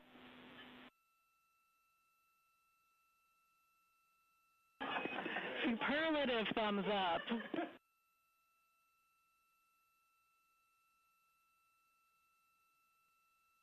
And there on your screen, you can see all of the Artemis II crew members.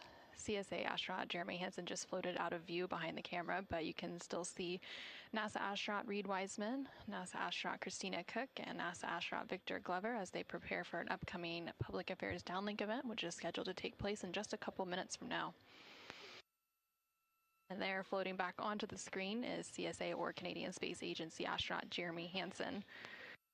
Survival system suits that have been stowed for the outbound and now return journey.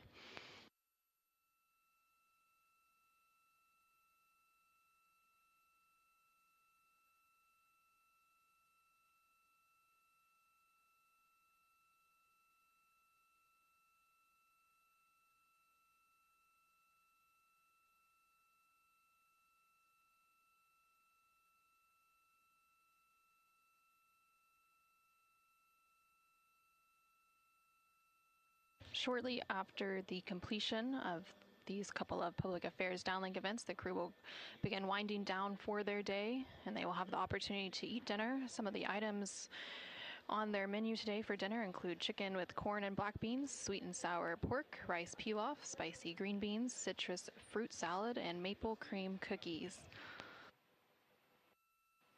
All of the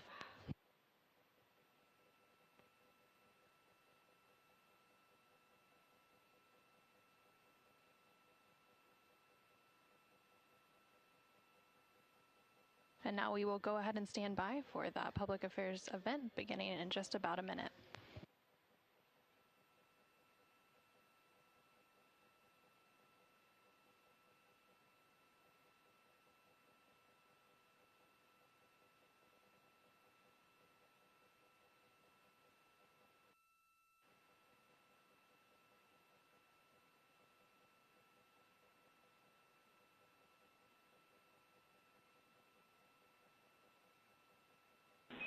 Integrity Houston, no action for the DU-1. Caution, we're taking a look.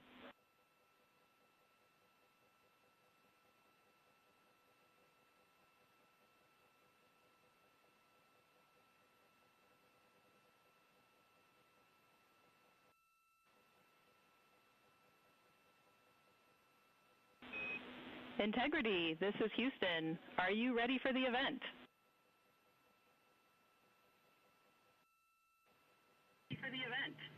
Hello, Houston. Integrity is ready for the event.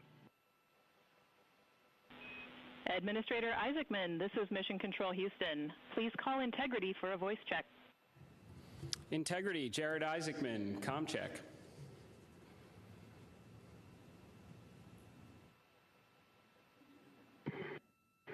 Administrator Isaacman, we've got you loud and clear, sir. How us? I've got you loud and clear. Artemis II crew, we have a very special guest who wanted to be the first person to greet you after your return from the far side of the moon. Reid, Victor, Christina, and Jeremy, it's my honor to introduce the President of the United States of America, President Donald J. Trump. Over to you, sir. Well, thank you very much, Jared, and you are doing a fantastic job. And hello, very special hello to Artemis II. Today you've made history and made all America really proud, incredibly proud. We have a lot of things to be proud of lately, but this is there's nothing like what you're doing, circling around the moon for the first time in more than a half a century and breaking the all-time record for the farthest distance from planet Earth Humans have really never seen anything quite like what you're doing in a manned spacecraft. It's really special. I want to personally salute and congratulate Commander Reid Wiseman, Pilot Victor Glover, Mission Specialist Christina Koch, and Jeremy Hansen. And I also want to thank the entire amazing team at NASA, headed by Jared, who's a very special guy, by the way, and you all made this day possible, and you've really inspired the entire world. Really, everybody's watching. They find it incredible. I just watched you go to the back of the moon.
And then the surprise of the day, we just came out of an eclipse where the sun, moon, and the entire dark moon about that big right out the window that we were watching. We could see the corona of the sun, and then we could see the planet train line up, and we at Mars, and all of us commented how excited we are to watch this nation and this planet become a two-planet species.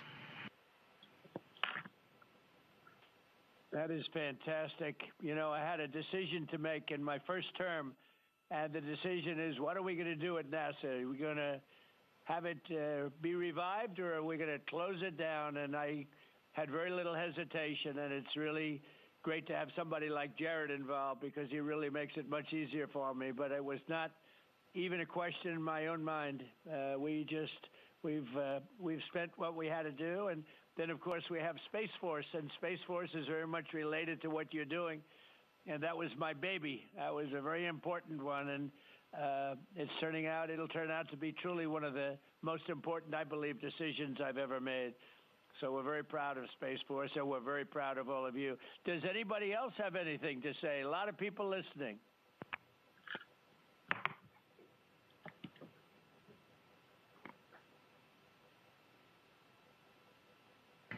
Mr. President, it's be here with you speaking about our incredible day today.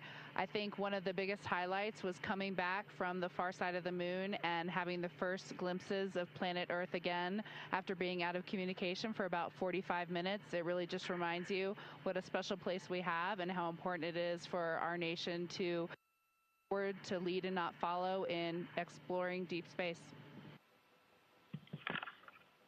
I'd like to ask, what was your feeling when you had no communication, zero communication? All of a sudden it was cut off by, obviously, your very special location.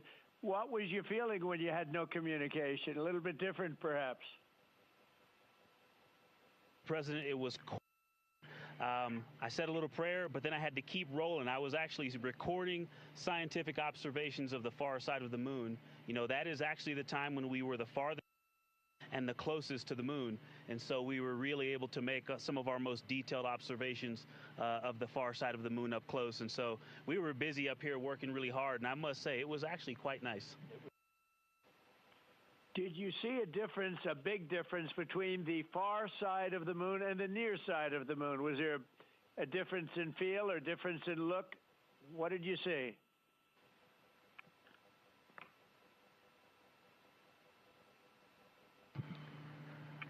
Well, Mr. President, we certainly did, and our science team really set us up well to understand what they thought we might see.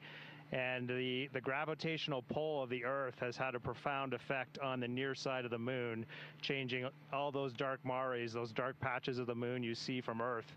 It's very different on the far side. While you see some small patches of those mare in deep craters, it's very much absent on that side, so that's really neat. And while I have the microphone, sir, I just want to thank you on behalf of Canada. The space leadership you spoke of from America truly is extraordinary. I've said this many times before.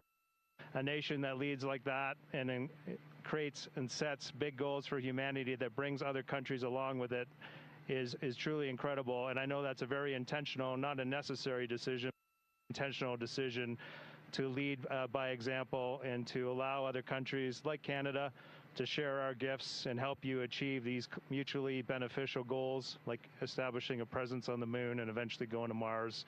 And Canadians are so proud to be a part of this program. Well, I have to say I spoke to a very special person, Wayne Gretzky, who I think you know, the great one. And I spoke to your Prime Minister and many other friends I have in Canada. They are so proud of you. And you have a lot of courage. I'm not sure if they'd want to do that. I'm not even sure if the great one would want to do that, to be honest with you. But you have a lot of courage doing what you're doing, a lot of bravery and a lot of genius. But they're very, very proud of you.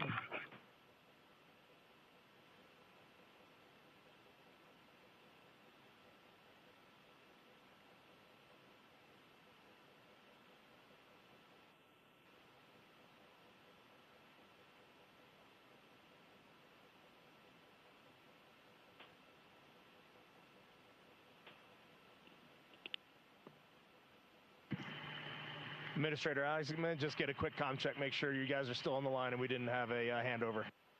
I am. Yes, I am. And integrity, and back over to you, Mr. President. Yeah, I think we might have gotten cut off. It is a long distance. It's a long ways. The reception's been great.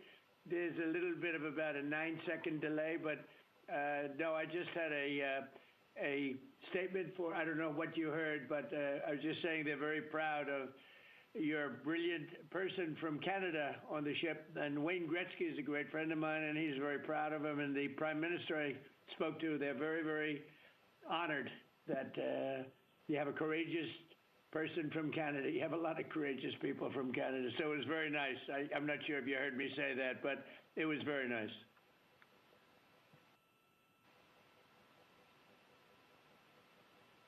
Yes, Mr. President, we heard that, and we do love our Jeremy Hansen. We love all our Canadian astronauts, Jenny Gibbons, Josh Kutrick. They're just great people, and they're such a welcome addition to our Corps. Great. Well, I really look forward to, when we can, I look forward to seeing you in the Oval Office.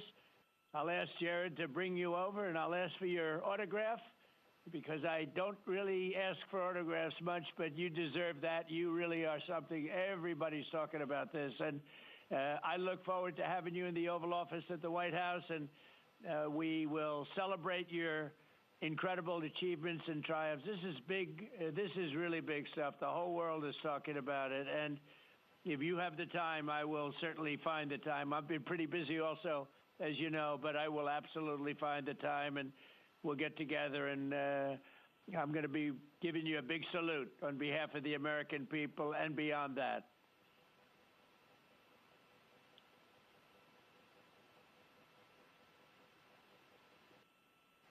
Thank you for that, Mr. President. And when you want us, we will be there. And thank you for your leadership. Thank you to Jared for his leadership.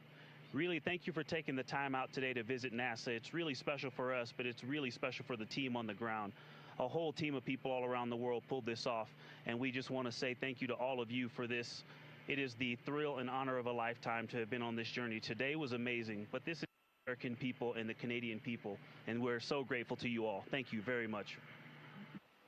Well, thank you very much. And Jared, congratulations. We'll see you soon. And I know that you have Mars very much in your mind, so we'll start thinking about that pretty soon, I think. And thank you. Congratulations to everybody. I'll see you at the Oval Office. Thank you for your time, Mr. President. It's been an honor. Thank you very much. Bye. Bye. Integrity. This is Houston ACR. That concludes the event. Thank you. Thank you to all participants. Integrity, we are now resuming operational audio communications.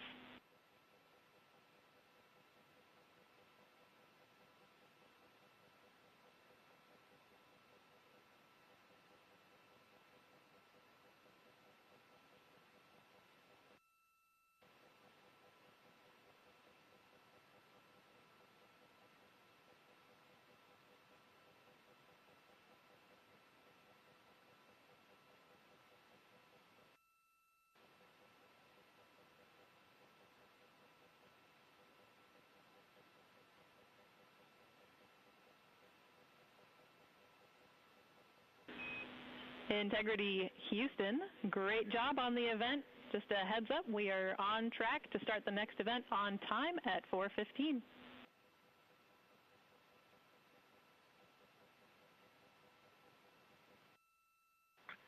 Okay, sounds great. We'll be ready.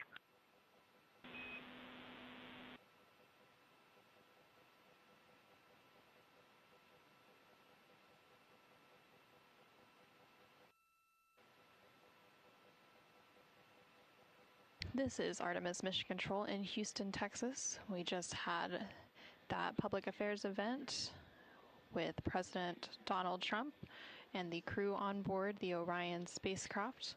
And coming up in about 10 minutes, there will be another public affairs event. That event taking place at a mission elapsed time of 5 days, 4 hours, and 15 minutes.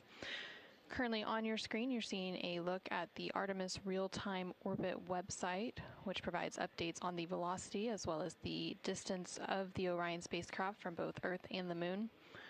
The Orion spacecraft and its crew, that crew including Reid Wiseman, Victor Glover, Christina, Koch, and Jeremy Hansen, are currently about 250,000 miles away from the Earth, and that distance is starting to become smaller as they are now on the return leg of their journey. And they are about 9,300 miles away from the Moon. They made their close approach to the Moon. Integrity Houston with a question about fan speed.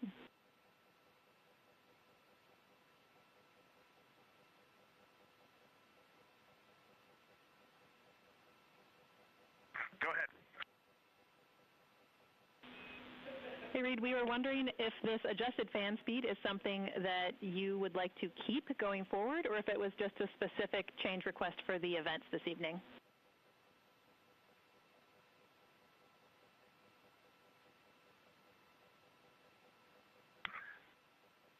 certainly for PAO events, this is an ideal fan speed. If you're willing to give us this fan speed for routine habitability, I think we would take it and try it for a while.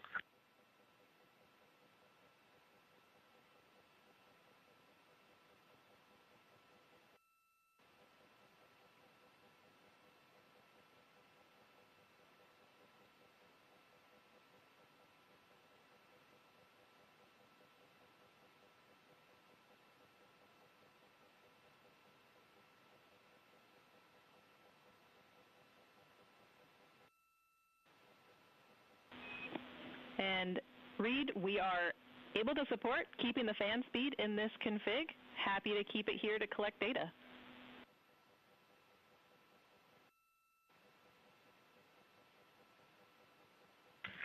Okay, you got 4 happy astronauts up here. We'll take it. Obviously, when we go to exercise, we'll need to bump it up, but I think for quiet as a living, this will be great.